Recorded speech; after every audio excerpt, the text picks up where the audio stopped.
She carried the bucket of sheep's milk back, with a few concubines helping to carry it down. Du Rua looked at the big bucket.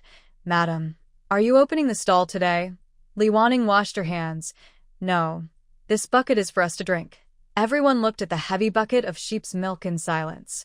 At this moment, Li Wanning suddenly remembered she hadn't made pearl tapioca, which is the soul of milk tea. She remembered that pearls are made from tapioca starch, but now it seems she doesn't have that ingredient.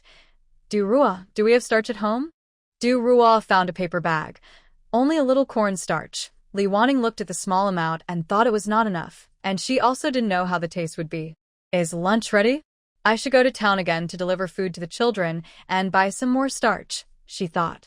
She decided to buy different types of starch to try which one tastes better. Du Rua looked at the sun.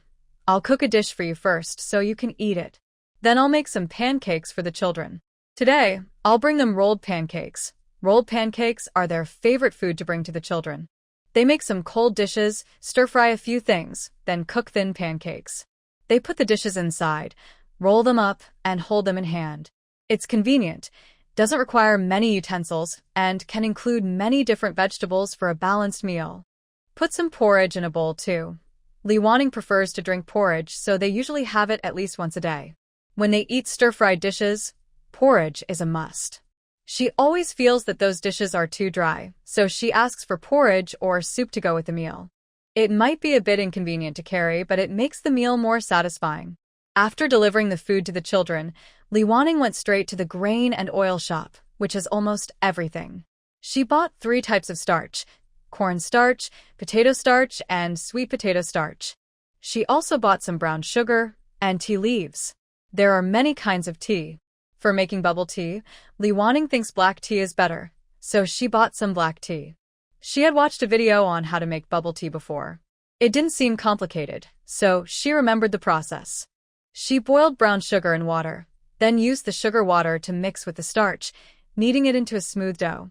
She cut off a piece, rolled it into a long, then sliced it into small cubes about the size and shape of black beans. She rolled these into small balls, coated them with starch, and placed them in a container.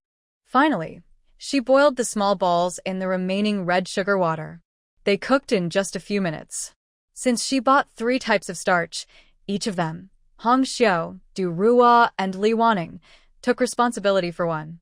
Li Wanning guessed that sweet potato starch was the best, so she asked Chef Du Rua to test it.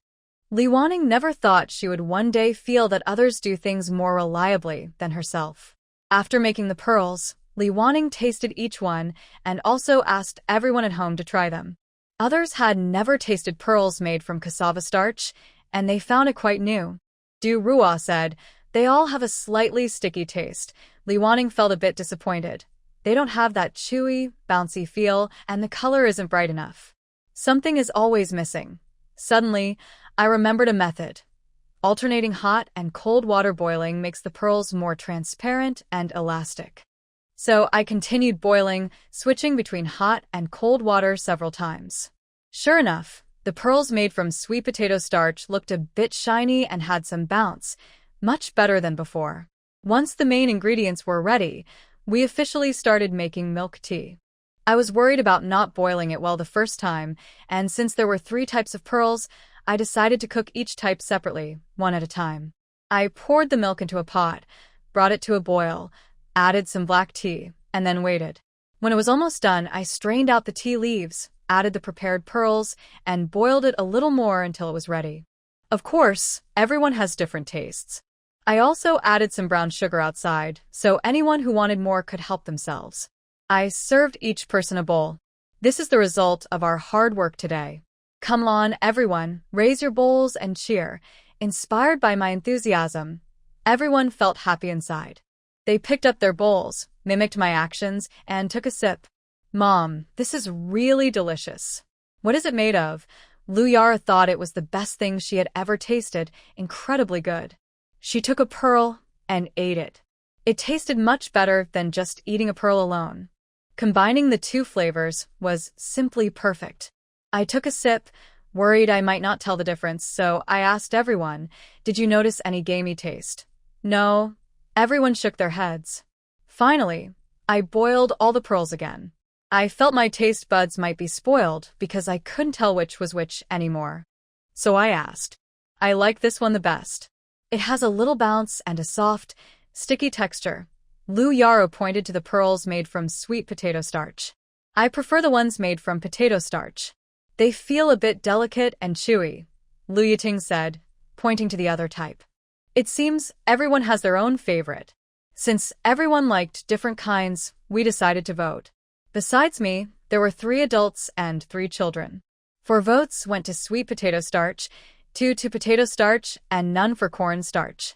Among them were women and children, covering most of the milk tea lovers. Then from now on, let's use sweet potato starch. It seems to be the most popular. Actually, if Li Wanning were to vote, she would choose sweet potato starch. There is still more than half a barrel of goat milk left. She will set it aside and wait for the boys to come back, so they can try some too. Li Wanning looked at everyone and asked, "Do you think this business can work? Will anyone buy it?"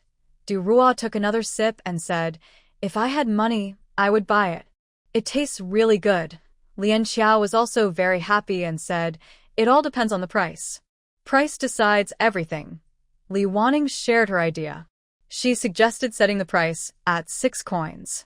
After subtracting the cost, it would be about 2 coins, maybe a little more. Then, after paying a small tax of 1 coin, there would still be at least 2 coins of profit. The servant girl thinks it's possible. Making pearl tapioca is a bit more complicated, but with so many of us, we can do it easily, Hong Xiu said confidently. This shows she is very pleased with the milk tea idea. If we can sell a barrel a day, we could earn 50 or 60 coins.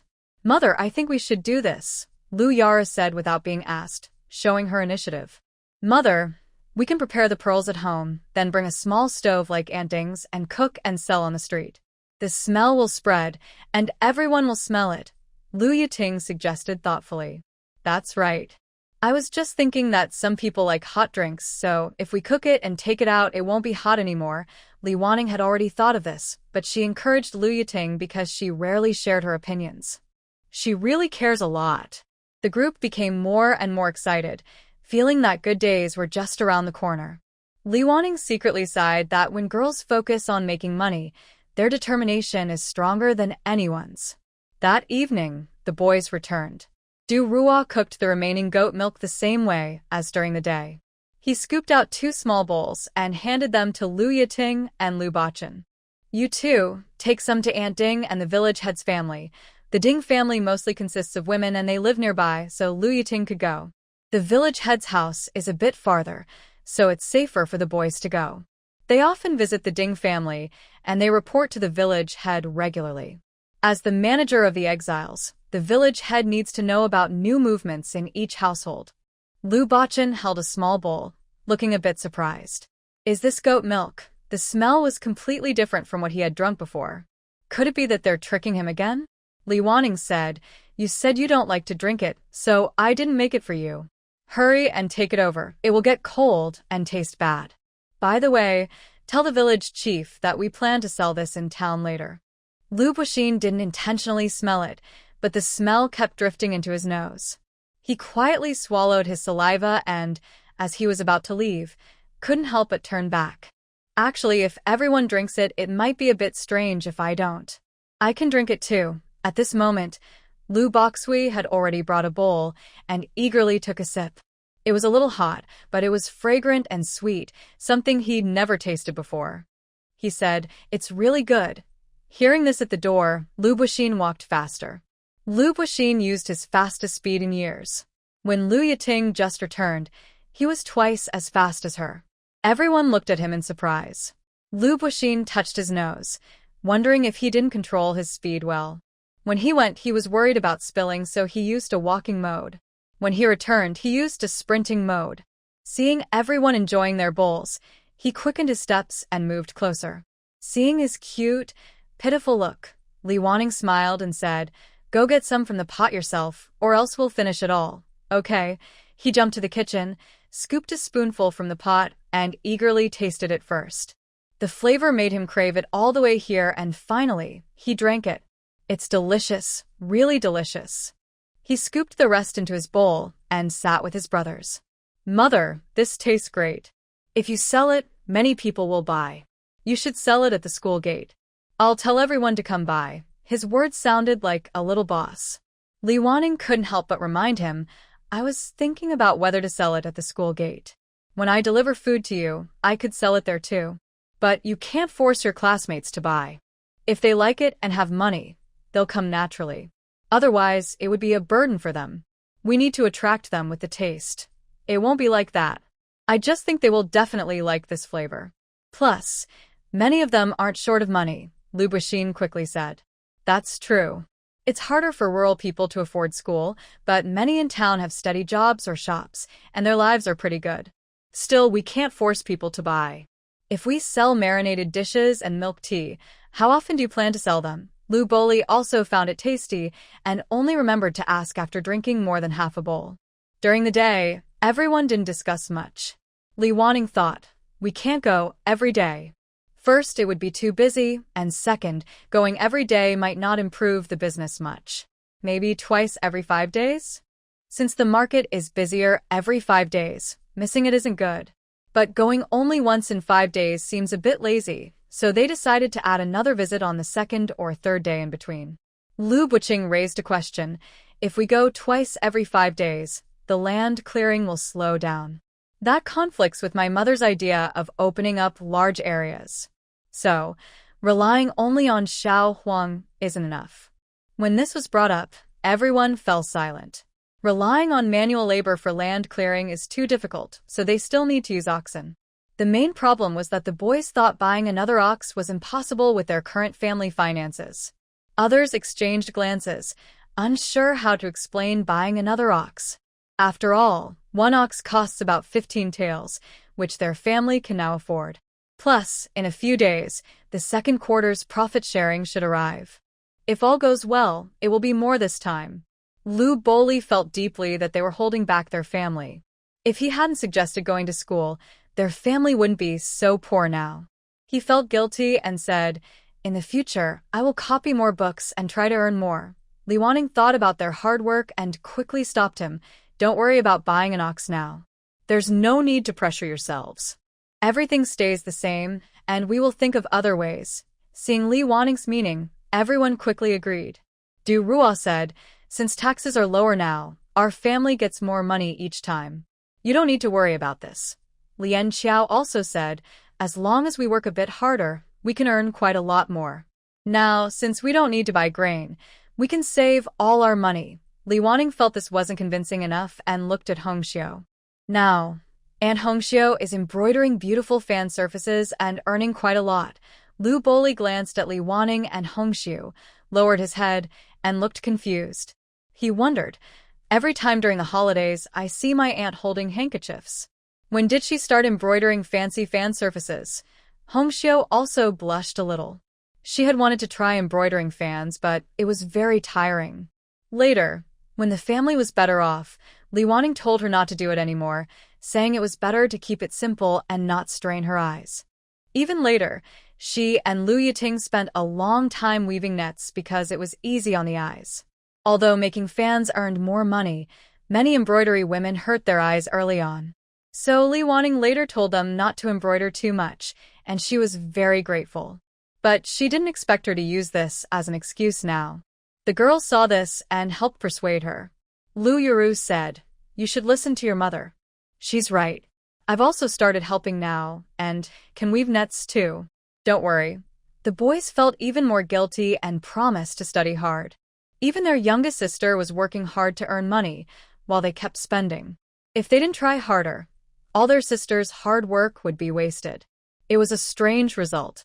A simple discussion about buying cattle unexpectedly motivated the children to study more. It was a lucky surprise. Since everything was agreed upon, they moved on to preparing supplies. Du Ruo planned, first we need a small stove, then 2 small pots, one for hot marinated dishes and one for boiling milk tea. Li Wanning listened and said, if we're doing this, we might as well get 2 small stoves. It's more convenient, and we can also use them for hot pot later. Lian Qiao asked, wouldn't it be better to get a new stand for selling marinated dishes instead of using our small table?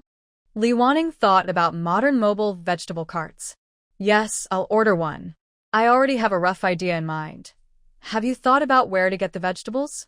Relying on our village's produce might not be enough. Where will we buy more? It needs to be good and steady, Hongxiu said, listening to their lively discussion, but no one brought up this issue. Li Wanning thought it would be more cost-effective to buy vegetables in the village. She wondered if buying secretly counted as private exchange. We can ask the village head someday.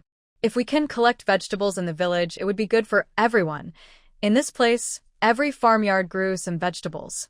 If they could exchange some coins, even if it meant eating more wild vegetables, they'd be willing. Li Wanning didn't plan to buy with money. Everyone needed food most. Trading food for vegetables would avoid taxes. Double win. It's okay. If we're not allowed to collect vegetables in the village, we'll trade food in the town. There are people selling vegetables there, and they're not expensive. We won't sell every day, so the amount should be enough. Li Wanning thought this was a good solution. Lu Yara was nearby, feeling annoyed. Oh no! Our vegetables are growing so well lately. I pulled out a lot to feed the chickens. I should have just left them. In the future, I'll go pick wild grass for the chickens and keep the vegetables to sell for money. Li Wanning thought that if anyone in the family was most sensitive to making money and good at planning, it was definitely Lu Yaro. Because the conditions weren't perfect yet, Li Wanning's family remained peaceful until one day when Li Wanning pushed in a custom-made cart. Everyone looked and said, "Wow, this is so great." It was the same size and height as a regular ox cart. The front driver's seat was the same, but the back was different. Since ox carts are low, they made it double-aired. The bottom was for storage, and the top was a display stand for selling goods. Around the display stand, there were barriers, and some square boxes were made for storing various marinated foods. There were also 2 taller square boxes for milk, each with a lid. Right now, there was no stainless steel, so all these boxes were made of wood. They also left space for 2 small stoves. When needed, they could put the stoves inside, and when not in use, cover the space with a special wooden lid.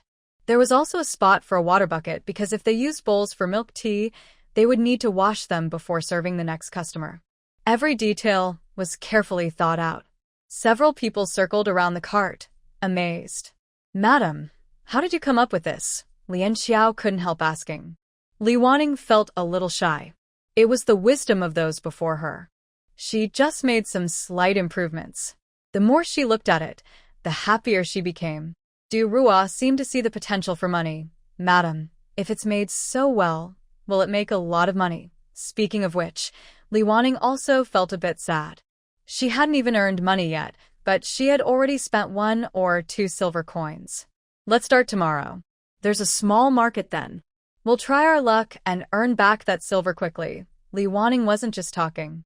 On her way back, she had already ordered a barrel of goat milk, bought 2 sets of pig intestines, and a pound of pork. As for marinated seasonings, she had already bought them. Other ingredients like eggs, peanuts, and vegetables would be taken from home first. For this day, Lu Yaru had saved up many eggs. Early the next morning, Du Rua started marinating meat and vegetables. Lian Xiao and Hong Xiao made pearl tapioca, and Li Wanning drove the ox cart to buy goat milk. When the sheep milk returned, most of the dishes for braising were already prepared. Only the flavors needed time to develop. The pearls were also cooked, and some broth was poured into a bowl. After mixing the sheep milk with tea leaves and boiling it, Li Wanning set out. Since it was her first time, she was worried she might be overwhelmed, so Lian Xiao went along, bringing along Sister Ding's items. She still went to sell tea at each market day. Although both sold drinks, they didn't compete. Sister Ding sold refreshing, inexpensive, unlimited drinks, while Li Wanning's family catered to wealthier customers. 6 coins could buy a meal, but here, only a bowl of milk tea was affordable for those with less money. They set up their stall at the usual spot. After arranging everything, they waited for a long time without much business.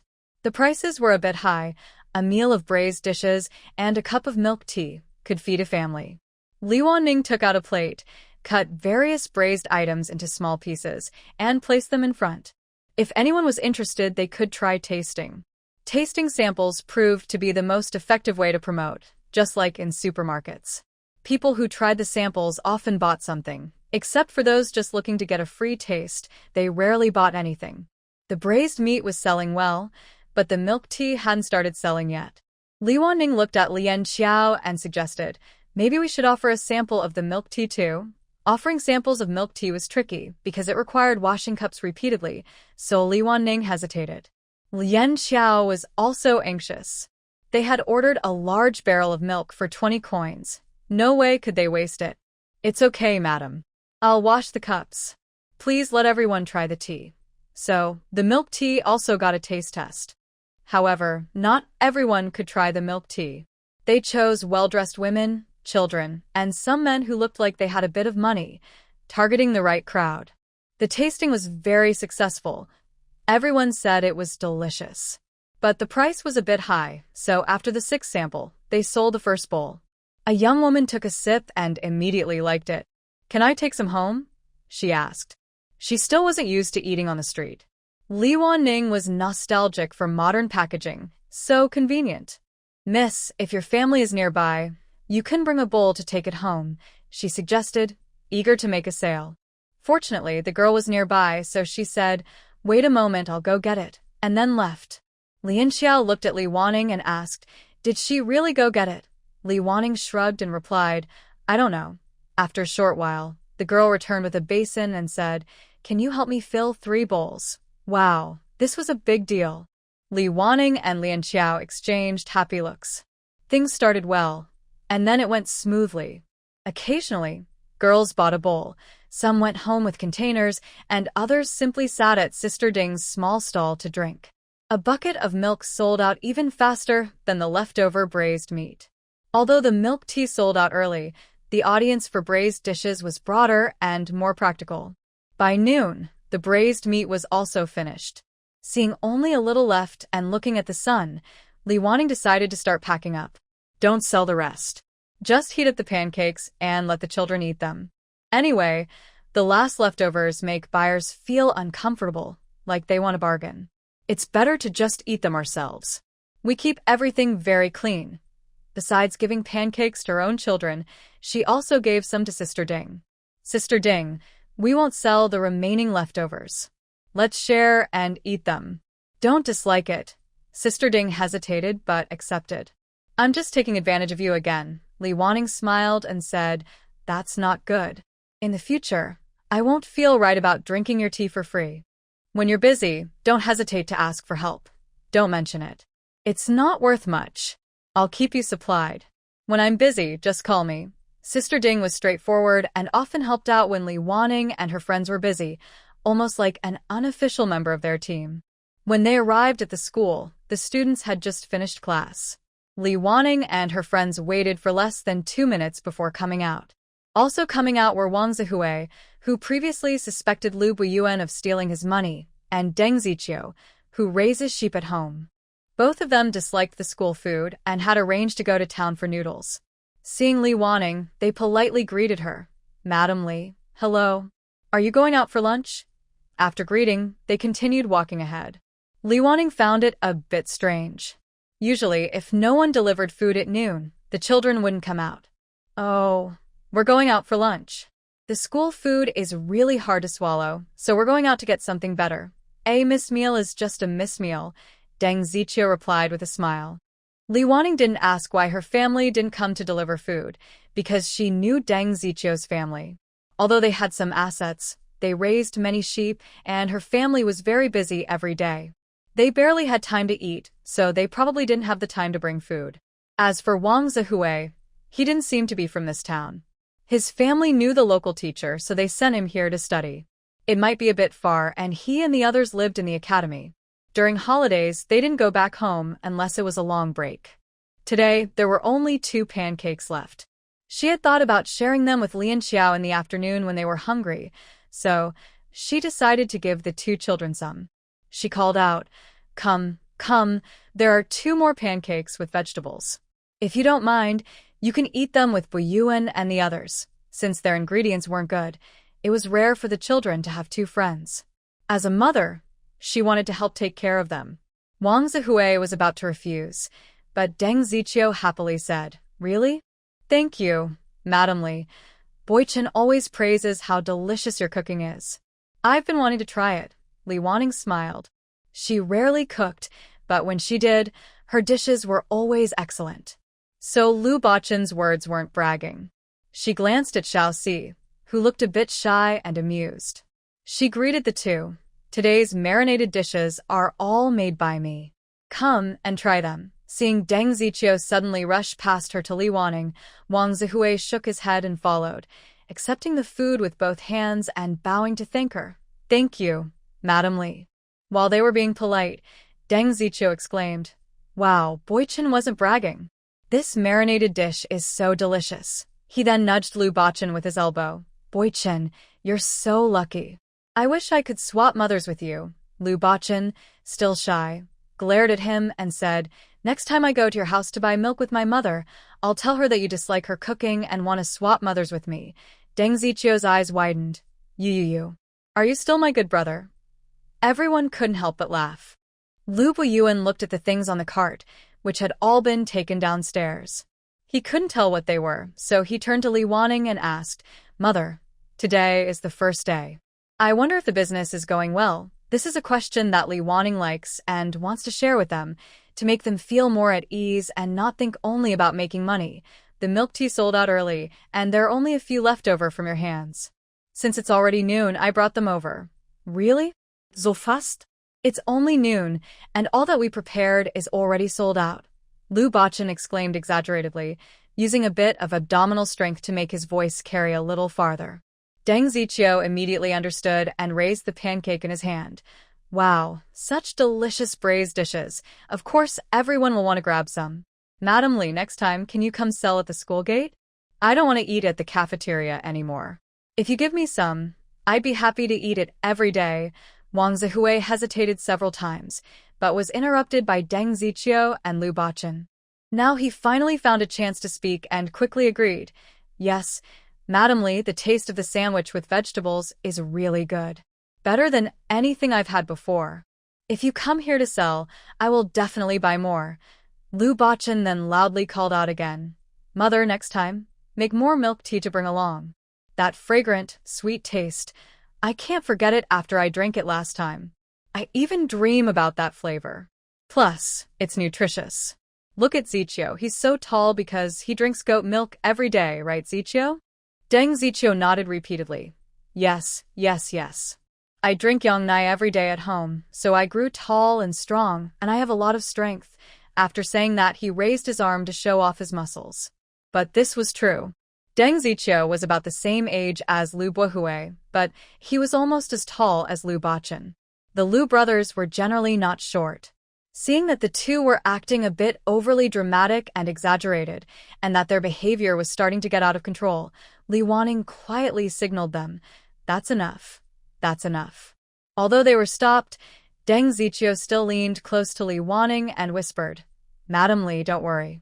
As long as you set up your stall here, I'll make sure they all come to buy milk tea. Hearing this, Li Wanning couldn't help but smile. No wonder Lu Bacchen was so close to him. With their loud and lively personalities, and hearing their identical little bossy remarks, they really seem like half-brothers. Their lively scene attracted many people, mostly students and parents bringing food from home. Listening to Deng Ziqiu's exaggerated praise, although they didn't take it seriously, they couldn't help but think that next time, if they really came to sell, they might give it a try. After delivering food to the children, Li Wanning and another person did not go home.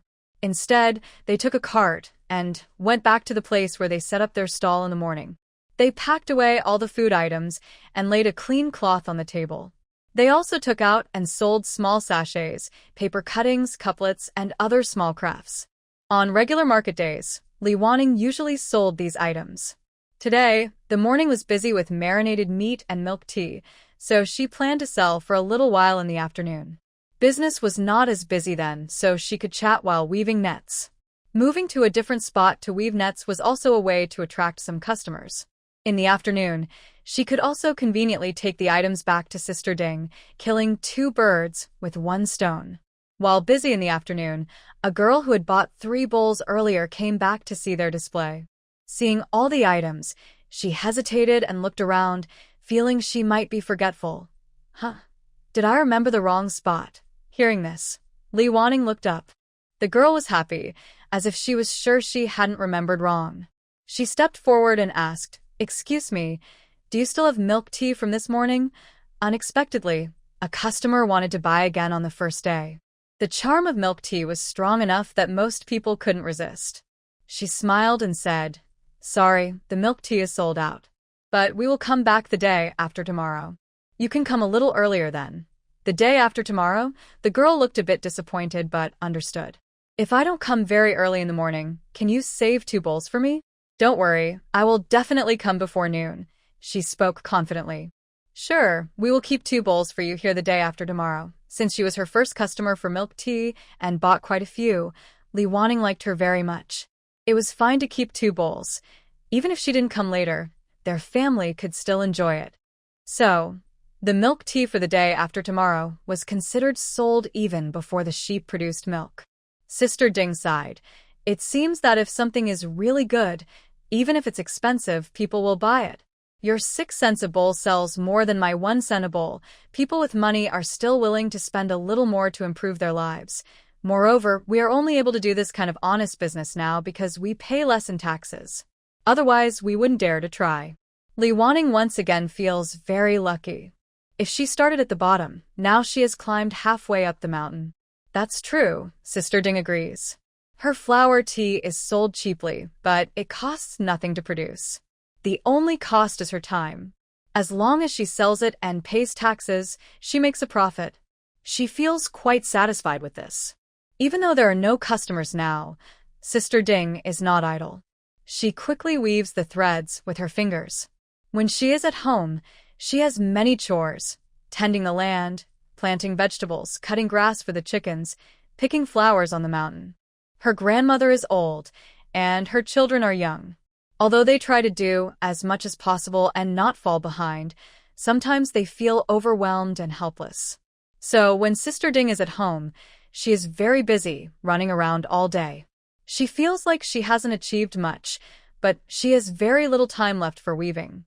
Now, when she goes out, selling tea and weaving, it feels like a rest. She feels much more relaxed, and she can earn more money in a day than usual. The income from selling tea and weaving sometimes adds up to over 20 coins. For their family, this is a very important source of income. Sister Ding, if we sell marinated dishes now, our vegetables won't be enough. If you have extra, you can sell them to me later. I can exchange grain for them, Li Wanning quietly suggests, looking around to make sure no one is nearby. That would be great. We do have extra vegetables. We often feed the chickens with them. If you want to exchange grain, that's perfect. We don't have to pay taxes either, Sister Ding happily agrees. She secretly plans, in the future, she will go to the mountain more often to pick wild vegetables. She won't feed the chickens with homegrown vegetables anymore. If she finds tasty wild vegetables, it's fine for the 2 adults at home to eat some. Fortunately, she didn't say this out loud. If she had, Li Wanning might start to suspect that Lu Yaru is not actually Sister Ding's biological child. Although the vegetables don't sell for much money, 1 coin can buy a lot. They are better than nothing. Plus, the vegetables are planted in batches, and as long as she works hard, she won't run out. The reason you don't see exiled people selling vegetables in town is that after paying taxes, they don't make much profit. It feels like all their hard work is for nothing, so even if they feed chickens or dry vegetables, they don't bother selling them. Oh, and if we have extra eggs, we can trade them for grain, Li Wanning thought. She remembered that Ding's family now had 6 hens laying eggs. For 3 people at home, the eggs wouldn't be finished, but mainly, they didn't want to eat them all, so there were probably leftovers. She wasn't sure if they had sold the extras before or traded them for other things. Okay. We do have some extra eggs. Before, I traded them for oil, salt, soy sauce, and vinegar. Now, I can just trade them directly for grain, Ding's wife said happily. After all, who would mind having more ways to make money? Li Wanning had also traded eggs for seasonings before. It was a last resort because, during the exchange, they were always at a disadvantage. Others could decide how to trade, which wasn't always fair.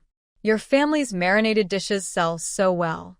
I think we should raise a few more chickens. Wanting, if any hens go broody next time, we can hatch some chicks, Ding's wife suggested eagerly. She saw a chance to make money. This idea matched Li Wanning's thoughts. She believed their chickens needed updating. The new chicks would take months to start laying eggs. Ding's wife wanted to raise more chickens to get more eggs and trade them for seeds, hoping life would get better. But they couldn't control everything. No matter how lively or friendly they seemed, the final decision depended on whether the hens wanted to hatch eggs. As the sun set in the west, casting a red glow across the sky, Li Wanning and the others packed up. They planned to go to the tax office first, right into the sunset's direction. Suddenly, they felt hopeful about life. No matter how hard it was, things seemed to improve day by day. No matter how difficult the road ahead, they kept moving forward.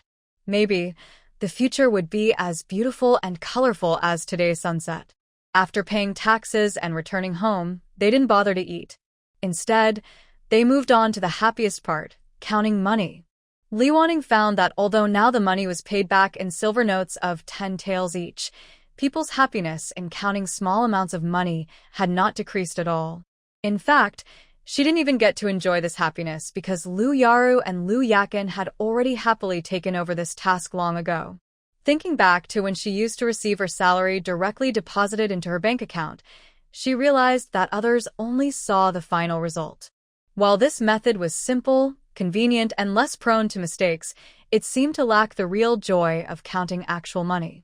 The two children liked to count money aloud, so Li Wanning and others could clearly hear them muttering 8, 9, 10 as they counted. After each finished, they would check each other's totals, then add them together. Finally, Lu Yaru would exclaim happily, "Mother, there are 353 coins here." Li Wanning roughly estimated the amount, but didn't expect it to be so much. The cost should be less than 100 coins. Based on this, she could earn over 250 coins in one go. 6 times a month, that would add up to about 1.5 taels of silver just from this. She was being quite conservative in her estimate. Moreover, she thought that during big markets, they could make even more. Especially with the milk tea, any unsold portions could be brought to the school gate at noon. After the exaggerated promotion by those two, some people would surely be tempted to try it. Once they tasted it, they would remember this irresistible flavor. The group calculated together, exchanged smiles, and Jian Xiao chuckled, "Madam, it seems worth doing this." Li Wanning also thought it was a good idea.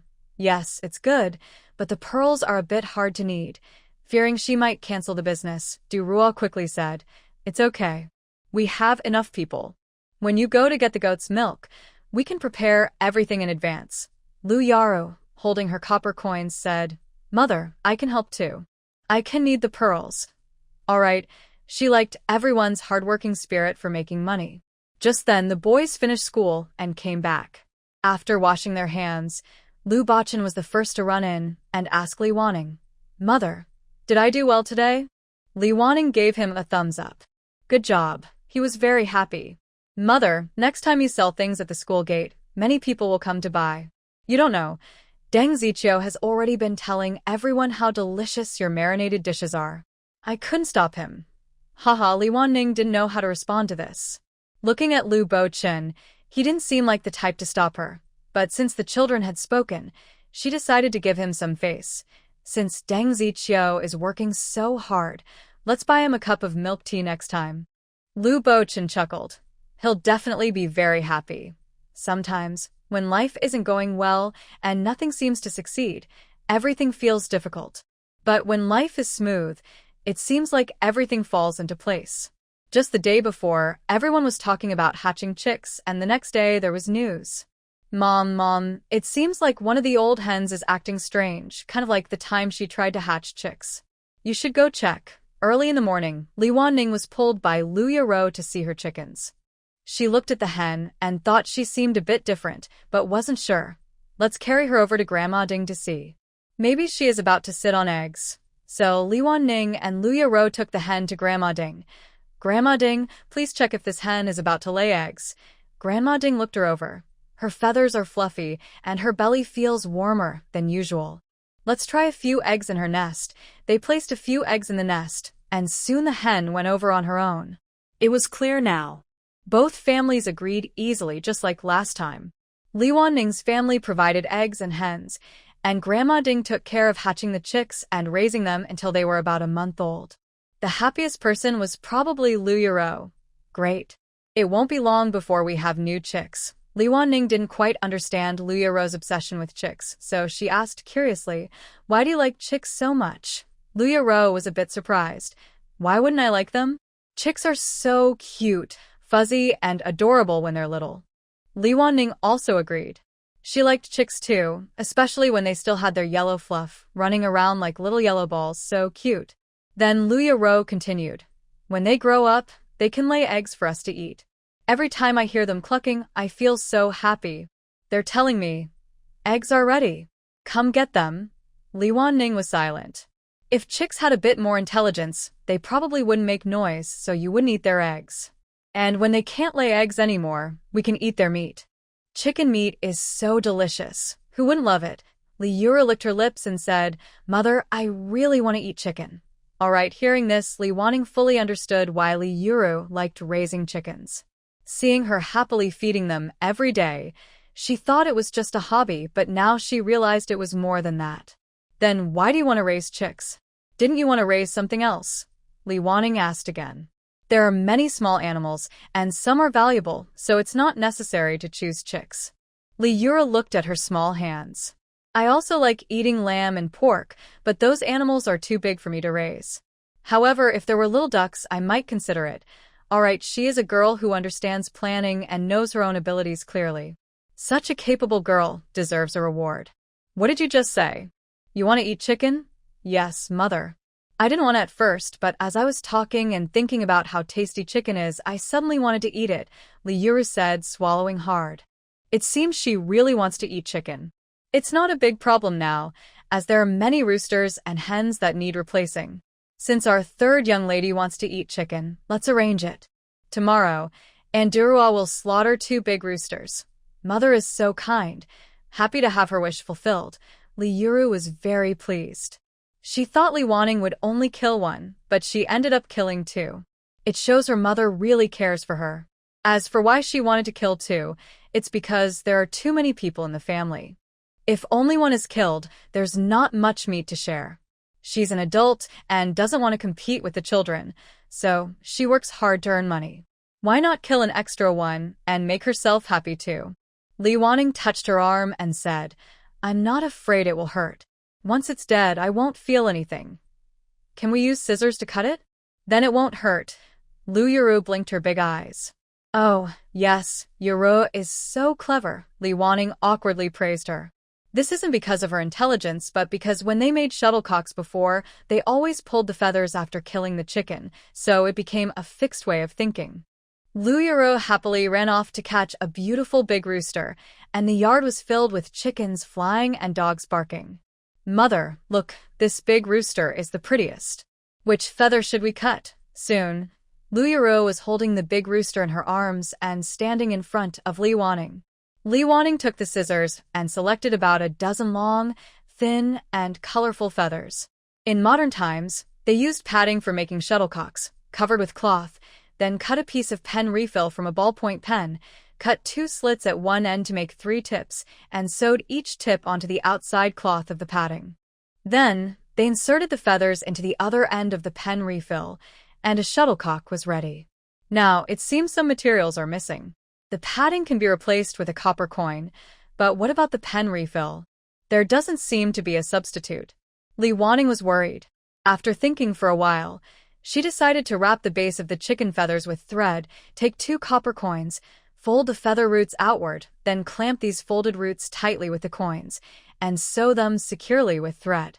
Looking at the finished product, Li Wanning couldn't help but kick it a few times. This was the feeling she remembered. Her thoughts drifted back to middle school, when she loved playing shuttlecock and was quite good at it. During 10-minute breaks, she would gather some classmates to play. At first, they made shuttlecocks with soft, thin feathers. Later, due to the bird flu outbreak, selling live chickens was banned, so they no longer had the chance to make their own. They only bought the kind sold on the street, with stiff, short feathers that had no curve, making them hard to kick. After Li Wanning demonstrated, a few girls became interested and started practicing with their own shuttlecocks. At first, they couldn't control the strength and angle, often kicking the shuttlecock too far. Only when they played very well could they kick a second one. Li Wanning couldn't stand it anymore and said, "Come on, let me kick once more so you can see." After speaking, she demonstrated with a shuttlecock, showing different tricks like kicking and reverse kicking, performing all of them once. Although she hadn't played in many years, she still felt some skill. At least, compared to the novices who could only kick twice, her level was quite high, making the children stare in amazement. Even the little maids looked eager to try, but since there was only one shuttlecock, they could only praise from the side. "Madam is so impressive. You're so good at this. This looks really difficult." Li Wanning kicked the shuttlecock toward them and said, "You should try too." A few of them hurriedly took turns trying. Du Rua smiled and said, "This is actually pretty fun." Li Wanning pointed at Luya Ro and said, "If you want to play, you can make a few more, and Rower can pick a pretty big rooster for you." The little maids just looked envious. They still had chores to do all day, so they didn't have much time to play. However, Luya Ting made 2 more, so now each of the 3 girls had one. "Mother, Auntie, we've placed all the shuttlecocks on the windowsill. If you want to play, you can take one. You should learn well. Sitting around all day isn't good for your health. Little girls should run and jump to stay healthy," Li Wanning advised the 3 girls. It seemed that among the 3, Luya Ro was the most active because she often ran to the chicken coop and sometimes dug up some grass nearby. The other 2 spent all day doing crafts with the adults and hardly moved. Li Wanning hoped they could move around a bit. She looked at the 3 maids and encouraged them. "If you want to play, you can. Life is hard, so you need to learn how to find your own fun. Once you get the hang of it, we can have group competitions, which will be more fun." When they heard about group competitions, everyone became more excited. After sitting tired, they would kick a few times, gradually increasing from 1 or 2 to 3, then 5, and their skills improved a lot. After playing for a while, it was time to get serious because tomorrow was the day the girl had arranged. Early in the morning, everyone went about their own tasks. A couple of days ago, Li Wanning asked Lu Bochen to tell her mother through Deng Ziqiu that she planned to go pick up goat milk today, and she intended to buy 2 buckets. So early in the morning, Li Wanning took the cart to buy milk. The others were busy rolling pearls at home. Lu Yiru also got up to help. Today, they needed to make twice as much as last time, so it was a hectic morning. Seeing Li Wanning, the older sister was very happy. "Wan Ning, my son Chihua told me you're selling milk tea in town. If you buy 2 buckets today, it means your business is doing well." Li Wanning smiled. "It's okay. Last time, everything sold out in half a day. This time, I want to buy more to try. If it sells, I'll sell. If not, I'll drink it myself." The older sister happily poured her freshly squeezed milk into her bucket. "It won't be a problem." Chihua said he loved your cookies with vegetables last time. "They were very tasty, so your skills are good. I'm sure you'll sell everything." Li Wanning liked to hear that. "Thanks for the good words. If I do well, I hope you can save some goat milk for me," the older sister cheerfully said. "Just tell Chihua in advance when you want to sell. I'll squeeze the milk early for you so it won't delay your plans." While talking, she filled Li Wanning's bucket to the top. Li Wanning looked at it. The older sister was very honest. Luckily, it was liquid. If it had been solid, it might have overflowed. After paying 40 coins, Li Wanning said as she left, "The older sister knows when I'll sell. Next time you go to town, come find me. I'll let you try our special milk tea. It's really delicious." The older sister was very happy. "I'll definitely go. I want to taste it, especially after Chihua praised it so much. I have to try it myself." Alright, it seems Deng Chihua did a very good job promoting. When Li Wanning returned home with the goat milk, the pearls were just finished. Today, all 3 young women and girls were helping prepare. There were more children than usual. Before, Li Wanning would wake them gently, so they could sleep in. But now, to make money, they got up early to help. Li Wanning felt this gave her more motivation to earn. In the past, she thought society was so competitive and working hard was exhausting. Having a child meant repeating endless competition. She thought it might be better to live quietly alone. Now, seeing the children at home, even though they are young, they are all working hard. I think having a child like that would be good. When I go back later, I want to work hard to earn money and have a child connected to my bloodline, regardless of whether I am married or not. Today was my second time selling food, and I still felt some pressure. Since it wasn't a market day, there weren't many people, but I brought more items. Besides braised dishes and milk tea, I also brought noodles. If the braised dishes didn't sell out, I planned to make pancakes with vegetables at the school gate to try and promote with the 2 children. I still needed 2 people. Li Wanning looked at the young girls and said, maybe Du Ruo can go today. If she needs to make pancakes on the spot, she is more skilled. Lian Xiao looked sad and said, Madam, in the future, will you only sell braised dishes and milk tea with Du Ruo? From the exile village to the bustling town, I can't go with you, and I feel unhappy about that. Li Wanning felt a bit regretful for telling them the story of Huanzhu Gege. She said, then stay at home and discuss the story with Hong Xiao.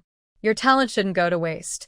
Yes, after adapting The Legend of the White Snake, Li Wanning had been wanting to work on Huanzhu Gege, which had been popular for many summer holidays. She liked the show a lot back then. After thinking about it, she believed that sharing joy with others was better than enjoying alone. But this story needs a good adaptation.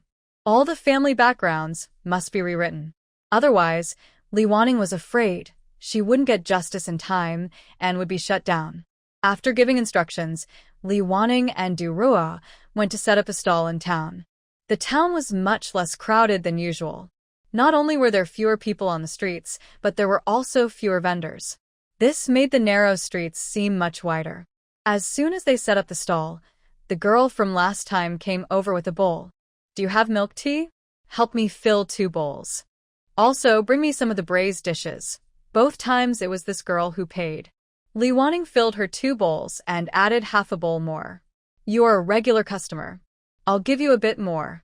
Welcome to come again. The girl was happy.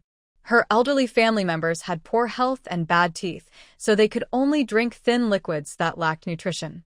Usually, she bought goat milk, but it was too strong in smell, and they couldn't drink it. This milk tea was better, and she could drink more. When will you come next time? Li Wanning didn't expect her to want to buy regularly. I will be here every market day.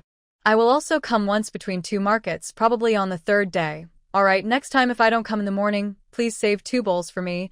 The young woman indeed scheduled another visit. Li Wanning naturally agreed. Sure. Why don't you tell me where you live? If it's inconvenient, I can deliver it to you. And this service? In today's society, free shipping usually requires a high purchase amount. I didn't expect that even for a few cents worth of items, they could be delivered to your home. Oh, I live just in the 3rd house down the alley ahead. I should be able to find time to come. If I haven't come before noon, please deliver it to me, the young woman said, surprised but happy to accept. For just a few cents, she got a service worth much more. How could she not be pleased? Li Wanning thought that for regular drinks like this, she could accept reservations in advance. That way, she would have a rough estimate of the amount needed. When she came in the morning, she could deliver everything in one round, including the marinated dishes. It seemed a bit troublesome, but as the weather got hotter, she needed to sell the items quickly. While Li Wanning was talking to the young woman, another customer came to buy something. Hearing that she was going to deliver milk tea, he asked, Do you only deliver milk tea? Do you deliver marinated dishes too? We don't live far away. Can you deliver marinated dishes to my house next time? Thinking of this, Li Wanning responded with excellent service attitude. Of course. Please leave your address and the amount of marinated dishes you need, and next time, we will deliver right to your door. After noting down these 2, Li Wanning said to Du Ruo, Next time, should we bring ink, paper, and brushes? It's easier to remember a few details. If there are many reservations, we might forget some. Li Wanning didn't have high hopes for her memory.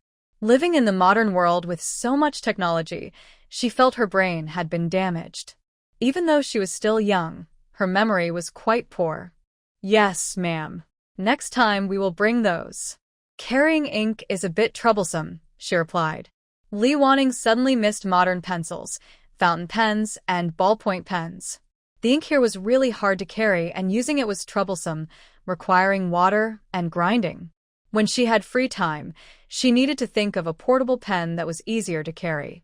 Li Weining feels she might be the most unsuccessful person at crossing over or passing on messages. When she read novels, others could come over and become successful, making a big impact. But she feels that since she arrived, she hasn't achieved much.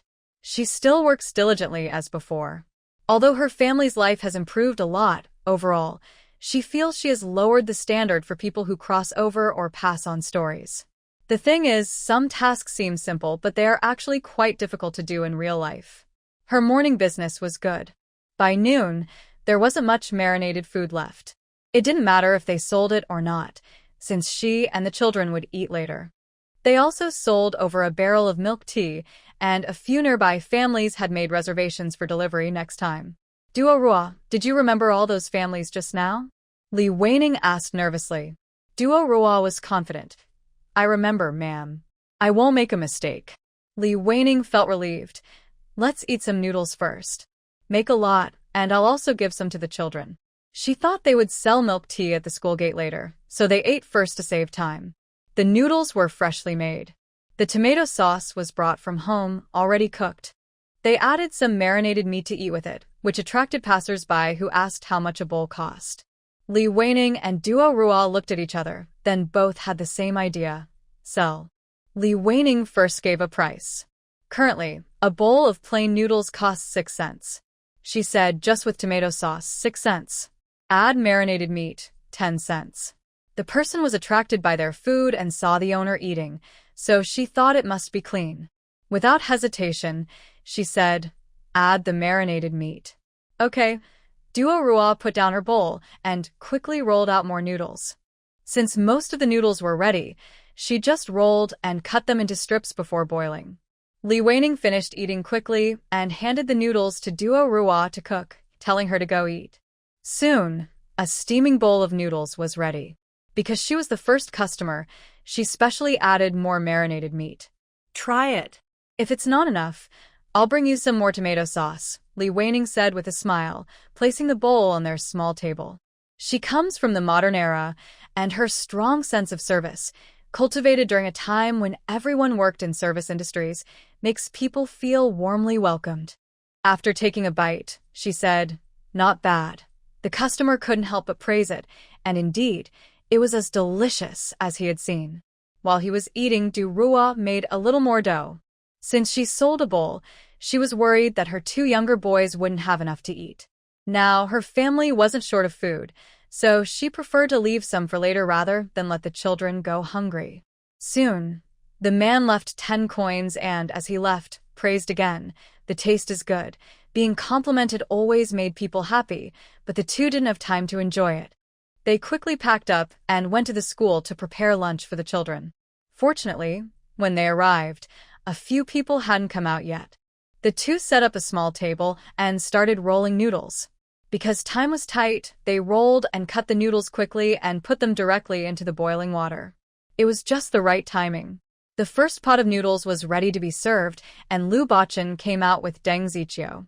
Seeing Li Weining, Deng Ziqiu immediately smiled happily. Madam Li. Afterward, he looked at the freshly cooked noodles and asked, Madam Li, are you here to sell food today? I want to buy a bowl of noodles. Thinking about how this kid was advertising for her family, Li Weining smiled and said, today's noodles are on Bachan's account. No need to pay now. You can pay next time.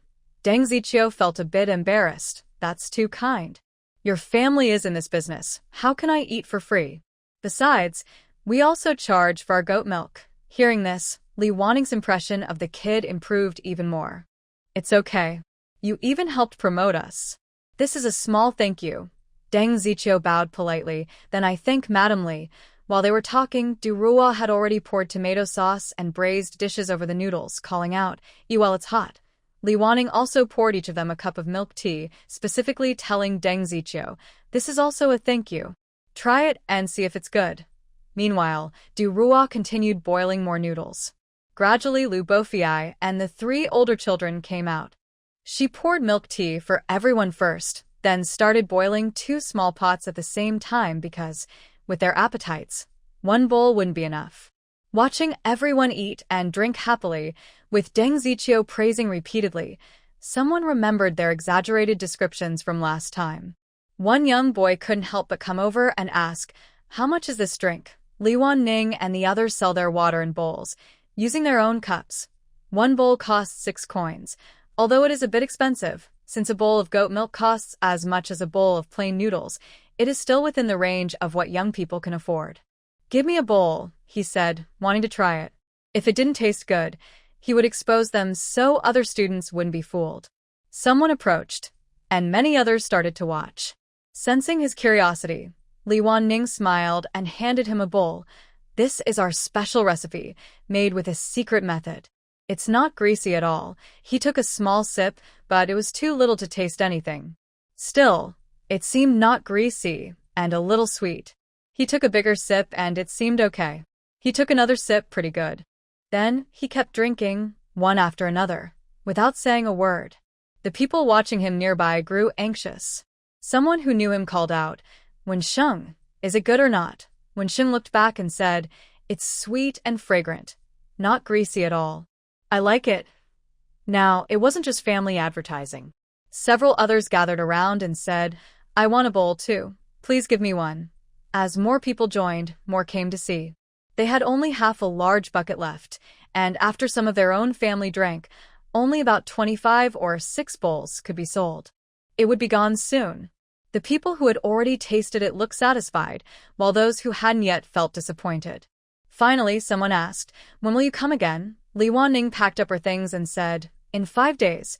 Although they planned to go to the town the day after tomorrow, that day was a big market day, and the academy was on holiday, so they could only come back to the school gate the next time. Seeing some disappointed faces, she added, "But during the market, we'll set up a stall next to Li Sanbaozi's shop. If you want to try something, you can come then." Someone else asked, "Will you sell noodles in 5 days?" Today, their family had brought food, so they couldn't buy any. But since Deng Ziqiu and others were eating happily, they were curious and also wanted to try. "Yes, we can sell noodles, but you need to pre-order first. I need to prepare the ingredients, or if we sell too much in town, there might not be enough for everyone here." Li Wanning liked this pre-order system very much now. Several children are now asking to place orders.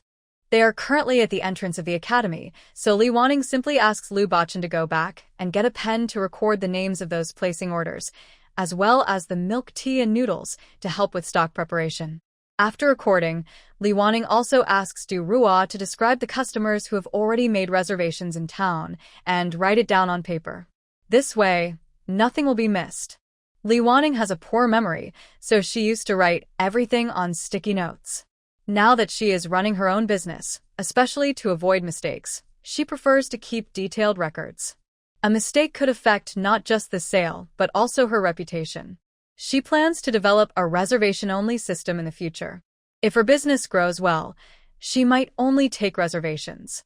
So, she wants to avoid giving people the impression that she is unreliable from the start. In the past, her community group buying efforts were successful, and she wants to learn from that model. The difference is she sells products made by herself, and she faces a whole town, not just a small neighborhood. Unfortunately, she currently doesn't have a mobile phone or WeChat, which makes group buying more difficult. But she believes that once she gets used to it, she will find ways to solve these problems and succeed in organizing group purchases in the town. Since there is no market today, after cleaning out the shop at noon, Li Wanning and Du Ruo didn't stay long. They paid their taxes and headed back. On the way home, they bought some meat, something that allows everyone to eat heartily. Seeing the 3 girls wake up early and work hard to help their families earn money, Li Wanning feels she hasn't been good enough to them. She can't improve much in other ways right now, but she can make sure they don't go hungry. Even if only they are there at noon, they should eat well. The boys also work hard every day, but most of the family's money is spent on them. They are also fighting for their own future. Li Wanning was lost in thought when Du Ruo, sitting in the front passenger seat, couldn't hide her happiness. "Madam, next time, let's go to town a little earlier. We can save some time and stay longer in town."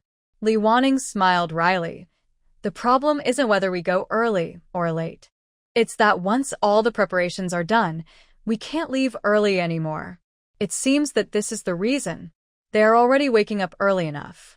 After understanding this, Duruo realizes she was momentarily blinded by the money.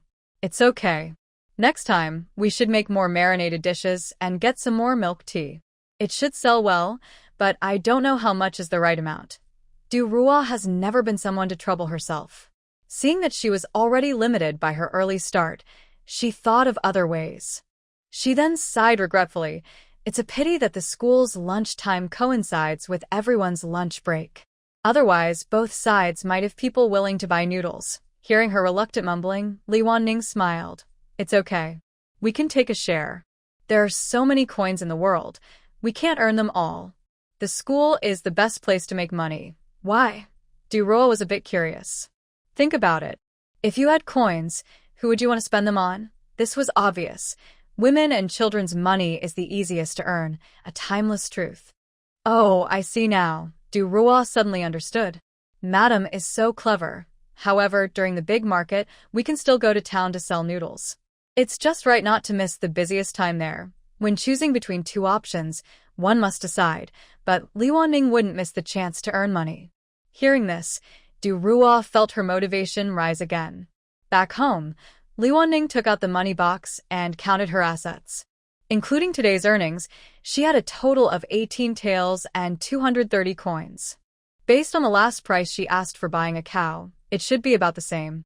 Do you think we should buy another cow? We have enough money now. Li Wanning actually had a plan in mind but still wanted to ask everyone's opinion. Lian Xiao was a bit worried.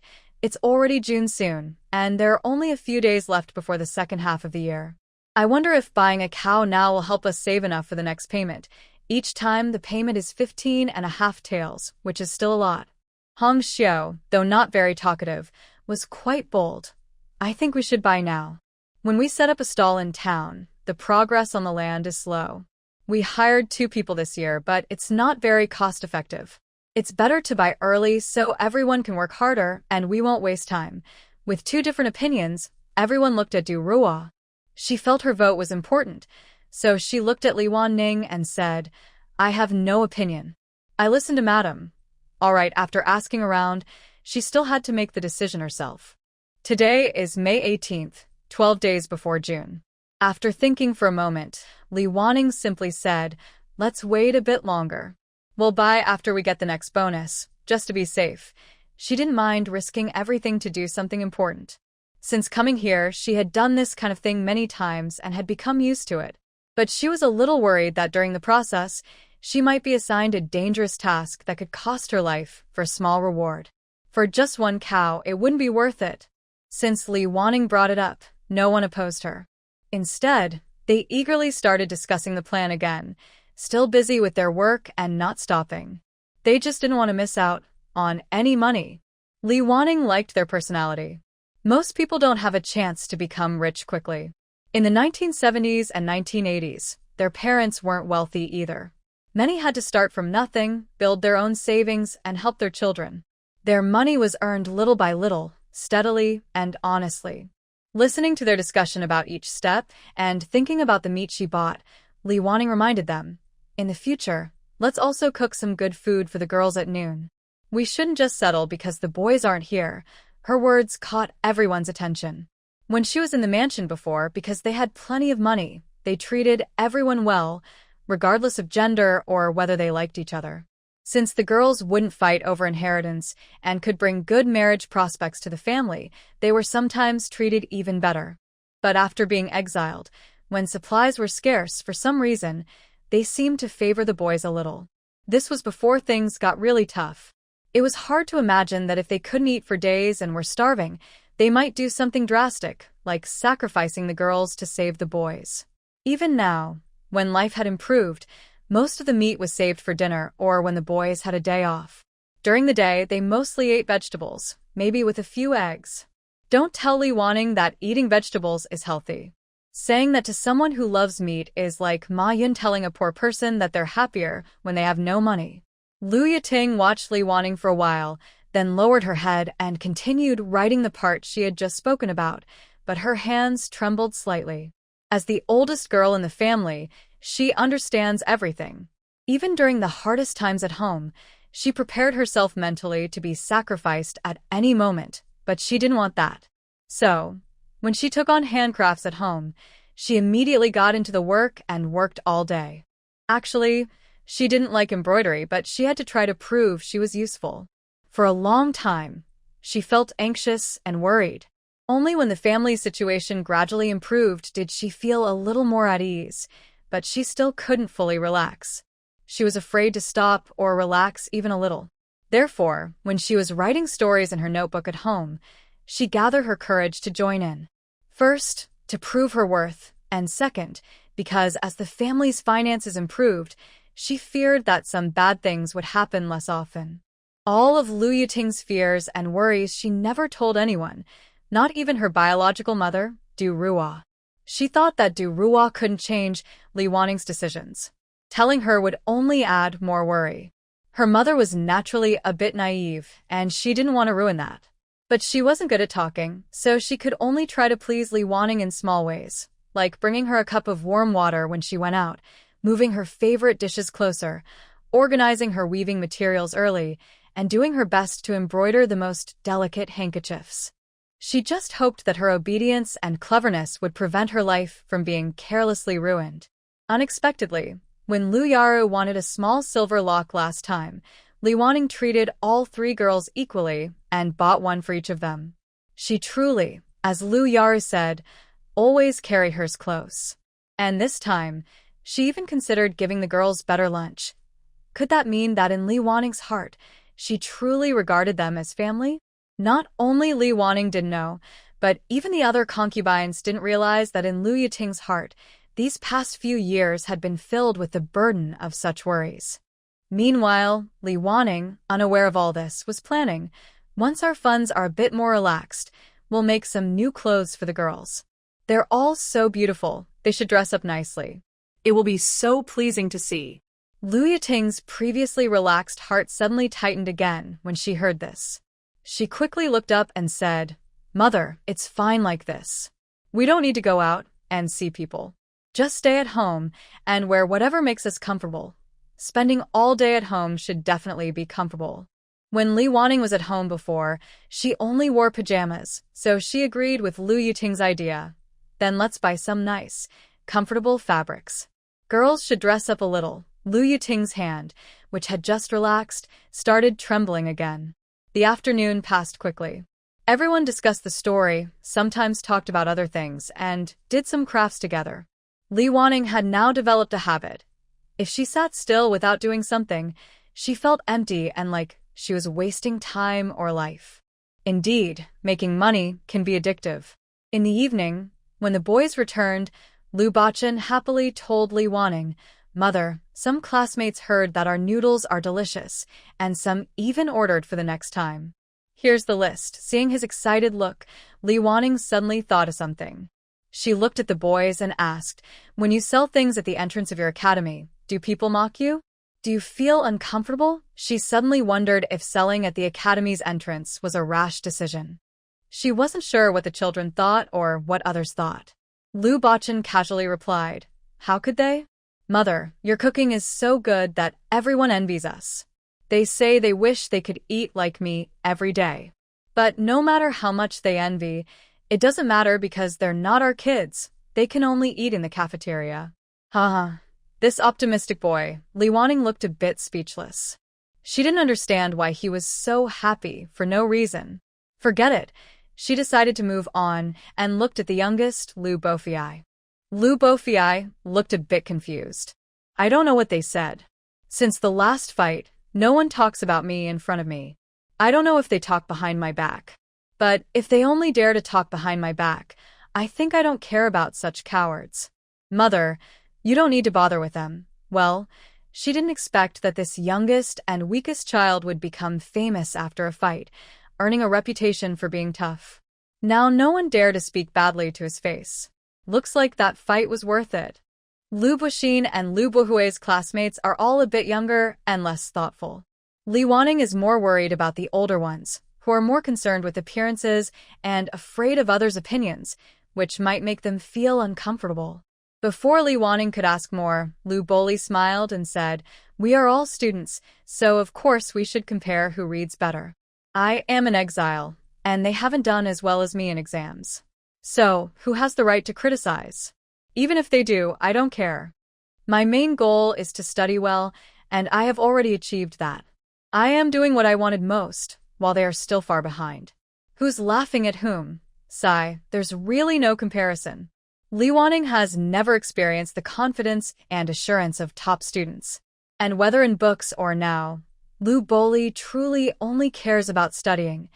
Everything else seems unimportant to him.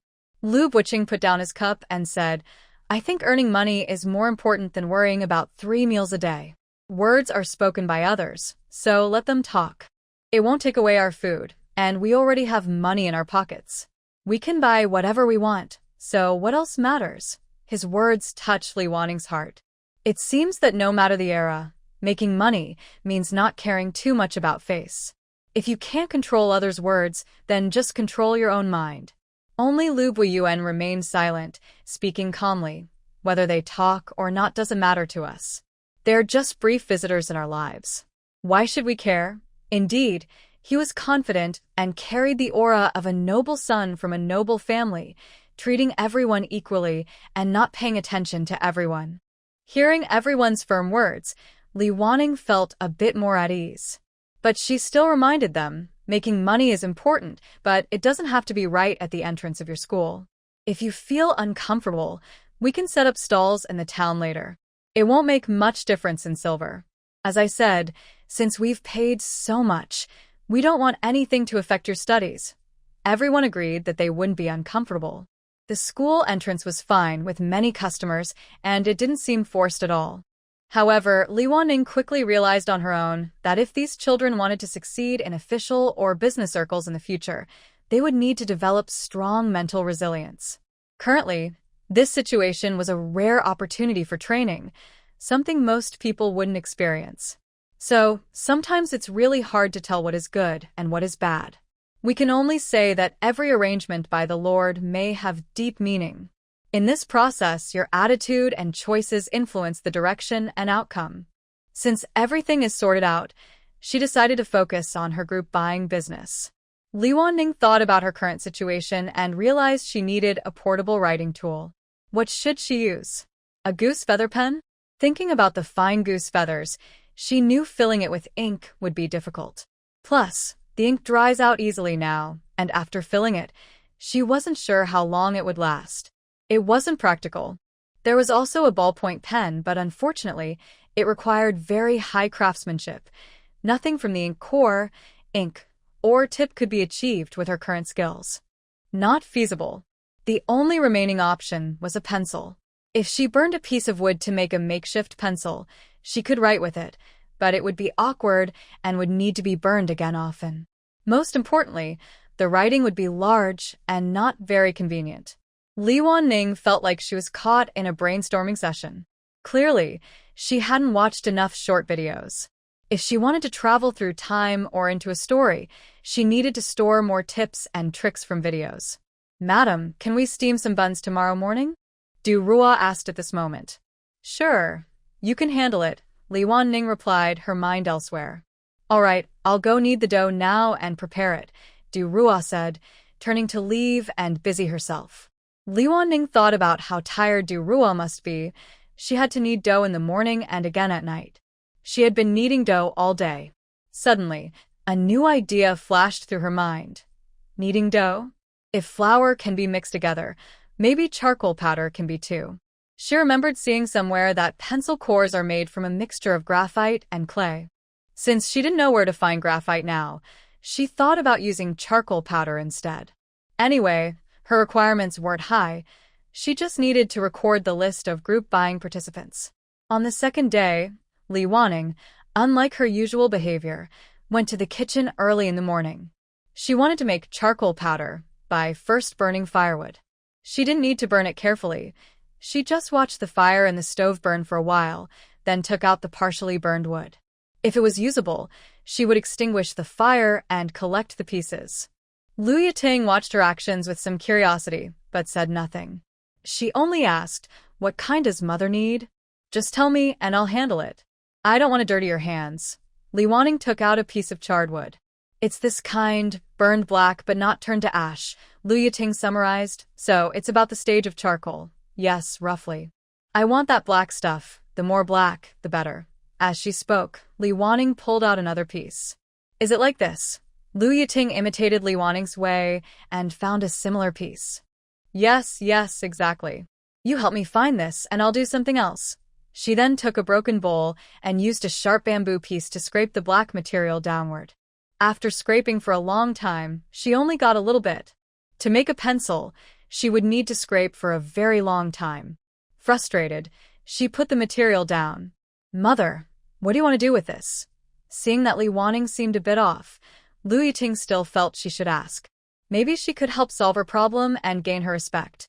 Although it seemed like success was still far away, and saying her purpose now was a bit unusual for Li Wanning's usual style, Lu Yiting was usually quiet. When she spoke, she had to be kind and answer all questions. Otherwise, her cautious nature might cause her to retreat again if she was not careful. I want to make a portable charcoal pencil. I need this black stuff, but scraping it seems difficult. How long would it take to make enough for one pencil? Lu Yiting picked up a blackened piece of wood and examined it carefully.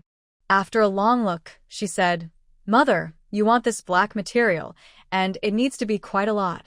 Why not grind this piece of wood into powder? Li Wanning's eyes lit up. Had she been thinking in the wrong way? Or had her mind been confused from reading too many stories? How could she not have thought of such a simple solution? When I was a child, I used to write with charred wooden sticks. Now, I wonder why I insist on scraping off the blackened parts. Even if the homemade pen tips don't produce very dark ink, as long as it's visible, that's enough. They only need to keep it for a few days, and as long as they can deliver on time, it's fine. Ting is so clever. I was overthinking. Making this is a good achievement for you. Li Wanning praised generously. Lu Yiting felt a little shy, but also happy inside. If it weren't for my mother's creative ideas, I wouldn't have thought of these myself. Although she appreciated Li Wanning's praise, she knew she couldn't take all the credit. She had to find a way to give the credit back to Li Wanning.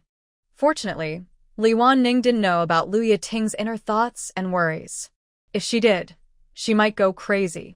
She would rather go farming than think about such complicated things. With a clear idea, the rest became easier.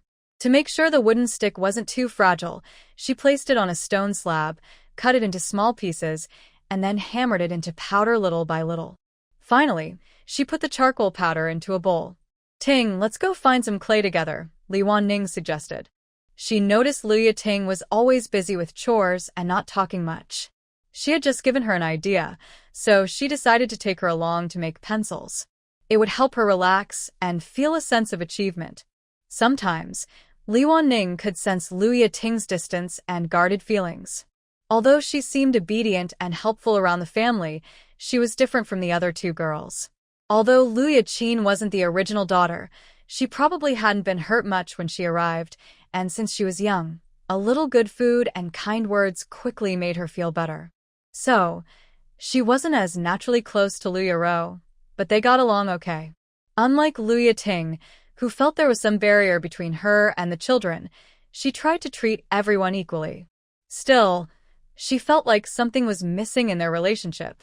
She didn't expect everyone to be very close to her, but even without closeness, she wanted them to like her more. Otherwise, she wouldn't complete her tasks. She thought about it but couldn't figure out what the problem was. Still, she believed people should face challenges. Those difficult boys, she felt, were almost manageable now. Next, she planned to focus on winning Lu Yiting over. The first step to winning her over is to cooperate more and communicate often. As we spend more time working together, we will naturally understand each other better. Slowly, she will let down her guard. Li Wanting was happy when Lu Yiting agreed to go do something together. Their family has many members, and since Qiao and a few others are used to Li Wanning since childhood, they usually call a few aunts to help when needed. She didn't expect Li Wanning to call her now. Does this mean that if she behaves well, her mother might treat her better? Both women had their own thoughts. Li Wanning took a small bowl because she remembered that there should be clay at the bottom of the river. She had noticed if there was red soil in the small river nearby before, but it was more likely to find it here than somewhere else. She didn't want to admit it, but she only had a little common sense. If she looked for clay somewhere else, she might not recognize it even if she saw it. They arrived at the riverbank and saw some women washing clothes. Among them were Aunt Zhang and Aunt Ding. Although they were a bit apart, they were within earshot and talking normally. They didn't speak to each other but exchanged smiles, as if they had greeted each other. Li Wanning wondered if she had influenced everyone to act differently. From the distance, it was obvious they were communicating privately. Let's go downstream to see. Otherwise, the water will get muddy, and they won't be able to wash clothes, Li Wanning said, leading Lu Yuting to walk downstream. They looked along the riverbank but didn't see anything. They walked a bit further along the river, but still found nothing. Lu Yuting asked, "Mother, what kind of soil are you looking for?" Li Wanning found it hard to describe. It's the kind with a bit of red color. Lu Yuting started to take off her shoes. "Then I'll go in and look around." Seeing her confident attitude, Li Wanting was a bit surprised. She used to be a gentle lady, but now she was so bold. She liked it, but she quickly grabbed Lu Yuting's arm. Wait. Stay here and wait for me. I'll go into the water." She didn't mind going herself, especially since she was a widow. But Lu Yuting and the others still had to live here, so she had to follow the mainstream ideas. She also wanted to keep Lu Yuting around, hoping to find her a good husband when they returned to the capital. She had to be careful in everything and avoid giving anyone a reason to gossip. After speaking, she quickly took off her shoes and socks, rolled up her skirt, and stepped into the water, slowly moving forward.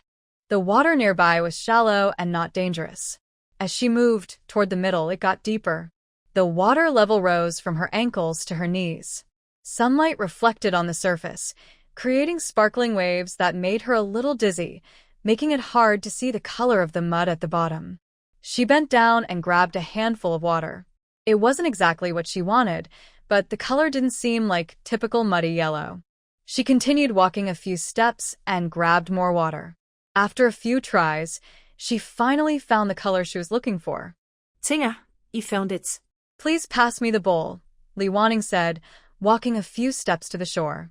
She reached out her hand, took the bowl from Lu Yuting, and went back to play with her mud. Lu Yuting stood on the shore, watching Li Wanning's actions, her mind filled with different thoughts. Just now, Li Wanning stopped her from going into the river, probably to protect her reputation. But what was her real reason? Was she genuinely caring for her, or was she thinking about her future benefits? Most ordinary farmers didn't care much about this now. At least, Li Wanning didn't want to marry her off casually to someone in the village. She might look for a wealthy family in town, or a lower-ranking official she could reach. The only officials they could currently access were the town mayor, who was much older than her father and already had a wife. Or maybe she was waiting for a better offer. She would turn 14 next year. In this era, girls could marry at that age. Families that cared about their daughters might arrange a marriage first, then have the wedding when the girl was 15 or 16.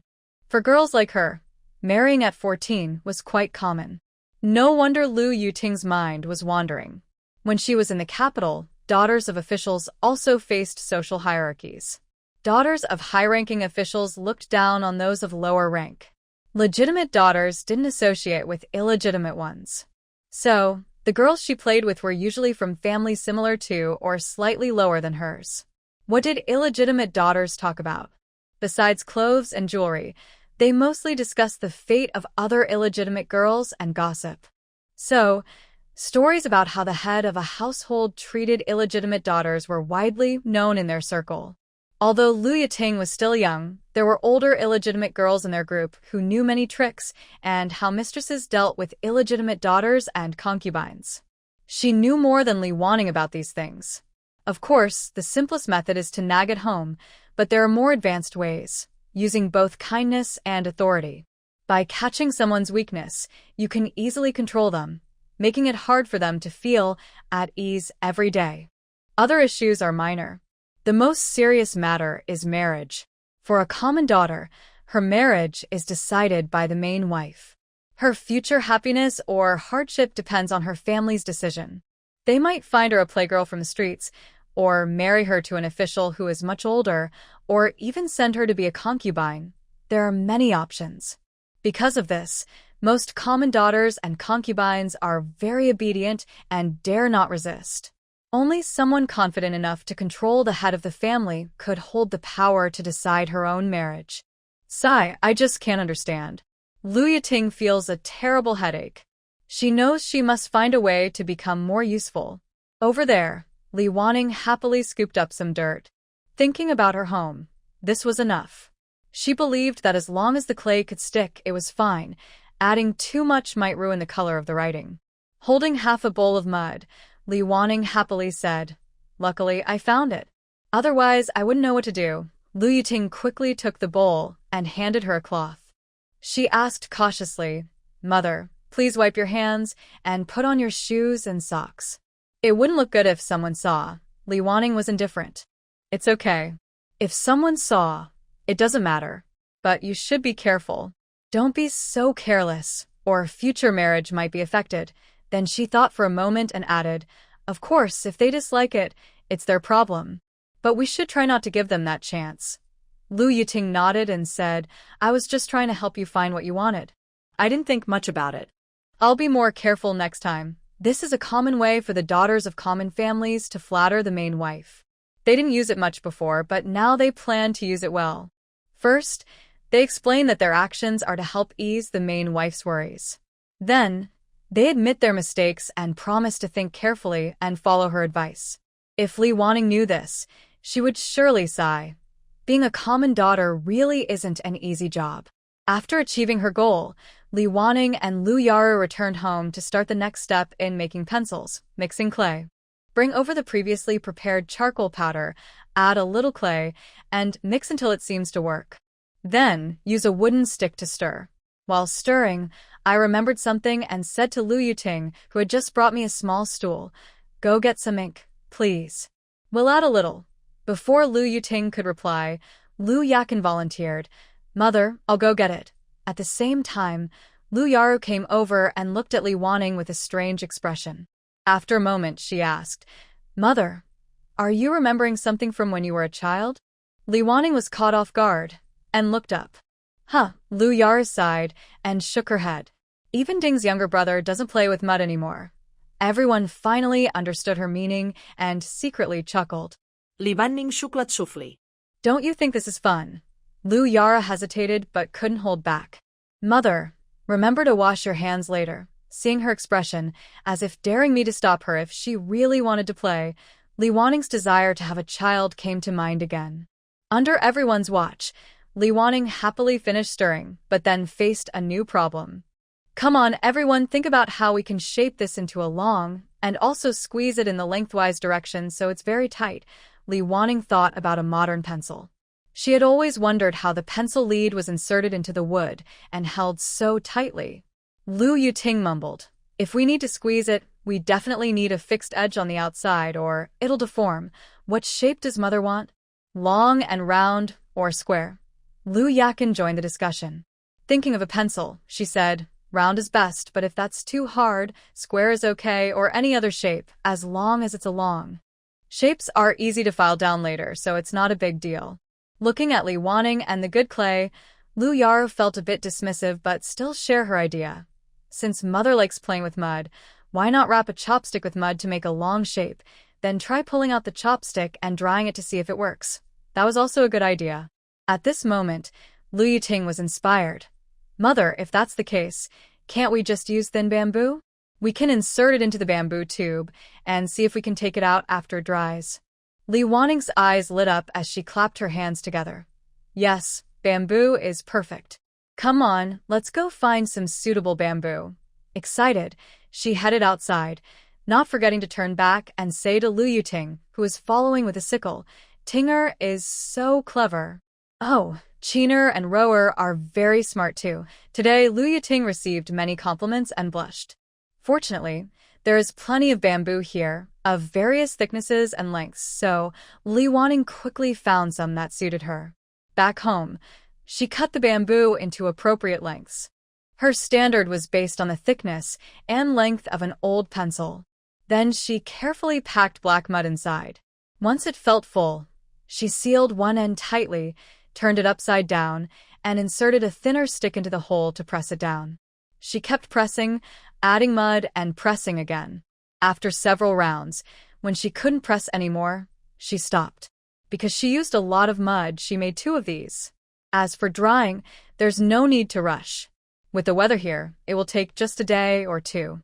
However, Li Wanning planned to place them near the stove during cooking to speed up drying, and then take them outside to dry when not cooking. Since everyone participated this time, they were all eager to see the finished product and how to use it. Even a few concubines were curious. Li Wanning explained that these were written on during market days in town, using no ink, just charcoal sticks, which they had used before, but those needed to be burned each time. She had never seen ones that didn't need burning or ink. Since she planned to expand her noodle-making business, Li Wanning went to town in the afternoon to buy more pig pens. The previous feedback was good and people liked it. The ox had been taken to clear the land, so Li Wanning pushed her beloved small cart again. She first went to deliver the goods, earning over 100 coins. On her way past the bookstore, the owner saw her and called out, "Madam Li, wait." Seeing this, Li Wanning approached, and the owner waved her inside. He then went to the counter, took a ledger, and asked her to sign. When she looked at it, she saw it clearly stated, 15 taels. I am pleased inside. The price has increased again. However, Li Wanning was a bit surprised. It's still a few days away. Usually, the bookstore is very punctual. The shop owner handed her a silver note worth 10 taels and 5 taels of silver, smiling with 2 clear worry lines on his face. This time, it's a half-year account, so it's calculated a bit earlier. Many people now like Madam's stories and are looking forward to them. The meaning was clear and to the point. There were others in the shop, so she couldn't say too much. Li Wanning smiled knowingly. It will be soon, very soon. She carefully stored the silver and the note, then left the shop feeling refreshed. Now she could plan to buy cattle. Having money in her pocket felt wonderful. She walked quickly to the pork stall, bought a large piece. Pork is expensive, so few buy marinated pork, but Li Wanning still planned to make some. The rest she would keep for her family. She bought both of the shop's only 2 sets of pig intestines and also bought some pig bones to make soup for noodles. Originally, chicken soup would be the best, but chickens are costly, so she used pig bones instead. Their prices are affordable for most people, and her small stall could name for high-end products. Boss, I usually buy from the market the day before or the day after the market day. Please save some pig intestines for me. Since pig intestines are quite smelly and rarely bought, they are usually sold by vendors who hope to make some money. The boss was happy to agree. No problem, madam. I'll keep some for you these days, he casually added. Madam, you buy so many pig intestines each time. Do you really eat that much? Li Wanning felt happy. I use my family's secret recipe to prepare them. They taste very good. I plan to set up a stall in town tomorrow to sell marinated pig intestines. Would you like to try some? The phrase secret recipe piqued the boss's curiosity. When you pass by tomorrow, sell me some. I've never had good pig intestines before. Unknowingly, she made another sale, and more people learned about her preserved dishes. Li Wanning was even happier. Customers like the pork stall owner, who have some money, could become her main buyers for group purchases in the town. Her business took another small step forward. After returning home, Li Wanning's first action was to put the silver note and silver back into the money box. She announced to everyone, this time, the profit share is 15 taels, roughly the price of a cow. A few days ago, they were still debating about the decision, but now everything is settled. The money for buying the cattle and the expenses for the next half year are enough. Their income is also stable and quite good. Tomorrow is market day. Let's ask Brother Wang to go buy the cattle with us. Last time, they needed the village chief's help, but now most of the cattle are used by Wang Ziyuan, so he knows a lot about them. By the way, Du Ruo and I will set up a stall tomorrow. You and Brother Wang go buy the cattle.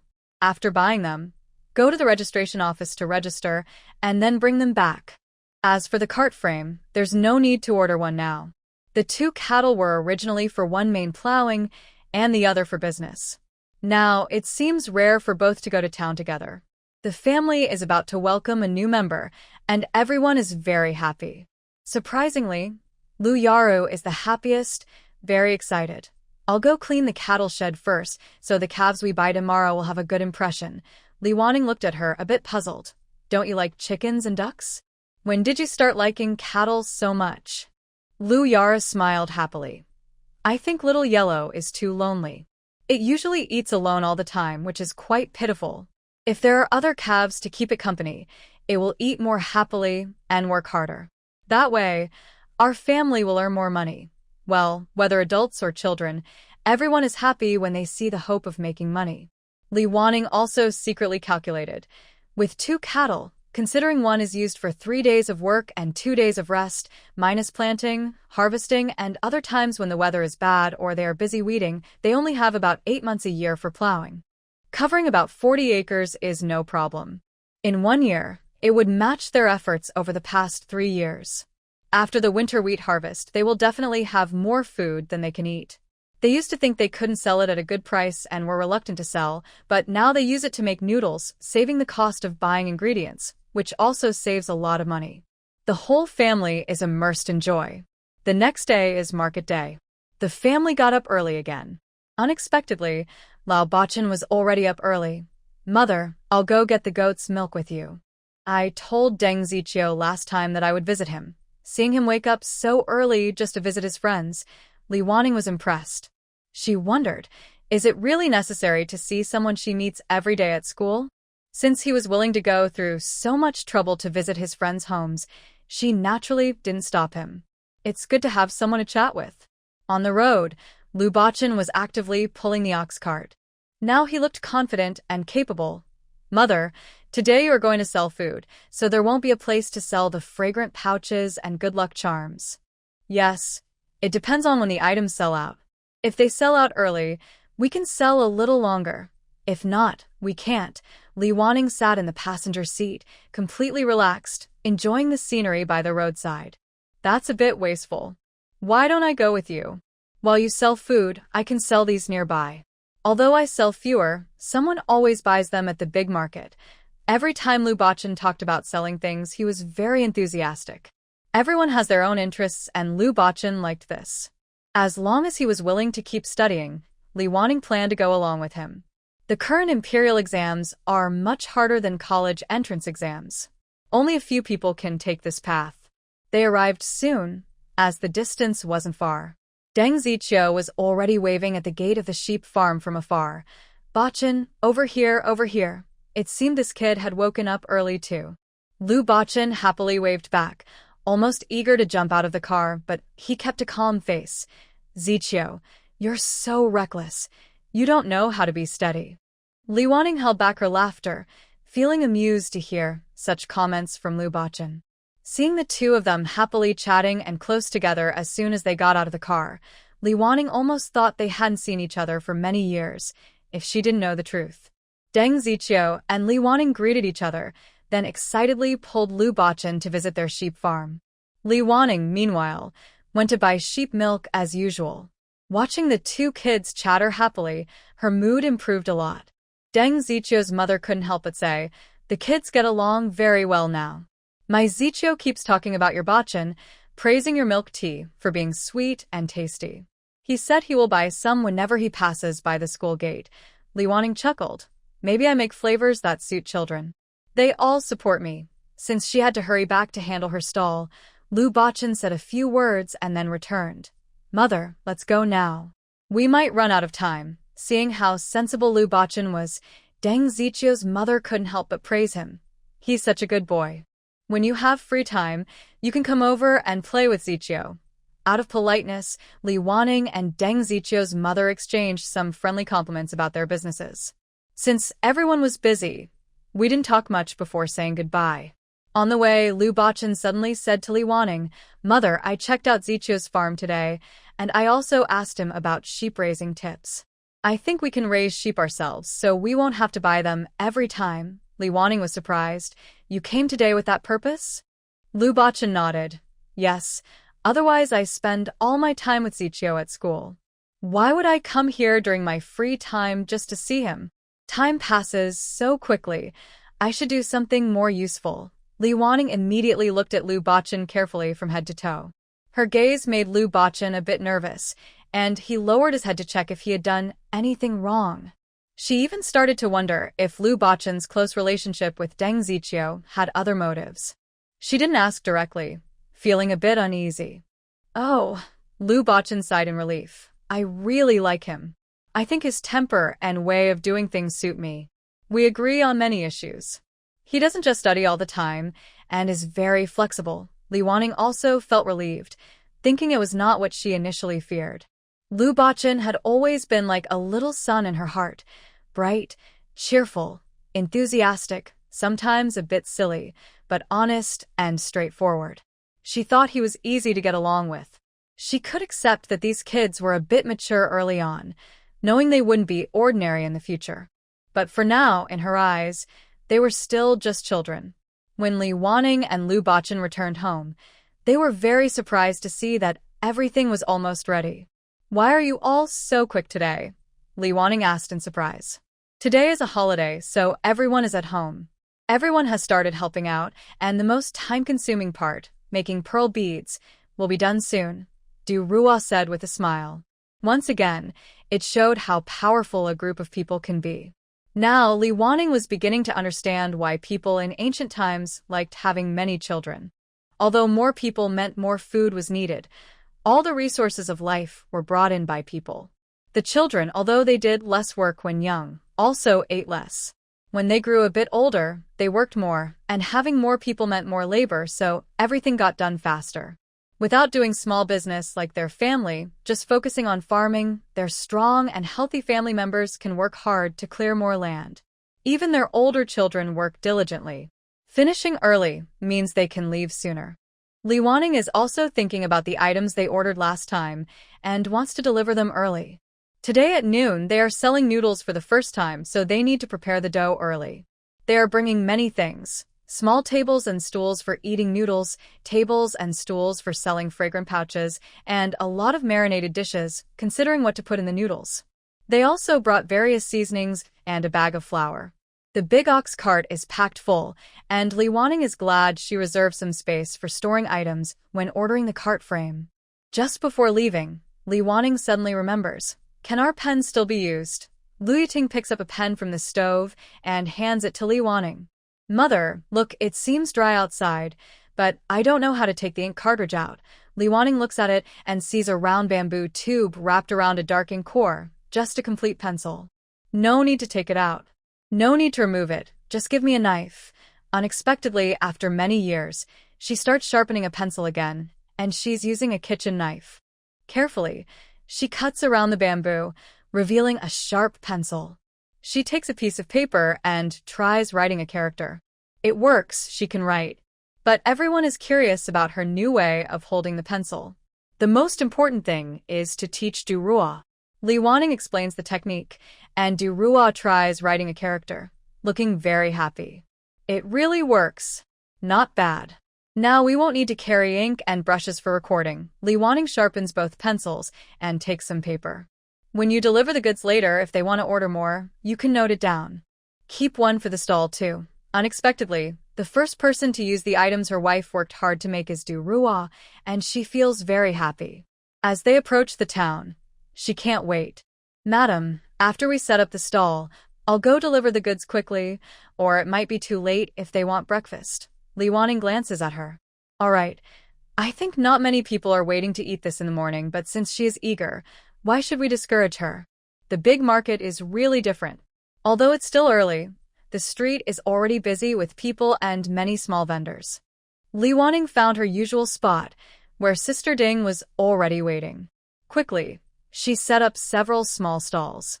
Everyone started doing their jobs. Du Rua also brought pencils, paper, last time's order list, and the items to deliver. Each shop's items were weighed beforehand, packed into lunch boxes, and carried over. They used multi-layered lunch boxes, so they could deliver to several shops at once. As for the milk tea, it was a bit hard to pack because it was heavy. They could only deliver to one shop at a time, and then come back for more. By the time Du Ruo finished delivering all the goods, about half an hour had passed. Li Wanning thought that this was a bit time-consuming and tiring. Maybe they should get a shopping cart. Fortunately, while delivering, she also received some orders for next time. Interestingly, the repeat orders for milk tea were even more. At the same time, Li Wanning also received some future orders. Everything was moving in a good direction. Lu Bachan also started his business. Although it wasn't the busy wedding season, not everyone got married in the lunar months of December and January. There were still some weddings, so the big red wedding characters and the paper cuttings of lovebirds were still in demand. Including sachets, some families with a little extra money would give them as gifts to relatives and children, along with money or small presents. Those who didn't want to sew could buy ready-made sachets, which also boosted sales. Lu Bachan was very happy with his purchases. He often took out a book to read because he remembered Li Wanning telling him last time that even if he wanted to go into business, he should keep some knowledge in his mind. Otherwise, the business wouldn't grow big and he might get tricked. More importantly, he felt that if he read here, maybe by coincidence, more people would come to buy. It was a win-win situation. After Du Ruo rested for a while, she started kneading dough. "Madam, how many should we make?" She wasn't sure how many people would want to buy, so she hesitated. "Maybe make a little more. At least we'll have lunch. If we don't sell everything, we can take the leftovers home in the evening." After thinking for a moment, Du Ruo nodded. "It probably won't go bad. Since it's so hot today, maybe by evening it will be ready. Perfect for steaming buns. Alright, it will be fine, because they brought a lot of marinated dishes today. By noon there was still about half left." Du Ruo was a bit worried. "Madam, why not start making noodles now? I'll sit and eat and see if we can attract some customers." Lu Bachan responded nearby. "Annie, after you finish, I'll take over. That way, we can extend the time." Thinking that if customers really came later, Du Ruo would be the main person working, and there wouldn't be much time to eat, she nodded. "Let's do it. We'll take turns eating." Actually, Li Wanning often went to unfamiliar places to find restaurants like this. Since she didn't know the taste, she just looked for places with lots of people. Not everyone can randomly find a good spot, so having people eat at the stall naturally acts as advertising. So, the three took turns eating. When Li Wanning was almost done, the first customer finally arrived. The customer was dressed neatly, but didn't seem very wealthy. They didn't order marinated dishes, just a bowl of plain noodles, but Li Wanning poured some boiled pork bone broth on top, adding a bit of meat flavor. Today's first customer at the noodle stall had to be well served. "Please enjoy your meal. If the taste isn't enough, you can add more ingredients," Li Wanning said. She wanted to put the seasonings on the table, but Du Ruo said that might cause waste, so they used the common non-self-serve method instead. "Okay," the customer replied. Less than a minute later, Li Wanning brought another bowl of noodle soup. The original broth is the best for the original flavor. If you'd like, you can drink a little. Most people in the north like to drink noodle soup, but Li Wanning didn't know if the people here liked it. She decided to try. Since this was the first customer today, everyone's eyes involuntarily looked over. Feeling the gaze around them, the customer looked at them with some confusion. Li Wanning then served a little more marinated dish. "You are the first customer today, so this is for you. Take your time and enjoy." Once again, the customer was reminded to take their time, but feeling the warmth, they couldn't fully relax and ate faster. Seeing this, they quickly signaled everyone to stop paying so much attention. Fortunately, when the customer left, they gave a very delicious review. Someone passing by overheard this and was attracted, bringing 2 more customers. As long as there are people at the stall, more will come. Although no one is waiting in line, there are always people eating at the tables. Lunch mostly happens within 1 or 2 hours. The noodles and snacks previously prepared were not enough, so they added more halfway through. The pickled vegetables and meats were also running out. Since the food is tasty, people ask for more. Next time, they plan to reserve several portions of pickled vegetables and meats. Meanwhile, Anding's tea was also sold more than usual. Some people don't like drinking noodle soup, and milk tea is expensive.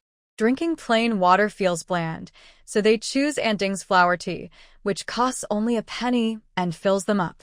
Li Wanning and her friends were packing up. Aunt Ding smiled and said, "Thanks to you today, I sold a lot of tea." Li Wanning looked at the sun. "With this weather lately, your business will only get better." Thinking about the hot weather, Li Wanning suddenly remembered that this season is perfect for eating cold noodles. But she had never seen anyone selling cold noodles here. Maybe no one knows how to make them. Li Wanning became more excited. Making fresh noodles takes time, and sometimes it gets busy and chaotic. But if she sold cold noodles, she could start steaming early in the morning, and by noon, she'd have plenty ready. Just mix everything together, and it would be much more convenient. Stay here and watch the stall for now. I'll go to the blacksmith to get something fixed, and when it's ready, I'll make something delicious for you, Li Wanning said, adjusting her clothes to Lu Bachan and Du Roi. Really? Great. Mother, when you make it, I'll help you, Lu Bachan said eagerly, looking forward to Li Wanning's skills. Li Wanning headed straight to the blacksmith shop. "Master, I want to make a metal tray. How long will it take?" She explained her needs. It should be round with a rim around the edge. The process isn't complicated. The master thought for a moment. Better to come back tomorrow. Today might be too late. He didn't mind waiting a day or two. Now, she came to town every day anyway. In the afternoon, Lu Bachan was still running his stall. Although Li Wanning and Du Roi sold out their goods by noon, Lu Bachan and Aunt Ding still occasionally received orders. So, they decided to wait there. "Today, I forgot to bring the materials for making the net, so I went to Jinxiu workshop to get some. We worked all morning and both felt very tired, so we could only do some tasks that could be done sitting down."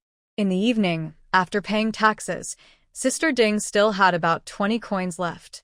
Li Wanning weighed it and felt she had about 400 or 500 coins, which was quite a good income.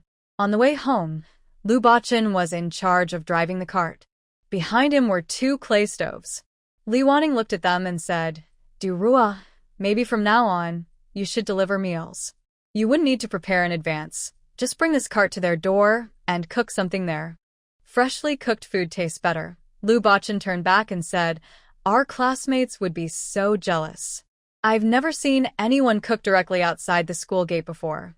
Seeing how excited he was, Li Wanning smiled and said, "No worries. Let them envy us slowly. After all, we have these conditions." Yes, their good conditions came from 2 sources. One was that most families only have 1 or 2 children studying, unlike their family, which has 5 children. That's enough to make a proper meal. The other reason was that their cart was originally designed to sell goods and could also cook. Making food for 5 people is easy for them. They make good use of everything they have, so nothing should be left unused. Nowadays, merchants generally don't have high status, and small vendors like them are even less respected. Plus, they are exiled, so some people in the academy probably secretly laugh at them. But what does it matter? Every day they come up with new ways to feed the children. Isn't that enough to make others jealous? When they arrived home, they immediately saw a yellow ox in the ox shed. It was slightly bigger than Little Yellow and had a similar color. "Oh, you bought it back. It looks like Little Yellow," Lu Bachan said as he took the ox off the cart and led it beside the other ox. Lian Xiao brought some water for Li Wanning to wash her hands. "Madam, go ahead and wash up," Lian Xiao explained. "Madam, this ox costs 15 taels of silver. It's a bit thin, but with some care, it should get better." Li Wanning didn't pay much attention and nodded. "All right, we'll try to raise it. It looks a lot like Little Yellow. What should we name it?" Lian Xiao smiled and said, "Third Miss named it De Huang. De Huang and Little Yellow are easy names to remember and suit Lu Yar's style of naming." Li Wanning was even curious. If they bought a white male ox, would Lu Yar name it Xiaohua? After a long day, she went to bed early that night. The next morning, Li Wanning just woke up. Before she could wash up, she heard a distant voice shouting, "Madam Li, something's wrong." "Something's wrong." Li Wanning frowned because she recognized the voice as Zhang's eldest brother. His tone was worried, so she thought something must be wrong in the fields. But the corn in the fields was almost ripe, ready to be harvested soon. What could possibly be wrong? As she was thinking, Zhang's eldest brother arrived at the gate, panting heavily. "Madam Li, it's not good. Yesterday, wild boars might have come into the fields." Many of the corn have been damaged. Do you want to go see the fields? Hearing this, Li Wanning didn't even have time to wash up. Her hair was still loose, and she hurried outside. Before leaving, she grabbed a cloth, tying her hair back as she walked. She made a simple ponytail with the cloth, not bothering with anything more elaborate. Not only Li Wanning, but everyone in the family was rushing toward the fields in a hurry. The corn would be ready for harvest soon. After months of hard work, they were about to reap the rewards. It was heartbreaking to see wild pigs ruin everything at this critical moment. Moreover, not knowing how much damage had been done made the feeling of anxiety even worse. Before reaching the field, they saw a large area of corn stalks knocked over and scattered, looking quite serious. As they got closer, they could see the chaos in the field, at least 3 or 4 acres damaged. Their hearts sank with worry. Wang Ziyuan was examining footprints in the field. "Madam, it looks like wild pigs came down from the northern mountains. And judging by the footprints, more than one pig was involved." Li Wanning looked at the damaged corn and felt a wave of fear. She turned to look at the children following behind her. She felt grateful for their safety. She never expected there to be wild pigs on the mountain. Luckily, the children hadn't encountered any when they went up earlier. Also, wild pigs weren't mentioned in the Exile manual, which meant they hadn't been seen before by everyone. "Our corn stalks are enough for burning, and we have enough food for now. From now on, no one is allowed to go to the mountain without my permission," Li Wanning said seriously. Seeing the mess in front of her, Li Wanning's first words were that they must not go up the mountain alone in the future. The children and the little concubines felt warm inside and secretly made a promise. The lady was so kind to them, so they must work hard from now on. Jianxiao squatted down to pick up a fallen corn stalk. The corn on it had been mostly eaten by wild boars. She looked worried and scared, saying, "What should we do? Will they come back? If they have no food and know they can find enough here, they will definitely come again," Li Wanning said confidently. "Wild boars are smart. With so much tasty food here, they won't keep starving. Then, should we harvest now?" Du Rual looked at the young corn still on the branch. It was too tender to eat raw, but boiling it for their own meal would be good. However, there's so much, how can they finish it? Plus, harvesting now would cause a big loss. This is a big matter. We need to tell the village head and ask the town for help, Lu Buyuan said calmly, looking at Li Wanning. "Today, this land belongs to us, but tomorrow it might belong to someone else, or even cause harm in the village. It's a big risk. Yes, first tell the village head, then see how to handle it," Li Wanning said, turning to everyone. "The children will go to school, as usual. Everyone go back and wash up. Brother Zhang, please help invite the village head. I'll go home to tidy up and come back." After a moment of relief, Li Wanning regained her composure.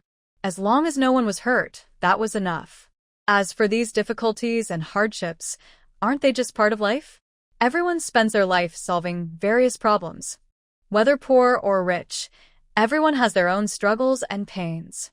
"Mother, should we stay and help?" Lu Buqing looked unhappy. They had also worked hard in the fields. Lu Boli frowned as he watched everything, silently estimating the loss. "Yes, mother. If we need to harvest quickly, it would help if we stay.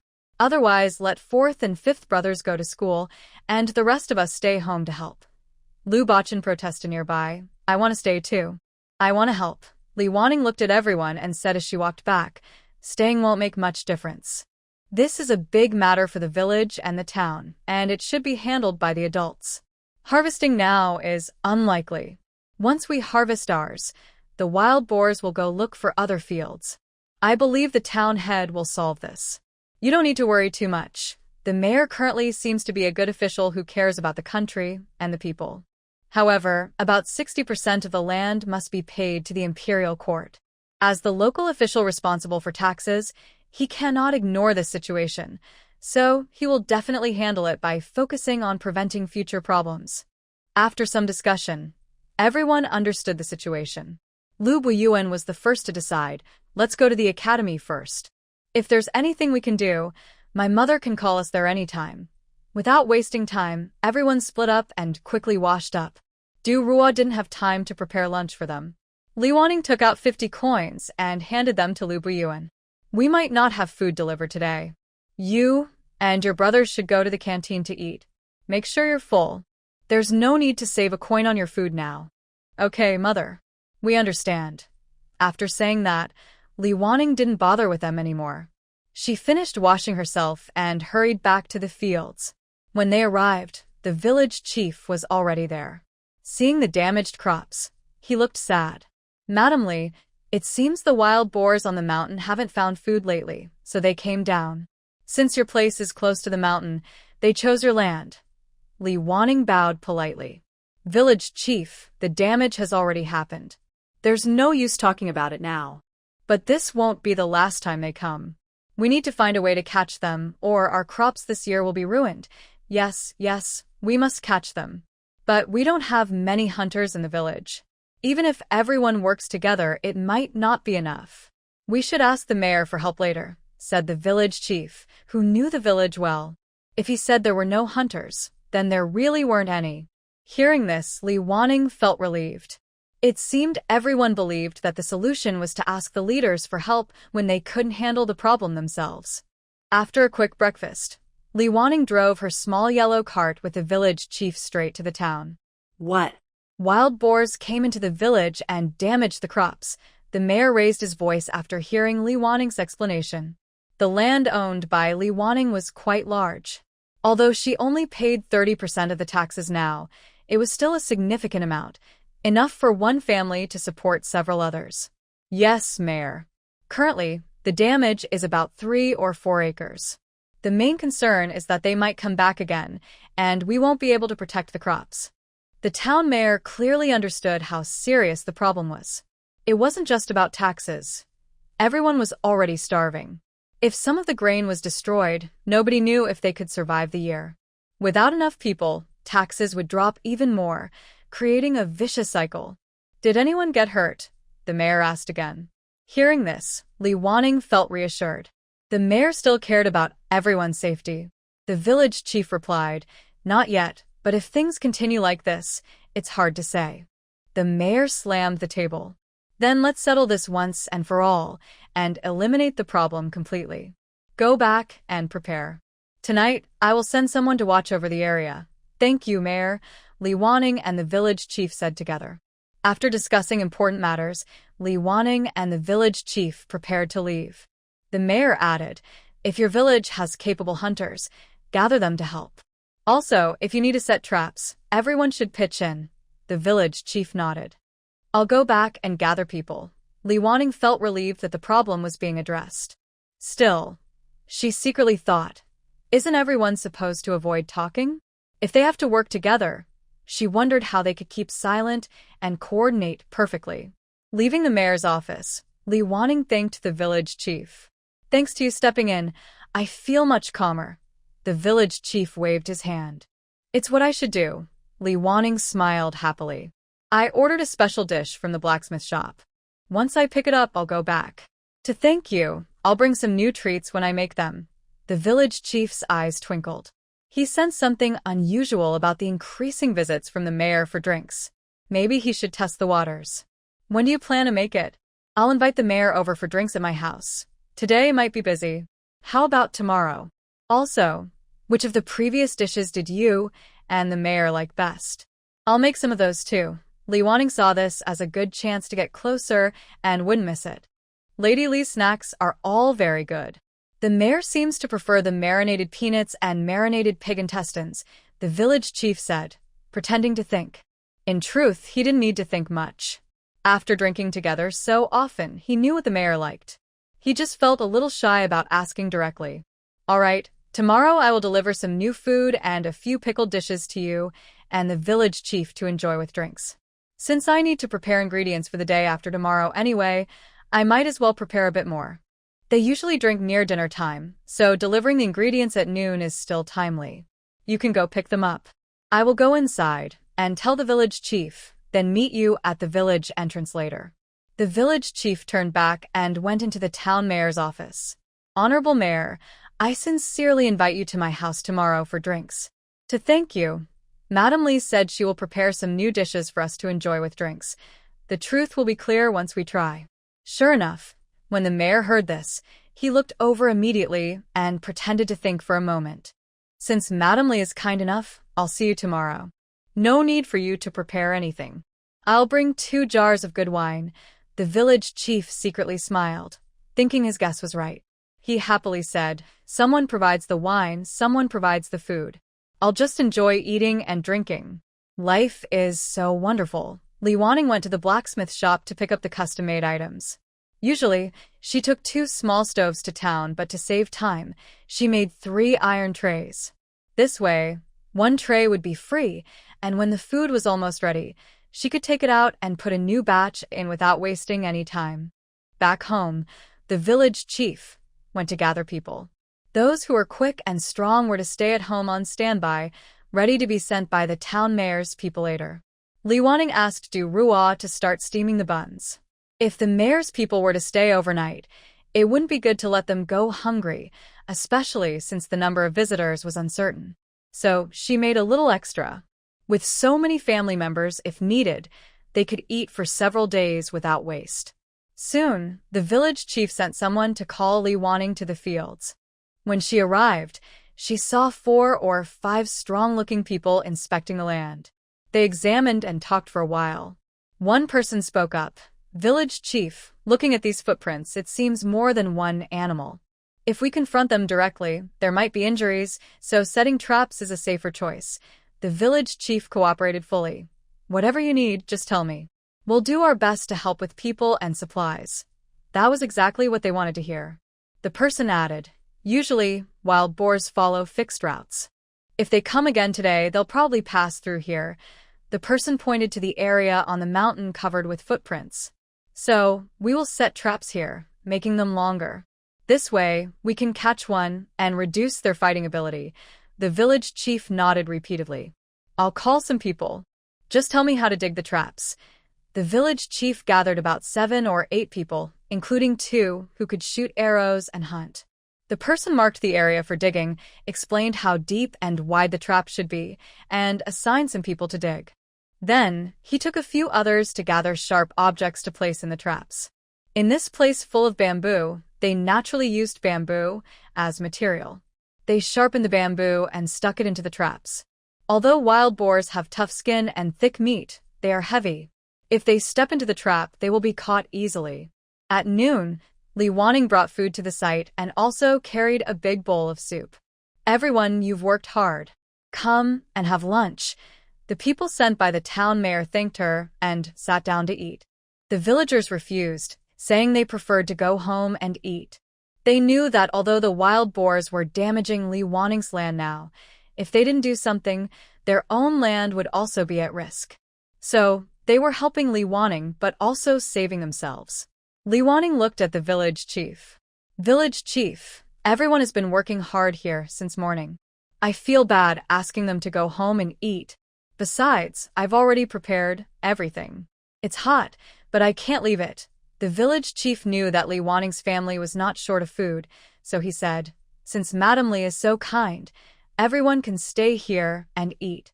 Afterward, we'll continue working. He emphasized, the wild boar problem is a big matter for the whole village. It's not just Madam Li's problem. We all need to work together to solve it quickly. Everyone agreed they understood the importance. Li Wanning scooped some vegetables and handed a steamed bun to the village chief. Village chief, thank you for your hard work. Please don't mind simple food. To show they took this seriously, the village chief stayed and watched everything. He was hungry too, so he accepted the food. Thank you, Madam Li. Seeing the village chief start eating, others also relaxed and ate their fill. In the afternoon, they continued working. They worked until it was almost dark before the traps were finished. Because they needed to guard the traps at night, Li Wanning let them stay at her house for dinner. The villagers refused to eat again and went home, but they all said they would come later to help. Li Wanning's family has no men, only the village chief staying with her. As night fell, a group of about 20 people arrived, all armed, some with bows and arrows, clearly trained fighters. Including the 7 or 8 villagers, there are over 30 people now. Li Wanning even started to feel a little hopeful. Little wild boar, this time let's see where you run. Wild boars usually move around at night, around dawn. By about 9 o'clock in the evening, the village chief arrived with 2 others. Everyone was very happy. Although he wasn't a great fighter, he seemed to give a feeling of being the main person in charge whenever he was there. Around 10 o'clock, the village chief looked at the person who led during the day and asked, Wang San, can we go set up an ambush now? Wang San looked at the sky. It's a bit early, but we can go hide sooner. Everyone went to the fields. Wang San assigned positions, and Li Wanning was glad she had earlier asked Brother Zhang and Wang Ziyuan to set up 2 shelters along the edge of the field, with grass mats hanging around to hide a few people. The corn in the field was tall, so it was hard to see people hiding inside at night.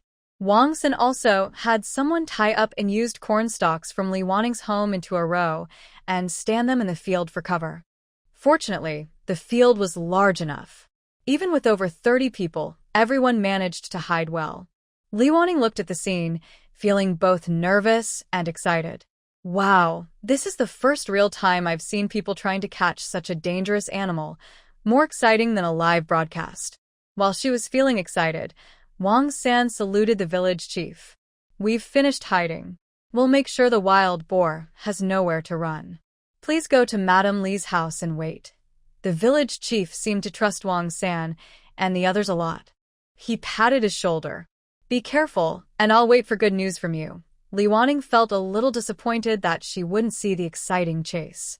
Although she could see the distant fields from her yard while standing on a ladder during the day, at night it was just a dark, black void. Besides the village chief and Li Wanning, another person followed the village chief back to her house. He looked sturdy, but didn't join the fight. She was curious about his identity, but kept quiet. I didn't expect the mayor to come personally, so there were no snacks or drinks prepared at home. Li Wanning brought some flower tea and said, Our home is simple, so please forgive the lack of hospitality. Since the village chief had been here all day, everyone knew she was speaking to him. The mayor waved his hand and said, Today, we are here for official business, not for drinking. Lady Li, please don't mind. Li Wanning sensed the underlying meaning. Today was not for drinking, so she thought she should prepare more dishes tomorrow. Sure enough, if you want to win someone's heart, you can start by winning their stomach. She smiled brightly and said, Yes, yes, yes. Tomorrow, I will prepare some small dishes to show our gratitude.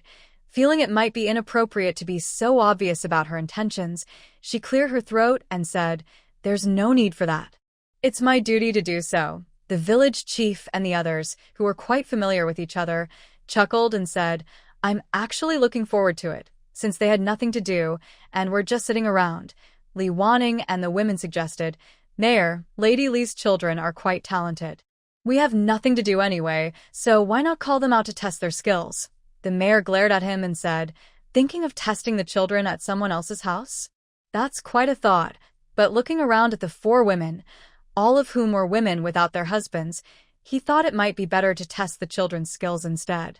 So, the 5 children were pulled out and made to perform late into the night. Li Wanning found the situation somewhat amusing, but considering the children were already 14 and practically little adults here, she thought, oh well, since the village chief and the mayor are both educated, it's a good learning experience. The mayor, in particular, valued education highly. To achieve political success, he believed he could either increase taxes or improve local education. Raising taxes was difficult because a 60% tax burden was unbearable for the exiles, many of whom struggled to survive due to food shortages. He spent every year worrying about how to help more people survive, so raising taxes was out of the question. Therefore, education was his best option. If this remote place could produce a few successful scholars or officials, it would reflect well on his leadership. He often provided support to the local academy and frequently exchanged ideas with the headmaster, sharing the same goal. Over time, they became close friends despite their age difference. Most of the students who performed well in the academy had already been recognized. The dean had praised a few students more than once, which was not easy to achieve. So, while feeling a bit regretful, he also felt curious. He had seen these children before but hadn't spoken much to them and didn't know them well. Today, they stood in a row in front of him. The older ones looked calm and steady, while the younger two looked curious and confident, not at all nervous, truly children of officials. Since it wouldn't be polite to make them stand in someone's house, he waved his hand and said, "Please sit down." The children bowed politely and found small stools to sit on. Then, they began sharing their knowledge and ideas. At this moment, Li Wanning and the others couldn't join the conversation. They quietly listened to the back and forth, even though they didn't understand everything. Still, they could tell that the children read well and had good learning skills. The village chief and the town mayor looked happier and more fond of the children, with their expressions showing less regret. Since the children had school the next day, around 11 o'clock, the village chief decided to let them go home. "You'll go back to the academy tomorrow, right? Rest early tonight. It might be a little noisy later, so try to get used to it." Li Wanning handed Lu Buiyuan a ball of cotton. "Put this in your ears when you sleep later, so you won't be disturbed by the noise." Having been children before, they knew that good sleep during childhood was precious, so blocking out the noise would help a lot. Time felt slow and hard to endure. Li Wanning occasionally listened from the yard, trying to hear if there was any sound from afar. After wandering around several times, she finally heard someone shouting loudly, followed by a noisy commotion. She wanted to go out but was a little scared. She looked back at the village chief and the town mayor. The village chief was calm and said, "It's okay. Among the people I brought today, some are experienced fighters and others are good at riding and shooting. They often train together and work well as a team. Catching a wild boar shouldn't be a problem." At this moment, the person who had been following the village chief spoke up. "Village chief, I'll go now. It shouldn't take long to catch it. I'll just go and finish the job." The village chief nodded. "All right, go ahead. Be careful. Wait until they catch the wild boar before making your move." The man nodded and turned to leave. Li Wanning saw him pull out a long knife, about 2 feet long, from behind the firewood pile at the gate. "Who is this?" Li Wanning couldn't help asking. "The best butcher in town," the mayor said calmly. Li Wanning wanted to say, "The butcher has arrived." The mayor truly is thoughtful and careful. After waiting a little longer, they finally heard distant voices saying, "Is he dead?" And "He's dead," followed by the sound of a group of people walking toward them. Du Rua quickly went back to report, "My lord, madam, it sounds like it's over. Everyone is coming this way."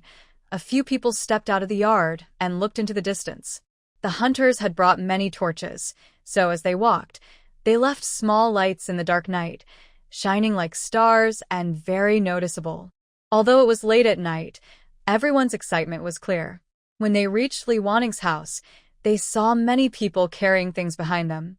Wang San bowed to the mayor and said, "Mayor, the 3 wild boars we caught tonight have all been killed. We finished them off earlier, and no one is hurt." "Oh, how big are the wild boars?" the mayor asked, nodding. At this moment, the butcher came forward to bow. "One is a little smaller, about 125 kilograms, and the other 2 are bigger, each over 150 kilograms. The mayor looked at Li Wanning and asked, "Madam Li, can you cut the pork now? It's easier to handle it locally than to bring it to town for division. Everyone can go back to their own homes." Li Wanning quickly nodded. "Yes, we have the space. We'll start boiling water right away." Everyone began to work. With the butcher present and several skilled helpers, they cleaned, skinned, and cut the meat efficiently. The mayor looked at everyone and started assigning tasks. "Everyone helping, take 20 jin of pork. Wang San, take 30 jin. Village head and Madam Li, each 30 jin. If there's any left over, send it to the childcare hall." The villagers helping out heard they also had some, and they couldn't help but smile happily. 20 jin of pork was a lot. Buying that much would cost a lot of money, and they wouldn't even eat so much during the New Year. After opening the pigs, they removed the internal organs. The mayor remembered Li Wanning's delicious marinated pig intestines and said, "Leave the pig farm and the entrails for Madam Li's family." Li Wanning felt a little embarrassed. "That's too much for us. Let's keep only 20 jin of meat." The mayor waved his hand and said, "The wild boar was caught from your land. Besides, You lost quite a bit on those few acres, and with everyone eating and drinking over the past few days, let's not count every little thing. Just forget it. Thinking about tomorrow's snacks, the mayor also felt he should leave something for Li Wanning. Most of all, during the earlier processing, they spent a lot of time. When it came to cutting, it was like a butcher's job, cutting as much as needed without being too precise. They aimed to get roughly the right amount. First, they divided the meat among the villagers, who could then go home. The town folks' share was kept for later, and as they finished, everyone gradually left. In the end, only the butcher, the village chief, the mayor, Wang San, and a few others who had come with Wang San remained. It was almost dawn. Li Wanning, who hadn't slept all night, felt she couldn't hold on much longer. But seeing the remaining pork, she forced herself to say, "Mayor, I can drive you back to town and take the meat with us." The mayor looked lively and said, "Just borrow my ox cart. I'll send someone to bring it back later. You've all worked through the night, so you should rest well." Li Wanning liked this idea. She hadn't stayed up so late in a long time and was really exhausted. Thank you, Mayor. "We really appreciate your help in solving such a big problem for us." They exchanged polite words, and the mayor took the meat and left with the others. Everyone was very tired, so they decided not to cook breakfast. They gave some money to a few children. "Wu Yuan, you and your brothers can eat breakfast and lunch at the canteen today. We might not have time to deliver it." Seeing the 80 coins Li Wanning handed him, Lu Buyuan said, "You don't need to give so much. We still have some from yesterday." He was about to count the money, but Li Wanning stopped him. "Keep it for now. We'll talk about it later. We're in a hurry to rest now. You all do what you need to." She called a few concubines to go to sleep. As for the 3 girls, there was no need to worry. They could take good care of themselves, and the household chores would be handled well. Last night, Wang Ziyuan and the eldest Zhang brother had also worked all night. When they left, they agreed that everyone wouldn't go to work today. It was a day for everyone to rest as much as they wanted, as long as they could prepare some snacks for the evening. She thought she could sleep forever, but around noon, at about 12 o'clock, she woke up, not because she had slept enough, but because she was hungry. "Even my mind and eyes want to sleep, but my stomach won't allow it." Struggling to get up, Lu Yuting saw her and immediately asked, "Mother, are you awake? Do you need to wash up? I left some stir-fried vegetables and steamed buns in the pot. Would you like to eat now?" Li Wanning yawned and said, "I'll wash up first and then eat." Then she looked at Durua outside washing the pig pen. "Durua, when did you wake up? Aren't you tired?" Durua turned around, pinching her nose. "I'm afraid the braised dishes in the evening won't be ready in time, so I got up early to clean these." The person who cooks at home really works the hardest." "Madam, is this edible?" "It seems to have some." Durua held up a white thing she didn't quite recognize. Among the waste in the water, she recognized livers, lungs, and intestines, but didn't know what the others were. She didn't dare throw them away secretly, so she gathered everything together, waiting for Li Wanning's decision. Li Wanning looked at it for a while. "If it has, it should be pig's small intestines," she guessed. It kind of looked like that. "Wash it clean and try it cold with some seasoning. It might taste good." Li Wanning had eaten this as a child when her father made it. She thought it was very fragrant, but she only made it once and never ate it again. She crouched down and looked through the stuff. When she saw the pig kidneys, she handed them to Durua. "This can also be eaten. Just wash it." Then she looked further and found a long, thin, black-red slice. "Not entirely sure," she asked. "Is this pig pancreas?" Durua and the others shook their heads. They had never seen it before. Li Wanning seemed to have seen someone use pig pancreas to make soap in a video before. She vaguely remembered it looked like this. She looked at the other pieces again. This one seemed the most similar. Li Wanning was a bit excited. This was a common ingredient used in soap making in the past. Old soap was even called pancreas because its main ingredient was pig pancreas. If it really was, that would be a good find. It was expensive to buy, so they rarely used it. With 3 pig pancreases, they could make soap that would last a long time. They had never made soap before because it was complicated and uncertain if it would work. The main reason was they didn't have the raw materials and would have to spend money on something uncertain. Li Wanning was hesitant now, but since the materials were right in front of her, if she didn't do it now, the only reason would be laziness. Putting aside useful things, Li Wanning felt she still had many tasks today. She stretched lazily, washed up, ate, and then started working. The first thing to do was make cold noodles, since she had never done it before and wasn't sure if she could succeed on the first try. Du Rua, go prepare the marinated dishes. In the evening, serve them with drinks for the town chief and the village head. The good news was that she was supposed to go to the town tomorrow to sell things and buy meat and sausages. But now, she had 3 wild boars, more than she usually bought, and meat was ready. The other vegetables could be gathered from home, saving her the trip to town. Li Wanning scooped 2 bowls of flour, planning to try making the noodles today. She didn't want to make too much. She added a bit of salt to the flour, as it was said to make the dough stronger. She didn't know much, so she just followed the instructions, then added water and mixed until it looked like loose crumbs. Du Rua saw this and asked, "Madam, are you going to knead the dough?" "I can do it if you want, just tell me what to do." Lien Xiao, who was outside, heard this and ran in saying, "I'll do it." Du Rua, you focus on the marinated dishes. I'll help Madam with the noodles. Although Li Wanning sometimes made things herself, her little maids weren't used to her cooking by hand. They usually took over everything once they learned how. Since it was her first time making noodles, Li Wanning was a bit unsure about the steps.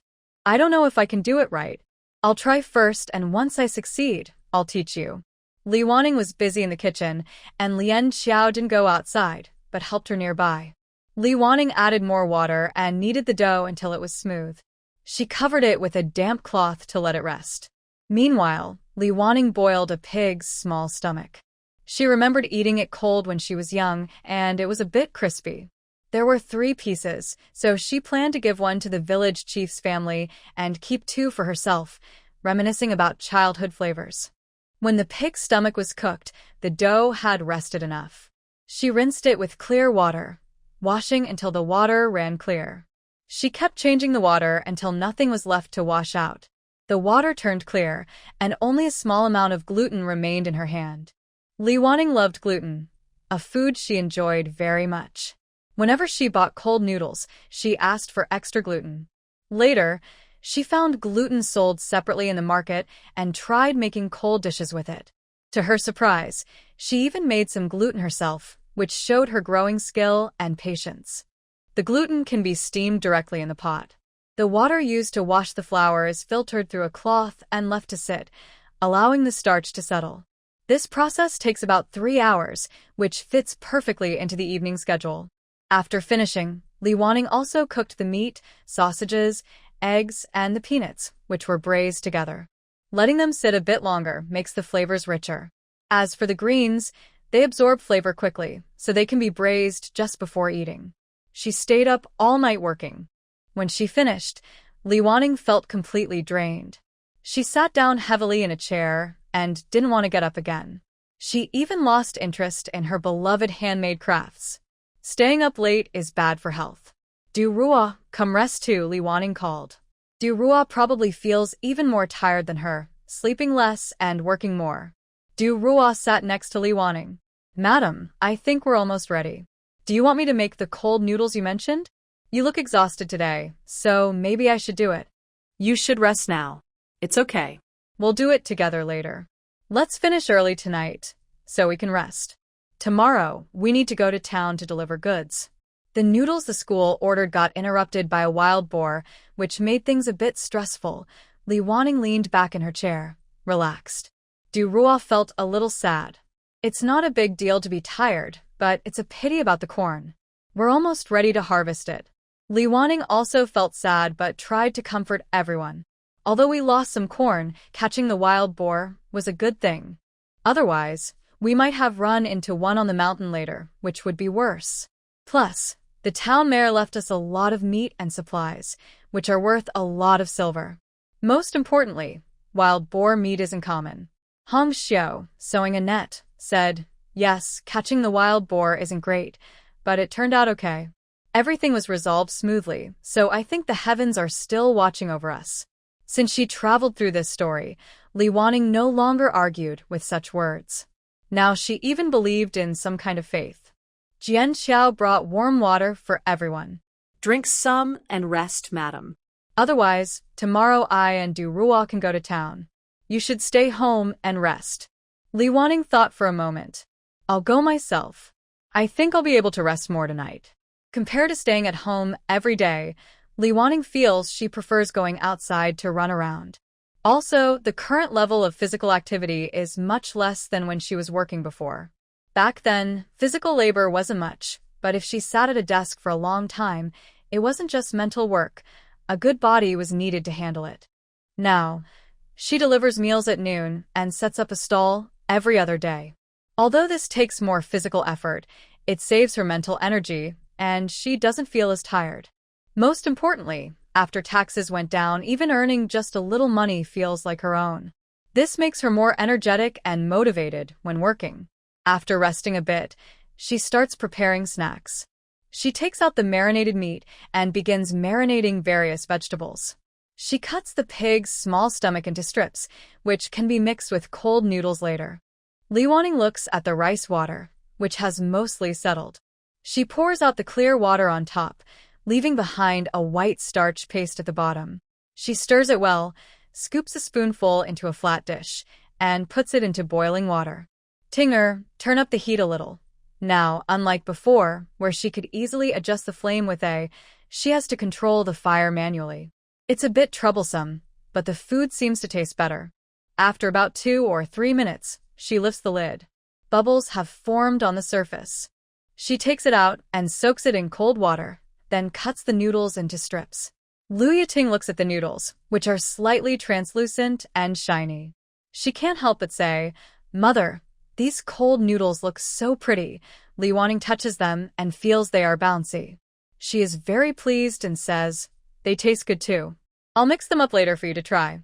She adds sliced cucumber, minced garlic, chili oil, soy sauce, vinegar, sesame oil, and cilantro all at once, then mixes everything.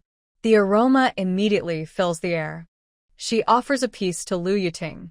Surprised, Lu Yiting quickly uses her hand to grab it and puts it in her mouth. Her eyes water a little, but her expression brightens quickly. She looks at Li Wanning with a happy smile.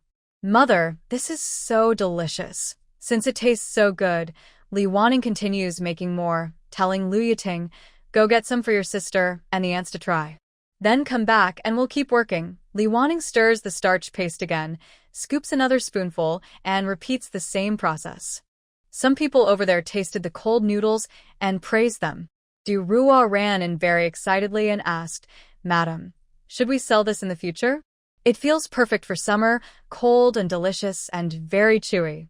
Everyone will definitely love it." Indeed, she is good at cooking and quickly judged that this product has a market. In her time, especially in some areas, many shops sell this, and even after many years, they haven't closed, showing that many people enjoy eating it. "Yes, we will try selling it next market day. If it sells well, that would be great, but it's a bit troublesome to prepare." Li Wanning thought it was manageable, except for the long resting time needed. She initially planned to set up a stall, as mornings were usually slow, and one person could handle selling while the other made the noodles. But if it takes several hours to prepare, it would be close to lunchtime when they finish, which is a bit tight. She found it a bit troublesome, but Du Ruo didn't mind. "No problem, madam. I watched you make it today, and I think I've got the hang of it. I can do it next time. As long as we make money, I don't mind the trouble." She then made a plan. "In the future, we'll need the dough at home. Then start washing it there. After washing the gluten, you can steam it. I'll go deliver the goods. When it's almost noon, we can start steaming both pots together. I think steaming one pot doesn't take long, and will save a lot of time." She became even more excited, clenching her fists with a look of hope. "We have 2 pots, so one can cook noodles and the other steam cold noodles. Nothing will be delayed." Although a bit idealistic, it was very fitting. Li Wanning liked this young lady, who was so focused on making money. While Du Ruo was lost in her happy plans, Li Wanning steamed 2 more cold noodles, mixed them with the same seasoning as before, and packed them with other snacks. Today's side dishes were abundant, including cold pig stomach, various braised meats, and vegetables. The braised meat today was rare wild boar, which was quite high-end. Because there was quite a lot, each dish was enough for several servings. The multi-layered lunchbox was filled with 2 full boxes. It was a bit heavy for one person, so she brought Du Ruo along to help carry. When Li Wanning arrived, the town mayor had just come, and the tea had not been served yet. Seeing the 2 food boxes Li Wanning carried, the mayor was surprised. "Madam Li, why did you bring so much?" "Just the 2 of us drinking, and this is quite a feast." Li Wanning and Du Ruo bowed and presented the food boxes one by one. "Our family has been greatly cared for by the town chief and the village head. These gifts are not enough to fully express our gratitude. Our family is made up of women and children. We can't do much, but we can prepare some simple dishes. If the town chief and village head come to drink, and if they don't mind simple food, please let the women know. Sometimes, people can be brave for the sake of food." The town chief cleared his throat and said, "I have a good relationship with your village head. In the future, I might trouble Mrs. Li." The village head, who had been silent, finally spoke up and gave Li Wanning a meaningful look. "Mrs. Li's cooking skills are truly good. I hear her business in town is doing well. If she has new snacks, she can send some to the town chief to try. The adults here also have a good taste in food, and if they like it, it must be good." The village head was very tactful, and Li Wanning admired and appreciated him. She didn't want to miss the opportunity he created, so as soon as she received the signal, she immediately responded, "In that case, we will visit more often." Actually, Li Wanning was overthinking. The town chief was also reluctant to refuse and even praised the village head in his heart. Out loud, he said, "It's my pleasure. Qingping is even in my heart." From then on, Li Wanning felt she had managed to flatter the highest official in the exiled town. She didn't expect much help in daily life, but at least if she faced difficulties, the official might lend a hand. For them, that could be a lifeline. No one likes to flatter others, but most people can't avoid it. Usually, people flatter for work, projects, or promotions, but ultimately, it's all for money. In her current situation, flattery could even save her life at critical moments. Feeling that she had flattered well, Li Wanning felt much more relaxed. As long as they didn't commit crimes or cause trouble, she believed they could stay here peacefully for a few years. When Li Wanning and her group returned, Jian Xiao had already made the remaining starch into cold noodles. Thanks to the wild boars, Li Wanning's family's dinner was very rich, with several side dishes for the village head and others. The quantity was several times more than usual, and there were a few additional dishes as well. When the boys entered the yard, they smelled the aroma of braised dishes. They saw Lian Xiao still busy in the kitchen. Lu Buxin happily asked, "Aunt Lian Xiao, are we having braised meat tonight?" They knew that 30 gene of wild boar meat had been shared with their family yesterday, and they had been looking forward to it all day. Lian Xiao pointed to the dining hall and said, "A big bowl. Enough for you to eat." Because the weather was hot and the meat couldn't be stored for long, she kept a piece and added more salt to stir-fry it for the next 2 days. The rest was to be eaten within these 2 days, so she quickly stir-fried a large plate. The leftovers were braised, and since the family couldn't finish it all, they planned to sell the braised wild boar meat tomorrow. People coming to buy braised meat tomorrow would also be lucky. After washing their hands, the 2 younger children quickly ran into the dining hall. Seeing the food on the table, they smiled happily. Never had they seen such a feast even during the New Year. Suddenly, they noticed 2 unfamiliar dishes. Pointing at 2 plates of cold noodles, Lu Buxin asked curiously, "Mother, what are these?" "I've never seen them before. These are called liangpi cold noodles. We just made them today and plan to sell them in town. Try them and see if they taste good, and if anyone will buy them," Li Wanning said. She thought if the children liked them, she could also sell them at the entrance of the academy. Because the family still followed some old rules, although everyone was eager to try, they didn't just start eating. Lu Buxin swallowed and said, "Okay, I will try them later, but Mother's cooking must be delicious. All right, everyone, come look. There's also a little flatterer here." Everyone ate a meal where they eagerly used their chopsticks in the first half, then praised Lianxia repeatedly in the second half. But no matter how much they praised, it didn't give Li Wanning more energy. Soon, she urged everyone to go to bed quickly because she simply couldn't hold on anymore. Perhaps because she was still relatively young, after a good night's sleep, she became lively again. Early the next morning, Li Wanning looked at the previous reservation list. Today, there are already over 20 bowls reserved. I think I should buy 2 buckets of goat milk. Du Ruo was busy in the kitchen. Yes, I also think buying 2 buckets is better. When everyone is drinking, there should still be some people at the academy who want to buy some. They were all at an age that loved to eat. Children from families with no financial worries wouldn't deprive themselves. Today there was no market, so there wasn't much to do. I just delivered goods to the families who ordered, then sold a little in town. At noon, I went to the academy gate to cook for my children and also prepared food for those who had ordered. The children still got up to help. When Li Wanning brought back the goat milk, everything at home was ready. We boiled it directly, poured it out, and left. On the way, Du Ruo picked up the order list again to look at it. Li Wanning was driving the cart and asked, "What are you looking at?" Du Ruo looked excited. "Madam, I am thinking about how to deliver the goods more quickly. 1 food box can hold several orders. I want to combine the orders so I can deliver to many families at once." "Good idea. Take your time to think about it. After today, we will buy a small delivery cart so you can carry more at once. It will make things much easier. For such a hardworking and thoughtful partner, I can only support her fully." Today, there weren't many things to sell, so it didn't matter much whether she studied the method. But her attitude and way of working are qualities many people lack in their whole lives. I dare say, if these little wives lived in my time, they would also do well in their careers. We set up a stall in town. Du Ruo went to deliver the goods. Since there was no market today, Sister Ding didn't come. It was too early, and there weren't many customers. Li Wanning was boiling milk tea, with nothing else to do. She started thinking about what kind of small cart to make. This small cart needs to go with the selling cart, so it must be able to hold things. Their cart already had many items, so to save space, it would be best if it could fold. She hadn't paid attention to this before, and didn't know if current craftsmanship could make it happen.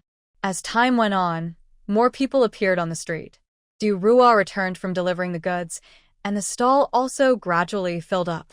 Counting the noodles and milk tea the students had ordered earlier, and looking at what was left, Du Ruo asked, "Madam, I think we have enough now. Should we pack up? If we keep selling, the pre-orders might not be enough. All right, let's go now and make the dough there." Seeing the sun, it was almost time for the children to finish school, so it was time to go. They moved the cart to their usual stall spot. Li Wanning packed up the tables and chairs, and Du Ruo started making the dough. Since the basin wasn't big enough, she might need to do it in 2 batches. Seeing Du Ruo hesitate, Li Wanning said, "Let's do it in 2 times. Whoever has free time can do it." Li Wanning found a problem with their business. When they were busy, Du Ruo wouldn't tell her what to do. Instead, she would quietly think of her own solutions, which sometimes caused mistakes. Li Wanning had to notice these issues herself in time. She decided to talk to her directly. "Since we are doing this business together, we need to work as a team. Don't worry about our status. If you need something I haven't noticed, just tell me. Our main goal is our small business. It would be a shame if you miss out on earning money just because you're shy. We have many children who need to go to school." Du Ruo wiped her sweat with her sleeve, looking nervous. She said, "Yes, madam, I understand." From her expression, it was clear she was still a bit careless. Li Wanning asked straightforwardly, "Then, what should I do now?" Du Ruo hesitated and said, "You should rest first." But when she saw Li Wanning's sharp gaze, she quickly changed her words. "Maybe you could heat up some milk tea first. The children will be coming out soon." That sounded better. Li Wanning nodded happily and turned to start a fire to warm the milk tea. Although the goat milk tea was processed, cold it still had a strong smell. So they mostly sold it hot. They also told customers who ordered in advance that if they didn't drink it right away, they could warm it up a bit later for better taste. When Du Ruo finished rolling the noodles, the first group of children had already come out. Those with reservations came directly over. Du Rua counted the people and put the first batch into the pot. Li Wanning was busy making milk tea. Because there were many people, they both got a little overwhelmed. Just when they felt short-staffed, Lu Bachan came out. Seeing the situation, he took the spoon from Li Wanning without a word. "Mother, let me make the milk tea." "You go do something else." Li Wanning handed him the order list. "There might not be enough milk tea. Just follow the list for now. If there's any left, we can sell it to others later." She turned to tidy up the table. The first group had finished eating and left, but the table was still messy. Just as she picked up 2 bowls, Lu Bihue also came out and took the cloth from Li Wanning. "Mother, I can do this. You go do something else." Li Wanning finally had a moment to go back and prepare another bowl of noodles. The first batch was almost finished. At this time, a classmate asked, "Madam, when will you come again? Can I reserve a spot for next time?" Li Wanning nodded and looked around. Everyone was busy, and there weren't enough people. Just then, 3 older students finally arrived. Lu Bo Yuan took a charcoal pencil and a notebook. "Come, I'll help you record here," Lu Bo Qing loudly announced. "If anyone wants to reserve noodles or milk tea for next time, come here." Lu Bo Li asked, "Mother, will you make cold noodles next time?" Li Wanning nodded. "Yes, I can do that next time." Lu Bo Qing added, "Besides noodles and milk tea, we have a new cold dish called liang pie. It's very cool and perfect for this weather. If you want to reserve, do it early." Next to the stall, another line formed for reservations. After the milk tea sold out, they started cooking 2 pots at once, which sped up the process. Only when the students were almost finished eating did it come to their turn. While waiting for Du Rua's noodles, Li Wanning brought them porridge. "You must be hungry. Eat some quickly. We wasted a lot of time at noon, so don't miss your rest." So, preparing porridge early was a very smart idea to make sure there was always something to drink if the milk tea ran out. Can item 171 be sold? After selling everything, Li Wanning and Du Rua paid their taxes and went to the carpenter's shop to order a small delivery cart. Seeing Li Wanning, the shop owner was quite happy. She had come several times and was a regular customer. "Madam, what would you like today?" Li Wanning first asked. "Boss, do you have foldable items?" The boss nodded. "We can make foldable tables and chairs." "What do you need?" "I want a foldable small cart, with removable middle and side panels, easy to assemble." Li Wanning listed many requirements. Du Rua, standing nearby, looked a bit dizzy. But after thinking carefully, her eyes suddenly lit up. If she had such a thing, it would be very convenient to use. Everyone looking at Li Wanning had stars in their eyes and felt very touched. They thought, "Madam is amazing. She came up with such a useful thing, and it's for her own use." The carpenter shop owner also began to think. As he considered Li Wanning's request, he pondered how to make it happen. When he understood a little, he nodded. Li Wanning and the others could see he was thinking. They didn't disturb him. He occasionally nodded and sometimes asked a question. After a while, the owner finally came back to himself and looked at Li Wanning. "Madam Li, I haven't made this kind of thing before, but I think I can do it. Give me 2 days and I will try." "Okay, after the small gathering ends the day after tomorrow, we will come back to see." Leaving the carpenter shop, Li Wanning and her companion went straight home. Things were going smoothly with their small business. Du Rua was very happy. "Madam, even though life is busy now, I feel very happy. I hope we can stay this way forever." Li Wanning smiled. "That can't be enough for you. For our children, we still need to find a way to return to the capital someday. But if we go back, I will let you be free. If you like country life, you can buy a house in the suburbs. You can plant flowers or grow vegetables whenever you want." Du Rua's eyes welled up with tears. Freedom, it's something she had never truly had since she was born. As the warm summer breeze blew, the moisture quickly evaporated. She looked at Li Wanning sincerely. "Although I long for freedom, I've been with the young lady since I was little. Suddenly making my own decisions makes me feel scared. I don't know what to do." When she said, "young lady," Li Wanning suddenly seemed to remember a feeling she had never experienced before. She shook her head. "It's okay. Maybe we can buy 4 small connected houses. We can play together every day. When conditions improve, I will teach you a very fun game. During the day, we can drink tea, chat, and have fun. At night, everyone can go back to their own small house. I will buy a bigger one and leave rooms for all of you. You can live wherever you like. The beautiful future she imagined made Du Ruo feel hopeful. That sounds wonderful. After a moment, she snapped back to herself. Madam, yesterday you soaked the pig's pancreas in well water, saying you wanted to make pancreas. Today you should do it or it will spoil. Yes, today I will do it. We will add some flower pollen to give it a nice scent. Li Wanning remembered the dried flowers at home. She could create different flavors. Since they had never done this before, they usually bought it when they were at Ho's residence. When they arrived here, at first, they used ash and other makeshift materials. Later, when conditions improved a bit, Li Wanning reluctantly bought a piece to use, but neither of them really knew how to make it. Du Ruo looked at her with admiration. Madam, I didn't expect you to even know how to make pig pancreas. I didn't realize you were so skilled. Seems like you can do everything. Li Wanning smiled modestly.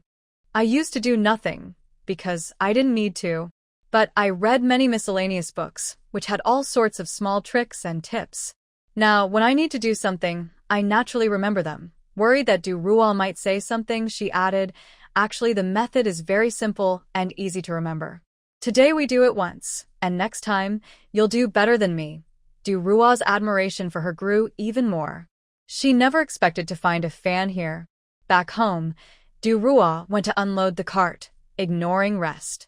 Li Wanning went to look at the pig's pancreas. Lian Xiao saw that Li Wanning didn't return to her room and followed her. Madam, just tell me if you need anything. I can do it. Li Wanning pointed at the pig's pancreas. Wash this first. Then we'll make the pancreas. Seeing Du Ruo coming with the unloaded items, she said, go get some dried flowers of different kinds, put them in a container, and grind them into powder. Later, we'll add it to the mixture. Lian Xiao washed the pig's pancreas and asked, Madam, it's washed. What should we do next? Li Wanning pointed at the stone slab outside. Put it on that and use a hammer to crush it into a paste. Crush it into a paste. Looking at the 3 pig pancreases, that seemed like a lot of work. Du Ruo suggested, why don't we chop it into pieces first and then crush it? Wouldn't that be easier? Her idea made sense. Li Wanning hadn't actually done this before. She only knew the general process. She was just figuring it out as she went, thinking the principles should be similar. She waved her hand. All right, then we'll chop it first and then crush it. Thinking about turning it into a paste later, Du Ruo chopped it into smaller pieces. She didn't just cut it. She also kneaded it like dumpling filling, chopping and kneading for a long time before finally placing it on the stone slab to crush. Plum blossom paste was mashed, and she still needed to make some alkaline solution. She knew that a common alkaline substance was ash from plants and wood. So, she wrapped the ash in a cloth and boiled it in water. After boiling for a while, she thought the alkaline water was ready. Then, she added the mashed pig pancreas and a small piece of pig fat, continuing to cook. While cooking, she stirred constantly to mix everything well. She was preparing different fragrant scents. Li Wanning was surprised because all the pig pancreases were in one pot, making it seem impossible to create different flavors. Which scent do you all like? It looks like we can only make one flavor, Li Wanning said regretfully. Plum blossom, madam. You like plum blossom the most. Lian Xiao remembered her preferences at all times. No one objected, so they sprinkled ground plum blossom powder into the mixture and kept stirring. Feeling it was about right, she took out a few larger bamboo tubes, poured the soap mixture into them, and placed them in a cool place to solidify. Once hardened, they could be used. Looking at the full bamboo tubes, Lian Xiao exclaimed, Madam, if we make all of these, there will be so many. We can use them for a long time. Du Ruo was also happy. The best part is, if we can make more in the future, we won't need to buy it anymore. That will save a lot of money, Hongxiu suddenly asked. Can we sell them? Everyone looked at her at the same time. Li Wanning slapped her forehead, realizing that from some point on, everyone in the family was very sensitive about making money and didn't miss any opportunity. Let's see how it turns out after we make some. We can decide if it's good enough to use then, Li Wanning said, unsure of the outcome. Who knew what it would look like? Of course, if it worked, it was worth trying. Because buying a piece outside costs 15 to 20 coins, and ordinary families would have to save up to afford it. But the cost of making this was actually quite low. The technique was held by only a few people, so most pig pancreases were discarded. She could probably get some from the pork shop owner because of her good relationship with him. He might bring her some each time, especially if she paid a coin or two. He would be happy to do so. The ash from plants and wood was already available at home. The only expense was a small piece of pig fat. Overall, making one batch probably cost only 3 or 4 coins. Selling it could bring 4 or 5 times the profit, making it a very lucrative trade. No wonder it became a must-have skill for people who traveled through time. Sure, is she also going to follow this path? At this moment, Du Rual was deep in thought.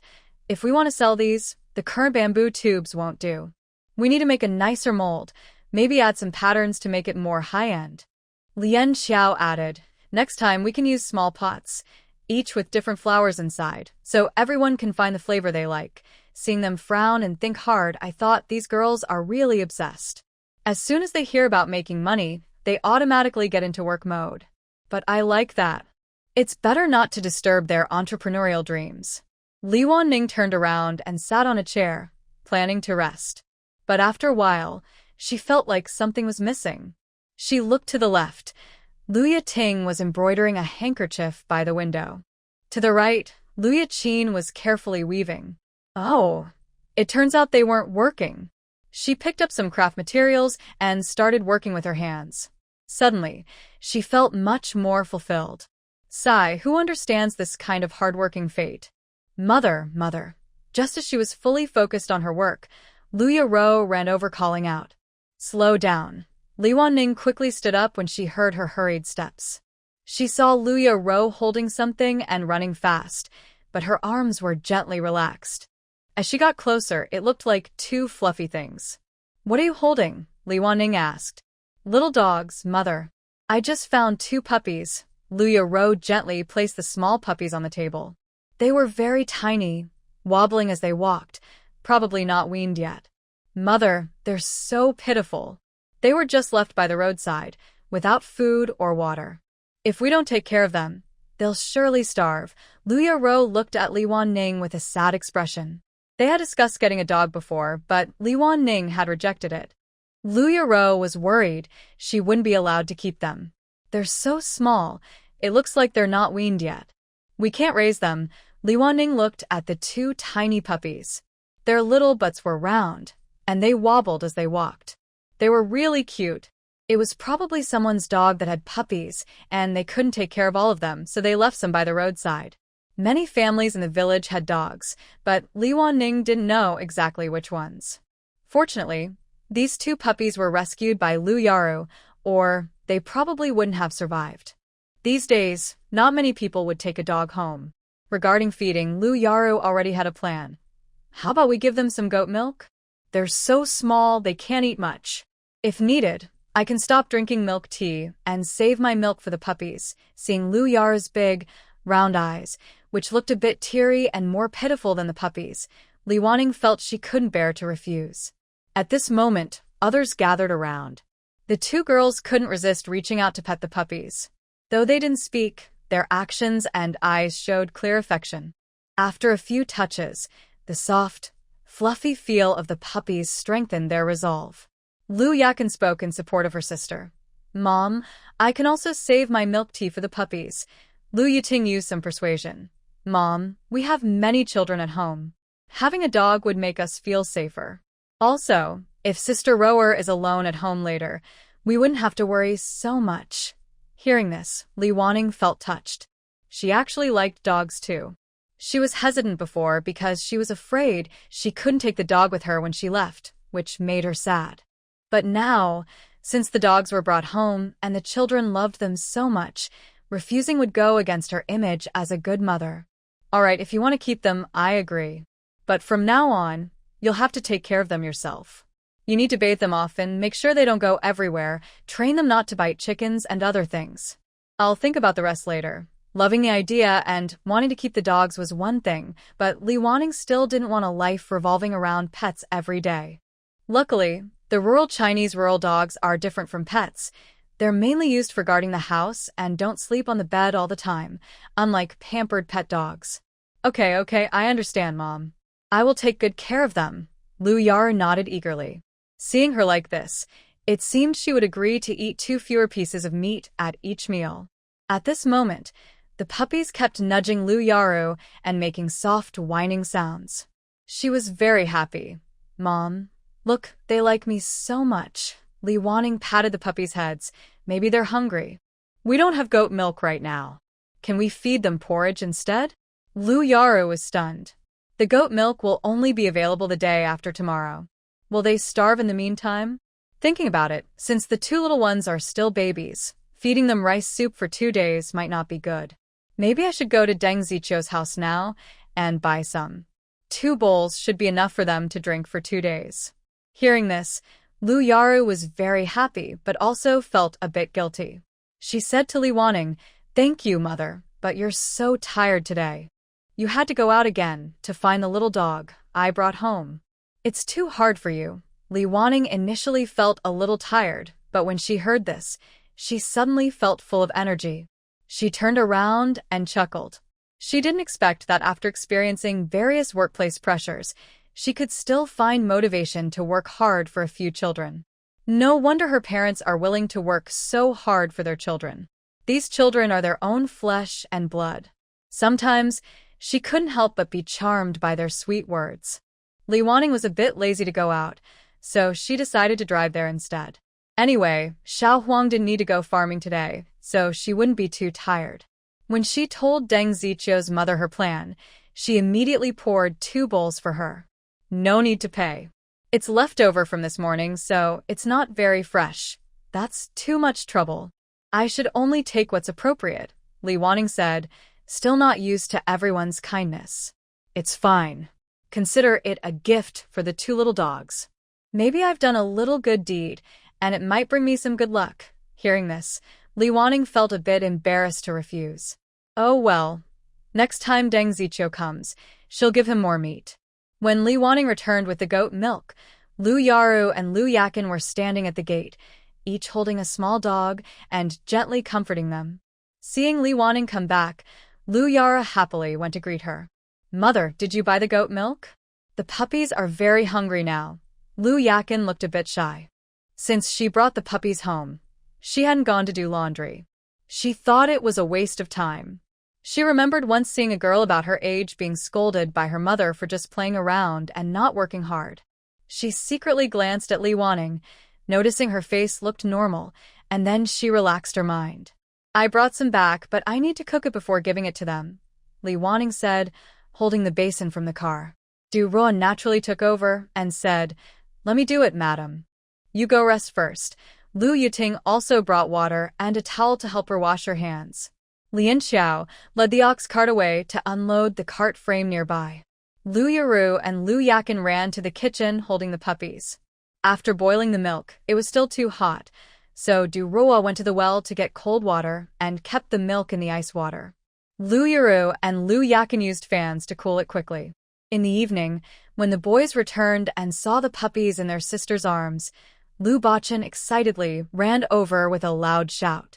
Lu Buhui wasn't far behind. He quickly went to Lu Yaru and reached out to touch the puppies, just as excited as Lu Yaru was when she heard they could keep them. However, the 3 older ones were quite calm. Lu Buqing only took a quick look without showing much emotion. Li Wanning shook her head, thinking that growing up means losing some fun. At night, Lu Yaru and Lu Yakin made a small nest for the puppies with scraps of cloth. They also covered them with a few larger pieces of cloth because the puppies kept trembling. Li Wanning said they might feel cold.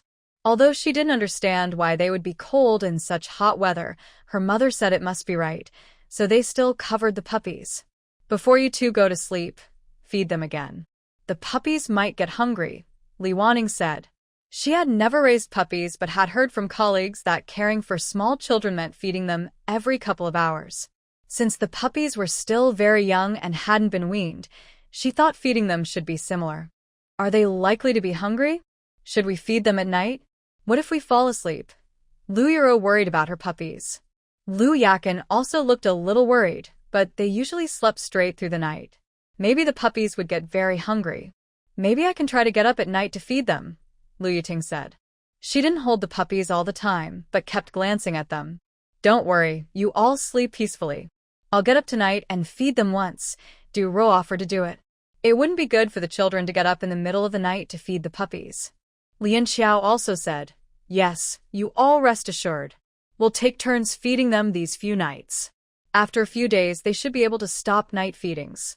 That will be the ladies. They are tired during the day and also helping us take care of the puppies. Lu Yara began her sweet talk again. Seeing that they had almost finished, Lu Buiyuan handed a piece of paper to Li Wanning.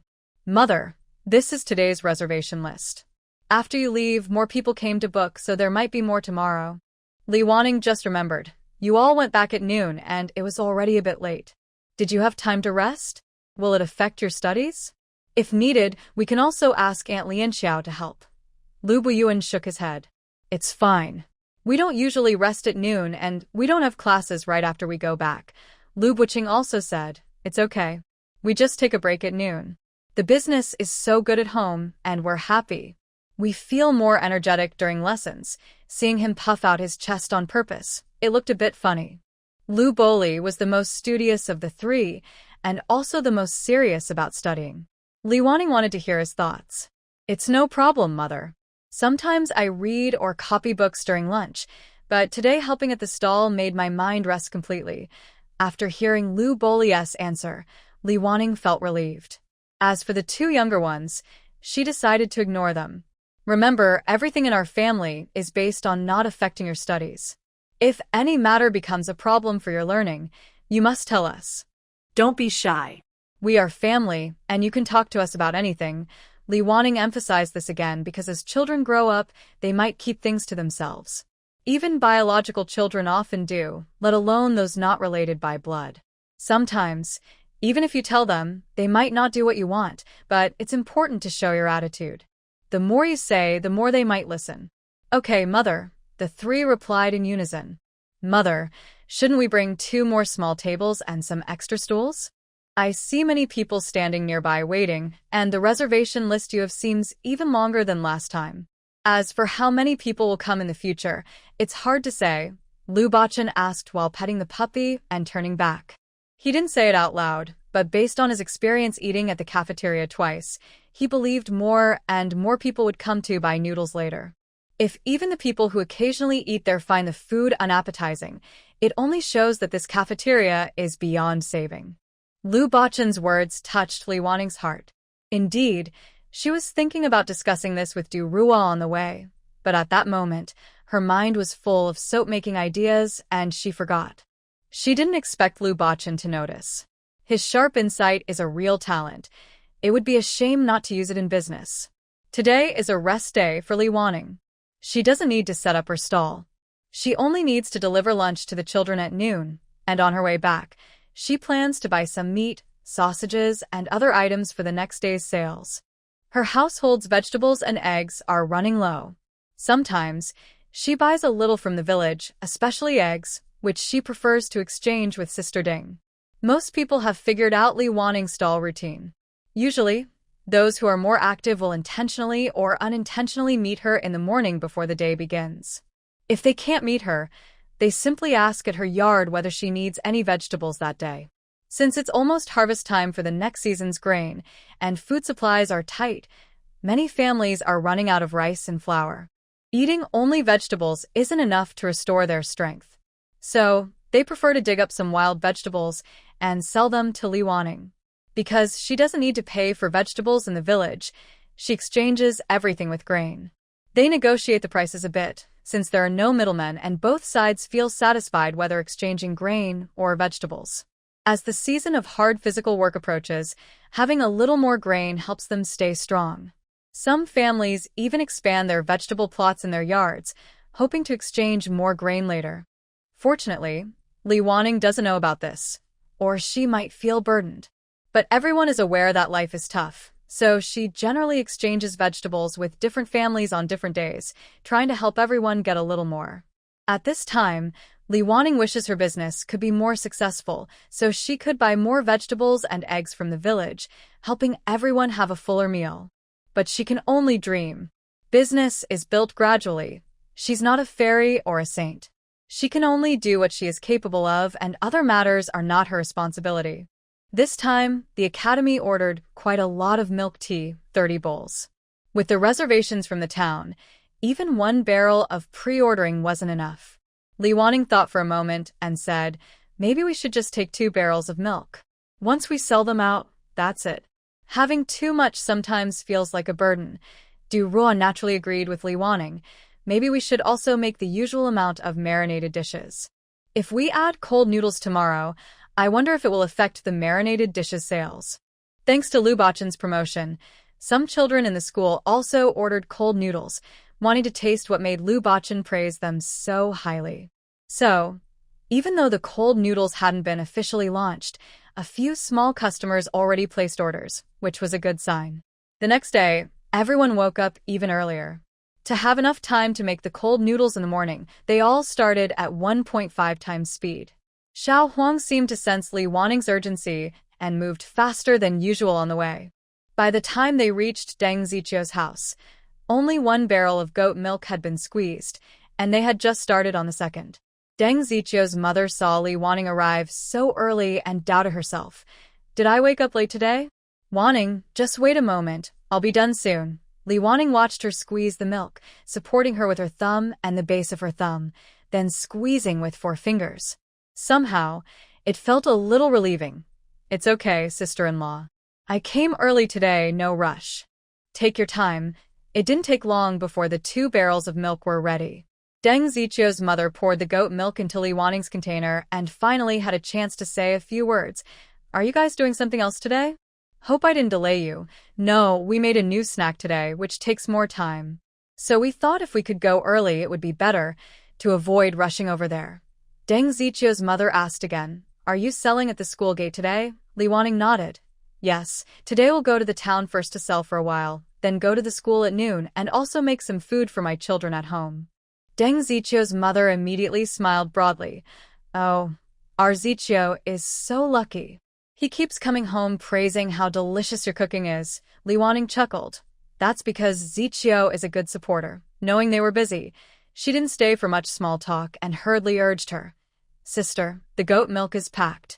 You should go back quickly. We've already lost enough time. Don't let it affect your business. All right, I'll go now. Thank you, sister-in-law. When Li Wanning took the goat milk home, everything else at the house was already prepared. She boiled the goat milk quickly and then left immediately. Even though taking the goat milk took a little extra time, overall, they arrived at the town a bit earlier than usual. As the 2 of them hurriedly started packing things, Sister Ding arrived. The 3 of them quickly set everything up. After arranging everything, Du Rua took out some flour to wash the gluten. Li Wanning stopped her, saying, you should weigh the items first to deliver. I can wash the gluten.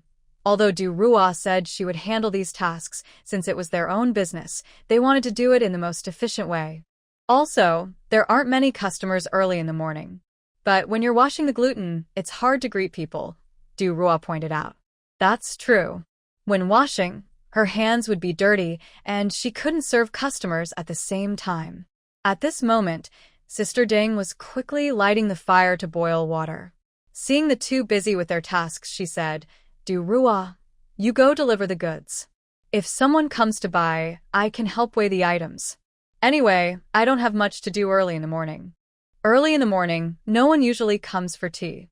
The tea stall usually opens closer to noon. All right, Du Rua didn't say anything more. With Sister Ding helping, she felt at ease. She then started weighing vegetables and packing milk tea according to her route. Li Wanning quickly began washing her face. Since she needed to wait a while, she had to do it quickly. When Du Rua returned the second time to get things, the gluten was already steaming in the pot and the wash starch was starting to sit. Looking at the time, it was just past 7. It seemed they could start making cold noodles after 10 o'clock. With 2 pots, they could make about 40 or 50 sheets in an hour, which should be enough time. Wanning, you really have a lot of ideas, Sister Ding praised sincerely. Seeing what they had just done, It was clear they were preparing a new dish. Our family has many children and they usually like to eat good food, so I often think about these things. By the way, sister-in-law, you should try our new dish for lunch. It's like giving us some advertising, Li Wanning said, thinking that they would take turns eating later. Now, Sister Ding was used to this kind of thing and wasn't polite. Then I'll be lucky to get a free meal, Li Wanning chuckled. You don't need to pay me advertising fees. Around 10:10, most of the food had been sold. Li Wanning and Du Ruo covered the remaining items and focused on making cold noodles. Besides Sister Ding, the two of them also acted as models again. The price was the same as for noodles, 10 coins if served with broth, 6 coins if without. No matter the era, people are always curious. Seeing the slightly translucent cold noodles was quite appealing, so soon customers started asking about them. Gradually, more customers arrived. Li Wanning and Du Ruo made 45 plates, selling about 10 bowls. It was almost time for school, but customers kept coming. At school, only about 10 bowls had been ordered. Some students probably saw others eating and wanted to buy, so there were still around 20 bowls left. Neither side wanted to lose money. After thinking, Li Wanning suggested to Sister Ding, "Sister-in-law, how about we cut the cold noodles now, leave some seasoning here, and you help us sell? We'll pay you for your work later." Sister Ding happily agreed. Since eating dry cold noodles can be a bit plain, many people also wanted tea to go with it. She said, "Sure, you can leave it with me. I'll sell it slowly. No need to worry about pay. Thanks to your noodles, I might sell a few more bowls of tea. Now wasn't the time to worry about wages." Li Wanning and Du Ruo quickly prepared. They cut the cold noodles into pieces and put them in a large basin. Sister Ding just needed to scoop them out when needed. They had also prepared bowls and washing water beforehand. In the end, Li Wanning and Du Ruo took 16 plates of cold noodles. The rest they left at Sister Ding's tea stand. Li Wanning said, "Sister-in-law, it's okay if they don't sell out. Just sell what you can. If not, we'll eat the leftovers this afternoon." They were careful not to make Sister Ding feel burdened, so Li Wanning added this reminder. At the school gate, Du Ruo went to prepare the dough, and Li Wanning cut the cold noodles into pieces in a large basin for easy use later. They also heated both pots so they could start cooking as soon as they arrived. Today, they brought all the stools they could find. The tables weren't enough, but since the noodles were hot, they needed to be eaten at the table. For the cold noodles, holding a bowl in hand was enough. They didn't necessarily need to place it on the table. Based on last time's experience, the children quickly finished school and automatically switched to the shopkeeper mode. Plus, today's preparations were well done, so everything went smoothly and quickly. The cold noodles received many good reviews and many people booked for the next time. Some classmates who ate noodles this time thought the cold noodles looked more delicious and didn't make them sweat, so they couldn't wait to order again. Although I brought a few more bowls, it wasn't enough to satisfy everyone's desire to eat. Some later arrivals still didn't get to try, so to avoid disappointment, they decided to pre-order. By the time we closed, over 20 bowls of cold noodles had been booked, while the orders for noodles dropped to about 10. The milk tea sales stayed about the same as last time. Today, since some of the food was cold noodles, which need to be prepared and served quickly, the children ate a little earlier than yesterday. The cold noodles were finished, leaving only the noodles. Luckily, Li Wanning had saved some braised dishes for them. Lu Buxin looked a bit disappointed and said, "Mother, if we had sold those earlier, we could have earned quite a bit." Li Wanning packed up and smiled. "We only do this so we can't run out of food for you guys." She then said to Du Ruo, "Our little fourth is good at business. Maybe in a few years, we can relax at home and enjoy the benefits of his work." Lu Buxin immediately patted his chest and said, "Don't worry, Mother and Auntie. I will work hard in business, earn lots of money, and buy whatever you want." Hearing his confident words, Lu Boli couldn't help but glance at him. First, focus on studying. If you don't understand contracts later, how can you run a big business? Lu Buxin scratched his ear.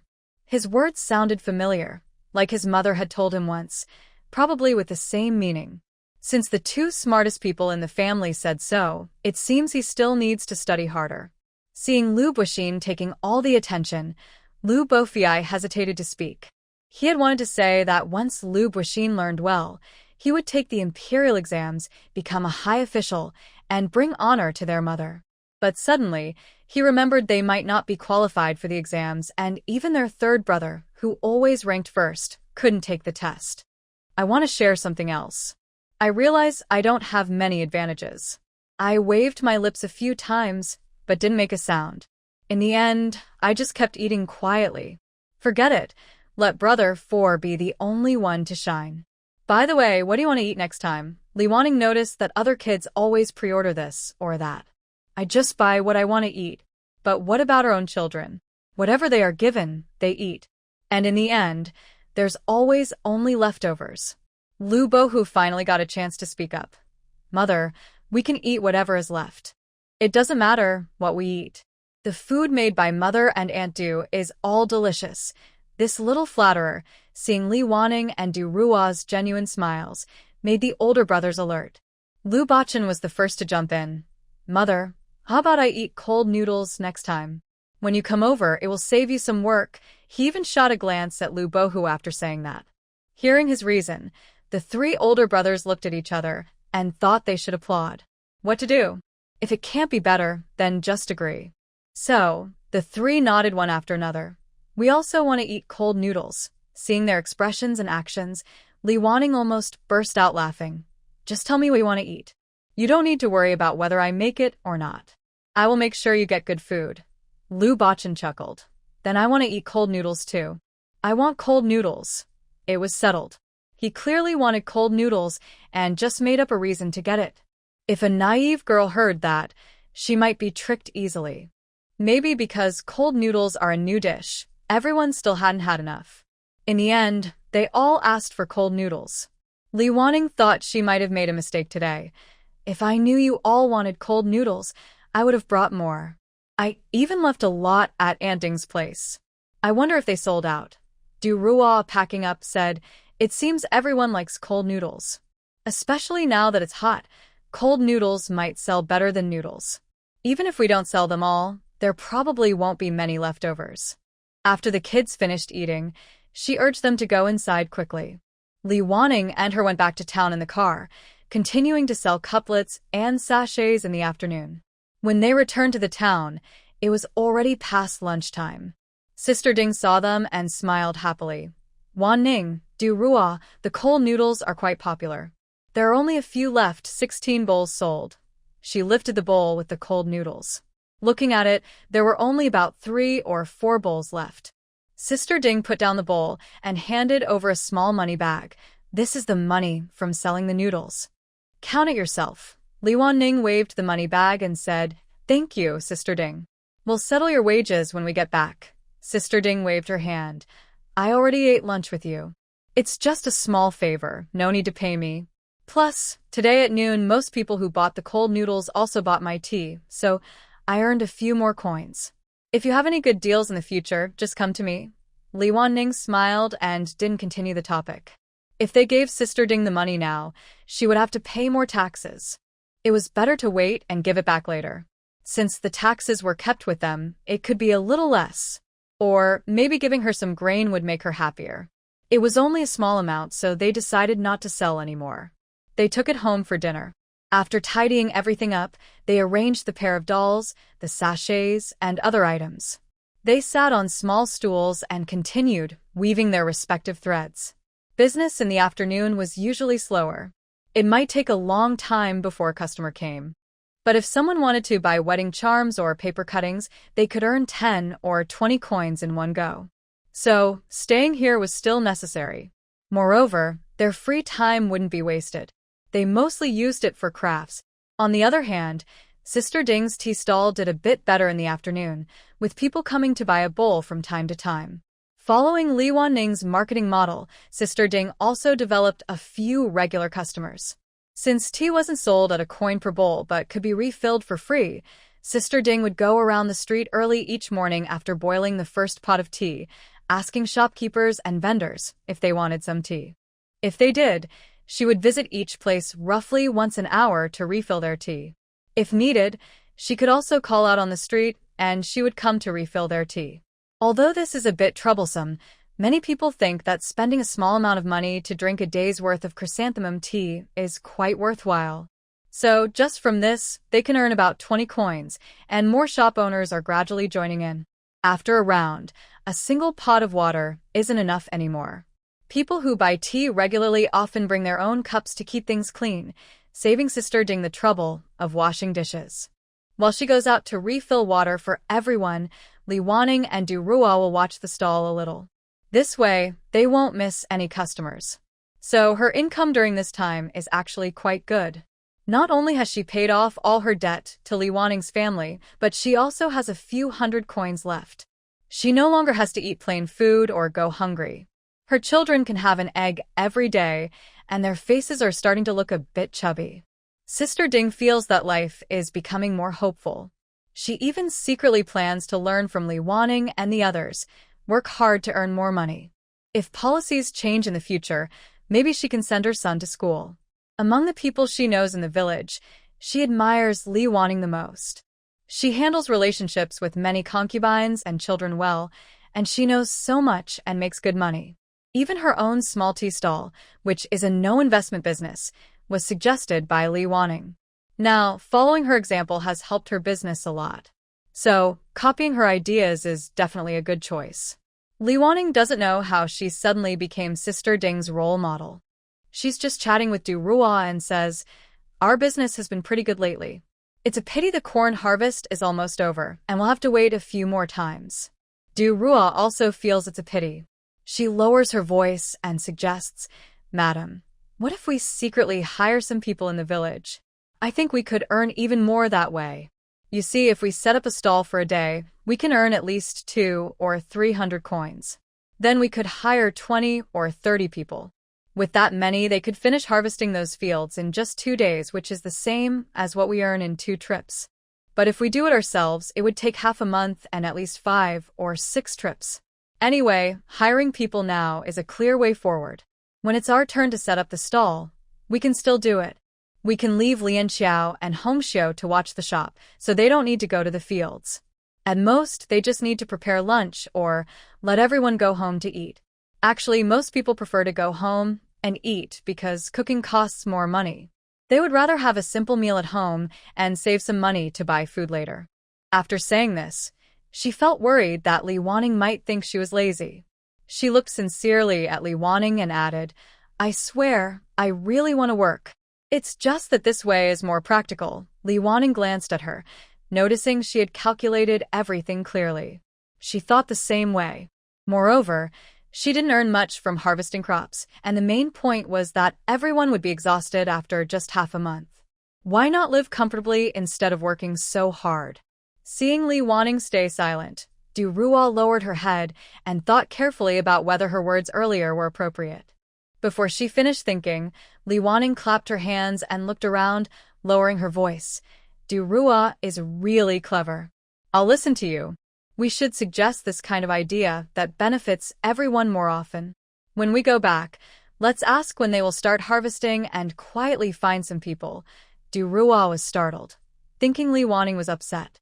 She was trying to figure out how to restore her image as a diligent and reliable person in Li Wanning's mind. To her surprise, Li Wanning kept praising her. It felt a bit familiar, like how Li Wanning usually complimented the children. Li Wanning continued, "Later, we can hire a few more people. It will take 2 or 3 days to finish the harvest, and then we can slowly thresh the grains. Doing a bit more won't hurt, and it won't delay our market stall." Thinking about the dozens of acres of corn to be threshed, Li Wanning, who liked this project, felt a little headache.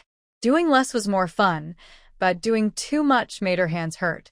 However, she felt that hiring extra people for this might seem a bit unreasonable. Oh well, since they are a proper farming family, some things still need to be done. Du Ruo felt a sense of pride. "All right, madam. Threshing can be done at night when the children come back, and they can help a little. It won't take too long." Li Wanning looked at her slightly excited expression. "Well, if you say it won't take too long, then it won't." Li Wanning said that these days Lu Yaro often carries the puppy outside. It turns out she is going to Sister Ding's house to see the chicks. Because the girls at home are usually well-behaved and have been here for a few years, They are familiar with every corner of the village. So, Li Wanning usually doesn't restrict them, only reminding them not to run too far. That's good. How many new chicks will your row have this year? Can we feed them all? Hearing about new life always makes people happy.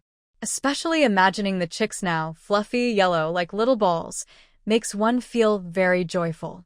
Lu Yaro was petting the puppy and said, "Yes, and our chickens have been decreasing. Every time we eat one, there's fewer. The total number seems about the same." All right, Li Wanning admits she loves eating chicken. The fresh, natural chicken meat is so fragrant. Even with simple seasoning, the taste is still delicious enough to make your teeth drop.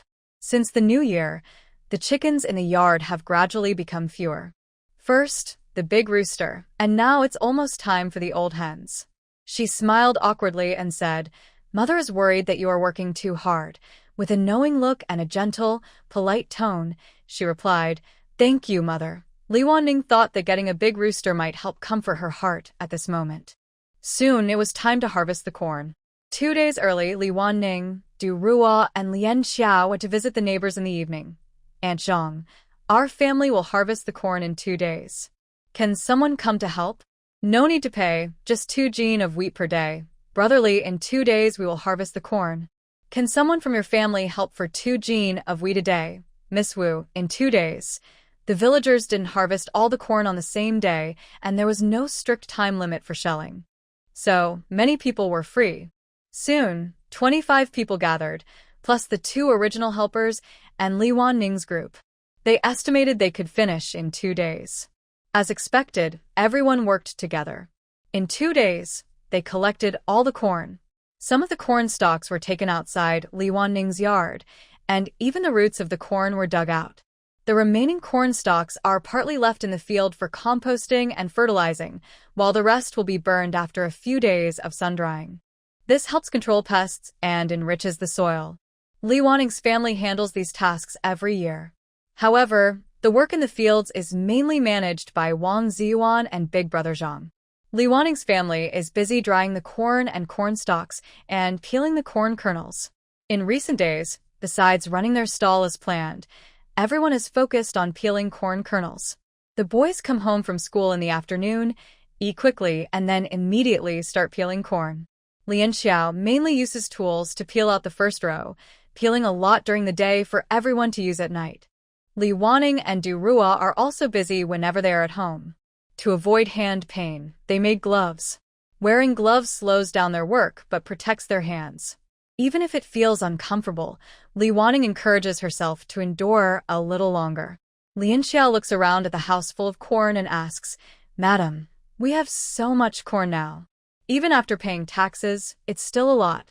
What should we do with it later?" Du Ruo also thinks about this problem. "Yes, selling it doesn't bring good prices, and we can't eat so much. Plus, storing it for too long isn't good either. Can we make any tasty dishes with corn?" Hong Xiao asks while peeling corn kernels. Right now, their family makes noodles and cold noodles using wheat, not corn. But they have already planted a lot of wheat. If business stays good, they might run out of wheat later. They think about planting different crops each season to increase yield, but they didn't consider where to use all this corn. Li Wanning knows a few ways to eat corn. For example, corn buns are common in every household, and there are corn iron cakes baked on iron pans, and corn-steamed cakes, vegetable rolls with corn, and more. But these are just treats. They're not very delicious. Besides, some of the corn can be fed to chickens and calves, but not too much. So, a lot of corn will still be left over. People might not love all the corn-based foods. Usually they eat enough, and after spending money, they might not want to eat more corn flour products. Li Wanning also felt it was a bit tricky. Does anyone have other good ideas? When a problem can't be solved, it's best to brainstorm. Li Wanning never wastes energy on herself. Lu Boli, while rubbing corn, didn't even look up and casually said, "What if we exchange corn for wheat with the villagers? That could work." Boli, that's a good idea. It solves the problem of having too much corn and not enough wheat, and it's also good for the villagers. Li Wanning kept reminding herself that sometimes she might be missing something. Her family had already used wheat to pay for various work expenses, so she couldn't think of using corn to exchange for wheat. According to market prices, 10 jin of wheat can be exchanged for 12 jin of corn. For her, she could trade 13 jin of corn for 10 jin of wheat. Compared to others, many would probably be willing to do that. Although corn flour isn't as tasty as white flour, it's cheaper. In times when people can't even fill their stomachs, just being able to eat enough is a blessing. Picky eating habits are rare. In the future, the village will need to exchange everything, like vegetables and eggs, for corn. In short, everything that can be exchanged within the village should stay within the village, avoiding the grain shop as much as possible. If trading means taking a small loss, she prefers to keep that profit in the village. Although villagers don't have close kinship or much interaction, everyone can at least say they are connected by fate. Otherwise, why are so many people from all over the country involved in trouble? The court has several exile sites, yet these women were sent here. Even among the 4 exile villages, they just happen to be in the same one. This must be a great fate. After working hard for several days, the family finally looked forward to the day they finished shelling the last ear of corn. It was just evening. Li Weining picked up the last ear and made a circle in the air. Everyone watched carefully. This is our last ear of corn for the year. Seeing the hope, her hands didn't feel as painful anymore. They had been working on this every day. Sometimes Li Weining wondered whether she should be hoping for higher yields, but in the end, she shook her head, kept her mind clear, and silently prayed in her heart. I still hope the yield per acre will increase. I pray the gods will continue to bless us next year. The day after peeling the corn, it wasn't a market day, so I called the village chief to weigh the harvest. Knowing how much land they had, the village chief also called 2 strong young men to help. When he saw the corn from Li Wanning's family, he was surprised. You have quite a lot here. Li Wanning smiled and said, It seems like a lot. It feels like we've been peeling corn for a long time. Since they knew they would be moving things around today, Wang Ziyuan and Big Brother Zhang also helped at home. They weighed for a long time and finally got the total, 12,200 jin. Are you sure about the weight? The village chief asked, a little doubtful.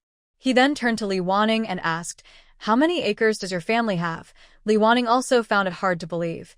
50 acres in total, but about 3 to 4 acres were damaged by wild boars, so there should be around 46 acres of crops. Calculating was a bit difficult, so Li Wanning took out charcoal and paper. After doing the math, she exclaimed, The yield is 220 jin per acre? Worried about mistakes, she double-checked the weight written on the bag after weighing, and it was correct, exactly that much. The 2 people who came to weigh were stunned. Madam Li, how do you farm? How is your yield so high? Li Wanning was also surprised. When I went to exchange some grain at the grain shop, they said this was high-yield corn. I didn't pay much attention, but I didn't expect it to really be high yield, although modern technology allows for very high corn yields per acre. Since coming here, she had gotten used to lower numbers. She hadn't paid much attention before, thinking that a few extra pounds per acre was good enough. But this exceeded her expectations. Last time, her family's corn yield was only 180 jin per acre, which is 40 jin less than now. The 2 people present immediately became interested, their eyes shining as they looked at Li Wanning. Madam Li, would you be willing to exchange some seeds with us? Li Wanning's family hadn't paid their taxes yet. The government only required the weight, so whether it was high-yield corn or local corn didn't matter much to her. But for farmers, getting a little more harvest was always better. Someone suggested exchanging grain seeds. Li Wanning also brought up the idea. Village chief, I was planning to ask for your opinion someday. If people in the village want exchange for this high-yield corn, I can do that. She added, we can exchange equal amounts of corn, or we can trade wheat. If it's wheat, then 10 jin of wheat for 13 jin of corn. What do you think? Both villagers thought it would be better to exchange wheat for corn. They looked at the village chief, waiting for his answer. The village chief also thought for a moment and said, If you want to trade, you can do it quietly. Don't make it too obvious. Everyone there was happy to hear that. After recording the details, the village chief left. The 2 villagers stayed behind to help Wang Ziyuan and Big Brother Zhang store the corn. Li Wanning's family only needs to pay 30% of their grain as tax, which is 3,060 jin. They set this amount aside, and will move it when the tax collector comes next time. The villagers agreed to wait until Li Wanning paid her grain tax before exchanging. There are still 7,140 jin left. They gave 150 jin each to Wang Ziyuan and Big Brother Zhang, leaving 6,840 jin remaining. After so long, today was a good harvest. Li Wanning felt the comfort of having a full grain store. Although eating corn every day isn't very tasty, it's much better than being hungry for 3 days and 9 nights when they first arrived. The only problem now is that if the tax collectors don't come, the grain cannot be moved. It must be verified by them before they take the tax, and only then can they start eating the remaining grain. So, even after storing the corn, they can only watch it. The next day, when Li Wanning delivered food and supplies, she mentioned to the officials that her family could pay grain tax. She emphasized, "My family has about 3,000 jin of grain. Please arrange for the tax collection early." Everyone at the tax office knew Li Wanning was special. They all recognized her. Since they often dealt with exiled people, their conversations usually involved that group. So, news that Li Wanning's 5 children went to school and that her family only paid 30% of their tax spread quickly through the office. Even the dogs in the backyard seemed to know about her special status and never barked at her. When they heard she had about 3,000 jin of grain, the tax officials were surprised. One asked, "Madam Li, how much grain does your family grow? How is the yield so high?" "Oh, I grow about 50 acres. This year, I used high-yield corn seeds from the grain store, so the harvest was a little better," Li Wanning replied modestly. High-yield corn seeds, I know about those." The tax collector knew about this matter, but since his family didn't farm, he didn't go personally to the farmers' homes to collect taxes. So, he wasn't very clear on how much this high yield actually was. However, hearing that the harvest was over 3,000 jin sounded like an exciting number. Because some of the taxes collected stay locally, the more they collect, the better their benefits. Li Wanning thought that maybe, just maybe, they could buy an extra pound of meat for the new year. They quickly arranged for people to transport the grain. 3 trucks and 4 men went. The government's oxen were all mature yellow oxen, very strong. Usually 1 ox could pull about 2,000 jin. But since they had many carts and oxen, they didn't push the animals to their limit, out of kindness and care for the animals. Although the tax collector didn't farm himself, the local officials' families did. So, on the way, they took the chance to ask Li Wanning about her high-yield seeds. Li Wanning smiled and said, "I bought the seeds from the grain shop. They might be a little more expensive than usual corn. Next time, you can try them too, or we can exchange seeds, corn for wheat. 10 jin of wheat can be exchanged for 13 jin of corn." Even though they were just low-level workers without official positions, Li Wanning treated them the same as villagers. Being kind to others is never a bad thing. Nowadays, even having a stable, long-term job in town didn't make a family very rich, nor could they afford to eat white flour every meal. So, they were very happy with Li Wanning's exchange offer. "Madam Li, I'd like to exchange for 100 jin of wheat, if that's possible," asked one of the low-level officials. "Of course," Li Wanning replied. "After today, once the officials take away the taxes, you can come anytime to exchange." Some others were also happy. 2 exchanged 50 jin of wheat, and 2 exchanged 100 jin. This way, they could get back 300 jin of wheat. Right after the tax officials took the grain away, someone passing by Li Wanning's house asked, "Madam Li, can I exchange some corn? I'll trade wheat." Li Wanning smiled and said, "Sure, sister-in-law. Just come a little later, after dark. It's better not to make too much noise." And so, a few more people came to exchange. Li Wanning was a bit confused. She said, "You all say that there are hardly any people on the village roads and no one is sitting under trees gossiping, so how come the news spreads so fast?" Lian Xiao smiled and said, "Maybe many people are still secretly talking to each other. After all, humans are social animals, so it's hard not to want to interact with others." Durwa agreed and said, "Yes, weren't we also secretly communicating before? Probably many others are doing the same. Maybe the news about our high crop yield and the grain exchange spread all over the village last night. That's possible. Everyone is probably waiting to see when our grain will be taxed and ready for exchange," Lian Xiao and Durwa said together, and their guesses might be close to the truth. Let's borrow a scale from the village chief's house later. I think many people will come tonight, Li Wanning thought. She realized they didn't even have a scale at home and wondered if they should buy one. Lian Xiao responded quickly and went out to borrow it without delay. After solving the corn issue, Wang Ziyuan and Big Brother Zhang would start working on the land properly. Soon they would plant winter wheat. After half a year of clearing land, they could plant about 70 acres. Luckily, there are 2 people and 2 oxen, so they're still busy but managing fine. Li Wanning doesn't need to worry too much. With free time, she started thinking about her family. She looked at her 3 daughters. Lu Yiting was embroidering, Lu Yakin was weaving, and Lu Yuro was holding a puppy while feeding chickens. Li Wanning said to her maids, "Our girls are getting older. Even though we're not in the capital, shouldn't they start learning some skills?" Hearing this, the girls looked up. As Lu Yiting's mother, Durwa was worried about her daughter's growth and future, even if she tried to stay positive. She asked, "Madam, what do you want them to learn?" Li Wanning hesitated and said, "I haven't decided yet. But they can't just keep doing handwork all the time. Besides, one of them is already focused on feeding chickens." She felt a bit troubled because there's no girls' school here, and she didn't have the means to send them to school even if she wanted. Lian Xiao suggested, "Maybe, when Madam has free time, she can teach them herself." In the minds of the maids, Li Wanning was skilled in music, chess, calligraphy, and painting. She was elegant and capable in the house and kitchen. Of course, their view of her might be a little exaggerated. Li Wanning pointed to herself, thinking silently whether she had accidentally stepped on her own toes. In the past, Li Wanning might have been a proper lady, but she was not anymore. She didn't know much about music, chess, calligraphy, or painting. She even struggled to write characters properly now.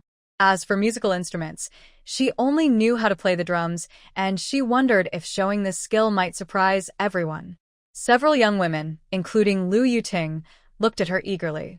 Lu Yakin and Lu Yaru didn't fully understand the importance of this matter, but Lu Yuting knew well. At this moment, Li Wanning was trying to think of what she could teach. Suddenly, she had an idea. "I think there is one skill that will definitely be useful in the future: arithmetic. No matter what family you come from, managing your household accounts or assets is very important, so this skill is very valuable." After saying this, Li Wanning felt a little embarrassed. Although all the money was in her hands, she didn't know exactly how much they had without counting, and she had never kept records. But she couldn't say, "Let's start learning arithmetic and bookkeeping." Managing family assets was indeed a task a lady of the house should handle, so the young women were very excited. The lady of the house had been the main wife of the Marquis's residence and was experienced in this area, including the girls themselves, who had helped manage the household before. They knew a little about it. They were surprised that the lady was willing to teach such a valuable skill to the illegitimate daughter. Many wealthy families' main wives wouldn't bother teaching illegitimate daughters these skills.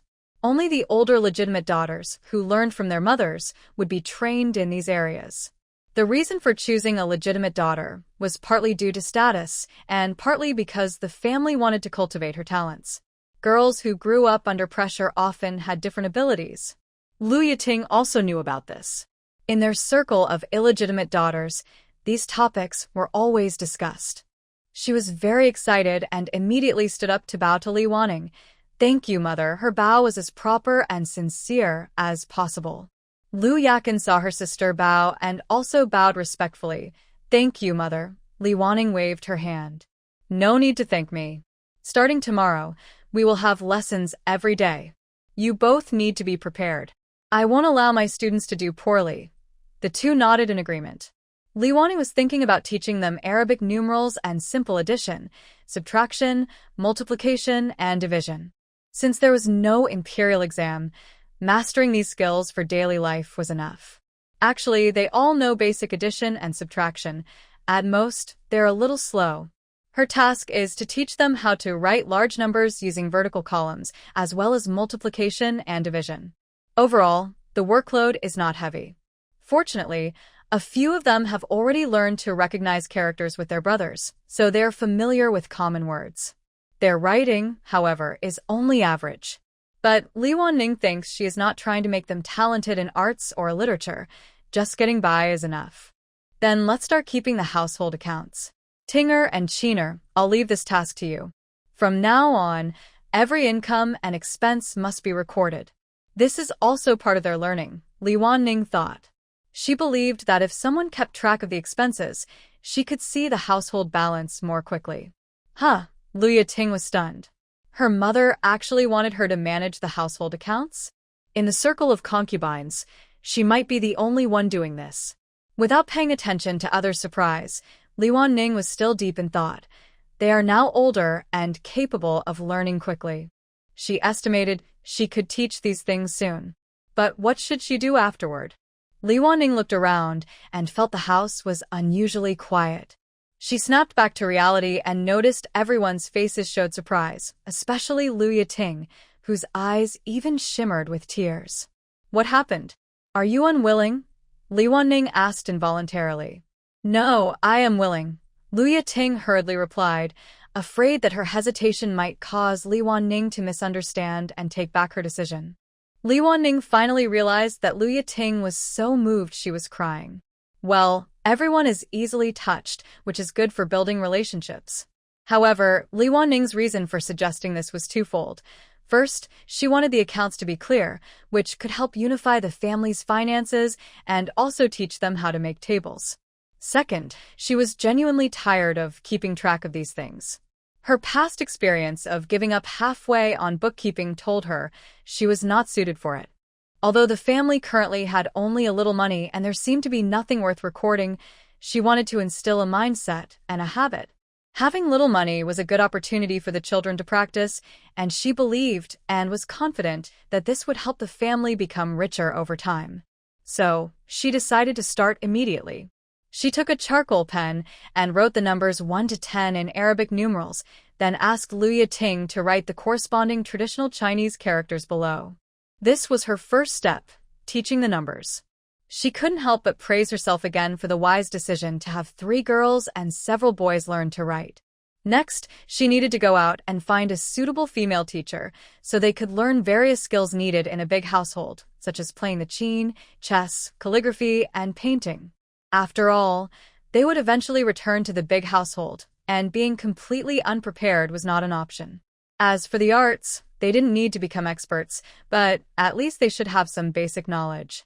She wasn't trying to create a talented lady image, but having some appreciation skills was necessary. Otherwise, it would be hard to fit into proper social circles in the future. The times she lived in were different from the past. Women in her era could have their own jobs. If they were unhappy with their work, they could simply say, "I'm not doing this anymore." Even marriage, if truly unhappy, could be ended. Society's progress meant they no longer had to face many criticisms. Women who disliked socializing could choose to stay at home and enjoy their quiet lives. But now, things were different.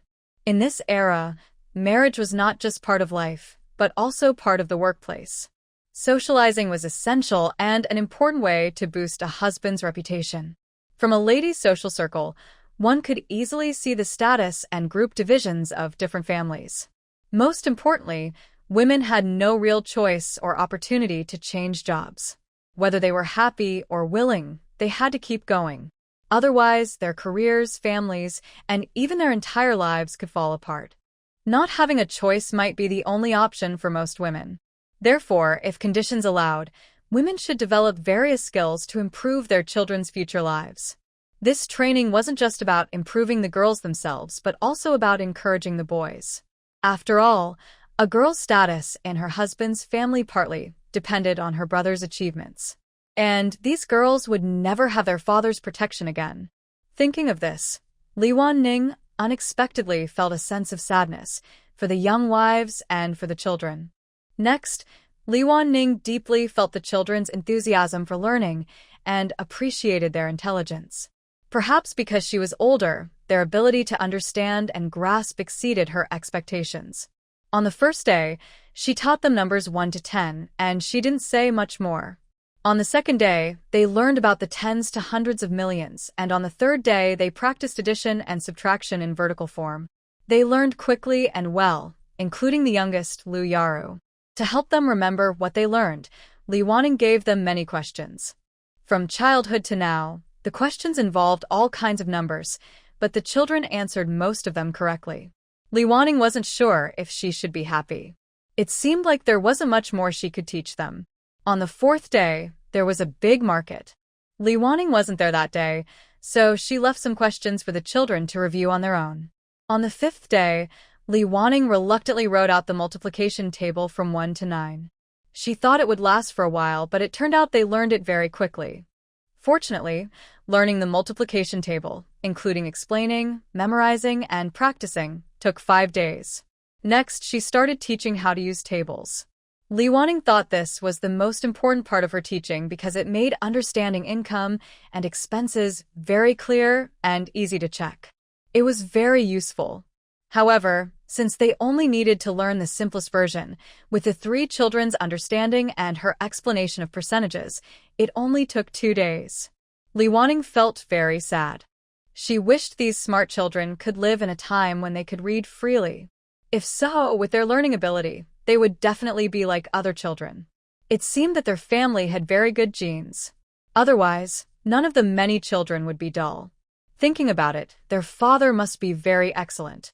Unfortunately, no matter how hard Li Wanning thought, she couldn't remember many things about her so-called husband. Some memories would flash by now and then, but when she thought carefully, they didn't seem very clear. Since she couldn't teach anymore, Li Wanning decided to find out about the teacher. Among the people she knew, the village chief and the town mayor were the most likely to know these things. The town mayor probably knew more. First, she decided to ask the village chief. If she couldn't find out, she would try to ask the town mayor. She brought some freshly made corn and vegetable rolls and went to the village chief's house. Because there was a lot of corn this year, Li Wanning tried to make various corn-based foods. Some failed, but the corn and vegetable rolls turned out pretty well. Li Wanning's corn and vegetable rolls were like steamed buns, but with extra meat and vegetable filling inside. Maybe because they had meat, they tasted especially good. When she saw the village chief's wife, she smiled happily and said, "Sister-in-law, I just made these rolls. Please try some. My cooking isn't perfect, so please don't mind." Seeing that it was made from cornmeal, the village head's wife didn't refuse. Wan Ning's things are always praised by those who've tasted them. "You're lucky again this time. Are you here for something?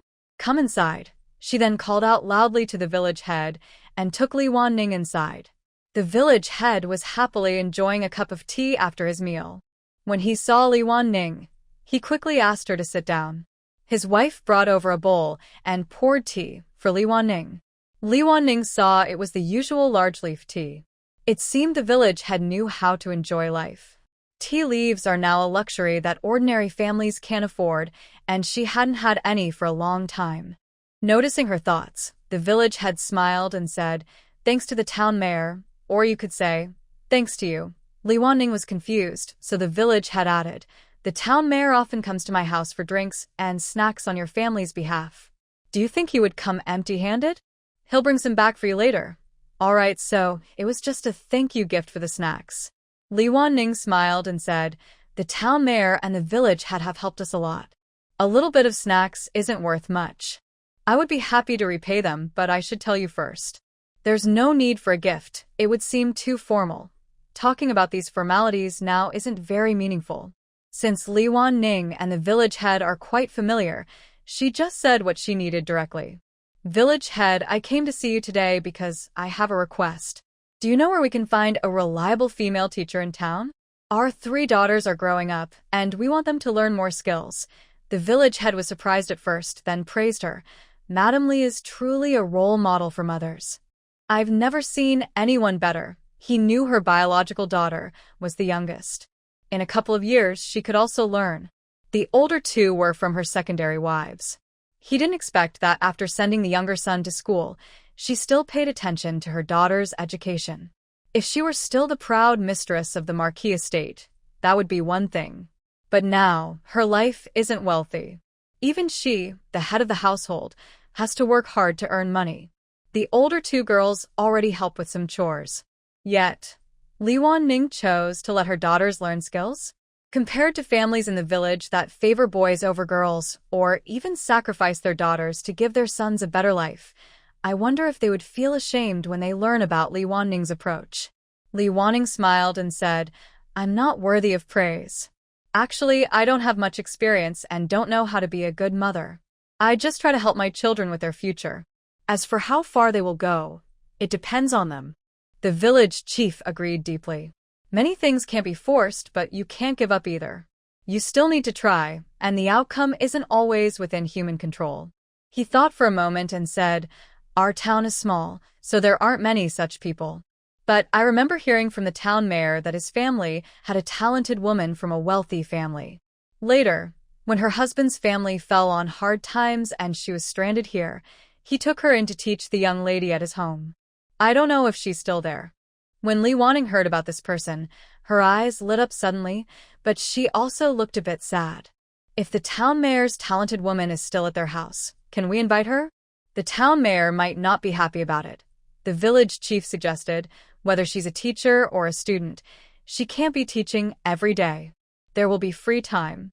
Next time I invite the town mayor for drinks, you can prepare some small dishes. We can try to see if we can invite her. If it works, that's great. If not, we've done our best." This was a good idea, and Li Wanning was very happy. "Thank you, village chief, for your help. Just let me know when you set the time, so I can prepare in advance. I'll also bring the drinks. You just need to invite the town mayor." By this point, Li Wanning felt there was some hope. The town mayor, eating her small dishes and drinking her modest wine, wouldn't easily refuse her request. She happily took the half-pack of tea leaves that her mother-in-law had forcefully handed her and went home. Maybe soon, the three girls' studies would be settled. She felt she was about to accomplish something big again. As someone who had completed 9 years of compulsory education, she always felt it was illegal not to let children go to school. When she returned and shared the plan with everyone, they were all very happy. Especially Lu Yuting, who seemed to feel that Li Wanning valued them. Although Li Wanning had been kind to them over the past few years, treating them equally to Lu Yaru and occasionally checking on them to reassure them, this time was definitely the strongest effort she had made so far. Lu Yuting couldn't help but think that perhaps Li Wanning truly cared for them sincerely, rather than just putting on a show. After all, putting on a good front often costs a lot of real money, so it must be different from the typical scheming stepmother she had heard about before. Li Wanning believed that important family decisions should involve everyone, as this would also help foster a sense of responsibility among the family members. So, when the boys returned in the evening, she shared her idea with them. Lu Buiyuan agreed enthusiastically, saying, "The sisters are grown up now, and it's time for them to learn useful skills. They've been working hard for us before." Lu Buqing also nodded in agreement, saying, "If this works out, it would be a great thing. It will be very good for the sisters in the future." Lu Boli raised his head and said, "From now on, we will work harder to lessen the family's burden." Seeing this, Lu Yiting also expressed her commitment. "In my free time, I will try to do more work and help out." Hearing this, Li Wanning felt that the children in the family were very responsible. As parents, they should give them some relaxation instead of adding more pressure. She then said, "We will handle the money matters. You just focus on yourselves. Don't worry or take on extra work. Everyone is already busy enough." She smiled and added, "Of course, when you were young, it was our duty as adults to raise you. We endured hardships for you. But now that you're grown up, you should understand the importance of respecting your mother and aunts. We don't expect material rewards, but one thing is essential. Live well and don't make us worry constantly." When Lu Bachan heard this, he immediately jumped up and said, "Mother and aunties, don't worry. I will earn lots and lots of silver to honor you all." The others couldn't help but look at him with surprise. He really knows how to focus on what's important. Lu Bihue couldn't hold back and said, "Fourth brother, based on the current situation, I think you'll be the one who might cause the most worry." Everyone burst into laughter. Li Wanning pointed at Lu Bihue and said, "Little fifth is good at summarizing. But all of you are great and haven't caused me too much trouble. I'm proud of you all." Hearing the praise from the three older children, they felt a little shy. Their mother was always so straightforward, which made them feel a bit embarrassed, but inside they felt quite happy. The two younger children had bright eyes, held their chins high, and looked proud. They couldn't wait to tell everyone. Look, Mother praised me again. Especially Lu Bachan. Usually, his grades weren't the best, and he didn't get scholarships like others. So, Li Wanning had fewer chances to praise him, and she didn't do it as often.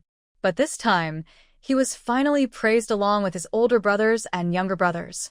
So, in his mother's heart, he was just as good as his brothers. Before the village chief could invite the town mayor for drinks, the winter wheat planting began. Thanks to Wang Ziyuan and big brother Zhang's hard work over the past few days, Li Wanning's family land was ready for planting. A few days earlier, Lian Xiao and some girls took the seeds outside to sun them. According to Li Wanning, this helps the seeds sprout faster. No one really knew why, but the lady said it was right, so they just did it. They had just hired people to harvest the corn. After experiencing how helpful it was to hire workers, Du Ruo was about to suggest, "Madam, maybe we should."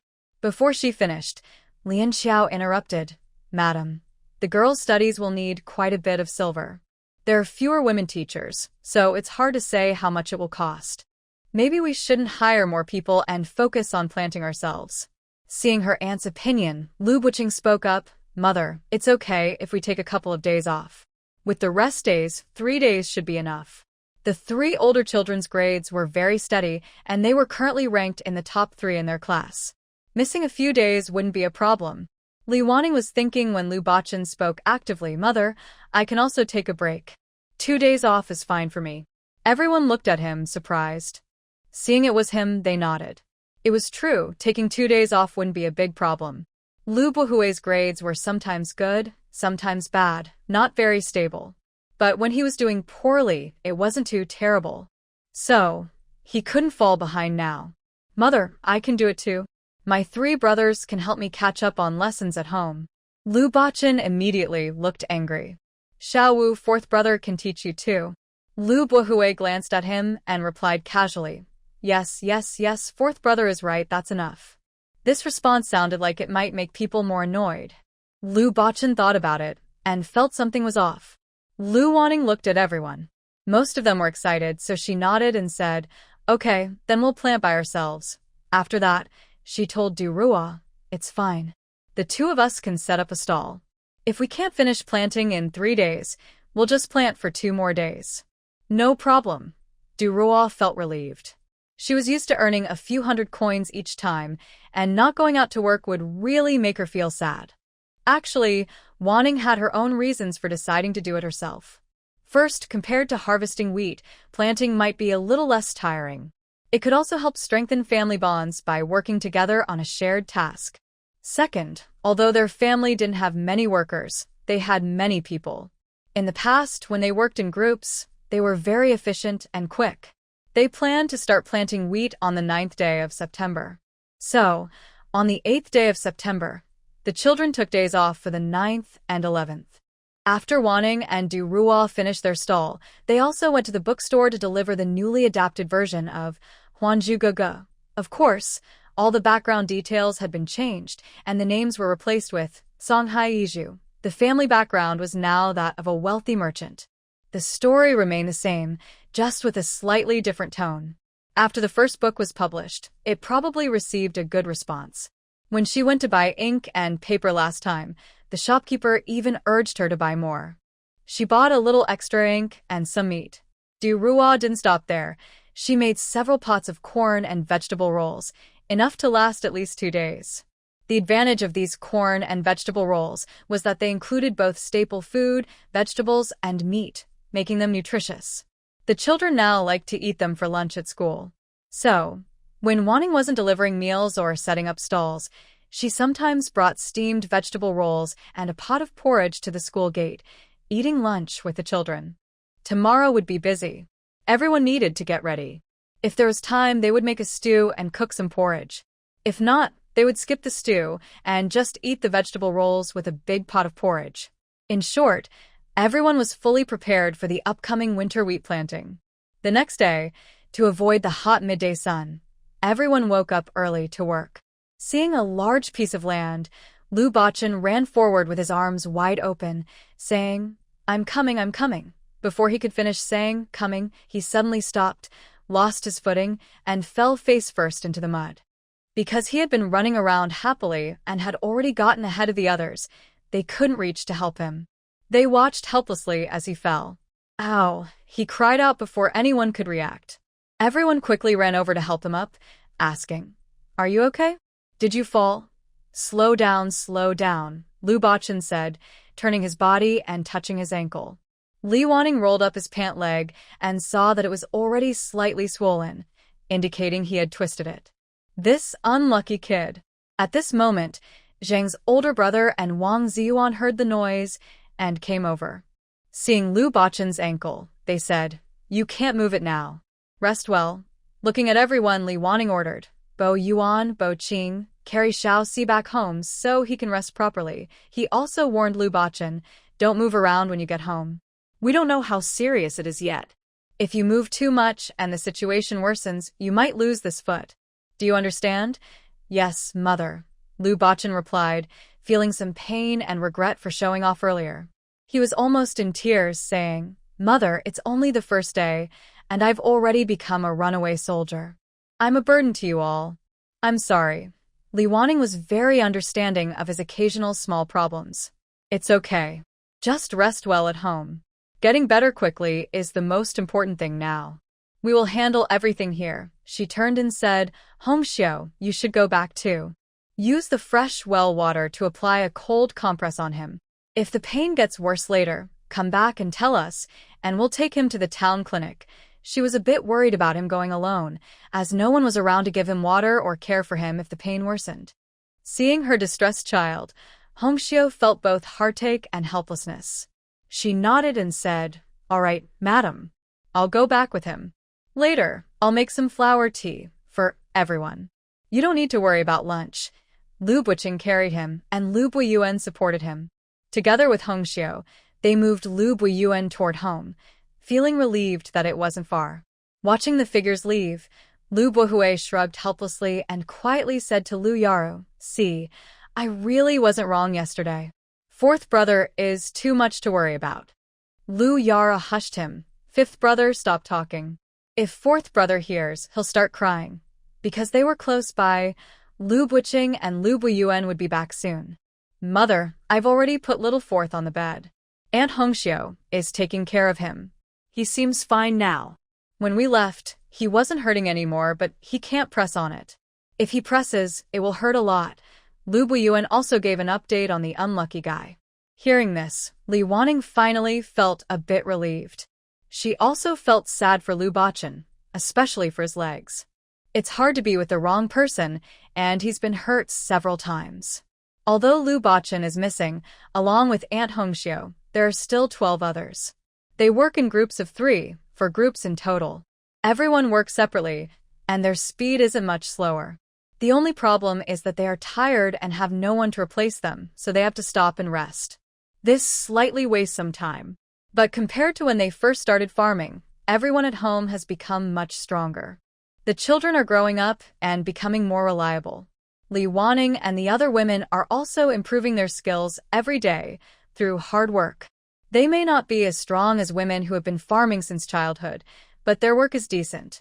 About an hour later, Aunt Hongxiu pushed a small cart and brought some chrysanthemum tea. "Madam, I cooled it with well water. It's just the right temperature now. How is little fourth?" Li Wanning still cares a lot about this unlucky kid. According to what the lady said, "I'll apply ice to his ankle when I go back. It's swollen, but it doesn't seem to be getting worse. He's lying on the bed now. I brought him a book to help distract him." Good to distract him," Li Wanning said with a slight smile, probably thinking Lu Bachan regrets everything now. Aunt Hongxiu took Li Wanning's rake. "Let me do some work." "You should rest first, madam." Li Wanning drank the tea in her bowl and held Aunt Hongxiu's hand. "No, you should go back first. He's alone at home, and I'm worried he might move around and hurt himself again." Thinking about the lively child at home, Hongxiu finally returned the rake to Li Wanning. "Madam, I'll go back first. I'll cook a stew for everyone at noon, using some of the meat we bought yesterday." After everyone finished tea, they took a short break. Looking at the sun, they knew they had to work quickly. When it gets too hot, they can't work anymore. Around noon, close to 12 o'clock, Li Wanning wiped the sweat from her forehead. It's about time. Let's rest now and work again in the afternoon. In this season, it's still very hot, so they usually start working again after 3 in the afternoon and work until it gets dark. There's about 3 hours in between. Big brother Zhang went home to eat, while Wang Ziyuan ate with Li Wanning and the others. Brother Wang, are you going back for lunch today? If so, you can bring little Yellow along. It's faster and saves some effort, Li Wanning asked Wang Ziyuan. Although there was a shelter built, when the weather is very hot, Wang Ziyuan often chooses to go home. He can take care of his mother, and the house is cooler than under the shelter. During busy farming times, Li Wanning usually lets him drive little Yellow to save effort for working in the fields. Normally, when it's not so hot, he can control his pace while plowing, unlike these days when it's so tiring. He would walk back on his own. Even when the sun isn't so strong, he can start working earlier in the afternoon. He would rest in the shelter to avoid unnecessary trips. Wang Ziyuan responded quickly. Thank you, Madam Li. He didn't bother with formalities and quickly finished his meal in the yard before driving the ox cart away. While Wang Ziyuan was eating, Li Wanning went inside to check Lu Bosch's leg. When she entered, Lu Bosch was lying on the bed with a book covering his face, seeming to sleep peacefully. She shook her head, didn't disturb him, and went out to eat her own lunch. When Jiao Jiao wanted to ask how he was, Li Wanning quickly made a shushing gesture. Everyone saw and lowered their voices. After eating, everyone can rest for a while. Those who can sleep should try to sleep, and those who can't can lie down and rest for a bit. No other work for now. Li Wanning thought the family was working too hard. Sometimes, she needed to control the pace a little. Otherwise, the 2 concubines might secretly weave nets, and Lu Boli might secretly read again. Lately, copying books wasn't very likely because their arms would be tired in the morning. When they're too exhausted, it's not good for writing, especially if they want their writing to be neat and beautiful. When Li Wanning and the others finished eating, Lu Bachan woke up and called from the inner room, Andy, can you help me pour a glass of water? Li Wanning took the water inside and asked, It's time for you to eat. Are you not hungry? Seeing it was Li Wanning, Lu Bachan quickly sat up. Mother, you're back? He waved the book in his hand. I couldn't help with chores this morning, so I stayed home and read. Haha. Li Wanning didn't want to expose him, though he seemed to have dozed off while reading. She guessed he probably looked at the book for a while, so she didn't say he was lying. How's your foot? Does it still hurt a lot? Not everyone can become top scholar, and he clearly was more interested in doing business. Li Wanning wasn't as concerned about his academic achievements as he might have been. It's better now. It doesn't hurt if I don't move, Lu Bachan said, shaking his ankle. Ugh, I told you not to move it, didn't I? Maybe you need a splint. Li Wanning knew this kid was too active. Hearing about a splint and recalling past experiences, Lu Bachan took a deep breath. Mother, I promise I won't move it again. If you don't believe me, come back tonight and see. My foot is still in the same position. All right. If I find anything wrong, I'll put a splint on it. Li Wanning thought she had used all her scare tactics on Lu Bachan. Lu Bachan gave a cute smile. I won't move it, I promise. Mother, you must be tired. Rest well this afternoon. Once I recover, I'll help out. Looking at how swollen his foot was, Li Wanning held back from scolding him and just nodded to comfort him. But inwardly, she was thinking, once your foot heals, the garden might already be sprouting. Although Lu Bachan was a lively boy, he was the type Li Wanning liked. His grades were average, but he was cheerful, sunny, and handsome, like a little sunshine in her heart. A person's happiness in life depends partly on grades and achievements, but more on their attitude. People's thoughts are hard to control. Even when you know what's right and have countless reasons to comfort yourself, gaining true clarity is difficult. Lu Bachan's current mindset was the kind she had long been striving for, but never quite achieved. If she could start over in a book, Li Wanning thought she would try to be more like Lu Bachan. Li Wanning and Du Ruo worked in the fields all day, then went to the market, a good day for setting up a stall to earn money. Because they were working in the fields, 2 people were missing, making their group incomplete. Last time, they knew they would plant wheat, so they didn't have time to buy meat or sausages. When they ordered supplies, they agreed there would be no meat this time, so their order was slightly smaller than usual. Do Rua go ask Sister Ding later? We'll only stay half a day in town tomorrow. See if she still wants to go, Li Wanning said, thinking about how their half-day trip might affect Sister Ding's business. Because of the incident where Lu Bo Hui fell into the water, Du Rua and Sister Ding had become very close. Most of their interactions were handled by Du Rua. When Du Rua was about to leave, Lu Yaro came out and said, Annie Du Rua, I want to go too. She wanted to see the little chicks. Although they had grown a bit and weren't as cute as before, they still looked much better than the chickens at home. Du Rua took Lu Yaro to Sister Ding's house and knocked on the door. Sister Ding, we've started planting wheat these days, so we'll only set up a stall for half a day in town tomorrow. Are you still going? Sister Ding smiled and said, We're planting crops too. I was thinking maybe you wouldn't go, so I'll just go for half a day. Thanks to your cold noodles, I might make a little money.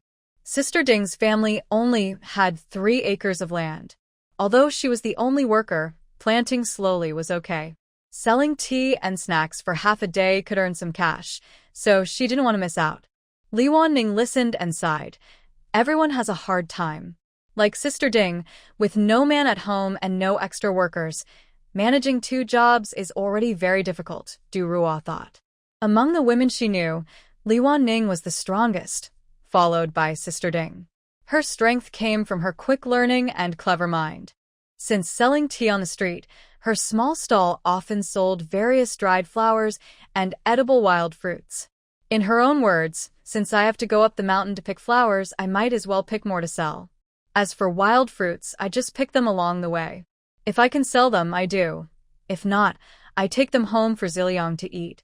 Basically, this kind of no-cost business had expanded into many different things. Li Wanning remembered. Our family of 3 needs 9 acres of land to complete the task. Otherwise, the punishment is quite severe. Luckily, she doesn't want to take money when we sell things to her. Maybe we should just give her the land. Give her the land? How? Give Ding's sister-in-law our land. Du Rua was a bit confused. No, every year, Brother Wang and Brother Zhang take their cattle to work on her land for a few days. Just 1 or 2 acres each year is enough. Li Wanning thought that if they open up more land, it would be hard to manage, so it's better to do it gradually. Also, relationships between people should be pleasant. Keeping a proper distance is important. Giving too much at once might not be good. Du Rua nodded. That way, it's best for Ding's sister-in-law. Then she sincerely looked at Li Wanning. Madam, I think meeting Ding's sister-in-law is our good luck. And for her, meeting you is also her good luck. Lian Xiao smiled nearby. You're talking all mixed up. What you should say is, meeting Madam is a blessing for all of us. Everyone nodded in agreement. This isn't just flattery here. People like them, at the bottom of society, have been serving Li Wanning since they were young. It's not the highest level of life, but many girls of the same class envy them. When they grew up and married Li Wanning, and then Li Wanning made her a concubine for the Marquis, it was a result many others couldn't achieve. After all, with their status, even if they married, they would usually be household servants, and their children would still be servants. But marrying the Marquis is different. Even if she's a concubine of humble birth, she's still part of the household. Her status isn't equal to the legitimate children, but it's much better than being a common servant. In the future, if they can get their own household, they could be in charge. If they could also get a government position, that would be a real step up in life. Although they later fell on hard times, and Madame was a bit hysterical at first, she eventually improved. She treated them like family, and her children were like her own. Ask yourself, in the circles of the capital, are there any illegitimate children who are treated the same as the legitimate heirs? Even though their family is poor now, during hard times, it's even more dangerous and difficult for people of their status. Whether they sell or not is just a matter of Li Wanning's decision. So, if they don't consider themselves lucky now, then what is truly lucky? Thinking about it, the little concubines all seemed a bit emotional, with tears in their eyes. Li Wanning noticed something was wrong and said, all right, let's rest quickly.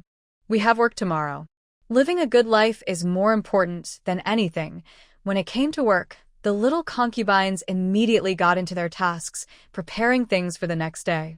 Indeed, staying busy is the best cure for worries and feelings. When Li Wanning brought back the goat milk, others went to the fields, leaving Du Ruo to handle the cleanup. She asked, "Has the pearl been rolled out?" Du Ruo smiled and said, "Madam, you don't know. Today, because we needed to go to the fields quickly, young Master Buyuan came up with a fast method that saved a lot of time. We finished quickly and didn't waste much time." Li Wanning was curious. "What method is that?" Du Ruo picked up a board. "First, we cut the kneaded dough into equal pieces and place them on a board. Then, we put another board on top and knead them together. This way, we can knead many at once and just adjust each piece slightly afterward. Isn't it hard to control the pressure here?" Li Wanning, who was making milk tea, looked at the board. "It's not easy. Only young Master Boli can control the pressure well now. When I have more time later, I'll practice more," Du Ruo said shyly. She, who usually dominated the kitchen, felt a bit embarrassed that she was still like a child in this. "It's okay, no rush. We have plenty of time," Li Wanning reassured her. Now that they had a small delivery cart, the delivery speed greatly improved. One cart could deliver to half a street, taking only about a third of the original time. After finishing the deliveries, Du Ruo couldn't help but sigh. "Madam, I've realized these small tools really save a lot of time. I wish there were such convenient tools for farming too." What she said was unintentional, but Li Wanning thought about it. For sowing wheat, a tool similar to a scoop with holes could be used. If they made a longer pole and attached several scoops at proper distances, 2 people could carry the pole and walk along, scattering seeds evenly. It sounded ideal, but making such a scoop seemed a bit difficult. It had to be just right to scatter the seeds properly, neither too many nor too few. It seemed that in the future, if conditions allowed, she could think more about this. Not only would it make things easier for herself, but if it could really improve efficiency and save labor, the amount of land each person could farm would increase. That would be a good deed. After selling cold noodles at noon, I went back home, bringing Sister Ding along. "Sister Ding, wait at the intersection. When you get closer to the village, come down. There aren't many people on the road, and if we meet anyone, they won't know our relationship," Li Wanning thought, feeling tired these days and wanting to save some effort. When they returned, it was not yet time to start work in the afternoon. Du Ruo first prepared a large mixture of corn and white flour, planning to make some vegetable rolls to stock up for the next 2 days. Then, they worked hard for 2 more days and finally planted all the wheat in the field. On the last day, the children had already gone to school, except Lu Bo Chen, who was still in bed. "Bo Yuan, if you go today, remember to ask for leave for Xiao Si." Li Wanning reminded Lu Bo Yuan in the morning, worried that their teacher might think he skipped class. Lu Bo Chen nodded repeatedly from his chair. "Yes, big brother, remember to ask for leave for me. Otherwise, I'll be in trouble," he said. Their teacher was very strict about copying books, punishing standing and hitting palms. Usually, if students didn't meet the standards, there was no choice but to punish them. If he got the 3-piece punishment set this time, it would be too unfair. Although he had been feeling a little better these days, he still couldn't exert much force. Li Wanning thought that missing school for a few days wouldn't affect much, so he decided to wait until he recovered. "But today, you should ask them where they are teaching, and when you come back, tell him a little. Don't fall too far behind," she said. She didn't expect him to be a top student, but learning was still important. Lu Bo Yuan agreed, and Lu Bo Chen looked unhappy but didn't dare to argue or resist. Li Wanning secretly smiled, thinking that even in a family full of little learning experts, there are always 1 or 2 children who don't love studying. A few days later, the village chief brought good news. "Madam Li, I've invited the town mayor to come for drinks tomorrow night. You just need to prepare some snacks. I have wine at home," he said. Li Wanning was very happy. "Thank you, village chief. I'll prepare everything well tomorrow," she replied. Seeing her enthusiasm, the village chief added, "No need to go overboard. From what I know, the town mayor is a rare good person." Li Wanning believed this. People tend to associate with others of similar character.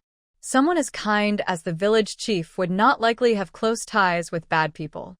Based on their interactions, the town mayor was indeed a good official who cared for the country and the people. To prepare the snacks for drinking, Li Wanning went to the town early the next morning. She planned to do her best to make a delicious meal that the town mayor wouldn't easily refuse. Besides the usual dishes, she also made a seafood salad she had never tried before and bought extra to let her children taste. She also found some bean curd skin and decided to make spicy bean curd, which would be a tasty snack to go with drinks. Additionally, she met a duck seller and thought of spicy duck necks. Li Wanning's mouth watered at the idea, so she bought 3 ducks, planning to give the duck necks to the guests and keep the rest for her family. She even slaughtered a chicken to make shredded chicken, believing these dishes would show her sincerity. Although the village head said they had wine at home, Li Wanning still bought a few jars. She considered whether to buy some high-proof liquor for them to try, but decided against it, worried that her equipment might not be clean enough for proper sterilization. She timed everything carefully, arriving a little earlier than the last visit from the mayor. She packed all the food and set up a table. The village had looked at the feast she brought, which was even more abundant than after the wild boar hunt, and smiled, saying, "Madam Li, if this doesn't work out, what will I do?" Li Wanning smiled and replied, "I'm already grateful for this opportunity. Things depend on effort, but success depends on fate. As long as I have a chance to try, that's enough." While they were talking, the mayor arrived and saw the table full of food. He said, "Wow, this is quite a feast. It's so generous. I feel a bit overwhelmed." The village head quickly stood up and said, Come, Mayor, please take a seat." Li Wanning bowed politely and said, "Good day, Mayor." Inside, she felt a bit conflicted. Was it appropriate to do this from the start? They were drinking and she was just here. Could she stay a little longer? The food was already prepared, so there seemed to be no reason to leave. She also regretted not leaving some dishes at home to bring out later. These thoughts flashed through her mind quickly. Before she could decide, the mayor, who had just sat down, said, "Madam Li, your feast today is so generous. Is there something you want to talk about?"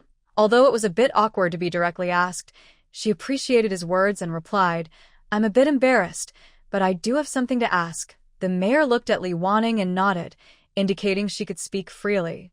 "I have 3 daughters and want to find a good teacher to help them learn. However, it's hard to find one in our town. The village had told me that your family has a teacher, and I wonder if she could come to teach my daughters when your young lady is resting." Hearing this, the town head was a bit surprised. He didn't expect it was about finding a teacher for a girl. "Madam Li is truly special," he said, looking at the snacks on the table. It was clear they had spent a lot. The village head also spoke up. "I was very impressed when I heard about Madam Li's idea.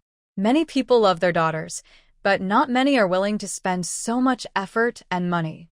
Indeed, in today's society, unless a family is very rich, few are willing to spend a lot to educate their daughters. Most families love their daughters, but not too much. When daughters grow up and get married, they are often sent away. Because daughters who leave or are abandoned can't return home, this makes the situation seem very serious. Even after many years of talking about gender equality, if a family has both sons and daughters, they often favor the sons with the inheritance. And in this era, men are considered more important than women. Seeing Madam Li and the village head standing up for themselves, the town head cleared his throat. "The teacher we hired lives at our house, but she only teaches the younger daughter for 3 days, and then every 2 months, she holds real-life experience sessions. We don't interfere with her other work. If Madam Li is interested, I can introduce her to you." Real-life experience. Madam Li was curious about this term. The town head explained, "It's a new way of teaching I haven't seen before. The teacher has the maids act out different roles and creates various situations for the young lady to handle. It sounds quite interesting." "Oh, so it's immersive learning. I didn't expect this teacher to be so creative." Madam Li felt her interest was growing. Creating different scenarios and unexpected events, these could be great material for stories. Adding some current events into her stories might make them even more popular. When the town had agreed to introduce her, Madam Li's goal was achieved. She sincerely thanked him. The town had joked, "Looks like I can enjoy this delicious meal without worry now." Li Wanning returned home and shared the progress of the situation with everyone. They all felt happy.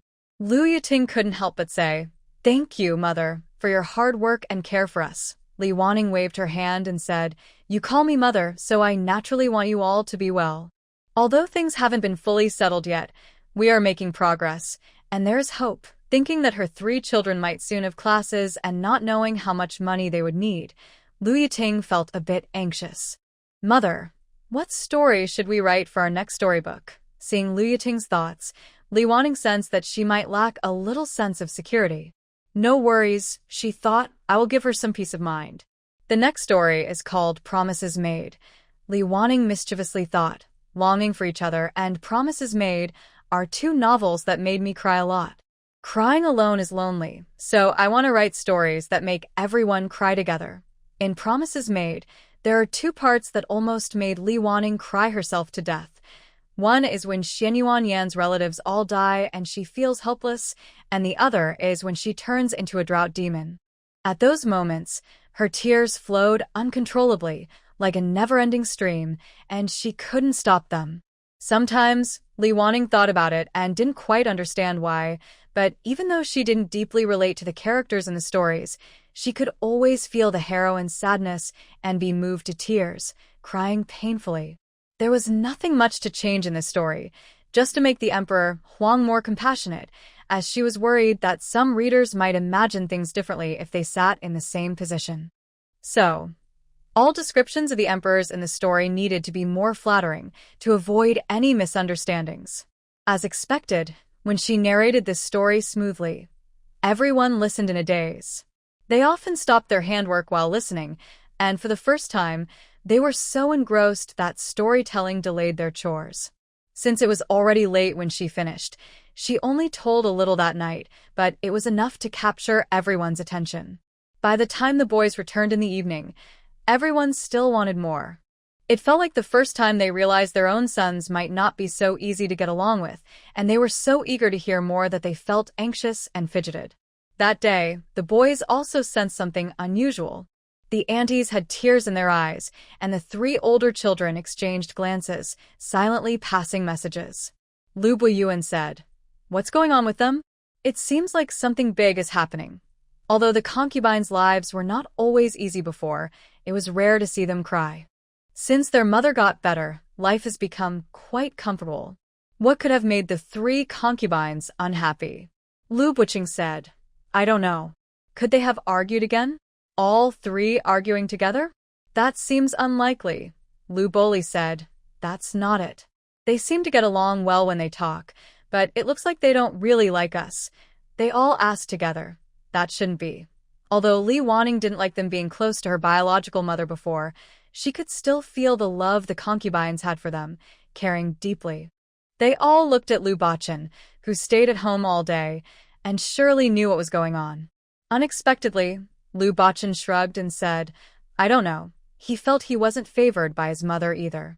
In the afternoon, she poured him a glass of water and set it aside, then left without saying much, only telling him, "Call loudly if you need anything." When she left, she also handed him a book, telling him to study hard. So, maternal love can also fade away.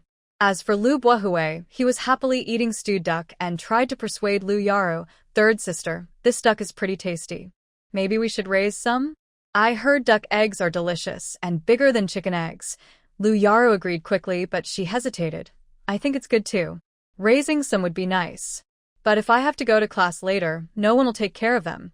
Thinking about that, she remembered her little chickens and puppy. Li Wanning had said they had to take care of the puppy themselves. Lu Yara worried. "Mother, what if I go to school? What will happen to my chickens and puppy? Maybe I shouldn't go." This is like a girl version of Lu Bachin, already backing out before going. Li Wanning patted her forehead and said, "Don't worry, go study. When you're away, we'll take good care of them." The other concubines also chimed in, "Don't worry, Miss Rua. We'll make sure your chickens lay lots of eggs and your puppy gets chubby." When she mentioned the 2 puppies, Li Wanning was curious. She didn't have this knowledge before. Do small animals also have baby fat? She felt like their puppies' little butts were all round and chubby.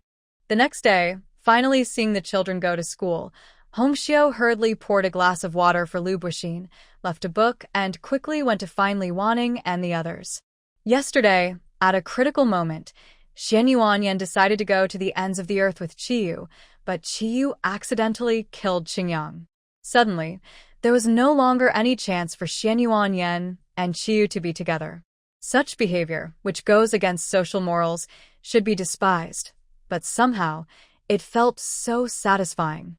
On one hand, I hoped Xian Yuanyan could turn back and live happily with Xiaohao.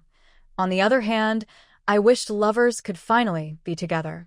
Her mind was torn between reason and emotion. I guess Xian Yuanyan wasn't as conflicted as they were. Today, Li Wanning was controlling her pace, determined to finish the story before the children returned. Li Wanning liked telling stories to her concubines. Besides writing scripts, the main reason was that they were very supportive. Each person's emotional point was different, so she secretly wanted to see how everyone would react at the end. Sure enough, when Xian Yuanyan transformed into a despised drought demon to save her people by unleashing her sealed divine power, and Qiyu, to save her, exchanged his heart for hers, transforming into a peach forest to protect his beloved who couldn't be with him in life, the concubines all cried uncontrollably. Duru covered her eyes with a handkerchief. Why are these two so tragic? Even though they're enemies, they're willing to die for each other, but they're separated by deep family hatred. In the end, they're caught in a life and death struggle. Even Hongxiu, usually calm, couldn't help but shed tears. Xian Yuanyan is truly an amazing woman. No wonder she's the daughter of the Yellow Emperor. She sacrificed everything for her country and her people. But the world has wronged her kindness. Lian Xiao wiped her tears, which kept flowing. Xian Yuanyan and Qiyu can't be together anymore. It's just sad for their daughter, so young, with no mother. Even if others love her dearly, it can't compare to having a mother. Hearing this, everyone looked up at Li Wanning, eager to ask, what happened to Xian Yuanyan's daughter later? Seeing the tears in the little concubine's eyes, which looked as red as rabbits, Li Wanning wanted to laugh but couldn't. When she watched the story earlier, she cried so much she was a mess. She didn't expect that even now when she reached this part, she still felt very sad. Tears still slipped down her cheeks, but the others didn't notice because they were all busy crying. Don't worry, everyone. Their daughter is the main character in Longing for Longing, and she is a very talented woman.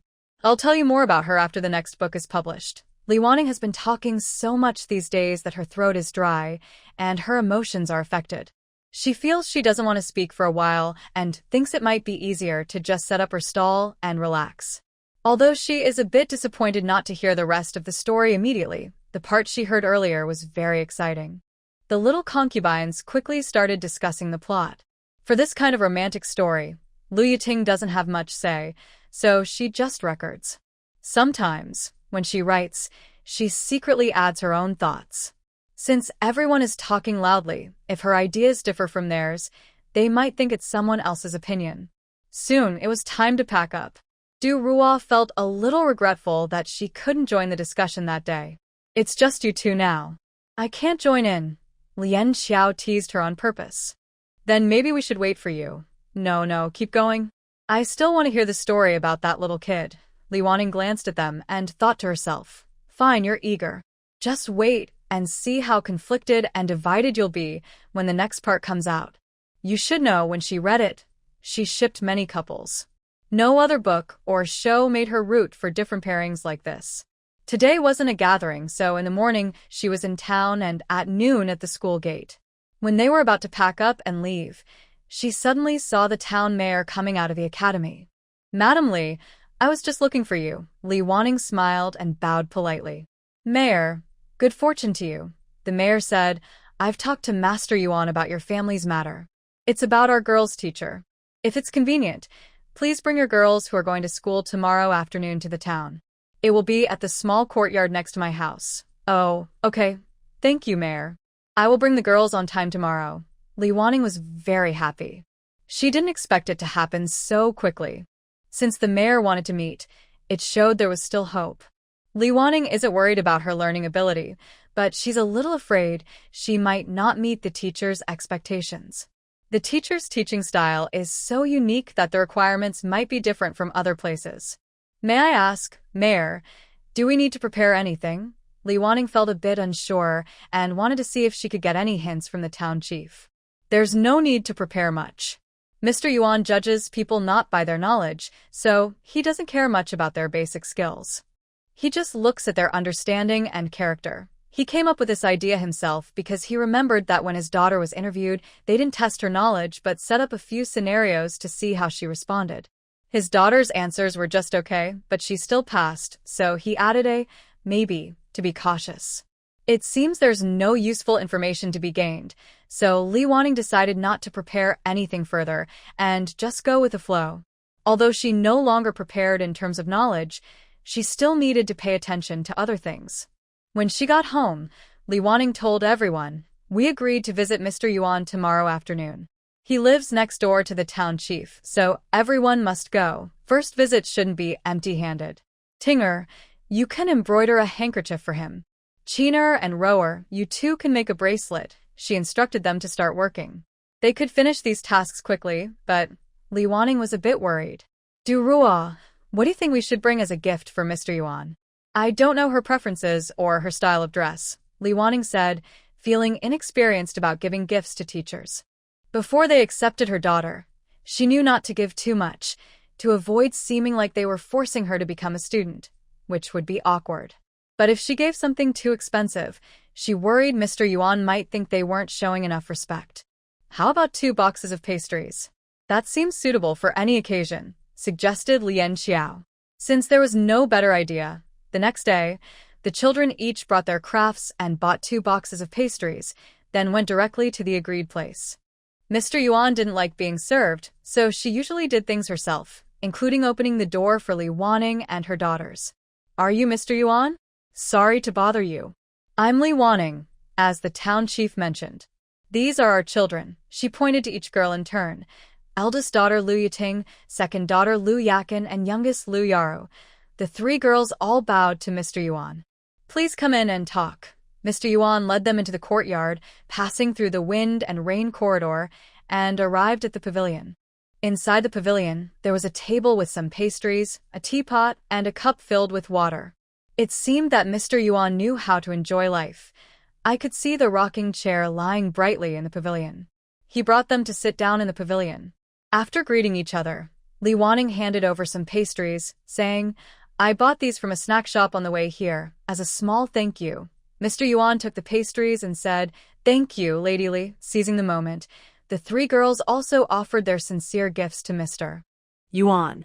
"Sir, these are handmade gifts from us. They're not perfect, but we hope you like them." Mr. Yuan smiled warmly, took the gifts, looked at them for a while, then put them away. "Sit down too. There's no need to be so formal here," he said, inviting the 3 girls standing in front of him. Li Wanning nodded, and the 3 sat down. "Have you learned anything before? What do you want to learn in the future? What kind of person do you want to become?" These 3 questions confused Li Wanning and the others. Were things really this intense? It felt a bit overwhelming. Just as she was thinking this, Mr. Yuan spoke again. "No need to answer now. Think about it at home. Write down your answers and bring them back next time." He then smiled at Li Wanning and said, "I don't have any special requirements for my students. Because of your mother, I will accept them. But I want to understand their needs first and then teach based on their choices." Li Wanning was a bit puzzled. She hadn't done anything special, after all. Your willingness to send them here shows your good character and conduct. With a mother like you, how could the children be anything but good? There is no need to master everything, just learn a little about what you should, and focus more on what you love. Li Wanning strongly agrees with this. Developing hobbies is always important. It brings you fulfillment and confidence in life, and helps you avoid paying attention to unnecessary things. Especially for women, constantly watching those around them and seeing others in complicated relationships can be upsetting. It's better to stay calm, do what you enjoy, and live your own small life happily. I will also teach you proper manners, how to dress for different occasions, and how to behave. Some things can't be learned just by talking. I will recreate various scenes. We can invite some maids to act out situations so you can learn how to respond and handle different matters correctly. Li Wanning liked this idea. Master Yuan, besides me, there are 3 other wives in my family. If you need, we can all participate. Nowadays, who doesn't dream of acting? Many people retire and go there to experience life, enjoying each day happily. There are many who stay in Hengdian, even as extras, unwilling to leave.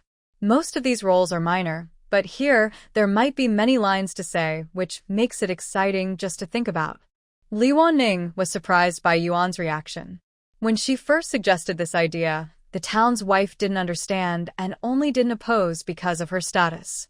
But after a few scene rehearsals, she was happy to cooperate. Seeing Li Wanning's hopeful eyes, Yuan nodded. In that case, I might trouble the lady and the other wives later. No trouble at all. We're happy to do it, Li Wanning said quickly, smiling widely. She was quite willing herself. As for the other 2 wives, based on Li Wanning's guess, Du Ruo was probably very happy and Lian Xiao would likely agree.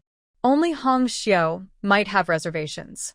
But since she was going out to play without her 3 companions, she thought it was best to bring everyone along.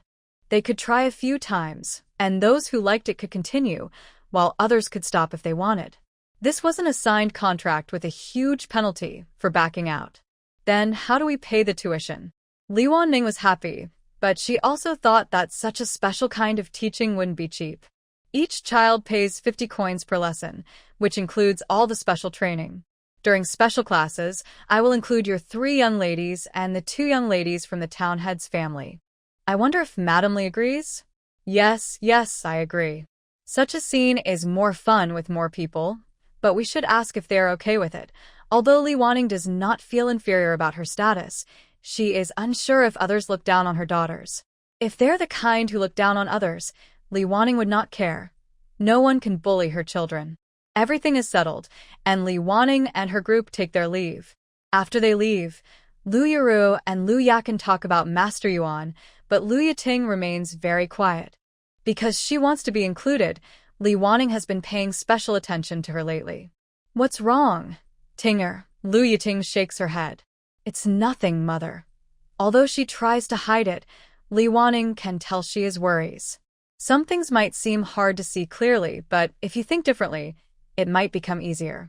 If you find it difficult to talk about bad things, you can also tell your aunt. It's better not to keep everything inside. Later, you'll realize that some worries and struggles are not worth it. Lu Yiting thinks for a moment. The 3 of us sisters each get 150 coins. In a month, that adds up to about 1.5 silver taels. Over 10 months, that's 15 taels a year. Li Wanning finally understands the problem. Are you worried about money? Your sisters keep track of the household expenses. You know better than your brothers how much income we have, and it should be enough to cover everything. Lu Yiting lowers her head. I know we have enough now, but I always feel that mother and aunties work hard to earn money, and in the end, we spend it all. None of us have proper clothes. Li Wanning looks at herself. She is not a very particular woman, and compared to the original Wan Ning in the story, she is very different. To Lu Yiting, it seems like she is just saving and studying, which makes her feel a bit overwhelmed. Li Wanning smilas. Mother doesn't mind these things. Our family is different now. Wearing gold and silver jewelry makes working inconvenient. Besides, these external things are not important. Money can buy them easily. What really matters is the skills you learn. They will benefit you for a lifetime. So spending money to give you a chance to learn and grow is worth it. As long as you take it seriously, the money is not wasted. Li Wanning thought to herself. Compared to the time she lived in, besides going to school normally, parents spending money on extra classes was really like a flowing river. They spent hundreds of dollars per lesson, and for one-on-one tutoring at a higher level, parents' enthusiasm could not be stopped even by thousands. When buying vegetables, they asked around a lot, but when it came to their children's tutoring fees, they paid quickly without hesitation. So, Li Wanning had no trouble paying for their regular classes. Her cheerful attitude moved Lu Yiting. Mom, don't worry. I will study hard and supervise my sisters to study well too. I will try not to let you down, and I will work hard to help lighten the family's burden. Li Wanning patted her hand. Yes, let's study hard, but don't put too much pressure on yourself. Whether it's studying or earning money, just do your best. She paused a moment and added, about expectations, I do have some for you, but maybe not what you think. I hope you can face problems with a positive attitude. Pursue what you want, but don't worry too much about the outcome. Sometimes you gain more from the process than from the result. Lu Yiting immediately understood and was very touched. I understand now. Thank you, Mom, for telling me this. This heartfelt talk between a biological mother and her adopted daughter was enough for her to be proud of for a lifetime. After comforting Lu Yiting, seeing the two young girls still chattering happily, not knowing what made them so joyful, Li Wanning couldn't help but smile. Younger children are indeed easier to be happy. Come on, let's celebrate your school admission. We'll buy some meat, Li Wanning said, leading the cow and calling the girls. Although the town wasn't very crowded, Li Wanning still felt it was safer to walk with them. She originally planned to let the children ride in a carriage, but since the girls rarely came to town and found walking on the stone-paved streets very comfortable, and since Li Wanning was walking too, they all went together on foot. Seeing Li Wanning bringing so many children today, the butcher looked at her with surprise and praised, Madame Li's daughters are all so elegant. He was probably thinking how unfortunate he was to have so many daughters. Maybe they wouldn't be appreciated by their future families. Li Wanning didn't bother to explain. She believed that these three sensible girls were all her own children, and she was happy with that. A few people bought some meat and went straight home. Before they reached the gate, two small dogs ran out happily. Little White, Little Black, Lu Yaru and Lu Yiting happily waved to the two dogs as if they hadn't seen them in a long time. The dogs were still young and couldn't jump onto the cart. They eagerly followed behind, whining and whining, seeming both to be begging and to be complaining. Where have you been? I missed you so much. In the countryside, dogs are usually in the yard. These two puppies were too small when they were rescued, so they couldn't be. Without a mother dog to care for them, they ran freely around the yard. The funniest thing was that they couldn't fight the chickens. When they were young, they almost got pecked to death when they sneaked into the rooster's cage. Later, they were afraid to go near the roosters or even the hens. Li Wanning originally thought that when they grew up, they would be taught a lesson by killing a chicken to show that biting chickens had consequences. But in front of the proud rooster, they were so small that they were worthless. She realized she had worried for nothing. When Lu Yaru and Lu Yiting got off the cart, the two puppies immediately clung to their legs, standing on their hind legs and pawing at their legs, so anxious they almost stood up. Seeing how eager they were, Li Wanning found it funny. Hurry up and pick up Little White and Little Black, or they might start talking. The two girls picked up the puppies, sniffed them for a while, then found a comfortable spot to curl up in their arms. Jianxiao came over to take the ox cart to unload the frame. Li Wanning smiled and shook her head, then turned to take the meat they bought into the kitchen. The girls carried the puppies inside, playing and teasing them. Du Rua saw this and said, "Girls, go wash your hands first." Lu Yaru said, "The dogs aren't clean anyway. We'll wash after playing." Lu Yakin pulled Lu Yaru and said, "Let's go wash up, and we can also wash the puppies so everyone stays clean." When everyone was gathered, Li Wanning explained today's results. 1.5 taels a month. Du Ruo repeated the number unconsciously. She was carefree, but she also felt that going to school was a bit expensive. But she wanted her daughter to go to school, so she couldn't oppose it. She just silently quickened her pace. Red sleeve, when you have free time, please sew 3 nice little bags for the children. Since they come back and forth often, a small bag would be more convenient. Yes, madam, she replied. Then she looked at everyone and said, if anyone has a preferred pattern, you can tell me. I plan to tell the boys this good news tonight, but before Li Wanning could speak, Lu Bofiai suddenly knelt in front of her with a loud thud. What's wrong? Get up and speak, Li Wanning said as she reached out to help him. Lu Bofiai moved to the side and said, Mother, listen to me. It's okay to listen. You can stand up first, she replied, feeling a bit uncomfortable with someone kneeling before her. Mother, I want to kneel and talk. I can't say it otherwise, Lu Bofiai insisted. Li Wanning felt a little helpless. All right, just say it. Keep it short. Lu Bofiai lowered his head. Mother, I want to learn martial arts. I want to be like father, a hero who can conquer anything. Li Wanning found this a bit strange. Lu Bofiai was the shortest time enjoying his father's love. Only 6 years old when he learned a little horse stance, but he hadn't had time to learn much else before being sent away. Although he came from a family of generals, the other older children didn't follow the martial path. She didn't expect her youngest son to do so now. Do you want to learn martial arts? Do you have any opportunity now? Li Wanning asked. Yes, mother. Our academy has a very skilled martial artist. He plans to recruit some children to learn.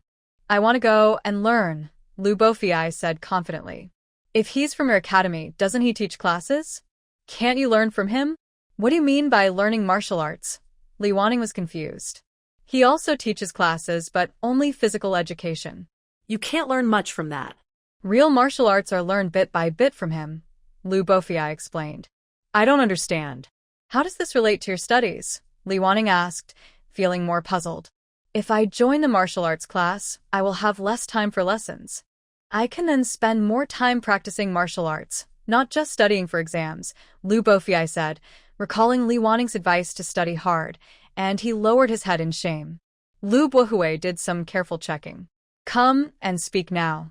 Does your knee still hurt? Mother, do you agree? Lu Bohui asked nervously. This isn't about my agreement. Think again, might you change your mind? Do you really like martial arts? Will you find it too hard after a few days and want to stop? Will you regret it? Li Wanning was actually a bit conflicted. In her view, she would choose school over practicing martial arts. But her opinion didn't matter. Lu Bohui's thoughts were what truly counted. Mother, I am grown up now. I think I like practicing martial arts. Lu Bohui nodded seriously. All right, then. We shouldn't rush to a decision. If you want to start practicing martial arts, go ahead and sign up. But how about we try this? Give it half a year. If after 6 months you still want to continue, then stay in the martial arts class. If you regret it, I will give you another chance to change your mind and return to a regular class. This sounded very fair. Lu Bohui smiled happily, looking completely different from his earlier sad look. Thank you, mother. Thank you. Seeing Lu Bohui smile so happily, everyone found it hard to watch without feeling a bit sad. After the children left, the little concubines looked at each other with questions. Li Wanning smiled and asked, Do you want to know why I agreed? A few of the little concubines nodded, then shook their heads. Li Wanning was surprised. Are you really curious or not? Yuan Lianqiao, as the representative, said, Madam, considering the South Marquis has been brave for generations, it's not surprising that the fifth son wants to learn martial arts. But you previously didn't like them playing with swords and spears. Although she wasn't involved in that, it was her own body, so Li Wanning needed to explain. The court favors literature over martial arts. While officials aren't very skilled in fighting, they can still show off in front of soldiers of the same rank. So I want them to focus on their studies. But now you see, first, the fifth son likes it. Even though he's just a child, if he truly loves doing something, I think we shouldn't stop him. That's also respecting the child's choices. Second, as you said, the South Marquis has a long tradition of martial arts. If this can be passed down to the next generation, that would be wonderful. Finally, the court would not allow a family to have many officials, at least not all at the same time under the emperor's watch. So everyone followed the same path, which was not the best strategy. Whether everyone understood this or not, Li Wanning's words stood out. If the children really like something, don't stop them. It seemed that this was indeed the way to do it. It appeared that children, as long as their actions weren't too extreme, could do what they wanted, and Li Wanning would not refuse. She showed great respect.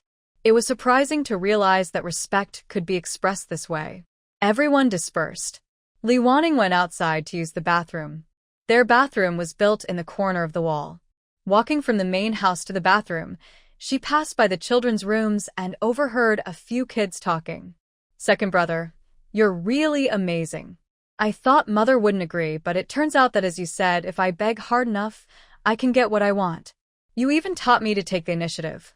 Although Li Wanning couldn't see Lu Buhui, she guessed he was probably looking at his second brother with shining eyes. Lu Buqing chuckled softly. It's not that I'm so great. Haven't you noticed? Mother is very clever and capable, but she has one trait. She gives us a lot of freedom to manage ourselves. So as long as we don't do anything bad, I think she won't interfere too much, he continued, and she's soft-hearted. Seeing how pitiful you look, don't think this is just your choice. Even if you did something wrong, as long as it's not serious, Mother would forgive you. Li Wanning listened carefully and couldn't help but think to herself, this second brother really understands human nature well. His observation skills are excellent, and he sees through her completely. Luckily, since she arrived, she hasn't done anything bad. Lying on the bed, Li Wanning suddenly remembered that so far, the third, fourth, and fifth children all had clear goals.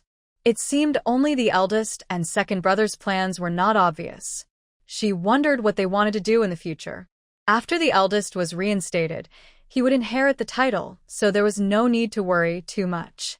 The second brother was more suited for management. If the brothers could stay close and loving, the Marquis's estate would surely prosper under their care. She shook her head, thinking too far ahead. She decided to focus on the present life first. Lost in her thoughts, she drifted into sleep. Although she agreed for Lu Buhui to attend the martial arts class, Li Wanning still planned to visit the academy and speak with the dean the next day.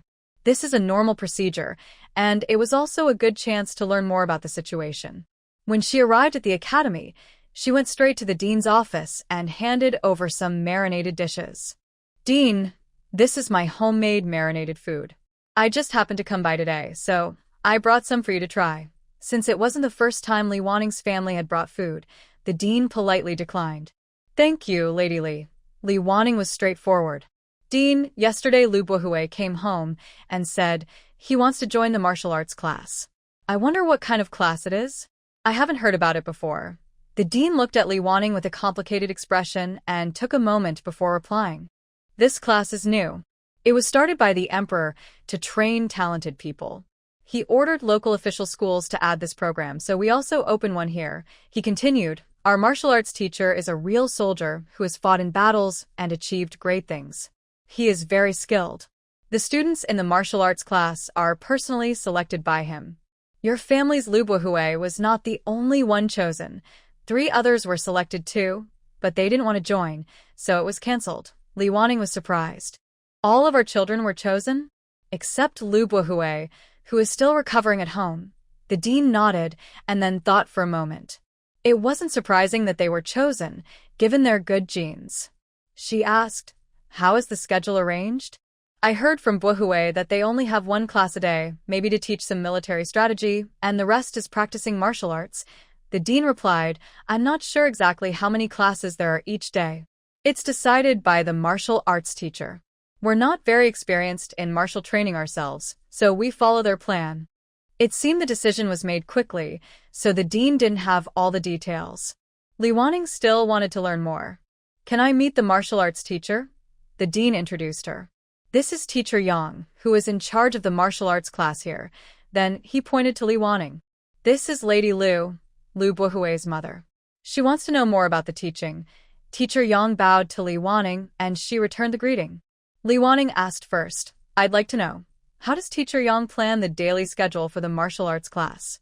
First, learn the basics, such as horse dance and some common martial arts used in the army.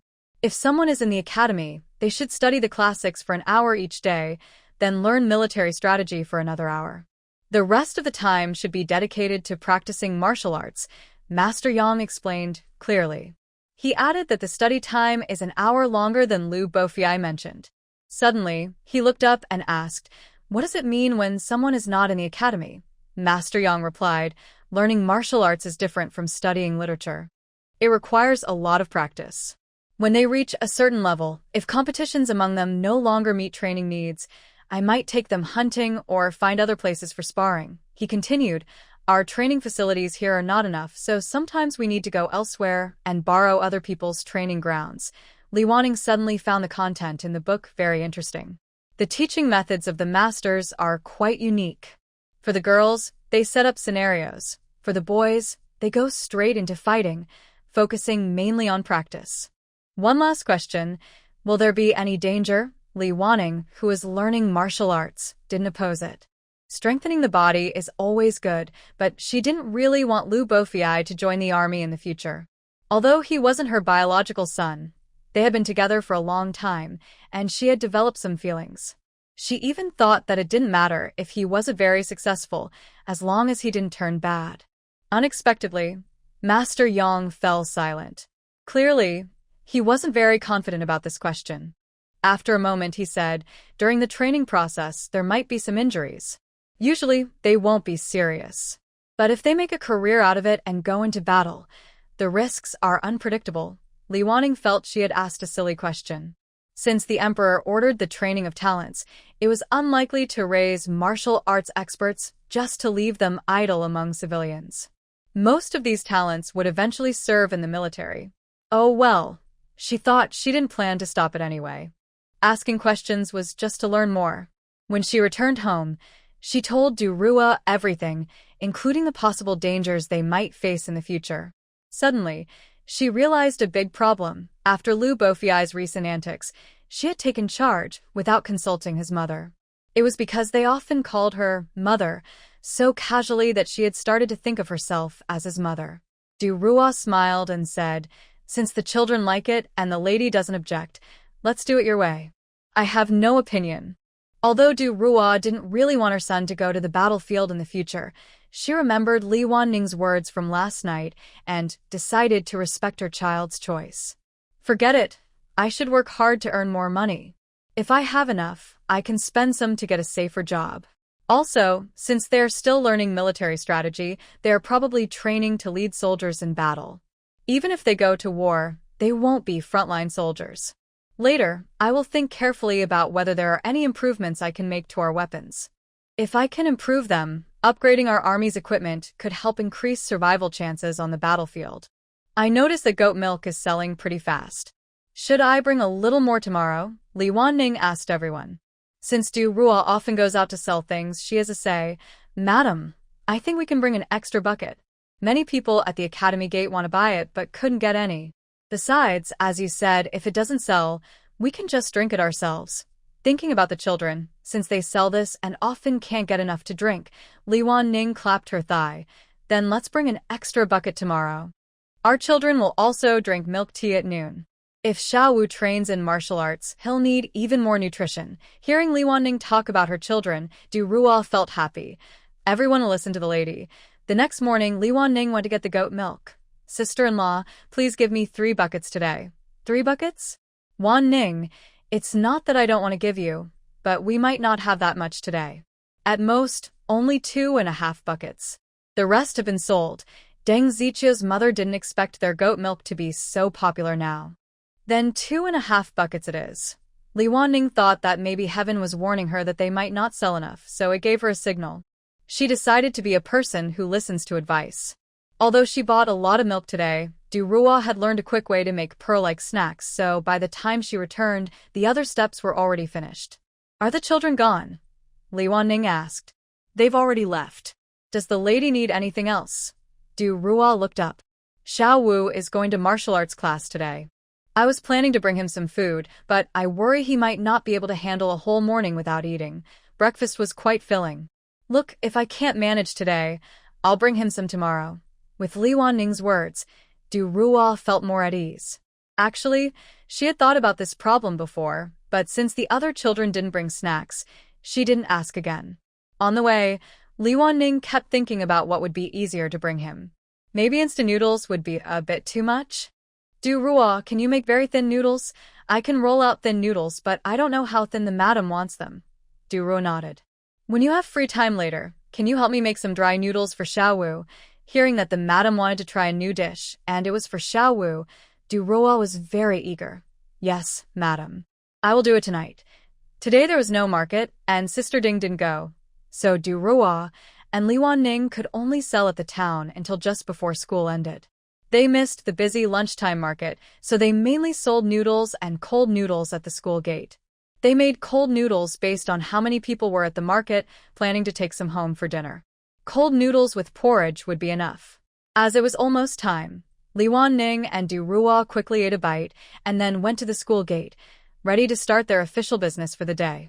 The three big ones came out first and helped for a while. Li Wanning wanted to call someone inside to watch, but Lu Bo Hui came out from inside. Usually he was lively and energetic, but today he moved a bit slowly. Are you okay? Why did you come out a bit late? Li Wanning was busy with her own work and handed him a bowl of milk tea, asking casually. Lu Bo Hui took a few sips and then said, I ran for a long time this morning and am a bit tired. I was late because someone didn't finish their task, so we all had to squat in horse stance. Now our legs are weak. Li Wanning showed a look that said she understood how hard it was to learn martial arts. Lu Bo Hui quickly changed the subject, but it's pretty interesting. Coach Yang asked us to do some difficult things, but if we try hard, we can just manage. It's quite challenging. All right, as long as you're happy, Li Wanning thought. At noon, Lu Bo Hui really ate a lot. 1 bowl of cold noodles, 1 bowl of noodles mixed with lots of braised vegetables, and he also drank a big cup of milk tea. Watching him take a moment to rest, he then started eating eagerly. It's clear that physical energy is needed. Li Wanning couldn't help but ask, do you bring snacks? Can you stop to eat during breaks? Lu Bo Hui thought for a moment. Probably, but no one in the class has brought anything yet. If we do, there should be time to eat. During the group training report, there is time to have snacks. Should I bring you some food tomorrow? Li Wanning asked cautiously. Lu Bo Hui nodded repeatedly. Mother, you are so amazing. I was just about to tell you tonight. I was so hungry by the last class this morning that I couldn't hold on. Seeing Lu Bo Hui praise her so earnestly, Li Wanning couldn't help but smile. Why does each of these kids always say what they think I want to hear? Li Wanning feels that now she doesn't have to work, and 24 hours are all hers. But it still feels quite busy. After setting up her stall and returning home, she not only made instant noodles for Lu Bo Hui, but also checked on the girls. Earlier, Master Yuan left 3 questions. Tomorrow is their scheduled first class, but she doesn't know if they've finished writing. So, after resting for a while, she turned her attention to Lu Yuting, the only one in the house. Yuting, you're going to school tomorrow. Are your 3 questions ready? She was also curious about what they had written. I've finished. Do you want to see them, Mother? Lu Yuting seemed to sense Li Wanning's mood. Can I? If yes, let me see. I also want to know what kind of person you want to become. Maybe I can help you. Li Wanning thought it wasn't just curiosity. The things they learned before didn't seem very impressive. Lu Yuting had previously been taught by a female teacher, so she knew a little about music, chess, calligraphy, painting, sewing, and embroidery. After coming here, Li Wanning also taught them how to keep accounts. That's about it. So far, embroidery seems to be the best skill because she has put aside other things, and only this has been improving steadily. In the future, if she wants to learn something new, Lu Yuting's writing is quite detailed. She first wrote about learning various etiquette and the taboos for different occasions. Li Wanning strongly agrees with this. Etiquette is very important. Since they were exiled at such a young age, if they don't know proper manners, they might embarrass themselves in social situations and be laughed at. Although words are often spoken about others, and I love to talk, unless I am very strong inside and can truly ignore everything, outside opinions still affect my mood. Second, I want to pick up calligraphy, chess, and painting again. These are main skills in society, and are also the basic abilities that girls like Miss Gua compare with each other. But Li Wanning looked at it for a while and was a bit confused. Tinga, did you forget to write a word here? Shouldn't it be Qin, Qi, Shu, Hua? Lu Yuting explained. No, I didn't forget. Mother, I am writing about chess, calligraphy, and painting. The Qin is too expensive. Even the cheap ones cost a lot, over 10 taels of silver. I think we don't need to spend money on that. People who are good at many skills are always few. Li Wanning thought for a moment. Do you like the Qin yourself? Or do air and rower like it? I am okay with it, neither dislike nor love it. But before, Sister Qin seemed to like it more. She was too young back then and didn't learn for long. Lu Yuting recalled past events. All right, I understand. 10 or so taels of silver is indeed not cheap, and it's not suitable for our current situation. You can learn other things first. When we are a bit better financially, buying one won't be a problem. You three sisters can share it. Li Wanning suddenly saw a good thing about having many children at home. Some things can be shared. Third, she wanted to learn the books that students in the academy study. Li Wanning found this a bit strange. Tinger, we are not taking the imperial exams. Why do you want to learn that? Lu Yiting smiled. Mother, in our life, women depend on men to survive. If they meet bad people, they might even be discriminated against. But in your storybooks, many women can achieve their own success. I am not as talented as them, nor do I have such big ambitions. I just want to know what my brothers are studying. As the saying goes, knowing yourself and your enemy means you will never be defeated. I think if I learn these, I will at least have the same understanding as them. Maybe I will even understand things better than they do. Wow, Li Wanning never expected Lu Yiting to be the first person influenced by storybooks she knew. She wasn't sure if it was good or bad, but learning more is never wrong. Finally, what kind of person do you want to become in the future? This question was not written in detail by Lu Yiting, only a sentence. She wants to become a person she can accept herself as. Yes, you read that right. She wants to focus on herself. I didn't expect this girl to be so quiet, but quite individual.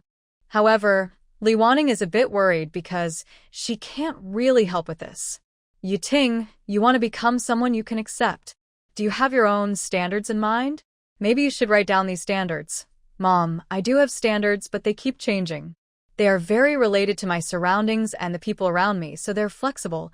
Alright, it seems Lu Yiting is a girl with a strong personality. Li Wanning returns the paper to Lu Yiting and nods. You wrote very thoroughly and thoughtfully. But I hope your standards keep adjusting, always aiming for your happiness. They can be influenced by your environment, but you should also have your own judgment and not depend entirely on those around you. After reading Lu Yiting's response, she calls Lu Yakin and Lu Yaru, who are outside feeding chickens. She takes Lu Yakin's answer, which is similar to what Lu Yiting wrote before, about what she has learned, but her interests are different. She wants to learn medicine. This is quite advanced, and beyond what Teacher Yuan can teach. Chiner, why do you want to learn medicine? Li Wanning asks curiously. Lu Yakin has her reasons. Mom, I want to become a doctor. You see, fourth brother often gets hurt, and with so many of us, seeing a doctor costs a lot of money. So, I want to learn medicine. Her idea is good, but it's a bit hard to achieve. Not only because Teacher Yuan might not be able to teach her, but even if we find an experienced doctor as a mentor, she might not learn easily. It requires some natural talent. Also, nowadays, being an apprentice isn't easy. Starting from the basics, it might take 3 or 4 years before she even gets to see real patients. The biggest obstacle is gender. Most likely, no doctor would accept a female apprentice. Wanting to become a person and wanting to learn are different. She wants to be a female doctor. Li Wanning silan Li 6. There is actually a good demand for female doctors in society, but unfortunately, her family doesn't have the conditions for that. If they did, maybe she could be trained to become a talented person in the future. I want to learn how to make money. In the future, I want to be a wealthy person. Li Wanning looked at her and laughed, thinking this child is very straightforward. However, she believes her husband probably can't help much with these 2 wishes. As for Lu Yaro's wish, she feels she has been chasing it for 2 lives and still hasn't achieved it. She wonders if she can now hope a little for her daughter. After asking around, Li Wanning thinks only Lu Yiting's wish seems more realistic and easier to achieve. The other 2 are probably still too young, making their wishes seem a bit unrealistic. Or maybe they don't match their current living conditions. If she wanted to learn medicine in the past, she could simply hire a doctor to teach her. If she wanted to make money, as the daughter of a noble family, she could receive a large dowry when she gets married, and perhaps some hidden treasures from others. She could be considered quite wealthy. She also wonders about Ro Air's personality. Does it come from family changes? But if she continues like this, it might be good. Not obsessing over love and relationships could make life much happier. Even though she has these thoughts, Li Wanning is not someone who easily gives up. She feels she should try to help her second daughter's dreams a little, see if she can do something. After understanding her 3 daughters' wishes, She decides to make some homemade noodles for Lu Bo Hui. Just then, Du Ruo enters. Madam, I have prepared the noodles. How fine do you want the noodles to be? Thinking that Du Ruo usually doesn't make very thin noodles, Li Wanning says, I'll help you. Let's see how fine you can make them. To make very thin noodles, pulling them is the best method. Luckily, Du Ruo has made hand-pulled noodles before, so she has some experience. Du Ruo keeps pulling the dough, breaking it a few times. Li Wanning doesn't stop her. Finally, Du Ruo stops. Madam, I can't go any thinner. If I keep pulling, they'll break. Li Wanning looks at the noodles. They are a bit thicker than instant noodles, but not by much. It's a technical limitation. Alright, let's just go with this. We'll try making them. She boils the noodles, rinses them with cold water, drains them, and adds seasonings. Due to limited conditions, she only adds soy sauce, oil, and homemade barbecue sauce. After mixing, she waits a little while for the noodles to absorb the flavors fully. While waiting, Du Ruo feels it's a waste of time. Madam, should I pull some more noodles? Li Wanning nodded. Yes, but it's a bit slow. We don't need to make too much. Huh? Is it really that slow? Then we might have to eat boiled noodles tonight. Du Ruo felt she had misjudged the situation. How much noodles did you make? Li Wanning asked out of curiosity. Du Ruo lifted the lid of the noodle bowl, and Li Wanning looked inside. If all these are instant noodles, we might have to stay up late to finish them. No worries, we'll just keep making them and see how it goes. If needed, we can use both big and small pots together. Honestly, instant noodles aren't very tasty, but when someone else soaks them, they smell really good. If you haven't had them in a while, you might start to miss the taste. Li Wanning was now at the stage where she hadn't eaten them in years and was starting to feel a little hungry just thinking about it. Meanwhile, Du Ruo was pulling the noodles. Seeing Li Wanning twisting the noodles with seasoning into a strange shape that looked somewhat organized but also hard to explain, she was curious. Madam, what are you doing? As the cook, Du Ruo didn't understand. Oh, I just arranged them like this because it looks nice and tastes good. Li Wanning said this, but Du Ruo didn't believe it. She wondered if forming the noodles into a round cake would really taste better. Although she thought her lady was very capable, she still wanted to stick to her professional judgment. But even with her doubts, Du Ruo didn't argue. As the head of the household, she figured it was best to let her lady be happy.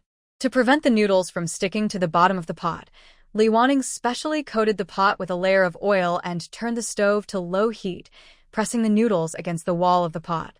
Hey, Du Ruo, hurry up and do it. We can make a lot of these. Li Wanning was very happy because she had previously misjudged the size of their stove. Right now, they had 2 pots, one big and one small. The big one was very large, enough to cook a stew that could feed the whole family. The small pot, though smaller compared to the big one, was still quite sizable. Currently, the small pot was used for boiling noodles and the big one for roasting. Seeing this, Du Ruo suggested, Madam, maybe we should ask them to set up that clay stove. We could add 2 more small pots, so the 2 on the stove could be used for roasting. Li Wanning thought for a moment, but wasn't very confident. Let's just use this one first. We'll see how it turns out, and if it tastes good after we finish. Roasting noodles was a labor-intensive task. The fire couldn't be too high, or they'd burn the noodles. To roast them well, they had to keep flipping the noodles. After Du Ruo had cooked 2 pots of noodles, Li Wanning's first batch was almost ready for roasting. I broke off a piece and put it in my mouth. It tastes different from instant noodles, but it's still crispy and has a seasoning flavor. Du Ruo was flipping noodles in her hand, looking at her eagerly. So, Li Wanning broke another piece and put it in her mouth. Du Ruo took a few bites, her eyes shining. Madam, this is so delicious. Let's cook more pots for them. Seeing Du Ruo so excited, Li Wanning felt like she was acting out her first time eating instant noodles. When she was very young, people said instant noodles weren't nutritious, so parents didn't give them to children often. When she first tried it, she was stunned. How could such tasty noodles exist in the world? Li Wanning called everyone out. She divided the first baked pancake among them. Lu Yara loved it very much. Mother, are we eating this tonight? It's so good. It's the best noodles I've ever had.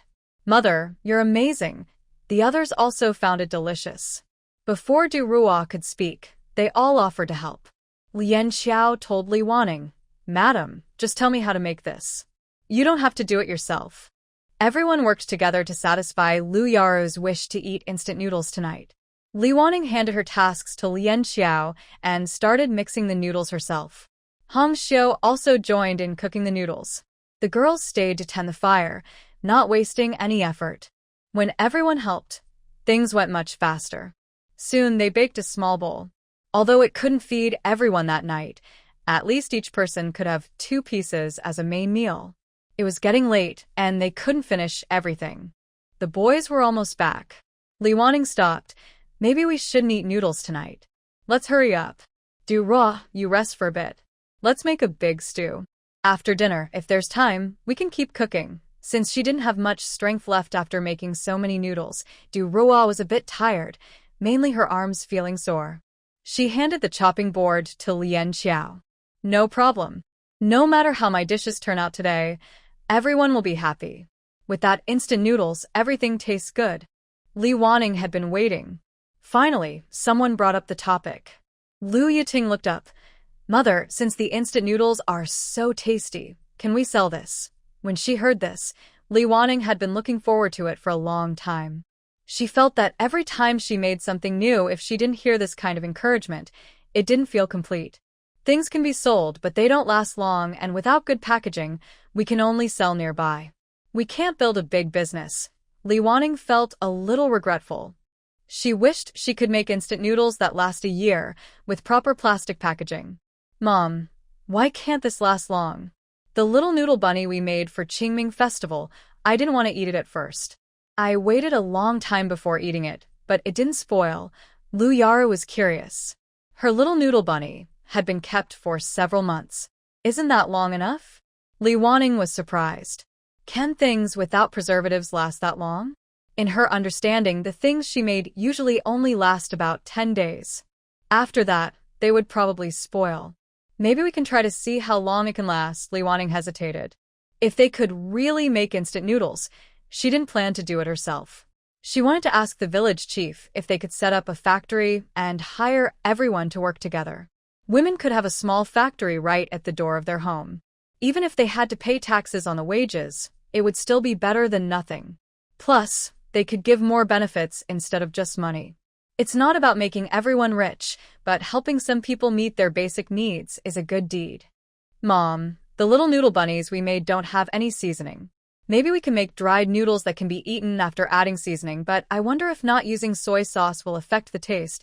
Lu Yating, who had been listening to their discussion, shared her opinion when they mentioned trying it.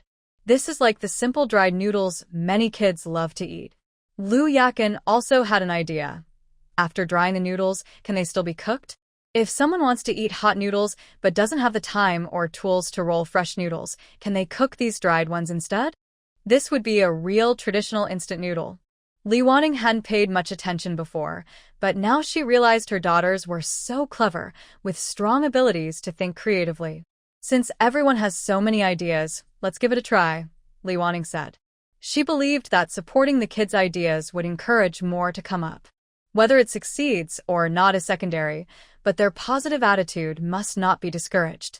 Sure enough, after Li Wanning finished speaking, the girls immediately took charge of the matter, organizing various experiments. This did not interfere with Lian Xiao cooking. A few people tested small pots over the mud stove. Some experiments used plain noodles, some sprinkled with dry powder, and others included all the seasonings they had already tried before. Lu Yiting even asked Du Ruo, "Annie, when we pickle vegetables, we add a lot of salt to keep them from spoiling easily. If we add a little salt when kneading the dough, could it do the same?" Before Du Ruo could answer, Li Wanning waved her hand and said, "Try it." So they kneaded the dough again, adding some salt. When the boys returned, it was the first time they saw everyone squatting in the kitchen and around it, even cooking together. They looked at each other in surprise. Why does it seem like everyone is preparing dinner? Did something big happen? Or maybe everyone is in danger? Or has the situation been resolved? Seeing the meaning behind their eyes, a few people's hearts started pounding, their faces flushing.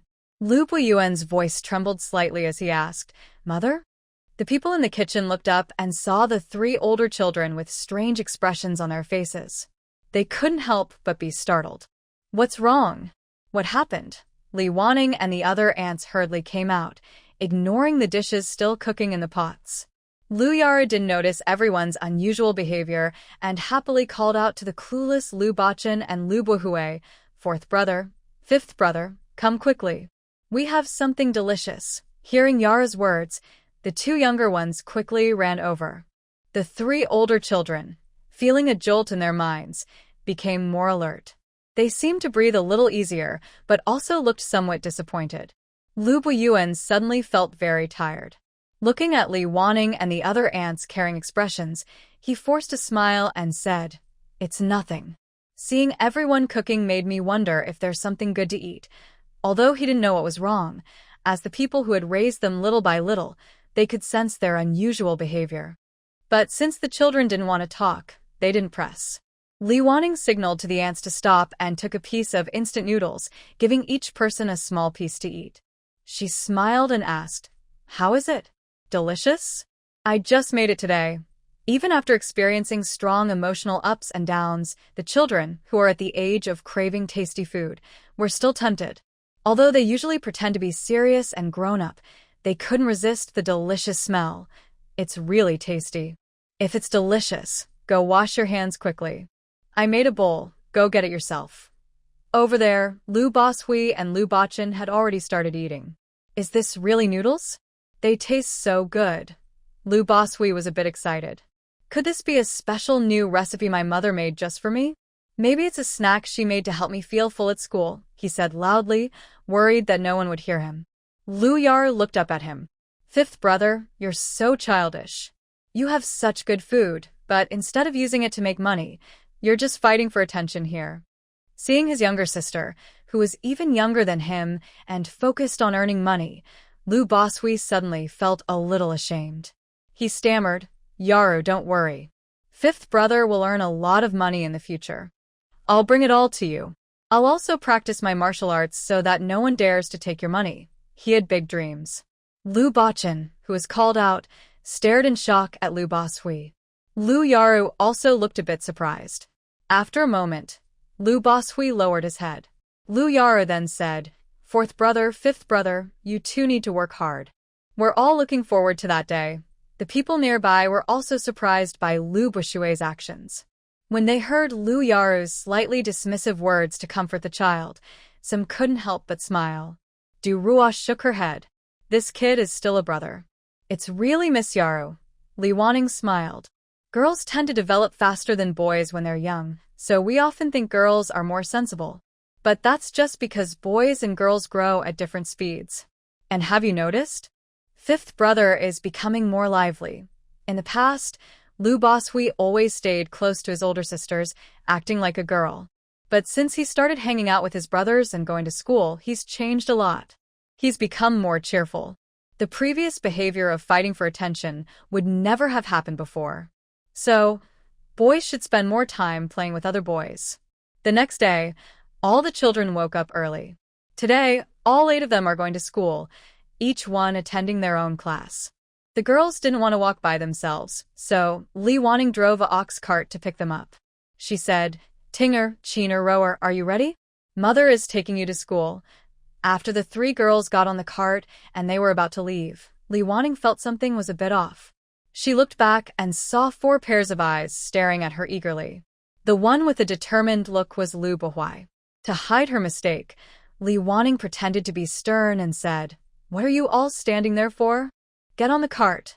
The 4 quickly climbed in. Lu Buhui put his backpack on the cart and said, "Mother, you drive the small yellow cart ahead. I will run along behind. I am learning martial arts now, so I want to improve my health. Is it true that interest is the best teacher?"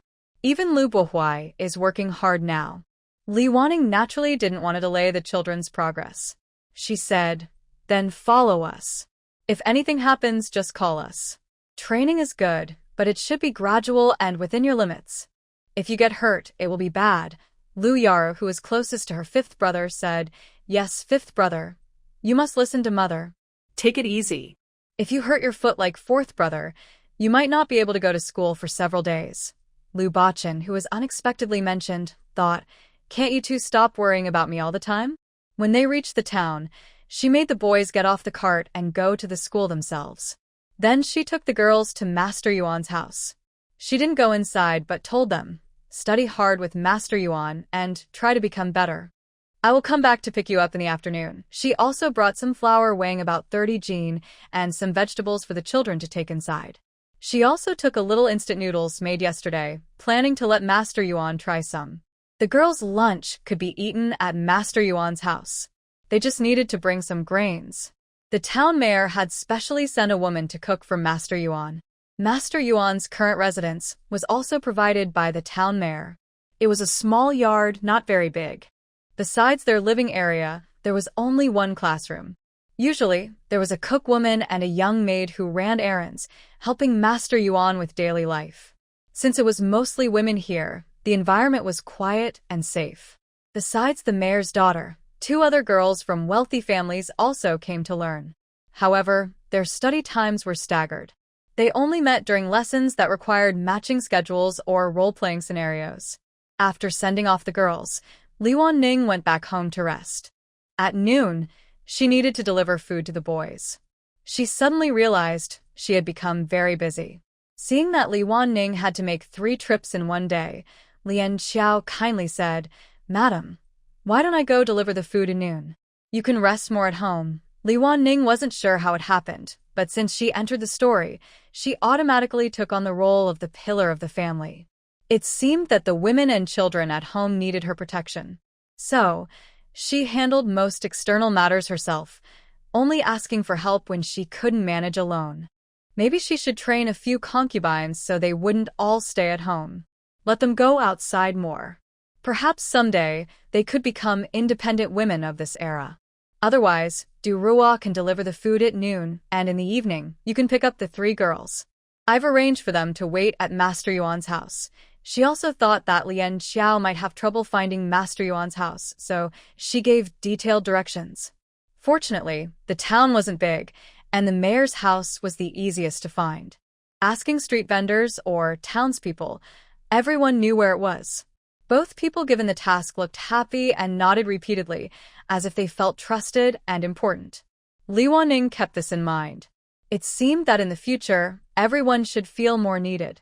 The girls were going to school here for the first time, and Li Wanning was quite worried about them.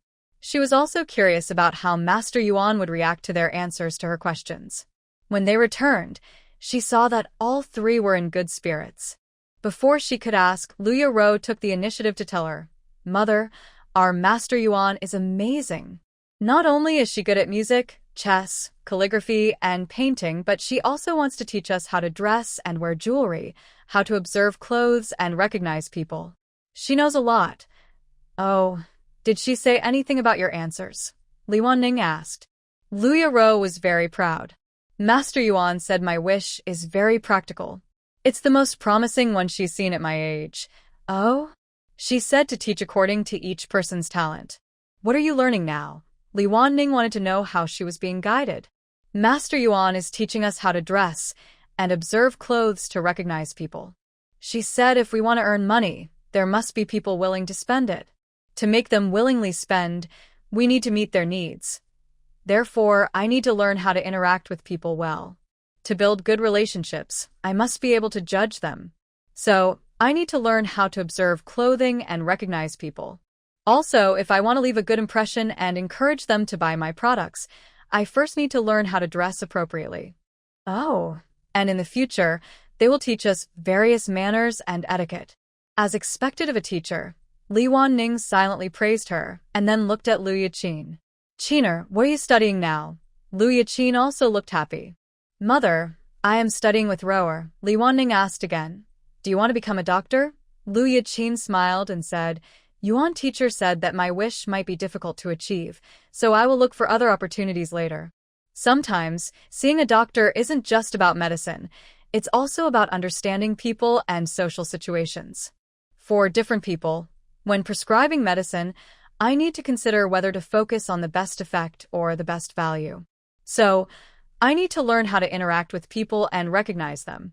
Although she doesn't know much about medicine, she does know some common medicinal recipes, and she will teach me gradually.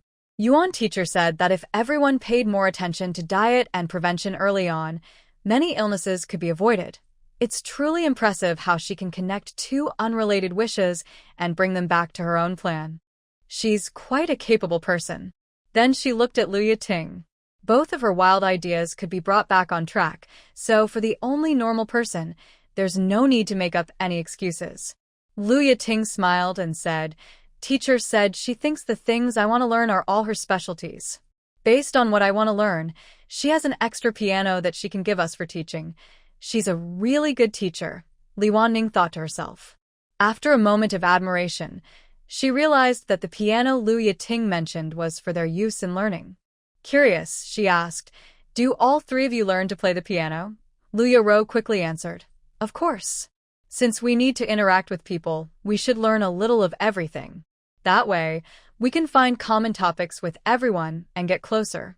Also, we will need to learn some of all the knowledge she plans to teach us. Alright, anyway, in the end, no matter what kind of person you want to become, you should learn what Master Yuan wants to teach. I also realized there are some difficulties, and I need to ask Lu Yiting about them. Yiting, when your teacher teaches dressing styles, how does she do it? If there are no real objects, it must be hard to practice." Lu Yaru looked envious. "Mother, didn't you see? Besides beautiful colored picture books, Master Yuan also has many clothes and accessories. The accessories aren't made of real gold and silver, but there are many styles, good fabrics, and some very fancy ones. I even wonder if she spends all her money on these things. That could be possible. Think about her tuition fees. They're not cheap, and the town mayor probably charges even more. But from what I saw of her clothes and daily needs last time, they seem average. Maybe she does spend quite a bit on teaching tools. Oh, Mother, today Master Yuan ate the instant noodles you made and praised your skill and kindness. She said she also likes exploring food and might discuss it with you more in the future," Lu Yiting added. Apart from that, just looking at Master Yuan's ability to persuade a few kids, Li Wanning also wants to get to know her well. After chatting with the girls for a while, Li Wanning felt relieved. The children are finally on the right track. Not letting Exiled delay their progress makes it easier for them to recover later, and reversing the situation will be simpler. Their emotional wounds will be less severe, and they won't act out in extreme ways. Thinking about the children, Li Wanning suddenly said, "Lian Xiao, when you went to pick up the girls, did you think about bringing the boys back too?" Lian Xiao was surprised. She hadn't thought of that. Li Wanning thought for a moment and then waved her hand. "Forget it. From now on, let them come back on their own. Boys need to be strong and healthy, or they won't even survive the exams." Lian Xiao thought this was a good reason and quickly agreed. "Yes, madam. From now on, let them walk back in the evening. It will help them exercise." At this moment, a few people just arrived home from school. The atmosphere was a bit awkward. Li Wanning was the first to speak. "You're back? Tired? Wash up and have dinner." The others didn't know what to say. Lu Bashui, while washing his hands, complained to Li Wanning, "Mother, you don't know. I only ate half of the instant noodles you brought me today. I was so hungry." "How about your other half?" Li Wanning asked as she followed Lu Bofiai's words. He was taken away by Teacher Yang. He said that next time you set up your stall at the entrance, he wants me to tell you that he has something to discuss with you. I don't know what he's planning, so I didn't tell him your stall times. Thinking about the half a pack of instant noodles that was taken, Lu Bofiai felt hungry. Although Teacher Yang later gave him a steamed bun, all his classmates looked at him eagerly, so he shared it with them, leaving himself without a bite. Unexpectedly, he seemed a bit naive, but quite clever. However, Teacher Yang probably already knew their stall times, just politely greeting them through Lu Bofiai first. "Oh, I happen to be setting up my stall tomorrow. After I finish, I'll go find Teacher Yang." Li Wanning was a bit puzzled about why a teacher would want to find her, because of instant noodles. Maybe they didn't want children to bring snacks? It didn't seem to be a rule at the school, since there are quite a few children who bring their own meals. While she was thinking, Lu Bofiai spoke again. "Mom, next time I won't bring food. If I'm hungry, I can wait a bit. Or I can eat noodles now, but I feel like others want to eat them too. How many classmates do you have?" Maybe you should bring more next time, she suggested. Sharing food was better, especially since they exercise a lot and get hungry quickly. They said they want to recruit 30 students, but right now there are only about 10. The others, I heard, come from families with good backgrounds but don't want to join, and those who want to come can't pass Teacher Yang's test. Li Wanning thought for a moment. 1 jean of flour can make 5 or 6 pancakes, so a dozen students would need about 2 or 3 jean. She decided to make a bit more next time and let Xiao Wu take some to make friends. In Li Wanning's mind, practicing martial arts and studying literature are different. It seems that people who have gone through hardships together tend to bond more deeply. Right now, they are training hard every day under the coach, and since they are young and innocent, it's a good time to make friends. She couldn't control what might happen in the future, but she could try to build good relationships early. If they really go to the battlefield someday, having a childhood friend by their side could greatly increase their chances of survival. Li Wanning sometimes felt she was overthinking, acting with a purpose in everything, which wasn't good. But she also knew she couldn't help it.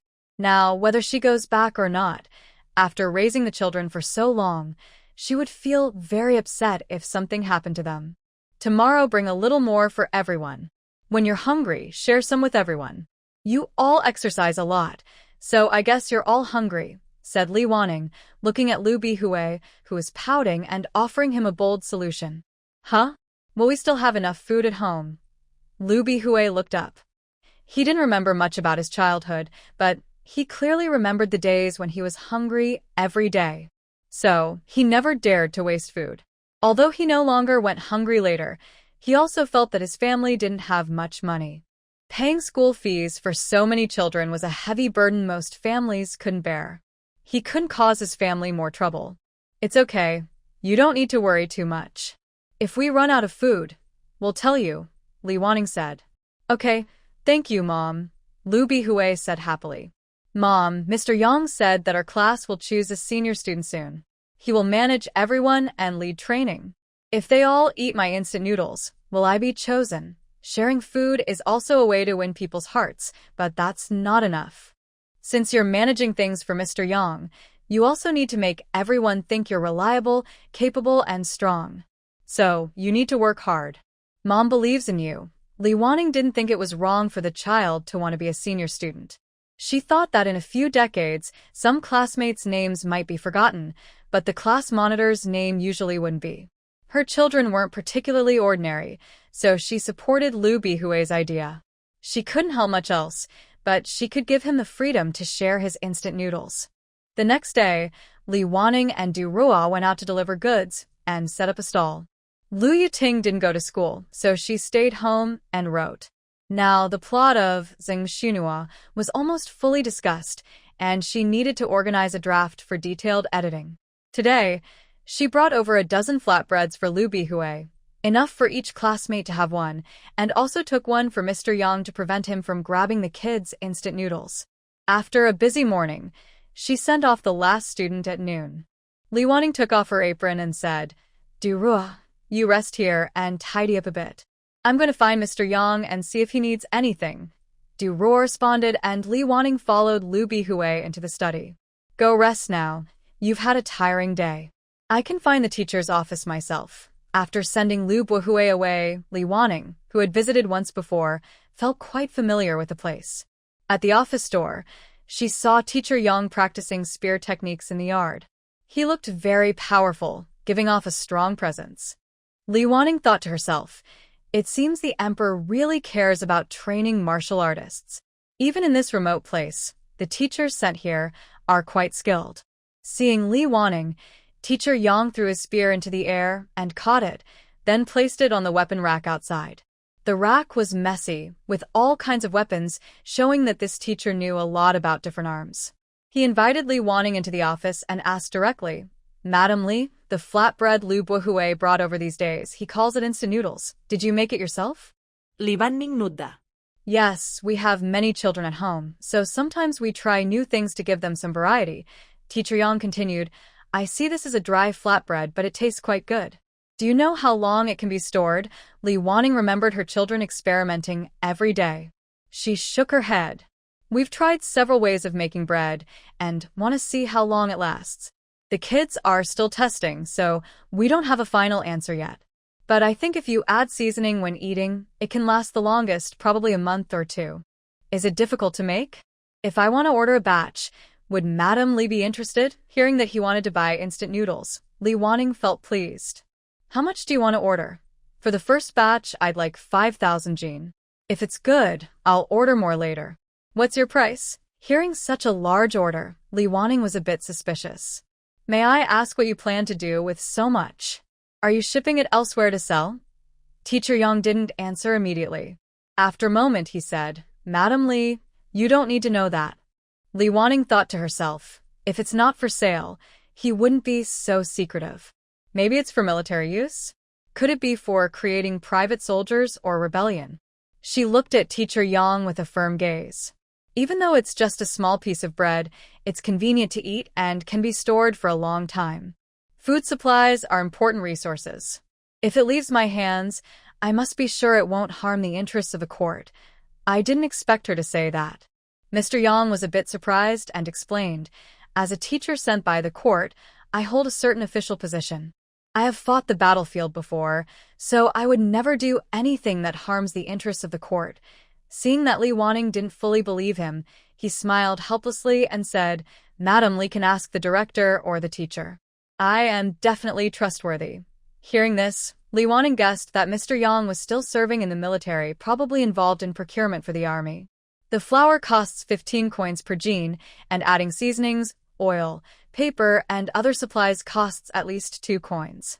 Processing fees are taxed at 30%, which adds about 5 coins, making the final price 22 coins per jin. The handmade process can earn about 3 coins profit. Although she didn't have much experience, making dozens of jin a day shouldn't be a problem. She could hire villagers to help, and besides wages, she would also make a profit. Moreover, 15 coins is the price at the grain shop. If they grew the grain themselves, the profit would be even higher. 22 coins per jin, Li Wanning announced the price, then added, We won't handle transportation. Of course, I will take care of transportation, Mr. Yang agreed immediately. Any other conditions?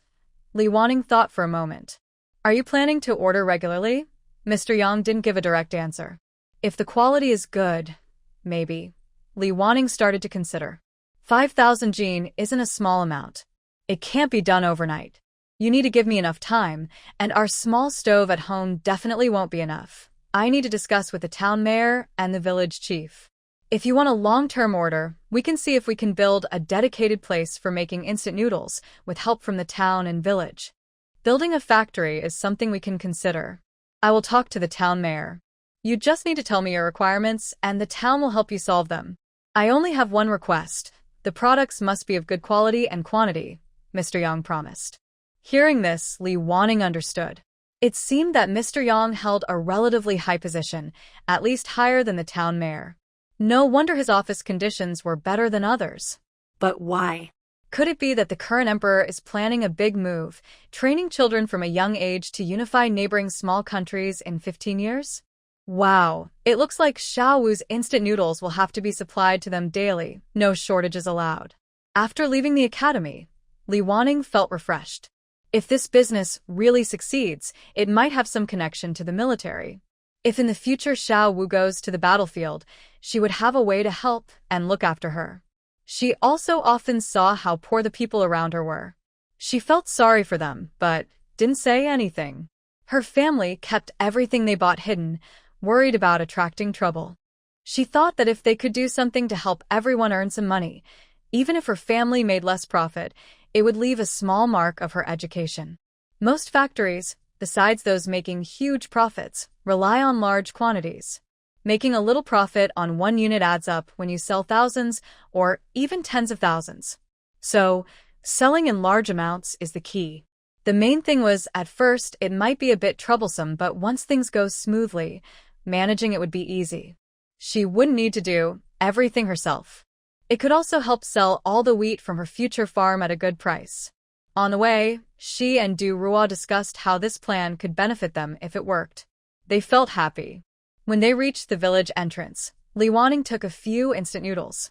she said. Du Rua, you can go back now. I'll report this to the village chief, and also let him talk to the town mayor. Although Mr. Yang said he would handle everything, as someone under management and having worked hard for years, Li Wanning knew she should not be careless. Reporting early was a good habit for a worker. Holding a piece of instant noodle, the village chief asked again, Madam Li, you just said that Mr. Yang ordered 5,000 jin of this instant noodles and plans to build a factory in our village? Li Wanning nodda. Yes, Mr. Yang said so. He also mentioned that if we do a good job, there will be more orders later. He will also talk to the town mayor about building the factory. She looked at the noodles carefully and encouraged him. Village chief, you should try some. It tastes pretty good. Under Li Wanning's watch, the village chief took a bite. It was crispy and crunchy, with flavorful seasoning and a unique taste. After all, no one usually puts barbecue flavor on their noodles at home. The village chief asked again, if we build the factory, someone will need to work there. Where will we find workers? Li Wanning smiled and looked at the village chief. It depends on what the village chief and the town mayor think. In my opinion, it's better to hire nearby workers for convenience and easier handling of any issues. The village chief glanced at Li Wanning and replied after a moment, I'll go see the town mayor tomorrow. Do you want to come with me? Li Wanning didn't usually like dealing with officials, but since coming here, she knew she had to seize every opportunity to survive. She nodded. Okay, I will drive for the village chief tomorrow. Li Wanning thought that, whether in modern times or in books, having a driver's license is an important skill for a person. Now, she needed to use it again. When she got home, she noticed that everyone looked at her a little differently, especially Lu Yaru, whose eyes sparkled with admiration she couldn't hide. Li Wanning looked around and asked Lu Yaru, What's wrong, Yaru? Lu Yaru rested her chin on her hands on the table and said, Mother is so amazing. I wish I could be as capable as her someday. How much money do you think she earns? Li Wanning finally understood the reason. She patted Lu Yaru's head. Making money isn't always as hard as you think. The hard part is helping many people get enough to eat and wear while also gaining some benefits yourself during the process. She continued, I will tell your second brother the same. No matter what kind of business you do in the future, remember to earn only what you can and should earn, and aim for a win-win situation. Mother is always right.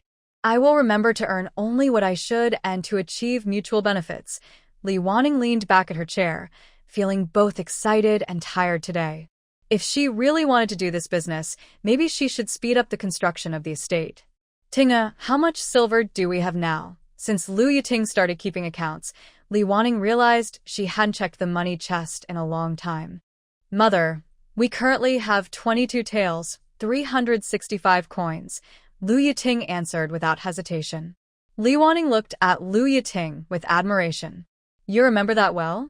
It's a smart choice to have you manage the accounts. I really have good judgment. Lu Yiting smiled. I check every day, so I remember it just right. This year, there should be another bonus, at least around 10 or so taels, enough for the boys' school fees next spring, and about 1.5 taels for the girls in January. Usually, they earn enough to cover these costs comfortably. Most of their business now involves trading their own grain, either selling or exchanging it, so they have quite a bit of cash each month. However, they worry about unexpected problems or expenses from building the factory. Li Wanning thought about it, but didn't dare to buy cattle with this money yet. She decided to save more, keeping at least 10 taels as a safety net and plan other things.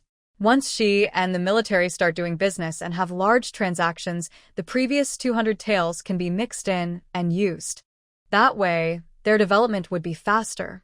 Thinking about the future, buying cattle, clearing land, storing grain, and building factories, Li Wanning felt she had reached the peak of her life when suddenly, a woman who looked exactly like her appeared.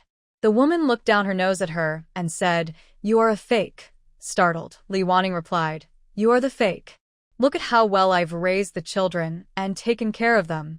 What about you? What have you done before? You don't deserve to be a person or a mother. The woman crossed her arms and pointed to both sides, saying, Is that so? Then look at who they are willing to follow. On both sides were some concubines and a group of children. They looked at Li Wanning with blank expressions and walked toward the woman. Li Wanning saw a pile of fire in front of her. If anyone touched it, they would turn to ash. Yet, one after another, they stepped forward. The woman let out a proud laugh. Li Wanning was anxious. She stretched out her hand and shouted, "No, no.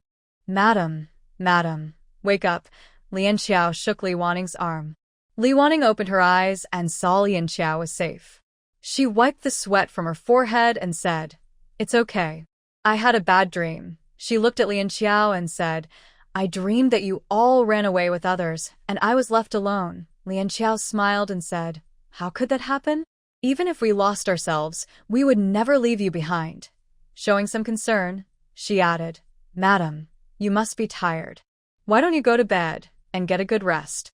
You used to take naps at noon, but now, for us, you work so hard every day." Perhaps the recent dream startled her, and Li Wanning suddenly woke up. It seems that deep inside, she still feels uncertain about her act of traveling into this story. Her feelings for her family are growing stronger. Never mind what the future holds, no one can predict it. It's better to cherish the present life. She decided to pick up her charcoal pencil and start drawing. Since everyone helped with making instant noodles, after sketching the basic shape, Li Wanning called everyone to discuss together. "Do you think building an instant noodle factory like this would work?" Li Wanning wants to set up an assembly line from kneading the dough, pulling the noodles, boiling, cooling, packaging, to baking, all in one continuous process. They need to decide which station is faster, how many people are needed at each step, how to arrange the stoves, how to set up workstations, the spacing between them, and how to ensure everyone works in sync without wasting time.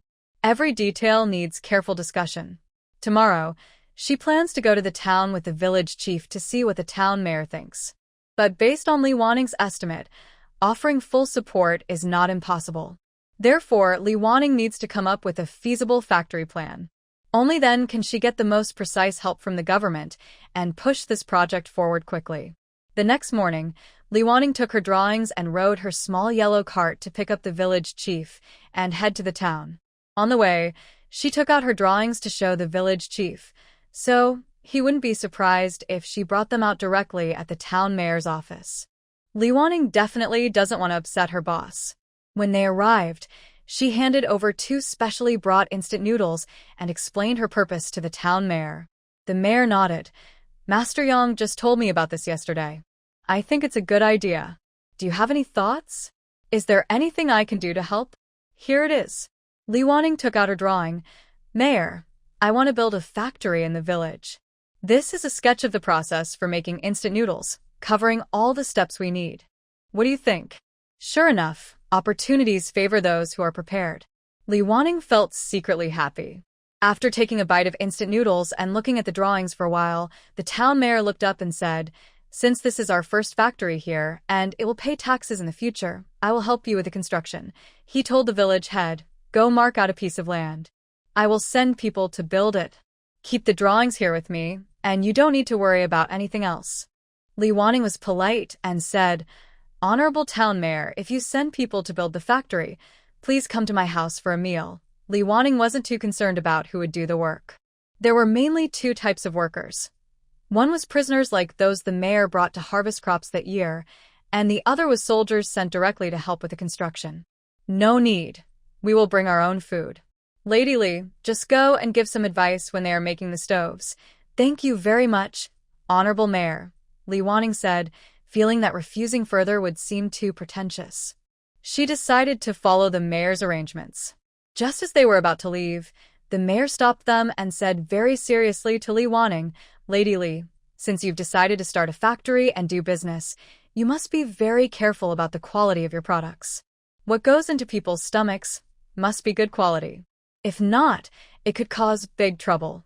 Although he spoke indirectly, Li Wanning felt a bit touched. "Don't worry, Mayor. I want to do long-term business, and I will never fake or cut corners. I will ensure good quality and quantity." The mayor waved his hand and said, "That's good. I hope your business will prosper." On the way back, the village head kept thinking about what the mayor said. He looked at Li Wanning and said, "Lady Li, it seems that Mr. Yang has a lot of influence with the mayor. Be very careful when dealing with him in the future." Li Wanning nodded and said, "Thank you for the advice, village head. Village head, after the factory is built, I will need a few female workers. Maybe you can recommend some." The mayor didn't mention any specific requirements for staff, so we might as well hire a few from our village. The village head smiled and said, Lady Lee, you've done another great thing. The mayor acted quickly. The next day, a bunch of carts and horses arrived at the Exile village. First, someone found the village head and took them to the marked land, which was very close to Li Wanning's home for easy management. Once they knew the area, one person took out the drawing Li Wanning gave yesterday and started directing everyone to work. If Li Wanning were here, she would surely recognize many of these people, as they had helped her family with grain deliveries before. Some faces are new, but they look strong and capable. Li Wanning's workshop was built very quickly. In just a couple of days, someone came to call her, Madam Li, the workshop roof is almost finished. Only the inside remains, and we need your help to watch over it. Thank you all very much, Li Wanning replied. She took Du Ruo with her to see the site. The inside part was quite simple, a basic process. Most workers were experienced. Li Wanning carefully explained the drawings to them. They started working right away. At first, they were slow, worried about making mistakes, but there wasn't much to it, just a set of arranged stoves. The main technique was not difficult. Still, Li Wanning was worried about mistakes and rework, so she stayed inside all day. The stoves were finished by the end of the day. While they built the stoves, the others were thoughtful.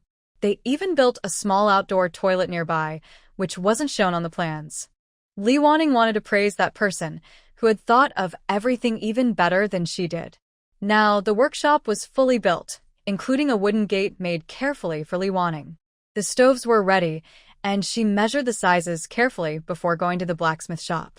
Boss, I need to order a few long, flat iron plates, the same thickness as the pots, she said, giving the measurements. To make the noodles cook faster and heat evenly, Li Wanning decided to replace traditional pointed bottom pots with flat iron plates. She came up with this idea while drawing plans, and it became one of the factory's main features. Of course, she also bought a few large pots for cooking noodles. She bought a lock too, because the factory would mainly store flour and instant noodles. With large amounts of grain stored, she was not worried about theft, but a lock was still necessary just in case. Moreover, she thought it might be best to hire someone to stay inside and guard the place at night. Luckily, she had found 2 puppies recently, and keeping one inside could help with ventilation and alertness. It seems many things are arranged by fate. In addition, Li Wanning ordered many cutting boards and shelves from the carpenter's shop. Some shelves are fixed, others are movable. After making the pancakes, they will need to be dried outside in the sun and aired out, so there is a good demand for these items. She spent about 4 or 5 taels of silver on this trip. Li Wanning secretly felt lucky, thankful that the builder and materials were provided by the town mayor. Otherwise, with her own money, it would be hard to even build a simple thatched hut. Once the custom-made items arrived, she could start working.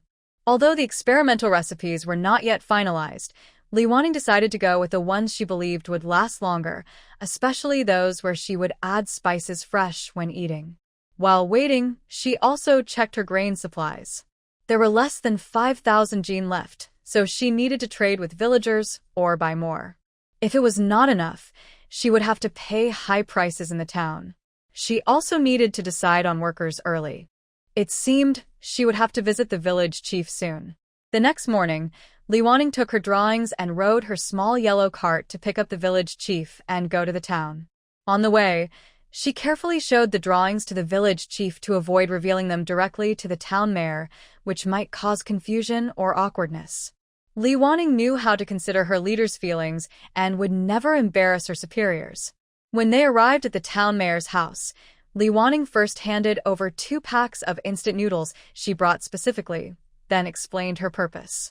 The mayor nodded and said, Yang Fuzi mentioned this yesterday. I think it's a good idea. Do you have specific plans? Is there anything I need to do? This was her chance.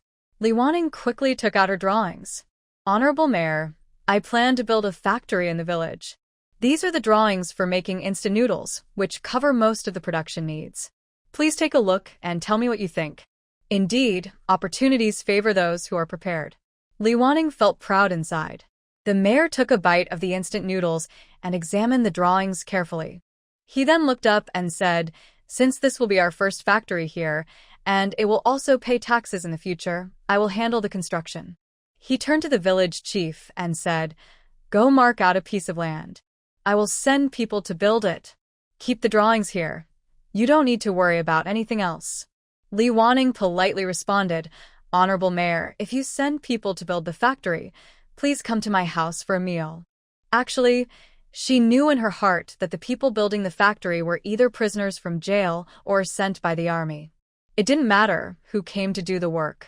The town mayor waved his hand and said, "No need. We will bring our own supplies.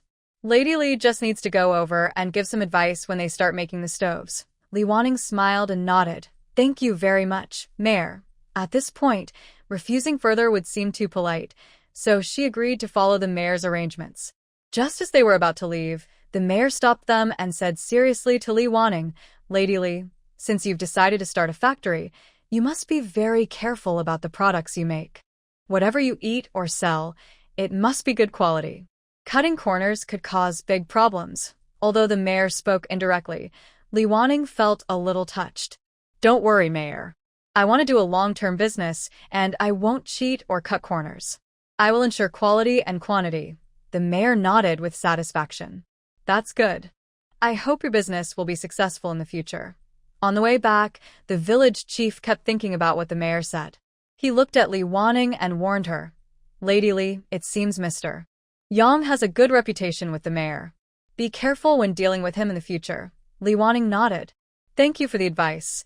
Then she added, "Village chief, once the factory is built, I will need some female workers. I might ask for your help to recommend a few." The mayor didn't specify how many people we need, so maybe we can hire some from our village. The village chief smiled happily. "Lady Li, you're doing another great thing." The mayor was quick to act. The next day, many carts and horses arrived at the Exiled village. First, someone found the village chief and took them to the designated land, which was not far from Li Wanning's home, making it easy to manage. When they arrived, the workers took out Li Wanning's drawings and started giving instructions. If Li Wanning had been there, she would have recognized many of them as people who had helped her family with grain before. There were also some unfamiliar faces, but everyone looked strong and healthy. The factory was built very quickly. In just a couple of days, someone came to call Li Wanning, saying, "Lady Li, the factory roof is almost finished. Only the interior remains, and we need your help to check it." Li Wanning, along with Du Ruo, went to see the site. The interior design was simple, mainly arrangements of stoves, with no complicated technology. Li Wanning explained the drawings carefully, and everyone started working right away. Although progress was slow at first, they quickly got the hang of it. Li Wanning was worried they might make mistakes during rework, so she stayed on site all day until the stove was fully completed. Notably, the workers thoughtfully built a small toilet nearby, which was not in the plans. Li Wanning wanted to praise them for their thoughtfulness, which was even more considerate than she had expected. The factory was quickly built, with even the door made carefully, a wooden fence door. After the stove was finished, Li Wanning measured the dimensions and went to the blacksmith shop. "Boss, I need to order a few long, flat iron plates the same thickness as the pot," she said, giving the measurements and explaining. "To make instant noodles cook faster and heat evenly, I plan to use flat iron plates instead of traditional pointed bottom pots." This idea came to her while drawing plans and was also a major feature of the factory. Of course, they also bought a few large pots for boiling noodles. Li Wanning also bought a lock, since the factory would store a lot of flour and instant noodles later, and safety was important. She even considered hiring someone to guard the place and planned to keep one of the two small dogs she found earlier inside, both to watch the door and to alert her if needed. It seemed that many things were arranged by fate. Next, Li Wanning went to the carpentry shop and ordered some chopping boards and shelves. Some shelves were fixed, others movable, because after making the noodle cakes, they needed to dry and ventilate, so there was a high demand for storage. She spent about 4 or 5 taels of silver on this trip. She secretly felt lucky. Since the town mayor provided the workers and materials, she probably couldn't have built even a simple thatched hut with her limited money. Once the ordered items arrived, they could start working. Although the experimental data was not yet fully confirmed, Li Waning decided to produce the longer shelf-life version, which was the kind where you add seasoning yourself when eating. During this time, she also checked her household's grain supply and found it was less than 5,000 jin. She needed to trade with villagers or buy more. If it wasn't enough, she would have to buy at high prices in the town. There was also the issue of staff, which needed to be decided early. It seemed she would have to visit the village chief again. Hiring people in the village made the village chief very happy. As for the rules about not having private contacts, Li Waning felt that in their village, it seemed impossible to follow them anymore. The key was that the town mayor was no longer just turning a blind eye, he had simply closed both eyes completely. Village chief, the first order is for 5,000 jin. I want to hire 8 women and 1 man. The man will also be responsible for guarding at night, so he must be very reliable. Li Waning first explained her needs. Actually, if she could choose herself, she would trust Wang Ziyuan, who has known them the longest. But he needs to go back at night to take care of his mother. So, she thought maybe everyone should move in together. Since they are in exile village with restrictions, they can only settle where they are allowed. Therefore, they still need to find people in the village. Women will be paid 8 won a day, responsible for making instant noodles and managing lunch. Men will also get 8 won a day, doing water carrying, grinding, and similar tasks. They will also earn 8 won for staying overnight, taking care of lunch and dinner. Adding 8 won for lunch is a fair price, but taxes are high. For this large-scale, open operation, Li Waning didn't even have the chance to exchange food for money. So, in the end, everyone only gets a meal plus 4 won. It's very sad and unfair, but in this time, if one person makes a mistake, the whole family has to pay. Li Waning was quietly calculating how much money everyone might get. The village chief spoke up. That's good. With this, we can help a few more families. The village chief's wife, sitting nearby mending shoes, said, yes, workers can have a full meal, save some food at home, and earn 4 won. Plus, they work right at the door, which is good. The most important thing is to find female workers. Waning, it would be great if your instant noodles sold more, so everyone would have something to do. Usually outside jobs for women are few, and those that require strength are hard for women to do. So, even if their families are starving, women can only go to the mountains to pick wild vegetables. But actually this work can be done by older children, so women's labor might be somewhat wasted. Doing laundry, cooking, and cleaning at home is tiring but valuable work.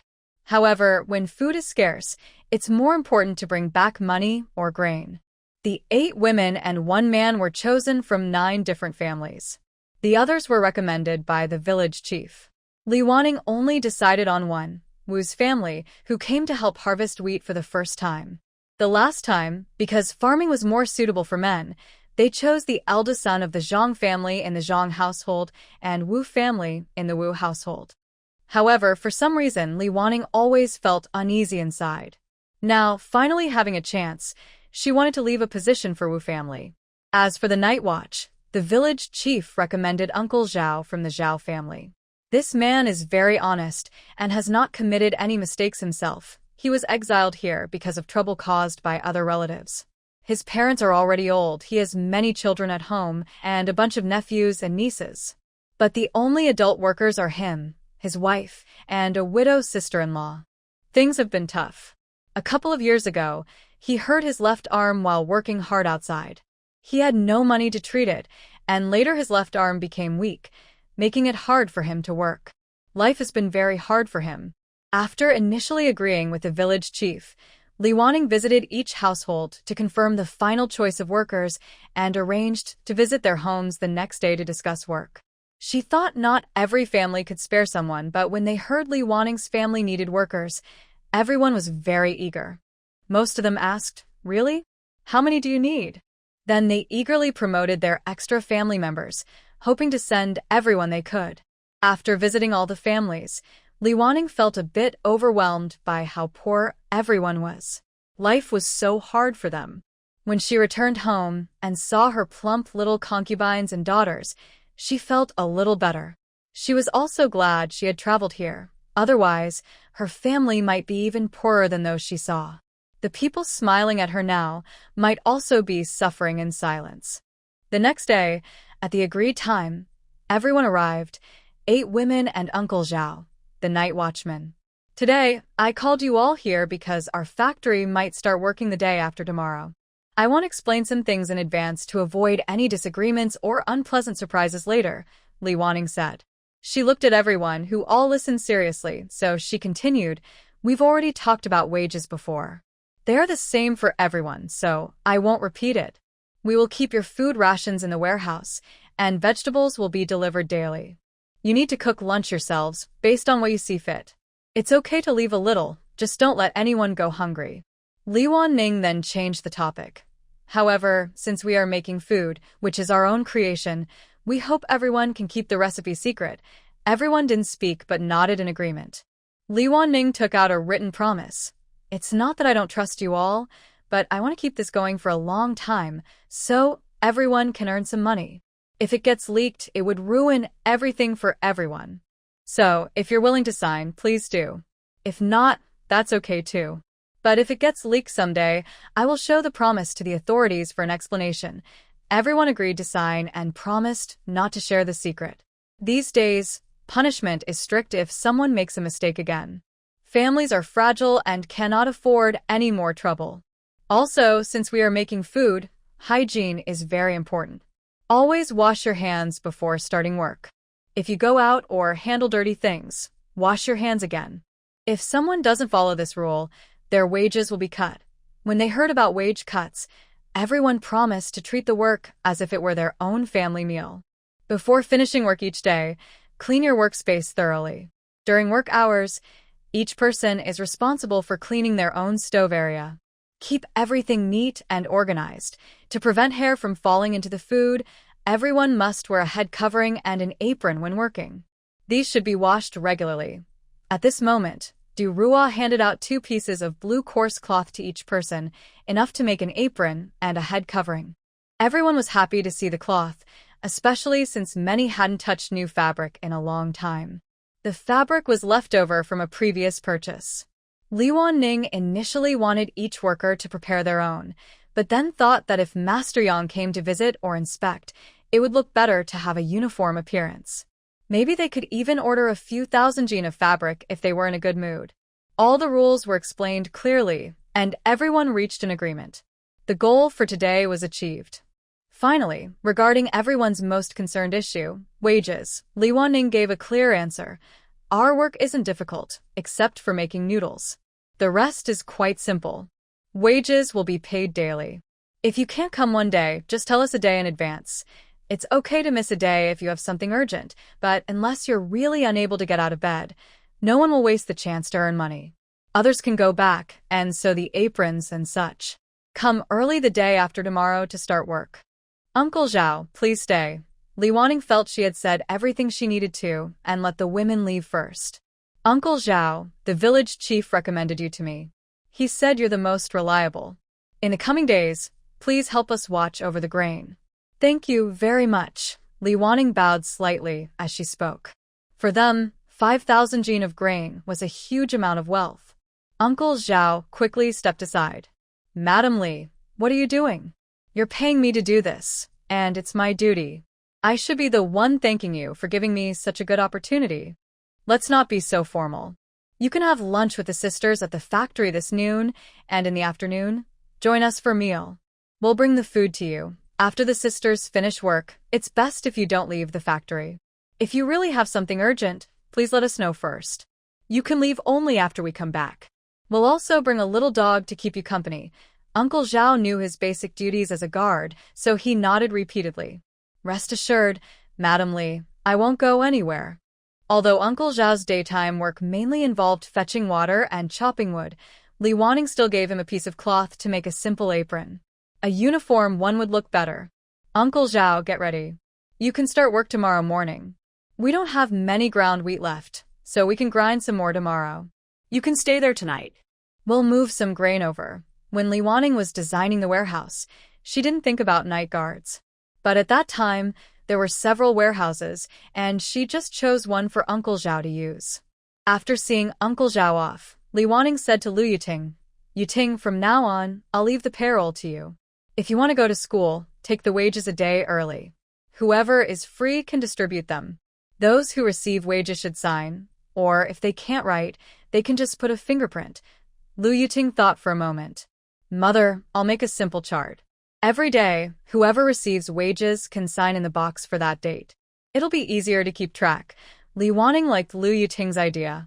She appreciated her ability to apply what she learned to daily life. She praised her sincerely. Yuting, you're becoming more capable. I trust you to handle things. Think about modern children. At this age, they are usually in 6th grade or first year of middle school, still surrounded by love and innocence. However, Lu Yuting already acts like a young adult. Li Wanning doesn't say whether this is good or bad. She just accepts it as part of the times. Nowadays, society seems to suit someone like Lu Yuting better. The next day was a small market. Li Wanning went to set up her stall and brought back the custom-made items. In the afternoon, after returning home, Lin Xiao washed all the items and placed them in their proper spots. As the sun was about to set, Brother Zhao returned to the warehouse. From now on, he would stay until all the goods were shipped out. Since the duty staff was in place, Li Wanning asked Xiao Huang to carry things back and forth several times. Dough prepared today, grains for tomorrow, firewood to burn, and a few buckets of water from the well. She bought this and that, but forgot to buy a water jar for the side. For now, she didn't plan to invest more. She would wait until there were more orders. Everything was ready, just waiting for the official start of production the next day. Li Wanning had considered holding a ribbon-cutting ceremony, but decided against it. It's better to keep a low profile. Besides, their opening has already gained quite a bit of fame in nearby villages and the town. This might even attract more customers for her instant noodles. Today, Li Wanning had nothing much to do, so she and Du Rua taught everyone how to make instant noodles. The most difficult part was probably pulling the noodles. Luckily, the people here were quite capable, and about half of them could pull noodles. Li Wanning thought that if they wanted this to last, each step should have more than one person skilled at it. The most tiring and technically demanding job was pulling the noodles. So, she arranged for these 4 people to take turns doing it, giving everyone a break. Most people at home also cook, so after a quick demonstration, they all learn the process. After watching them make a few pieces, Li Wanning relaxed. The speed was good, and it looked like they would be able to finish soon. Although the wages were small, everyone seemed to value this opportunity. No one was slacking off. They all worked hard at their stations. After 2 days of work, she had made quite a few instant noodles. Li Wanning suddenly remembered that she hadn't signed a contract with Yang Fuzi, nor had she paid the deposit. She was working here enthusiastically, without any formal agreement. Therefore, she still needed to find a way to get him to pay first. Li Wanning drafted a simple agreement, similar to a standard sales contract. It included usual details like unit price, order quantity, packaging, and transportation. The most important part was the payment terms. She didn't insist that all the money be paid before production started, only that payments be made according to progress. When signing the contract, 50% of the payment was due, and the remaining 50% had to be paid within 3 days after the goods were loaded onto the truck. The reason for setting such a high percentage at signing was mainly because they were currently short of money and couldn't afford to pay up front. Also, if it was a military purchase, funds would generally not be a problem. When Yang Fuzi saw the agreement, he couldn't help but glance at Lin Wanning more. He didn't expect her to use a contract to control him. Before he could speak, Li Wanning invited him. If you have any doubts, you can come to our factory to see our production site and observe the workers' morale. I believe you won't have any other concerns after that. Since Li Wanning had already invited him, refusing wouldn't be very polite. Yang Fuzi nodded. All right, let's go now. I want to see the place first, and I will pay the deposit when I return. Li Wanning nodded in agreement, secretly feeling happy. Money, come quickly. Yang Fuzi wanted to leave now to avoid giving them too much time to prepare and to see the real situation. When they arrived, it was just the time everyone was starting work. The little dog in the yard saw the two of them, ran over to Li Wanning's feet, circled once, wagged its tail, then sat down and barked at Yang Fuzi. But Yang Fuzi looked at it without slowing down. The dog ran ahead to Yang Fuzi, barking. When Yang Fuzi took a few steps toward it, the dog quickly backed away and kept barking. Li Wanning found it amusing. She called it over, and it immediately ran to her, hiding at her feet and occasionally barking. Well, this dog wasn't wasted. Although a bit timid, it had gathered some courage to guard the house and could even give a warning when needed. Li Wanning led Mr. Yang into the factory building. The first thing he saw was 2 rows of female workers wearing head coverings, matching aprons, and white gauze masks. Mr. Yang only felt that everything was very neat, including how things were arranged and how everyone was dressed. He looked back at Li Wanning with curiosity, surprised that she was quite capable of handling these tasks. Li Wanning thought he was curious about the workers' outfits and explained, "We cover their heads to prevent hair from falling in, and wearing aprons is obvious. As for the masks, it's to prevent saliva from spraying when they talk. Since we work with food, cleanliness is very important." After hearing her explanation, Mr. Yang understood. It was much more detailed than what they did in the army. It seemed that from now on, the soldiers should also follow this method so they wouldn't talk and spray food everywhere while cooking. They only started wearing masks on the day they began working because Li Wanning remembered to give everyone masks when she was teaching them, as they talked a lot. The masks were sewn by Hong Xiao, made from gauze used for bandaging wounds, with 3 layers. Thanks to Lu Bachan, who had leftover gauze from wrapping his leg last time. Li Wanning took Mr. Yang on a tour inside, then finally led him to the finished products hanging in the backyard to dry. She pointed to a row of neatly arranged drying racks. "These are all finished. Letting them dry makes them last longer. Later, when you eat, you can sprinkle our special seasoning on top."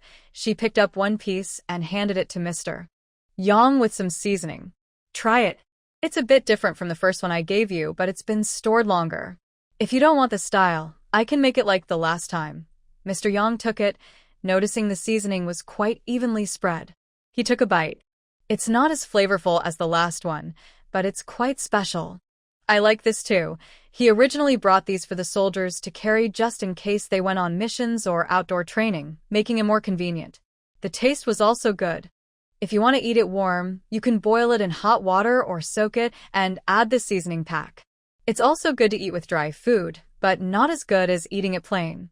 "I can prepare some for you to try later," Li Wanning continued enthusiastically, hoping he might be interested. "All right. Please write down the different ways to eat it and put it in this package. I'll send it out later." Okay. "I will write down the method for each dish, so everyone can try the taste." After touring around, Master Yang expressed his satisfaction and extended his hand to Li Wanning. Li Wanning was momentarily surprised. Master Yang said, "What about the agreement with Lady Li? Are you not signing it anymore?" "Oh, of course I will sign. Please come this way." Li Wanning led Master Yang to the table where they handle wages, took out a pen and ink, and Master Yang signed his name on the agreement. Seeing Li Wanning's signature already on it, he couldn't help but laugh, thinking she was quite an interesting person.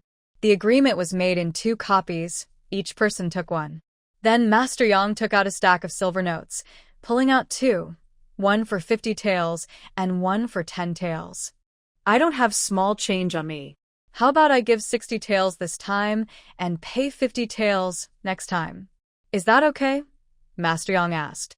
Li Wanning was a bit stunned. Do other people really carry stacks of silver notes like that? Carrying so much and not being afraid of being robbed? Well, she forgot that he was a hero who had fought in battles and earned military merits. Ordinary thugs would have a hard time robbing him.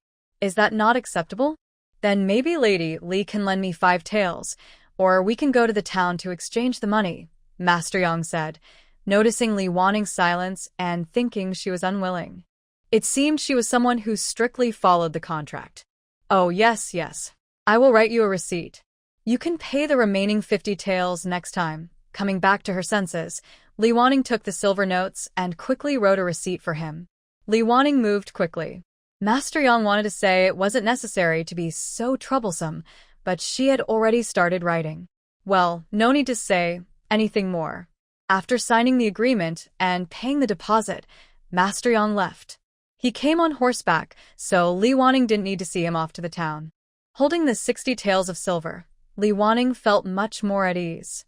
Although their wheat supply was not enough, she had already discussed with the villagers to exchange wheat for corn at the usual ratio, so they didn't need to spend money. These funds were basically net income. She took the money home to record it and also asked a few concubines, "How about we buy 2 more oxen?" Li Wanning's wish to own a farm was well known. Now that she had some silver and kept enough savings, could she, as a concubine, oppose the main lady's opinion? To help the family, everyone shouldn't act blindly. Jin Xiao suggested, "Madam, we can buy 2 more cows, but more than that might be hard to take care of." Du Ruo quickly offered a solution. "Madam, actually we could ask Brother Zhang to bring the cows home. We can supply the feed and give them some grain. This means hiring someone to raise the cows." "That works. It's actually more convenient. If we need a cow the next day, we can leave one at night," Li Wanning said. She didn't think her family's little maid was unwilling to work. She believed they had already done enough. As more chores piled up at home, it was important to focus on the main tasks. If all the effort was wasted on small matters, no one would handle big ones. Now, she and Du Ruo often went to sell things at the market. Jin Xiao also had to take care of factory matters. It was easier when the girls were around, but if they went to school, sometimes only Hong Xiao was left to manage the household. It was indeed hard to handle everything alone. Recently, everyone was too busy to sit together and write stories. Although each day was busy and earning money made them happy, they missed the time they used to spend making crafts together. It felt like something was missing. At night, after Wang Ziyuan and Brother Zhang finished work, Li Wanning discussed the cows with Brother Zhang. "Brother Zhang, we want to buy 2 more cows, but we can't raise them all. Could you help us feed them? We'll pay you with a pound of wheat a day." Such a kind offer made it easy to agree. Brother Zhang nodded repeatedly. "Of course, I'll treat them as my own cows and take good care of them." Li Wanning's family had no cattle, but theirs did. They had several young boys, so raising a few cows was no problem. Moreover, they didn't need to go to the mountain every day to cut grass. They only went every few days and usually just went to the fields to cut alfalfa. "Then, the day after tomorrow at the market, please help me buy 2 more cows. I want them to be yellow oxen, strong enough to work, especially for plowing," Li Wanning said. Currently, the 2 cows at home, including Little Yellow, were a bit smaller when bought. Li Wanning always felt Little Yellow was young and didn't want to make it work hard. She planned to send it to town later, while the other 3 cows would be used for plowing. Since the family was not so short of money now, Li Wanning planned to talk to a few children about helping out. "There are 2 things I want to tell you. Our factory is now running, and today we received our first payment of 60 taels. We plan to buy 2 more oxen, clear more land, and plant more crops. Using our own flour to make instant noodles will earn us more money in the future. So, from now on, our wealth will gradually grow." After speaking, Li Wanning looked at everyone and noticed they didn't seem very excited. When she looked at them again, they all smiled and said, "Great, we finally have money." But their reaction seemed a bit half-hearted. Li Wanning was curious and asked, "Since you now have money, why don't you look happier?" Lu Buiyuan replied, "Mother, we've already been happy before. When you mentioned Mr. Yang's order, Xiao Si had already calculated the accounts, and we were really happy for a few days." Oh, so they had already been happy about it. Otherwise, Li Wanning might think she was the only one excited about money. The second thing is, as you go to higher levels of school, the work gets harder and the time more precious. So I want to say, stop copying books for money. Use that time to improve your knowledge instead. Copying helps you remember things better, but it's very slow and takes a lot of time. For simple memorization-based learning early on, it's good. But later, understanding and practicing questions are more important. If you have time, reading more books and doing more exercises will help you more. Before anyone else spoke, Lu Boli said, "Mother, as part of the family, we shouldn't just spend money. We also shouldn't let you, the wife, and the sisters work too hard. So, we will continue copying books as long as it doesn't interfere with studying." Li Wanning was surprised that Lu Boli, who was always in a rush, could say such thoughtful words. She thought he would be the first to agree with her. It showed she didn't know them well enough. Okay, but remember, with our current situation, you don't need to rush to make money. Think long term. The most important thing for our family's wealth is your future success. They were all smart children. Li Wanning felt her words were enough to point them in the right direction. Making instant noodles is quick. They can produce hundreds of jin a day. Her family became even busier, not only with their usual chores but also preparing seasonings. All seasonings need to be ground into powder, mixed in the right proportions, and then packaged. This isn't easy to let others handle, as it's a core secret recipe, so everything must be done at home. No matter what, doing a little feels like nothing, but once the amount increases, it becomes hard work. These days, I hardly have time for manual work. Whenever I have free time, I find things to do: grinding powder, mixing ingredients, packaging. If you have the heart, you can always find something to do. Actually, the most important thing at home is a good attitude. Like in Li Wanning's family, no one is lazy. As long as everyone can do it, there's no need to tell them. Even Lu Yuru now works quickly at packing seasonings. I believe that practice makes perfect. Even the boys help grind powder in the evening after they come home. Those who wake up early or eat quickly don't waste time. Compared to other tasks, grinding powder is the hardest work, so whenever they are at home, a boy is always at the small grinder used for seasonings. Seeing everyone work together so well, Li Wanning feels that sometimes the tiredness and effort are worth it. During the big market, Wang Ziyuan and the eldest brother from the Zhang family bought 2 adult oxen for Li Wanning. They are at the perfect age for work and very strong. The 2 cost 32 taels of silver. Li Wanning also hired someone in the village. Now, 3 oxen and 3 people work in the fields every day, making good progress. Li Wanning gave them some benefits. Once a month, the oxen can work in their own fields for a day, but they must be used normally. If they are mistreated or overworked, their privilege will be taken away. Even though they only work 1 day a month, with help, they can cultivate nearly 2 acres of land a year, which is a significant amount. So, everyone cares for the oxen very much. After about 7 or 8 days of effort, the first batch of 5,000 pounds of instant noodles was finished. It took another 2 days to complete the entire 5,000 pounds. On the day it was finished, Li Wanning asked Lu Bofiai to tell Master Yang to come and pick up the goods anytime. She thought it would take 2 or 3 days, but the next day, 7 or 8 ox carts arrived, and Master Yang also came, mainly to deliver the silver notes. Holding the 50 taels of silver in her hand, Li Wanning suddenly felt that she was not so poor anymore. I moved the remaining food from the warehouse to my home. Only some cooking tools were left in the warehouse. Uncle Zhao, thank you so much for your help these days. When we have another order, can you help us stay on night duty again? Uncle Zhao looked a little reluctant. Madam Li, if you need someone to watch over again next time, please call me. Other places don't pay so much for night watch, and Li Wanning and her friends have always been kind to them, never scolding or hitting, and they eat well. After reminding Uncle Zhao, Li Wanning started to remind the few women working with her. Sisters-in-law, if someone makes another reservation next time, I'll need your help again. She liked these women very much, and she was very sincere. So, Li Wanning made arrangements with each of them for the next time, like a man making promises. Although she got the money back, it wasn't all hers. She needed to calculate the taxes. After making a deal, she also needed to know how much profit she made. Lu Yiting took out her small notebook, where she recorded the expenses for the past few days.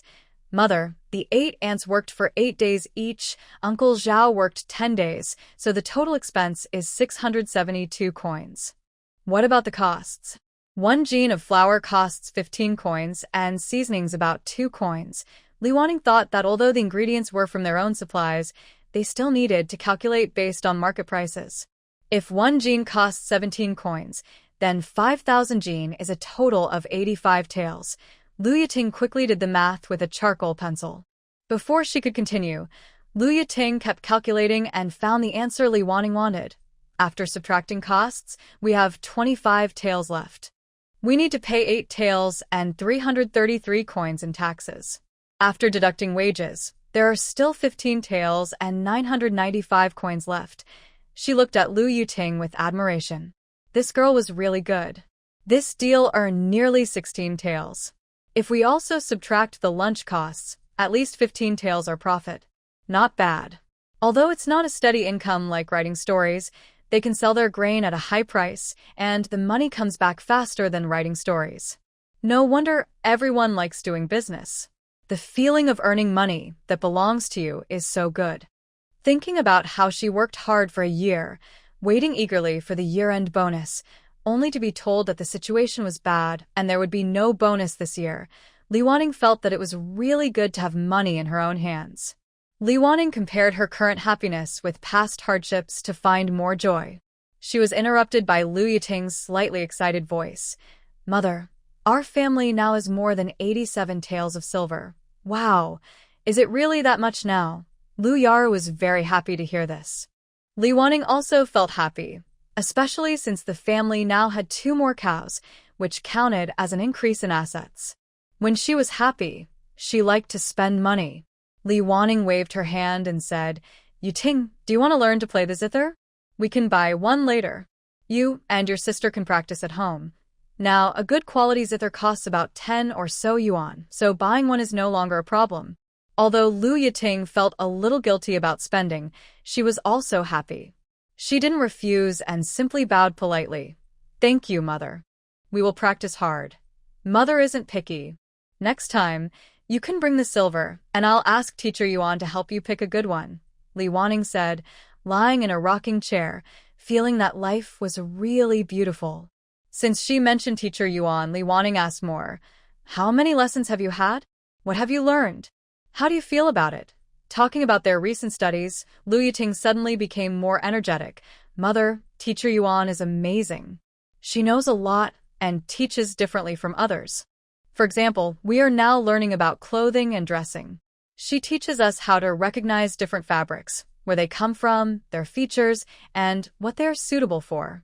She also teaches us about various styles of clothes, their advantages and disadvantages, what to wear on different occasions, and the rules and etiquette of clothing and social manners.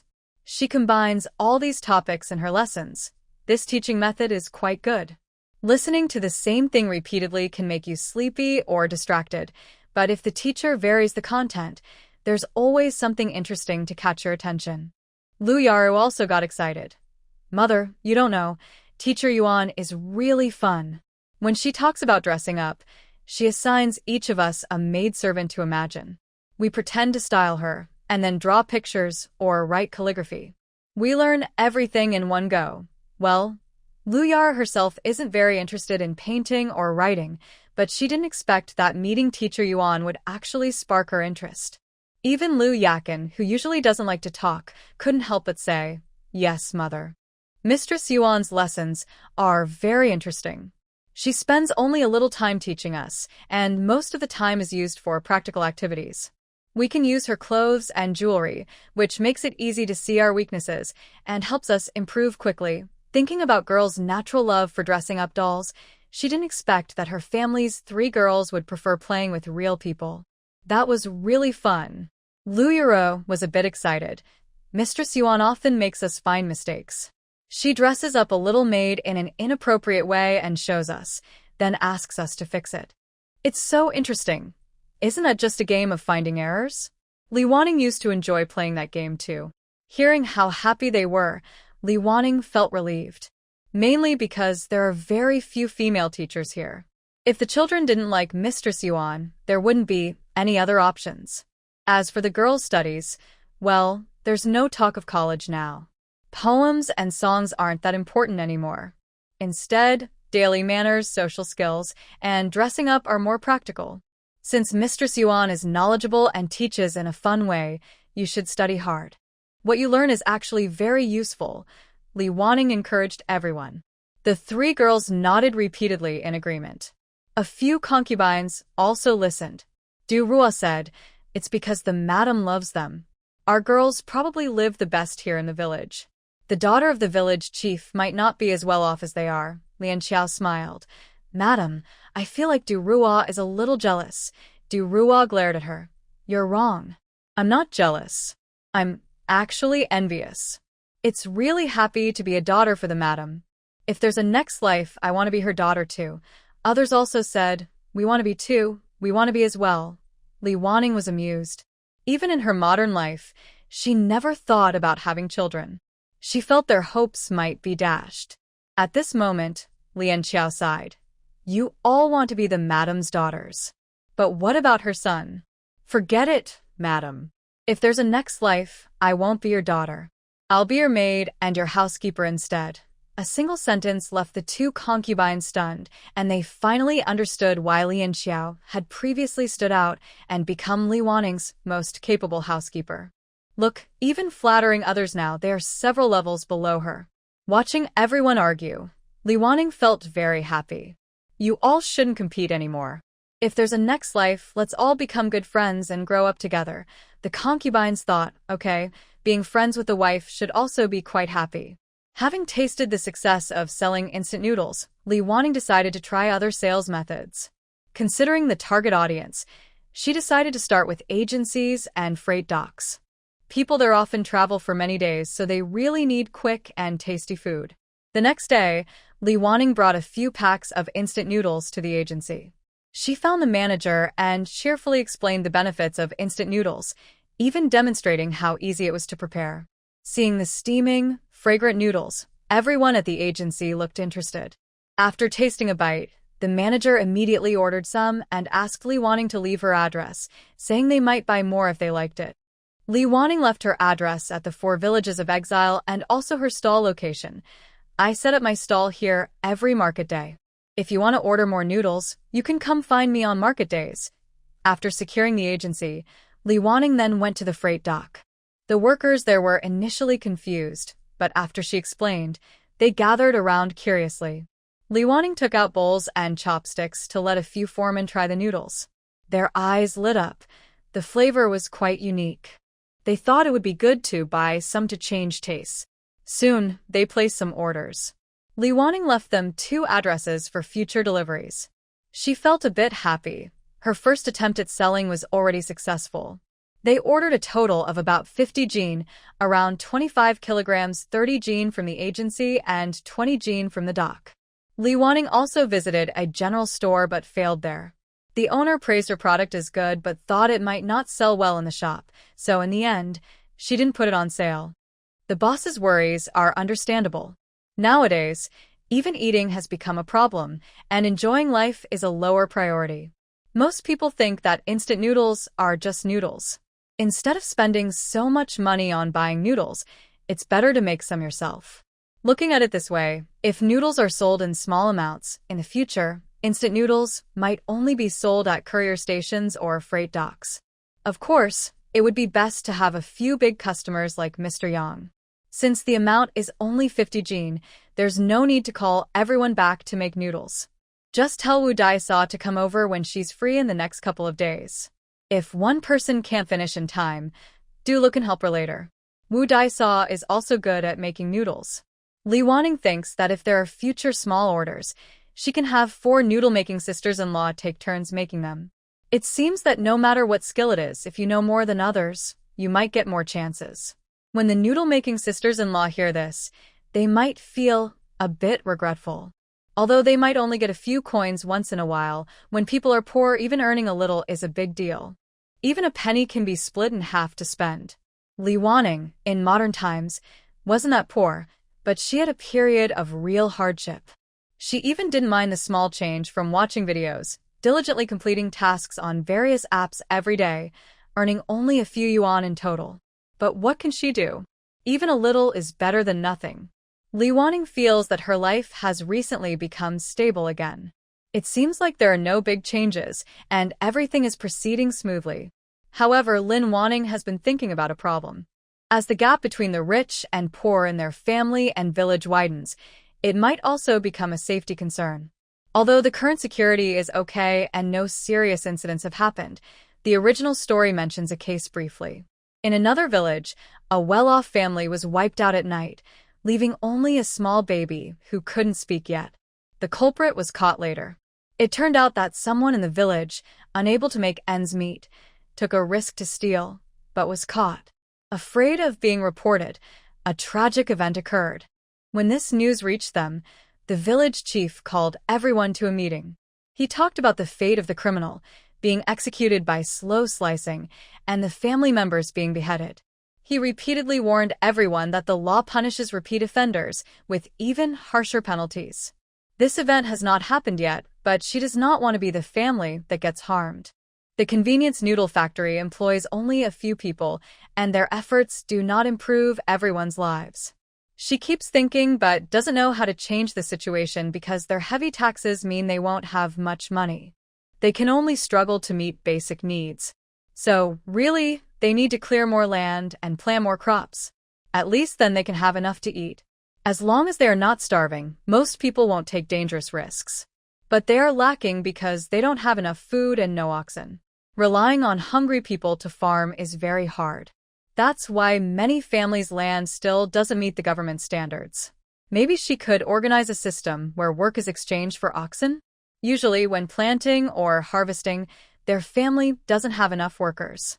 Last time, they hired someone. Instead of paying wages, maybe it would be better to get oxen to help with farming. At night, when everyone is together, Li Wanning shares her idea to see if anyone has opinions. Usually, when she speaks, no one objects. But as a family member, she feels everyone should know and have a say in family decisions. After hearing her idea, Lu Buyuan says, "Our family does stand out a bit. Even though we are growing up, they have to think carefully about their actions. But if someone is already struggling to survive and has no way out, they might do anything." The other two agree. Then Lu Buohue speaks up. "Brothers, I think you should practice martial arts with me. I don't expect you to be as strong as me, but if you can fight two people at once, our family will be very strong. No one can easily defeat us." Lu Bachan glances at him. "You can't even beat me," Lu Buohue protests. "That's because you're older. I haven't practiced as long." "Master Yang says I have talent." Lu Bachan snorts. "He said the same thing to some of us too." All right, Lu Buohue remembers. Master Yang did notice them, but only he eagerly agreed. Master Yang was regretful for a long time and sometimes wanted to persuade them again. It seems Master Yang is too greedy. With such promising students, he isn't satisfied and keeps dreaming about these brothers. The children were arguing, but Li Wanning didn't mind. She was just discussing with her concubines. "Maybe I should talk to the village head tomorrow. We can prearrange to reserve their labor and start clearing the land now so it won't delay next year's spring planting." The concubines all agreed to support her idea. "What did you just say?" "I didn't catch that." "You want the villagers to use their oxen to help with land clearing." The village head thought he had heard wrong. Li Wanning patiently explained again. "Yes, village head. I really can't bear to see everyone living so poorly. Luckily, I have oxen at home, and during busy farming times, I need help. So, I thought of this plan. During busy seasons, the villagers help me plant, and they also help with harvesting. I will help them with land clearing, but it can't be unlimited. If they help me 4 times a year during busy seasons, I will help them clear about 1 acre of land. Each household provides 1 ox, and it takes 2 days. They need to send someone from their family to help. The more they help, the more land we can clear. Also, Brother Wang and Brother Zhang will go along with their oxen. They work well with the oxen and can do it faster. Is this a good idea?" The village head was excited. If this worked, in a few years, many people wouldn't go hungry anymore. Then he thought, "Lady Li, I know you're kind, but some families might not have strong laborers. Your exchange might not be fair for them." Li Wanning understood this too. The poorer family was, the fewer strong workers they had. She said, "It's okay, village head. As long as they try their best, that's enough. No need to send only half-grown children when there are grown men available." She added, "I'm not concerned about equal exchange, but I don't want to be kind and then be taken advantage of. If that happens, next year will be awkward."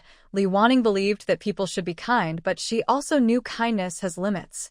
If someone takes advantage of your kindness, there's no need to waste time on such people. The village had nodded. "Madam Li always surprises us. I believe most people won't let you down." Li Wanning also said, "My land is usually planted a few days earlier than others. This way, we can slightly stagger the farming schedule so it doesn't affect everyone's harvest." She added, "To help everyone catch up for spring planting next year, families willing to exchange can come to my house to queue. Starting now, I can help open the land for everyone gradually. The village chief was very happy. I'll notify everyone tomorrow. I think your doorstep will be crowded in the next couple of days. There are 46 households in the village, so everyone will probably come. If all 46 households come, and each uses 3 oxen plus Little Yellow sometimes working half a day, it will take about 20 days to finish. It's a bit more work than usual, but during busy farming times, no one will worry about having enough help. With the land they have now, by next spring, they can have about 100 acres. Whether planting or harvesting, it should only take a day or 2 to finish. For their family, this also greatly increases their happiness. Indeed, that afternoon, people started coming one after another, willing to exchange work for oxen. Many said their husbands would come to help, and some women from households without men said their women could help, as long as they could open 1 acre of land. Li Wanning told the village chief these things mainly to achieve this effect. She guessed the village chief would tell everyone not to cheat or cut corners, or they might not get another chance. For those who said their family members would help, Li Wanning refused. No need. If your family members are not good at labor, just send 2 people. If they can't do heavy work, they can do lighter tasks. Farming can be divided into different types of work. To prevent workers from feeling unfair, those who do lighter work can be counted as 2 for 1. People are sometimes like that. They might feel their effort is worth more than others, but if someone else gets the same reward with less effort, they might feel upset. To prevent this, Li Wanning only asked for 2 helpers from each family.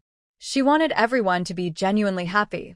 After all, her main goal was to build good relationships. Lu Yating registered everyone who came, including those planning to send a few people later to help. Li Wanning liked this way of planning, agreeing in advance and then judging people by their character later. Those who registered started helping open the land from the next day, following the order of registration. The 3 big yellow oxen were all sent out because everyone wanted to take this chance to open more land. Most families sent members to help clear the fields together. Wang Ziyuan and the others work very well with the oxen. 1 person and 1 ox can clear about 1 mu of land in roughly 5 days. Now, with a person, an ox, and a family, most households can clear more than 1 mu in just 2 days. Only a few families have only a young woman as the worker, and they really can't do more. Even if she is exhausted, she can only clear about half a mu in 2 days. Li Wanning has recorded these families. She plans to help them clear more land when she has time later. If these families don't get help, they will face increasing penalties. Without a way out, they will have no choice but to give up. That day, Li Wanning was looking at the list and found it strange. She said, "Why are there only 42 households on this list? There should be 46, besides the village chief and our own family. There should be 44 in total." Lu Yiting said, "I am sure Aunt Ding didn't come, and I don't know which family is missing." To find out, Li Wanning went to see the village chief with the list. The village chief looked carefully and said, "You are missing Granny Li from the east side of the village. She lives alone with her young granddaughter. They probably feel it's unfair and didn't come." "Do they have enough land?" Li Wanning asked. "No, they only have 2 acres. Usually they survive by digging wild vegetables." "They are quite poor," said the village chief, feeling a bit sorry. He usually helps them when he can. He tends to overestimate their harvest, so they pay less grain tax. Even saving a handful of rice can help the old woman and her granddaughter have a few more grains to eat. From this, Granny Li seems to be a person with principles. Li Wanning thinks that dealing with such people doesn't require worrying about gains and losses. She said goodbye to the village chief and said, "Village chief, I will go find Granny Li in a couple of days. We all have the surname Li. Maybe we are related from 500 years ago." After helping people clear land every day, everyone would share the general situation of each family. Through these talks, Li Wanning learned about the villagers. Although they were all at the bottom and had limited skills, they hadn't given up hope and worked hard. Li Wanning thought it was meaningful to help such families. So, she decided to visit Grandma Li's house. She picked a few vegetables and 2 pumpkins from the field, then carried a basket and went out. Knowing there was a girl in the family, she also brought Lu Yaru and Lu Yakin along. From the state of the house, it was clear how poor the family was. The roof looked like it might leak, especially for the old woman and the small girl. Grandma Lee was about 60, but looked much older, around 70 or 80. She was thin and frail, with a face that looked like it could trap mosquitoes. She was sitting far away, sewing an old shirt. The girl was about 10 but looked more like 7 or 8. She was thin and was watering the vegetables in the garden. Li Wanning called from outside the fence, "Grandma Lee?" Hearing her, Grandma Lee looked up. Who are you? "I'm Li Wanning from the village, and I think the village chief told you. If you're willing to help us with land clearing during spring plowing, I can help you with your land." Li Wanning introduced herself at the gate. "Please come in," Grandma Lee said, standing up to welcome her. Li Wanning put down her basket. "We brought some vegetables from our yard for you to try." "Oh, that's too much trouble," Grandma Lee said, feeling a bit shy. In the countryside, people often exchange vegetables and other things, so it wasn't unusual. But in their village, most people were exiled and not used to this. Still, Li Wanning liked the feeling of everyone helping each other. It felt warm, like being back in her childhood hometown. Please take it. "It's nothing," Li Wanning said with a smile, sitting down. Grandma Lee poured her a bowl of water. "Madam Lee, I know you're kind-hearted, but look at our family. How can we help you? It feels like we're just taking advantage. I don't have the face for it. Grandma Lee, if you feel guilty, there's something you can do for us. Every year after the corn harvest, you help us shell corn. You don't know, but shelling is the hands. If there was one more person, it would be a little easier for us." Li Wanning thought about the season of shelling corn and felt her hands start to ache again. Grandma Lee still felt a bit guilty, as they clearly took care of her. Li Wanning looked at the well-behaved little girl sitting on Grandma Lee's lap and asked, "What's your name?" The girl softly replied, "My name is Little Ya, with little and ya meaning a small branch." Grandma Lee patted her head and said, "So your name is Xiaoya, with Xiao meaning small and Ya meaning elegant. She was born sick, and to make it easier to care for her, we just called her Little Ya. Grandma Lee, if you still feel like you're taking advantage of us, how about Little Ya works for me for a month? Of course, I won't make her do heavy work, just feeding chickens and dogs for us. I'll give you a plot of land, how about that?" When she heard about feeding chickens, Lu Yara became interested. "Yes. Little Ya, you can come feed chickens with me. I have many chickens, okay? Grandma, let me go." Seeing that Li Wanning was kind-hearted and that even the village chief specifically came to speak for her, it seemed her character was trustworthy. Grandma Lee nodded and said, "All right, Little Ya will work for you for a month. Every season, the two of us will help peel corn for you." This plan was settled, and it was agreed that Little Ya would start the next day. On the way back, Lu Yaru asked Li Wanning, "Mother, why do you want Little Ya to come to our house?" Li Wanning smiled and said, "I think Little Ya is about your age. You know how to make nets, so she should learn too. If we teach her how to make nets, her family can earn some money." The two children then understood Li Wanning's intention. Lu Yakin said, "Mother, you are the best person I've ever met." Lu Yara was also proud. "Of course. Just look at who her mother is. Don't worry, once Little Ya comes, we'll make nets together." Although Little Ya looked young, she was quite mature mentally. Early in the morning, she arrived and saw Lu Yara chopping vegetables for the chickens. She immediately went over and tried to take the knife. "Miss Yara, let me do it." Lu Yara didn't give her the knife. "Little Ya, just call me Yaru. Mother said she will teach you how to make nets. You go ahead first. After I finish chopping these vegetables, I'll do it with you." Little Ya shyly approached Li Wanning and said, "Madam Lee, Miss Rower just now said you want to teach me how to make the netting. I might be a bit slow, and I may not learn it easily. Why is this girl so insecure?" Li Wanning frowned and replied, "Just call her Rower. And don't say you're slow. You're all very smart and clearly talented. Let Aunt Hongxiu teach you. She knows a lot." So, Hongxiu gained another young apprentice. They started with simple tasks. After practicing twice, Little Ya could do it on her own. Aside from a few unclear steps, she did very well. Is that really called slow? Then many people must be hopelessly slow.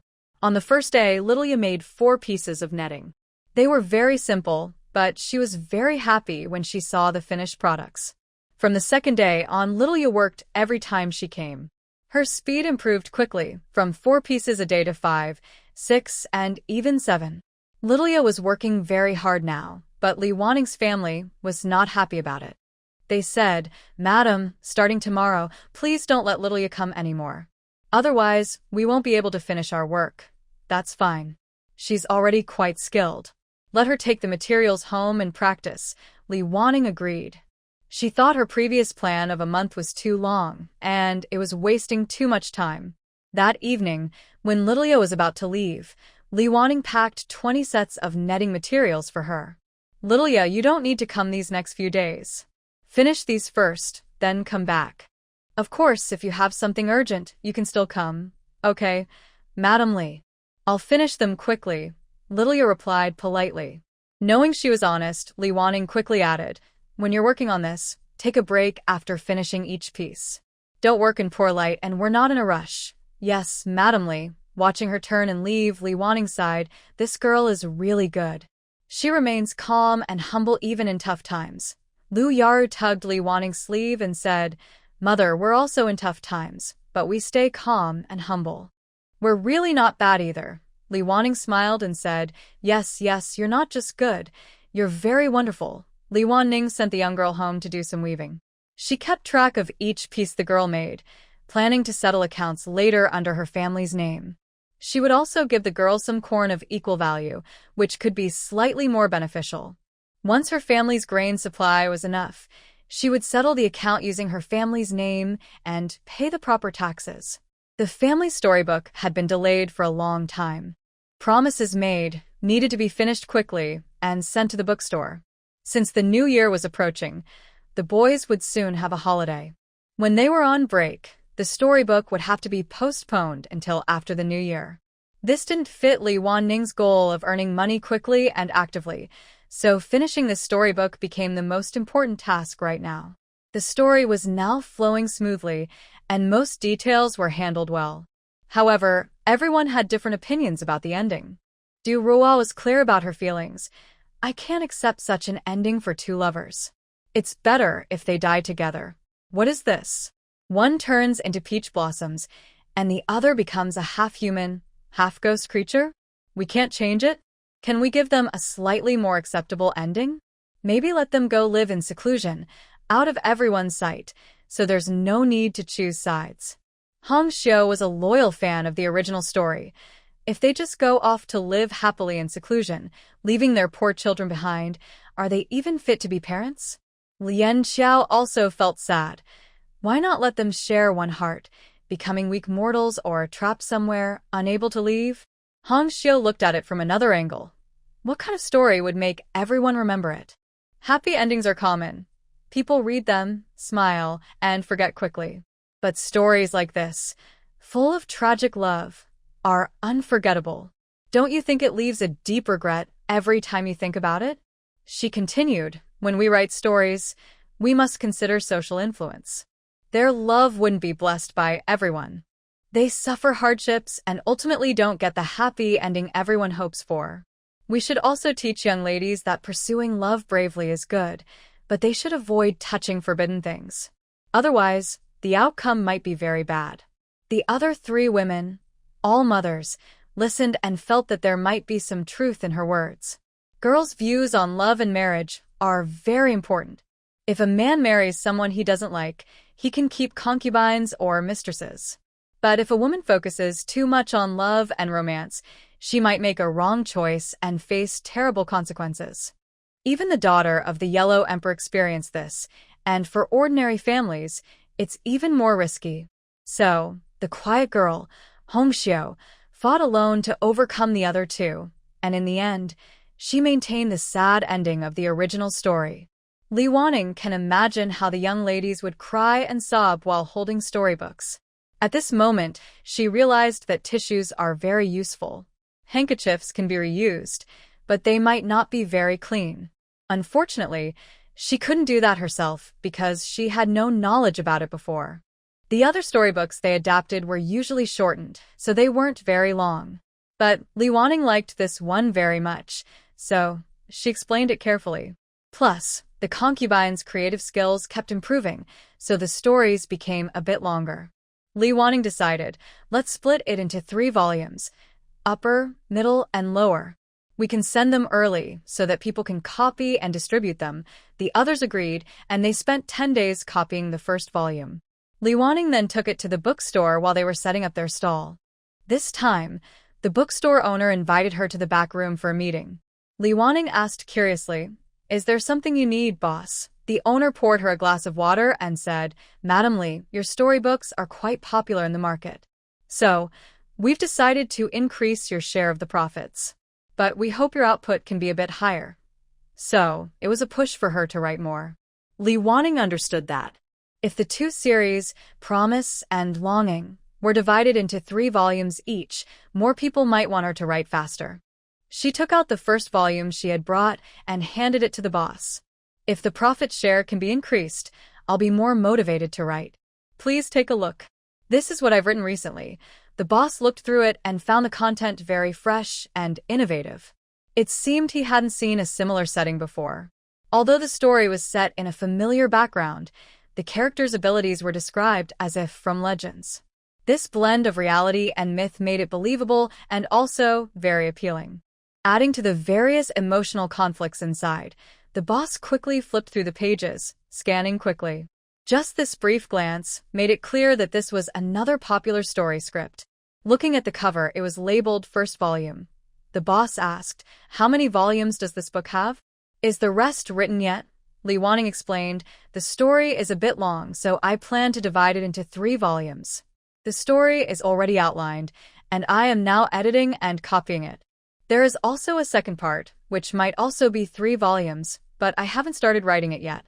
Hearing that the story was outlined, the boss nodded. "Then I hope Lady Li can speed up a bit. The name Juju Blossom is already quite well known in the market.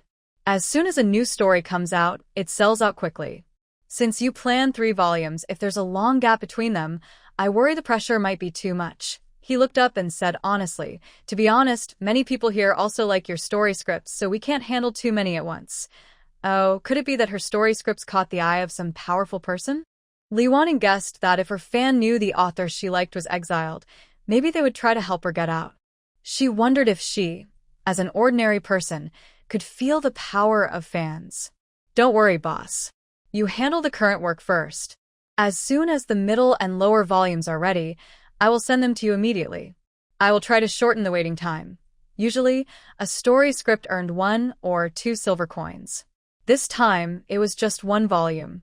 Li Wanning received 2 silver coins from the boss. She looked at him and asked, "Has the payment for editing also increased?" The boss smiled. "That's decided by the higher-ups. For talented writers, the pay can be increased. When the new year comes, you'll see. I believe the bonus this time will also grow."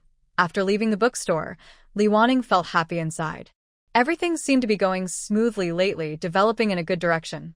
If it weren't for her children's future, living like this every day might actually be quite good. Li Wanning placed the 6 taels of silver on the table and called over a few girls. She asked, "Why is it that we used to have only 1 or 2 taels of silver in one book, but now we have 3 books, and each one can earn 2 taels?" Everyone in the family knew about the writing of the storybooks because it was happening at home, and it was hard to hide. So, she decided to gather the girls together. Since the 2 younger girls were too small, they were usually not allowed to join the discussion. They didn't usually listen on purpose, but sometimes they overheard things nearby. Lu Yaru was the first to speak up. "Because our mother's stories are interesting." Lu Yakin also said, "Yes, because our stories are well written." Lu Yiting looked at the silver on the table. "Because the market responds well, and we keep coming up with new ideas." The boss increased the pay to thank us, hoping for a win-win situation. Li Wanning nodded. "You're all right. What I want to tell you is how important it is to have a special skill. If you focus on one area and become very good at it, you can make a living from it. Since coming here, everyone can see that talented seamstresses, good cooks, and even talkative shop assistants all earn money because they excel in one skill. So, I hope you can choose something you like and develop it into a skill that can support you in the future. Of course, I wish for you to have a smooth life without troubles. But no one can predict the future. If you only realize the importance of skills when you're in a desperate situation, it might be too late." The girls thought about this. They reflected on everything they had experienced since coming here. If they hadn't started earning money by making nets at the beginning, maybe none of this would have happened. In fact, at the start, and for a long time, they survived by making nets and embroidering handkerchiefs. Why was Xiaoya's family so poor? Because they weren't good at farming. Her family members didn't know how to make nets, and they had no other useful skills. So, it was no surprise they had no food.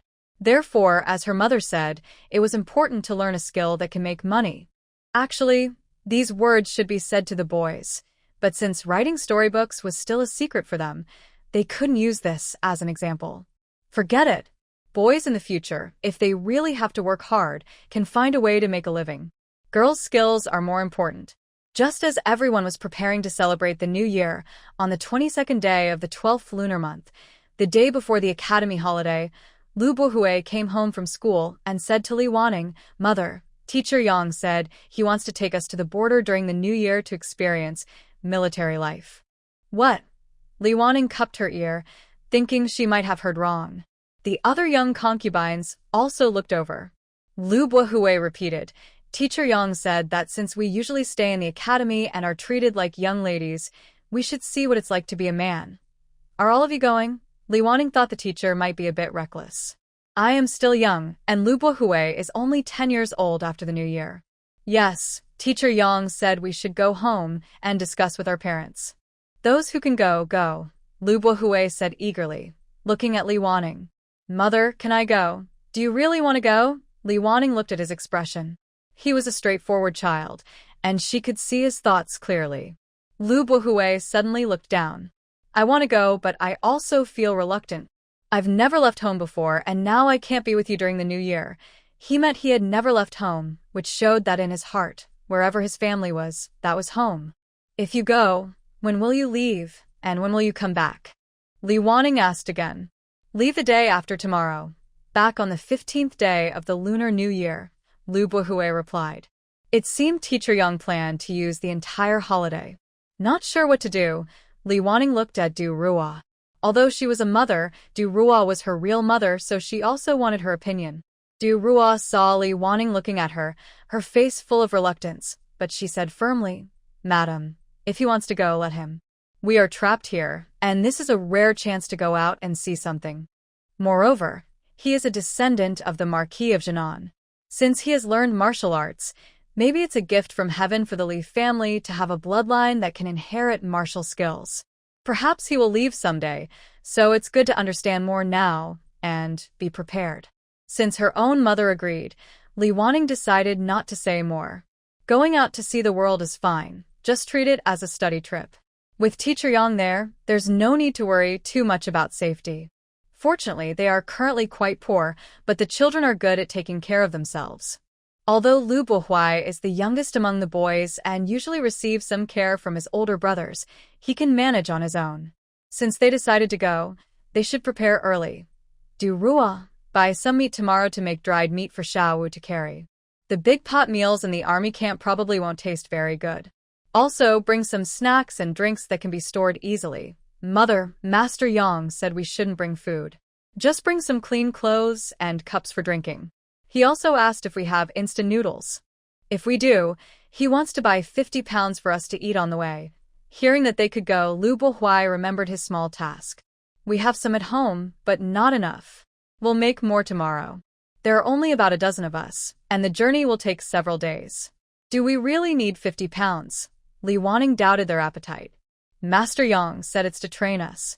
We should walk there. If we're quick, it might take about 2 days. Besides our group, some soldiers will also start from here to go with us. 50 pounds probably won't be enough. We might hunt along the way to supplement. Li Wanning thought this was like a training march from ancient times. While it would toughen the kids' willpower, everyone would probably be exhausted. Oh well, since they're sending the children to the academy and agree that he should learn martial arts, they will follow the teacher's instructions. Whatever training methods he uses, let him do as he sees fit. They can't be outsiders criticizing experts all the time. Sometimes letting go is also a responsible choice. A mother worries when her child travels 1,000 miles, so even though only clothes are allowed, Du Ruo still helps him pack. Seeing Du Ruo pick out the new clothes he wore for the new year, Lu Bohui stopped her. Mother, we're going to the army camp. Master Yang is going to train us. The place is well-equipped and spacious, so no need to bring new clothes. Otherwise, they'll be full of holes when we return. Du Ruo was about to say something, but Li Wanning at the door interrupted. Bring them along. During the new year, we want to celebrate happily. If they get damaged, I'll make you a new set. She then handed him a piece of broken silver and some copper coins, totaling about 1 tael. Take these silver coins. In case of emergencies, they can help in a pinch. Lu Buhui was receiving so much money for the first time and felt a bit overwhelmed. This is too much. I'm worried I might lose it. Maybe I should just keep the coins. It's okay. Your mother sewed this broken silver into your clothes. Usually, you don't need to carry much when you're with a teacher, but it makes you feel more secure. Li Wanning is a person who doesn't feel very safe. Before smartphones, she always carried some money when going out. Later, when money was stored on her phone, she made sure it was fully charged before leaving. Thinking about their family's limited wealth, especially since Lu Buhui was still young and hadn't spent much money, she advised him, keep these coins in your pocket. If you see something you want to eat or play with, go ahead and buy it. When you're outside, you need to take care of yourself. As Lu Buhui listened, his excitement faded a bit. Mother, if you keep saying that, I might not want to go at all. That wouldn't do. Li Wanning quickly changed the subject. Congratulations. As the youngest boy in the family, you're the first to leave home and become a real man. We're all proud of you. Seeing Lu Buhui straighten up proudly from her praise, Li Wanning felt a great sense of achievement. The next day was the last day of school for the children, and also the day they made instant noodles. Du Ruo started early, looking for people to help. This time, they planned to make 100 jeans, so they hired 2 workers. Li Wanning, because her child was going far away, and because Yang teacher wanted some instant noodles, went to ask if they could deliver to the town. She also brought lunch for the kids and stopped by to see Yang teacher. Maybe there were more parents today. When Li Wanning arrived, she met one. Yang teacher was just finishing explaining. This year, I took them to the military camp to let them experience the atmosphere there. If they want to learn martial arts, joining the army is the best way to train. Plus, the facilities are complete, giving the kids a better experience. As for safety, since they are learning martial arts, minor bumps and bruises are inevitable. Everyone should be prepared for that. But at least for now, nothing serious is expected. After sending off another parent, Yang teacher said to Li Wanning, Buhui should have told you about the 50 gene of instant noodles. Tomorrow morning, I'll send someone to pick it up, and Buhui will come with us. After the new year, we might have more orders for instant noodles. When we return, we'll sign a contract with you. This news pleased Li Wanning. She took the 1,100 coins that Mr. Yang handed her and, thinking about her purpose, added, Our little Buhui is quite young and has never left us before. It will be about 20 days this time, so I hope Mr. Yang can take good care of him. Mr. Yang was a man with a very calm face, and he seemed to try to smile a little. Of course, Lady Li. Rest assured. After leaving Mr. Yang, Li Wanning didn't go home. Instead, she decided to do some big shopping in town. Usually, she was quite frugal in a year, but since it was the new year, she thought she could buy more. As she wandered through the shops, she saw a silver store and bought some items. She bought a silver hairpin for each of her 3 daughters and 3 concubines. They were simple, versatile styles that matched well with anything. Usually, whether they went out or stayed at home, they wore wooden hairpins. These new silver ones wouldn't be worn often, so she planned to keep them as keepsakes. Women are strange creatures.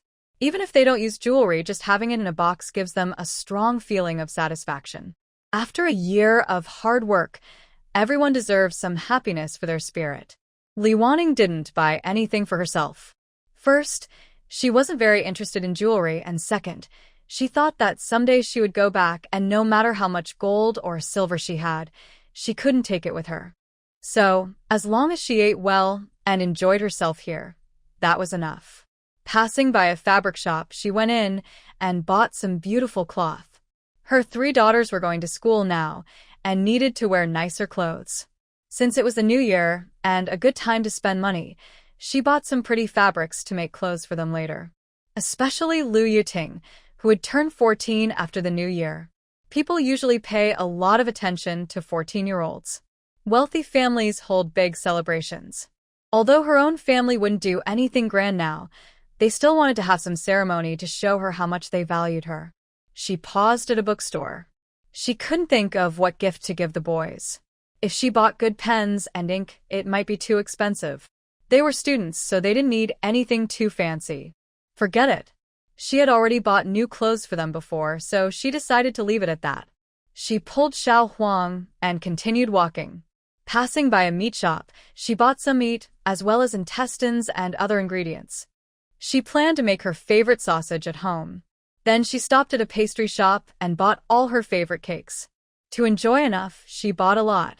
Feeling unsatisfied, I went to the grain shop to buy ingredients for making sweets, such as sugar and oil. Du Rua has a few favorite small snacks, but because they use a lot of ingredients, I don't make them often. During the new year, I made more to enjoy. Shopping like this made me feel very happy. I realized that spending money can bring a lot of joy. However, Li Wanning didn't forget her main purpose. She discussed with the shopkeeper, "Sir, if I buy a large amount of flour, can I get a discount?" The shopkeeper was very friendly. "Madam, our prices are already quite reasonable. Usually people buy 100 or 200 jin at a time, and the price is the same." Li Wanning asked, "What about 1,000 or 2,000 jin? Can I get a better price?" When he heard the amount, the shopkeeper smiled. "If you buy over 1,000 jin, we can give a small discount of 1 coin per jin. For 5,000 jin, 2 coins per jin. For over 10,000 jin, 3 coins per jin. How much do you want?" Li Wanning was very happy. Even a small discount was good. 1 coin off per jin means a lot when buying so much, more than what she earns from farming. She smiled and said, "I'm not sure yet. I'll come back after the new year to discuss." The shopkeeper also smiled. "All right, madam. Just come directly to me next time. I will do my best to get you the best price." He was probably happy too. It's all about sales. After such a big shopping trip, Li Wanning felt happy and went to the school gate to pick up her children. Today was the last day of school, and they had a long break, so they needed to take everything back from the school. It was also the day when everyone had the most luggage. When she arrived, the children hadn't come out yet, but there were many people waiting outside. The scene was similar to the busy school gates at the end of the day. Li Wanning couldn't push to the front because the road wasn't very wide and many people had pulled carts with oxen, horses, or donkeys. It was quite crowded. Since she had already arranged to meet her children, she wasn't worried they would run off. She stopped a little farther away to wait. After a while, Deng Ziqiu came out carrying a big bag. Seeing Li Wanning, he greeted her warmly. "Madam Li, hello." Before she could ask, he said proactively, "Bujin is waiting at the gate for the older brothers. He said he will come find you after they meet up." Seeing that he was carrying quite a few things, and thinking that his parents probably didn't have time to pick him up, Li Wanning cheerfully said, "Put your things in the car, and I will take you home later." Deng Ziqiu felt a bit embarrassed and replied, "No need, I don't want to trouble you." Li Wanning smiled and said, "You and Bachan are so close. Why are you being so polite to me? Anyway, your home isn't far from mine. I often go back and forth, so just put your things in." As she spoke, a group of children from her family came out. Lu Bachan placed the items in his hand into the car and patted Deng Ziqiu's shoulder. "All right, no more excuses. Let's go." With a chuckle, Deng Ziqiu carefully set down his things and bowed to Li Wanning. "Thank you, Madam Li." The group got into the car. Looking at the pile of belongings, everyone secretly admired. Deng Ziqiu quietly said to Lu Bachan, "It seems all mothers are equally enthusiastic when shopping." Lu Bohui looked regretfully at the large amount of meat. "So much delicious food. I won't get to eat any of it." Lu Bachan comforted him. "It's okay, little five. I ate your share. When you come back, I'll tell you how each tastes, so you can imagine you've eaten it yourself." Deng Ziqiu patted Lu Bohui's shoulder. "Little five, your brother is so kind to you." Lu Bohui playfully punched Lu Bachan. "Fourth brother, I think when I come back, I might be able to beat you." Lu Bachan turned to complain to his older brothers. "Big brother, second brother, third brother, someone is threatening me." Lu Boli was getting annoyed. "Stop calling me. If you do, I want to hit you right now." Lu Buqing shot him a glance. "I'll help you when I hit him." Lu Bohui boasted proudly. Haha, fourth brother, have you forgotten? They are also my brothers. Listening to the children's laughter and noise inside, Li Wanning, sitting in the front passenger seat, said to Lu Buyuan driving, since he started learning martial arts, little five has become more lively. It seems this path is good for him. Lu Buyuan surprised her by saying, Mother, it's good that little five is learning martial arts. After all, we have this talent in our blood. But I feel that Mr. Yang is a bit suspicious. Li Buyuan also lowered his voice and said, First, we have also watched Teacher Yang's lessons. He showed us his skills during exams. I think, whether in strategy or fighting ability, he is far beyond an ordinary young officer. Li Wanning guessed, maybe he's gotten older and doesn't like fighting anymore, so he came here to be a teacher. Li Buyuan shook his head. Even if he doesn't want to fight, he wouldn't be sent to our place. And since he wants to be a teacher, why would he buy so many instant noodles? Now he even takes his class to the military camp for training. Don't you think that's strange? Li Wanning had some guesses before, but didn't think much about it. She looked worried. Do you think Xiao Wu should go? Li Buyuan glanced back at the noisy kids. If he wants to go, let him. I just find Teacher Yang a bit strange. But since Xiao Wu wants to learn martial arts, his master should be as strong as possible so he can learn more. Also, going to the military camp for practice is a rare chance. Missing it would be a pity. That made sense. Li Wanning looked seriously at Li Buyuan. The boy usually didn't talk much, but he seemed to understand a lot. It seemed that Li Wanning, who was always reading books, was holding him back. This smart kid ended up losing because of her. Li Wanning stared at him. Though her face didn't show it, she might have felt a little uncomfortable inside. Li Buyuan called out, Mother? Li Wanning snapped out of her thoughts. It's nothing. I just want to see how amazing my son is. He's so talented at such a young age. He has a bright future. Even though he was still a child, being praised so openly made Li Buyuan a little embarrassed and blushed slightly. After putting Deng Ziqiu down, the family happily went home. Seeing Li Wanning bring back a lot of meat, Du Rua quickly cooked braised pork and stir-fried pork with green peppers. Both dishes were Li Buyuan's favorites. The braised pork was popular with everyone. When they started eating, the chopsticks flew as usual. But today, unlike usual, all the brothers and sisters carefully placed the first piece of meat into Lu Bihui's bowl. As a result, Lu Bihui's rice was completely covered by the braised pork, and his rice was hidden underneath. Feeling the love from everyone, Lu Bihui was a little touched, almost shedding tears. But before he could fully feel it, Lu Bachan spoke up. Xiao Wu, eat more today. After all, in the past half-month, we've had many chances to enjoy braised pork, but we don't know what you'll be able to eat in the future. One thing's certain, you'll have to endure hardships. All right, Lu Bihui's tears flickered briefly, like a sponge squeezed quickly, just a quick squeeze, then it absorbed back the moisture. Li Wanning teased with a smile. Xiao Wu is leaving tomorrow. Why are you teasing him? Don't worry, Xiao Wu. When you come back, we'll make it up to you.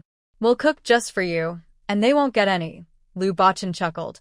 That's because he took some food away, and we couldn't tease him for a while. Lu Bihui took a bite of the braised pork, looking satisfied. Mother treats me well. When I return after learning my skills, I'll make fourth brother regret it. Don't stop me then. Li Wanning smiled. Don't worry, we won't stop you. In fact, we can help hold him back then. The next morning, right after breakfast at Li Wanning's house, someone came to pick up instant noodles and also to take Lu Bihui away. Holding his small bag, Lu Bihui waved goodbye to everyone. With a mix of reluctance and excitement, he walked further and further away. Only after the carriage disappeared from sight did Li Wanning turn back and notice Du Rua looking at him with longing. Even the most rational choices and support can't hide emotional bonds. That's what parents are like. At that time, transportation wasn't very developed. Most people didn't travel far unless they were very successful. Thinking about the era they lived in, transportation and information were quite advanced. So many people left their hometowns and parents to develop in distant places. But many of these stories sound good, yet living in unfamiliar places and trying to survive was tough. Even with good transportation, how often could children visit their parents in a few years? Lack of money, time, or tickets could all prevent people from returning home. Li patting Du Rua's arm, he said, "Don't worry, with Master Yang watching over, they should be in good hands this time." Du Rua forced a smile. "I know this opportunity is good for him. Still, I feel a bit reluctant." "It's okay, because the children are on holiday and there are many family matters around the new year. Everyone naturally finds things to do." Lu Bachen's eyes sparkled brightly. "Mother, let me go set up a stall with you. Business will be good these days. We shouldn't miss this chance." The three older ones weren't left behind. "Mother, when will we go to town to write spring festival couplets? The number of buyers will gradually increase in the next few days." Li Wanning pointed toward the study. "I've bought enough red paper for you. Just stay at home and write.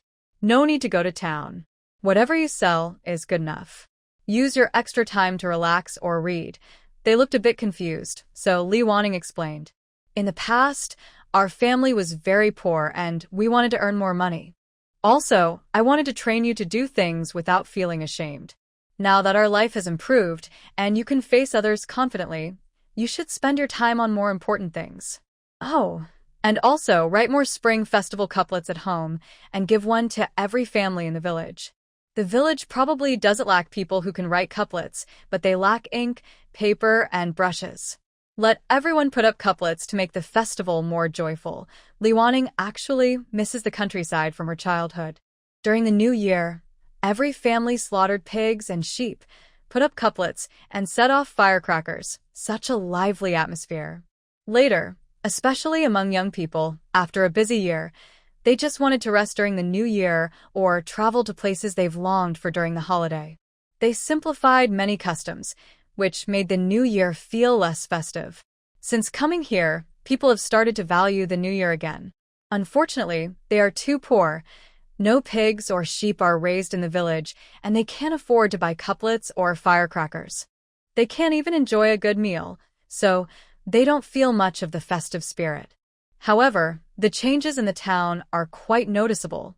Every household puts up couplets and hangs lanterns, creating a lively and joyful scene. Today, Li Wanning didn't have time to prepare food, but she brought couplets, sachets, paper cuttings, and other decorations. Business was okay, but she still felt like she missed out on a fortune. Lu Bachen was very happy.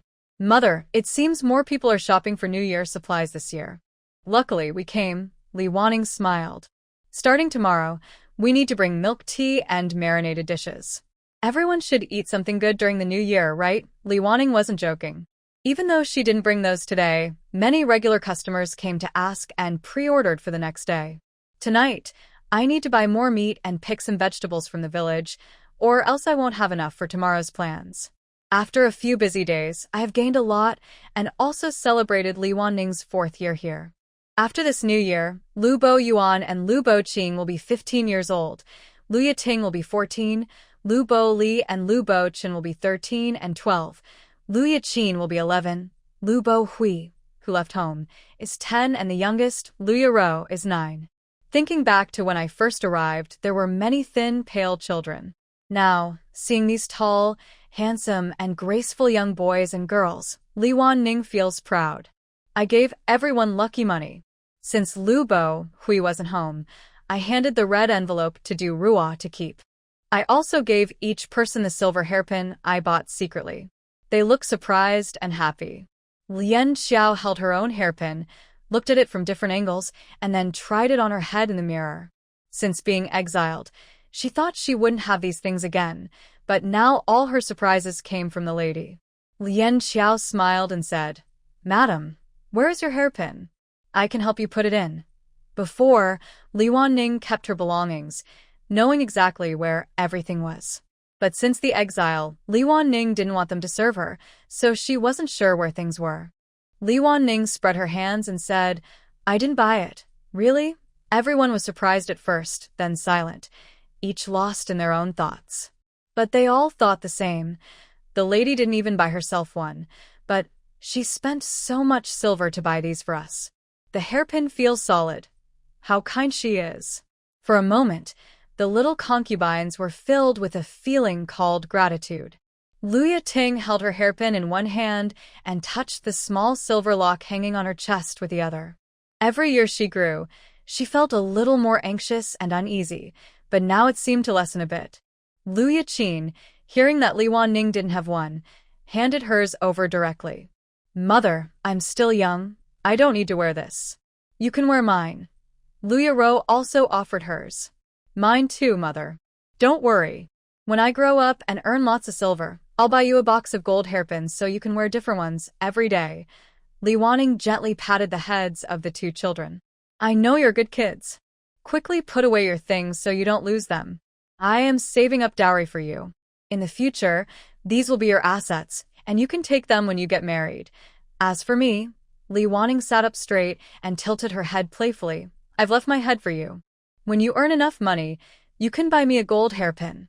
Before the girls could speak, Lu Bachan raised his right arm in a half circle. It's okay. From now on, your sisters can earn money and spend it as they like. I'll take care of Mom's jewelry. I'll make sure Mom and the aunts wear gold and silver, enjoy good food and drinks. Everyone smiled at his words. Li Wanning happily said, I am blessed with endless happiness as a mother. Holidays passed quickly, and the house became lively again. There was no need to deliver meals at noon, so Li Wanning felt she had more free time. Soon, it was the 15th day of the first lunar month. As planned, Lu Bohui returned. Li Wanning and Du Rua went to set up a stall early in the morning. They agreed to bring back meat in the evening to make Lu Bohui's favorite braised pork. During the Lunar New Year, fewer people ate out, so Li Wanning and Du Rua mainly sold marinated dishes and milk tea in the morning. The rest of the time, they sold couplets, paper cuttings, and sachets. It wasn't too busy. While sitting and chatting about the children, suddenly a figure ran over. Mother, Auntie, I'm back. Looking up, it was Lu Bohui, who had been just talking about earlier. You're back. Du Rua stood up to take his small bag from his shoulder. Have you eaten? Are you hungry? It was just past noon, so whether he had eaten or not was uncertain. Li Wanning put down her work and saw a faint scar on Lu Bohui's left cheek, near her side. She reached out to touch it. How did this happen? Lu Bohui didn't mind much. It was for my first training in the military camp. I accidentally cut myself. It's fine now. Du Rua turned his face to look at it, feeling a bit worried but holding back. She only advised, be more careful next time. Li Wanning pulled over a nearby stool. Sit for a while. I'll buy you some meat on the way home. We'll have braised pork tonight. Lu Bohui was very happy. Great. I've been wanting to eat it. The food in the military camp is good, but the meals are a bit hard to describe. Li Wanning smiled and said, the food in the military camp is cooked in large pots, so the taste isn't very good. Don't worry. Now that you're back, I'll make sure to cook for you properly. You can choose what to eat, and I'll prepare your favorite dishes every day. Lu Bohui felt very happy and said, thank you, Mom. Li Wanning then told Du Rua, let's tidy up and head back. Lu Bohui quickly stopped her and said, no rush, Mom, Auntie. Let's wait until the afternoon is over before we go back, so we don't delay our family business. Hearing this, Du Rua looked at Li Wanning. Li Wanning kept busy with her work and said, take you home early to rest. Tomorrow school starts again, and you've been quite tired lately. Besides, your second brother misses you a lot. This was true. Lu Bochen's older brothers were quite mature for their age and always busy with their studies. They not only worked hard themselves but also didn't like him to relax. They often found homework for him, and during school, it was manageable. But during the holidays, with them watching over him all the time, life was tough. So, although Lu Bochen admired his brothers, he preferred to spend time with his younger brother, who was not competitive and always fun to play with. Sure enough, when they got home, they saw Lu Bohui on the carriage. Lu Bochen immediately put down his book, ran quickly to the carriage, and helped Lu Bohui down. He turned around happily and said, brothers, Xiaowu is back. His smile couldn't be contained, and he felt a little hopeful. Now someone else could share the load. Surely, I can't be the only one in charge. Seeing Lu Bochen so excited, Lu Bohui was also touched. It seemed that fourth brother really missed him. That evening's dinner was lively. The whole family was together again, and the children talked happily about their experiences in the military camp. Although they came from a military family, the children had never been to such places before. Especially the boys, who seemed naturally curious. Even the older brothers listened carefully. Lu Bo Hui shared some funny stories and about life in the camp. He sighed again and said, "You don't know what they eat every day. The food is just thrown together, whatever's available. It's not particular at all. I don't know how they feed the pigs, but I think it's probably similar. That's why they really like instant noodles." She looked up at Li Wanning proudly and said, "Mother, since they ate our instant noodles, they've been eager to go outside for patrols. Because the patrols often miss mealtime, they bring instant noodles. Knowing that our family makes the noodles, they take good care of me. That's also a good thing we did by accident, giving everyone a little different food," Li Wanning said happily. If everyone liked it, the chances of getting more orders would be higher. Sure enough, the next day, when Li Wanning went to deliver lunch to the children, Master Yang came to place an order. "Mrs. Li, I want to order 10,000 jin of instant noodles. Make 5,000 jin first, and after the new wheat harvest, make the remaining 5,000 jin." Li Wanning smiled happily. "Okay, I will bring the agreement tomorrow, and I will arrange for production immediately." Li Wanning thought that if the army was willing to order instant noodles from her, she could make a lot of money. She knew that the border here was often restless because of external enemies, with at least 100,000 soldiers stationed. If each person only got a taste of the 10,000 jin of noodles, it wouldn't be enough for everyone. Happily, she ran to the grain shop and found the shop assistant from last time. "Young man, I'm here to buy grain. I'm buying a lot. Can you deliver it to my house? How much do you want to buy?" "I'll arrange delivery for you," said the shop assistant happily. Since the new year, he had been thinking about this sale and was looking forward to it every day. Now it finally arrived. "I want to buy 5,000 jin for the Exile village. How much is the minimum silver I need to pay?" Li Wanning tried to negotiate a better price. The shop assistant had probably already thought of various discounts and pulled Li Wanning aside, whispering, "Madam, 12 coins per jin is the lowest price, and I can't go cheaper. But I can exchange 500 jin for our high-yield seed varieties. You can keep them to plant yourself. They produce more than ordinary seeds and sell for about 30% more." Thinking of the high-yield corn she bought here before, Li Wanning nodded. "All right, that's very kind of you. But I didn't bring enough silver today. Can I pay tomorrow?" The shop assistant was easy to talk to. "Of course, madam. I'll prepare it for you today.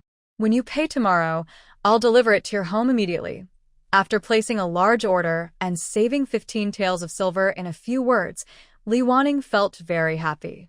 "When I got home, I immediately asked Lian Xiao to greet the several older sisters I had worked with before, preparing for the next day's work. Uncle Zhao still came a day early, just like last time. In the afternoon, he helped grind the remaining wheat into flour and moved it to the warehouse. This was his first time guarding the warehouse after the new year. Getting work right after the new year seems like a good sign. Although the house was already set up, Li Wanning still had many things to do the next day. To be safe, early in the morning, before the children's classes, she signed an agreement with Master Yang and received an advance payment of 110 taels. Then she went to the grain shop to pay and asked them to arrange for delivery. On her way past a bookstore, the owner saw her and called her inside. It was obvious he had something to say, and since there were others in the store, Li Wanning followed him to the reception room. As soon as they were alone, the bookstore owner couldn't stay calm. "Madam Li, do you have a second part of your book Xing Xunuan?" Li Wanning nodded. "Yes, but the second part is about their next generation, with some characters related to the first story. The first part is a complete story on its own. When will the second part be out?" The owner asked eagerly, unlike his usual rush for manuscripts. "Not soon. We're about to start harvesting wheat, and with some other messy things, it might take about a month to start writing. Once I begin, it will take a long time to finish because I want to ensure quality." Li Wanning estimated the time. "Oh, that's troublesome," the owner said, looking a bit worried. "Can you try to finish it sooner? Waiting a month to start writing is too long." The bookstore owner clasped his hands in front of him and bowed slightly. This book has caught the attention of a noble person who wants to see the second part. Could you try to overcome the difficulties and finish it earlier? Being noticed by a noble? Actually, Li Wanning wasn't surprised. People of high status can't spend all their time scheming or fighting in the palace. They need to find some entertainment, or life would be too exhausting with all the plotting. I'll try my best to finish it early, she said. But writing a story always takes time. It's necessary, or the story might turn out poorly and be criticized. Li Wanning thought for a moment. No matter what kind of noble person it was, she couldn't afford to offend them now. This was true. People at the bottom don't have much value, and if they encounter someone unreasonable, they could be crushed like tiny ants. It was so unfair. Suddenly, she felt she had too many things to do lately. When she left the bookstore, she felt like she needed to work multiple jobs, and her energy was running out. It seemed her family needed to reorganize their help. When Li Wanning arrived home, the grain shop's carts had already arrived and were unloading at the factory. The tail end hadn't even entered the gate yet. 5,000 jin of grain was no small amount. Thinking about her family, even if the helpers from the shop came to help, there wouldn't be enough people. She quickly jumped down from the cart, tied the ox outside the gate, and went inside to see the situation. Unexpectedly, many people were coming and going in the yard, all helping to move things. Besides Wang Zhiyuan and the 3 workers they hired, there were many unfamiliar people. It was unlikely that so many people came just to deliver grain. Seeing Li Wanning, Qiao Qiao stepped forward to explain, "Madam, there's so much grain. I called Brother Wang and the others to help." The sisters-in-law thought 3 people might be too slow, so they also called family members. Someone heard we needed help and came over. With this explanation, Li Wanning understood. Many of them were villagers. The saying, "many hands make light work," was true. With everyone's help, the 5,000 jin of grain was quickly unloaded and neatly stored in the warehouse. After the grain shop people left, there were still about 10 people in the yard. Li Wanning bowed to everyone, saying, "Thank you all for your help. Otherwise, today's work would have been much harder." Someone waved their hand and said, "Madam Li, you're too polite. You helped us clear land and sent us spring couplets for the new year. Helping us is just a small favor. Yes, if you need anything in the future, just say so. We don't have money, but we can still do work." After this, Li Wanning felt a little touched. When your small acts of kindness are appreciated, everything feels worthwhile.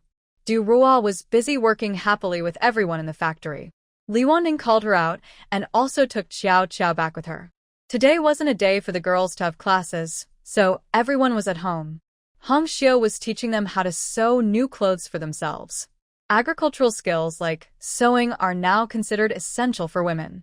It's important to learn some, especially how to sew clothes. You may not be perfect at it, but you must know how. "Come here, everyone," Li Wanning called everyone together. "We have a few things to do now. First, making marinated dishes and milk tea twice every 5 days. Second, fulfilling the 100,000-pound order for the instant noodle factory. Third, harvesting wheat soon. And fourth, finishing the storybook Long Xiang Si, which the bookstore owner is urging us to complete today." It's quite urgent. Seeing so many tasks, Li Wanning noticed a look of excitement on everyone's faces.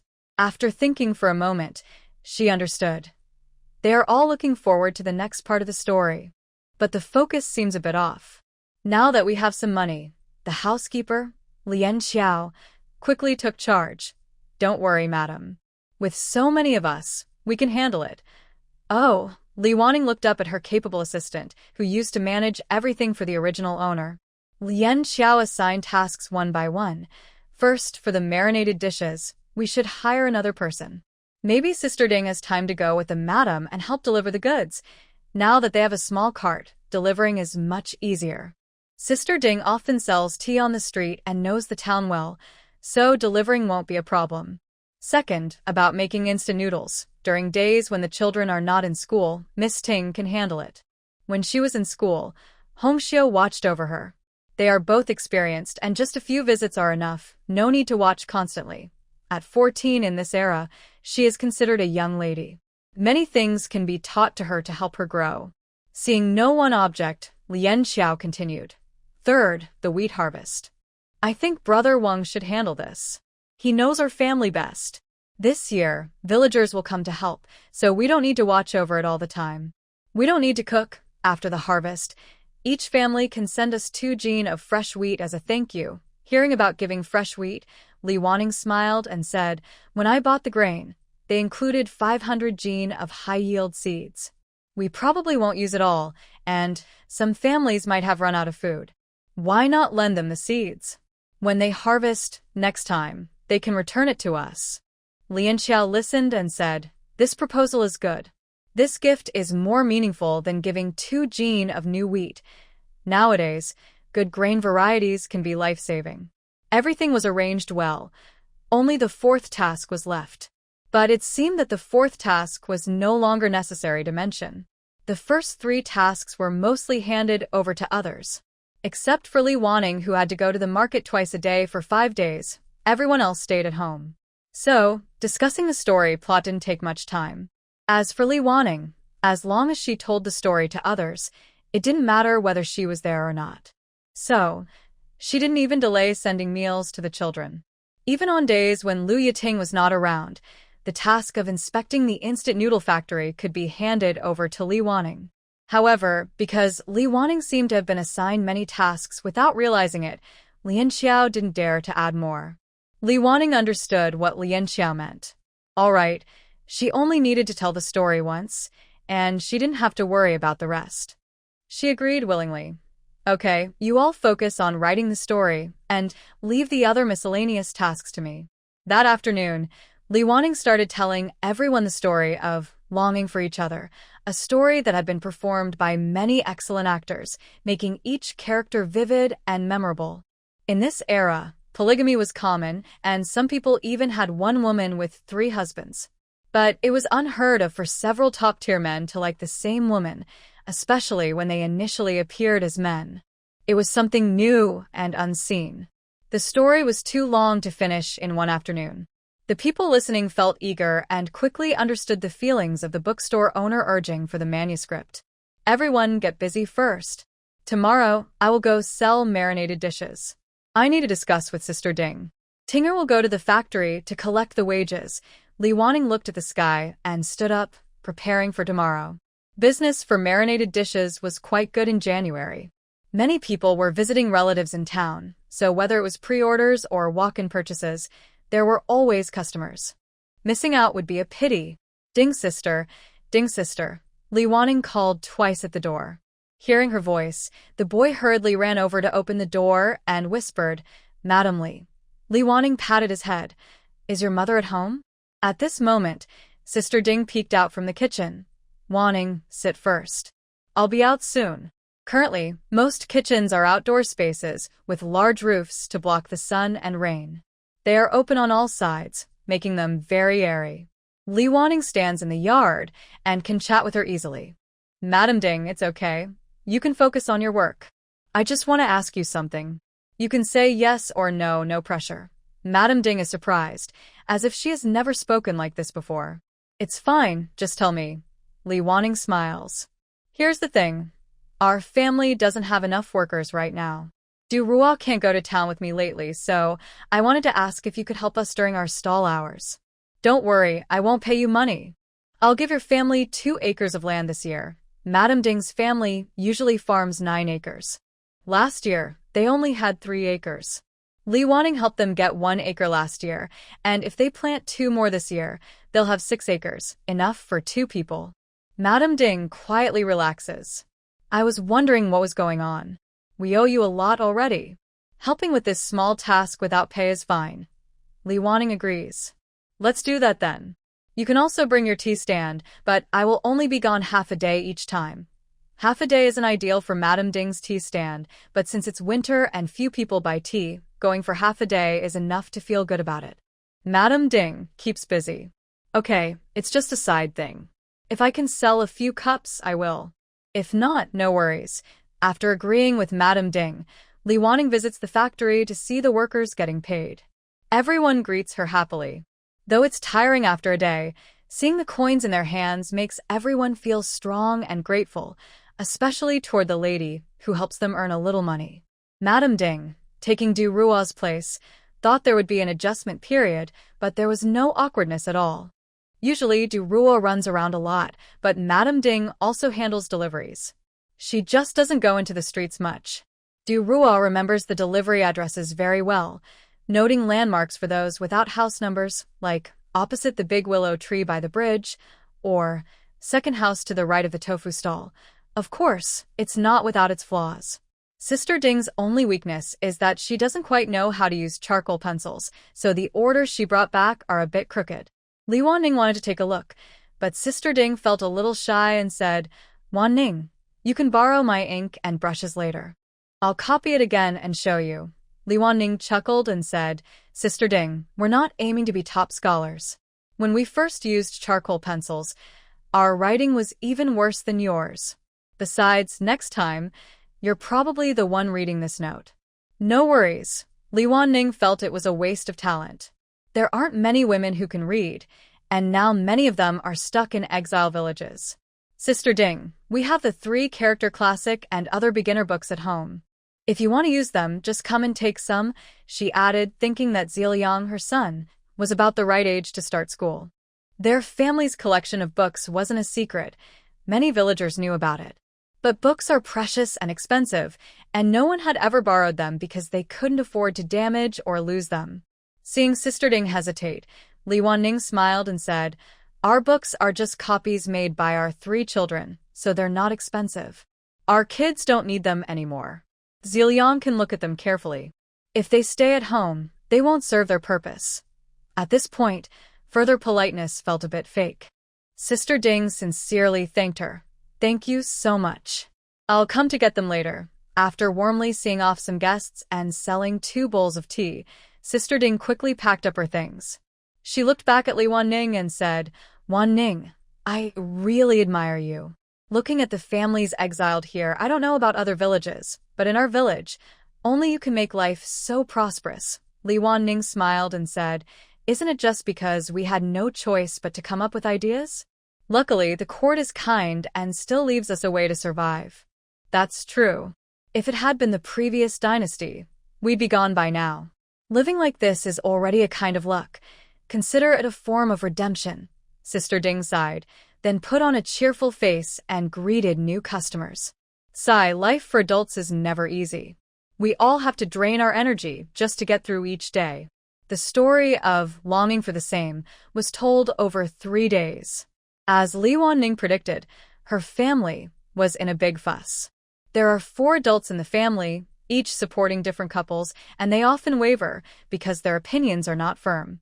But when their preferred couple appears, they quickly get back on track. Lian Xiao supports Yao Xian and gets very excited whenever he hears about Xiao Yao and Ruan Xian. I think Xiao Yao should be with his cousin. Besides their family bond, they've shared the pain of losing their mother since childhood, and their friendship through dark times is something that cannot be surpassed. Even if, in the future, their feelings fade over time, family love will remain. Xiao Yao and his cousin are still the closest and most trustworthy people in each other's lives. Lu Wanning shakes her head helplessly and says, calm down. The story isn't over yet, but Lian Xiao dismisses her. No matter how it continues, I believe they are the best match. At this moment, Du Rua, a supporter of Tu Shanjing, jumps into a pose. Tu Shanjing is better. He is gentle and caring, and he is completely devoted to Xiao Yao. Others often weigh their feelings for Xiao Yao against other things, and tend to prioritize those other matters. Although Xiao Yao sometimes is willing to help them with his own strength, in their hearts, Xiao Yao is not the most important person. Only Jing is willing to put everything aside, even risking his life, just to be with Xiao Yao. Being with him is the right choice.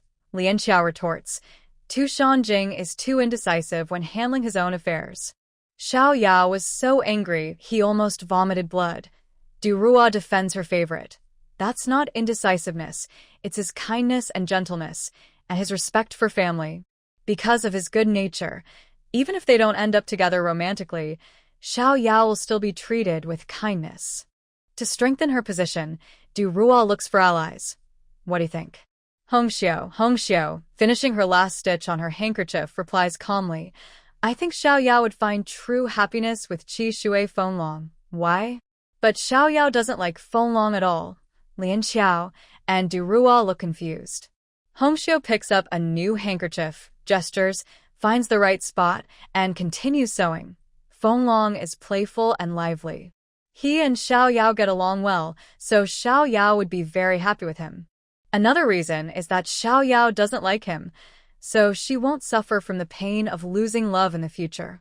As long as Wan Xian can stand at the highest point, Fenlong will never let Xiao Yao down. That's why I say this is the best choice. I didn't expect Hongxiu to be so rational. The other two wanted to argue but didn't know how. They all looked at Li Wanning. Li Wanning cleared her throat and said, I forgot to tell you, I am part of the Yao Lu faction. Yao Lu faction? Why? Xian Lu is so cold and ruthless, Lian Xiao asked, eyes wide. Li Wanning smiled and said, Xian Lu seems cold, but he is actually very caring. He quietly protects Xiao Yao many times. Whenever Xiao Yao is in danger, he secretly helps her. He teaches her archery, so she can defend herself. He has given up on secretly attacking Wan Xian several times to save Tu Shanjing, just to give her someone to rely on. He also gave Xiao Yao the ability to freely swim in the sea, so she has a home to return to. His love is deep and quiet. He keeps Xiao Yao's confusion and pain in his heart and solves them one by one.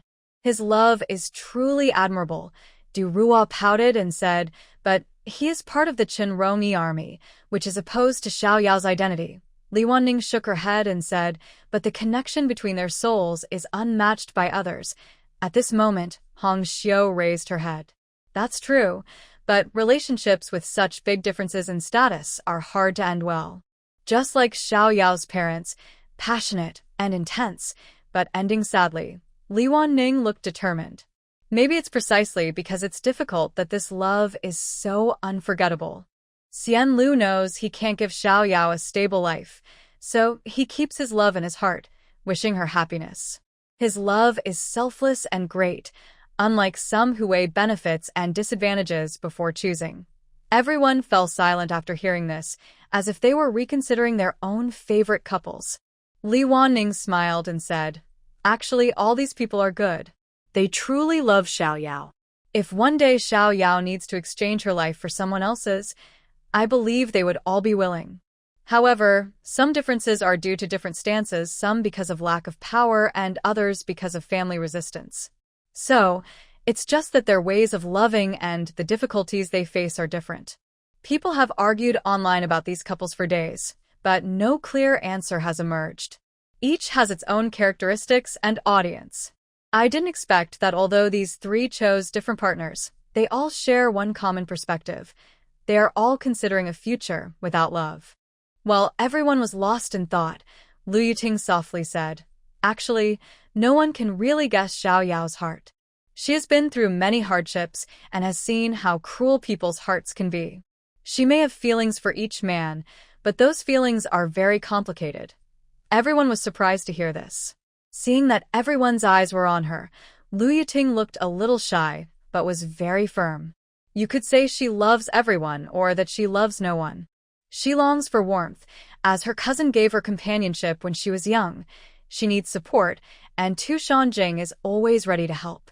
She enjoys playing, and Fenlong can play with her. She values protection, and Xia Lu has been secretly guarding her.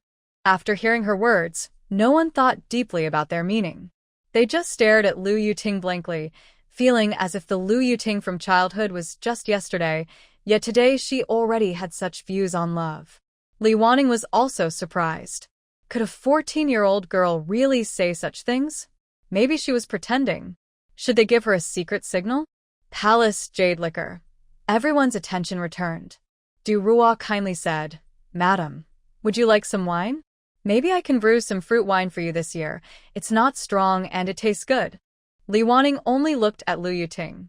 Seeing she had no reaction, she added after Du Ruo finished, there are many wild grapes on the mountain. We can pick some to make wild grape wine. Mother used to like wine very much. It seemed she was not from the same hometown.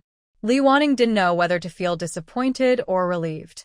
Although her little concubine's children were good, sometimes she still felt a bit lonely. If another child came, they could share many secrets.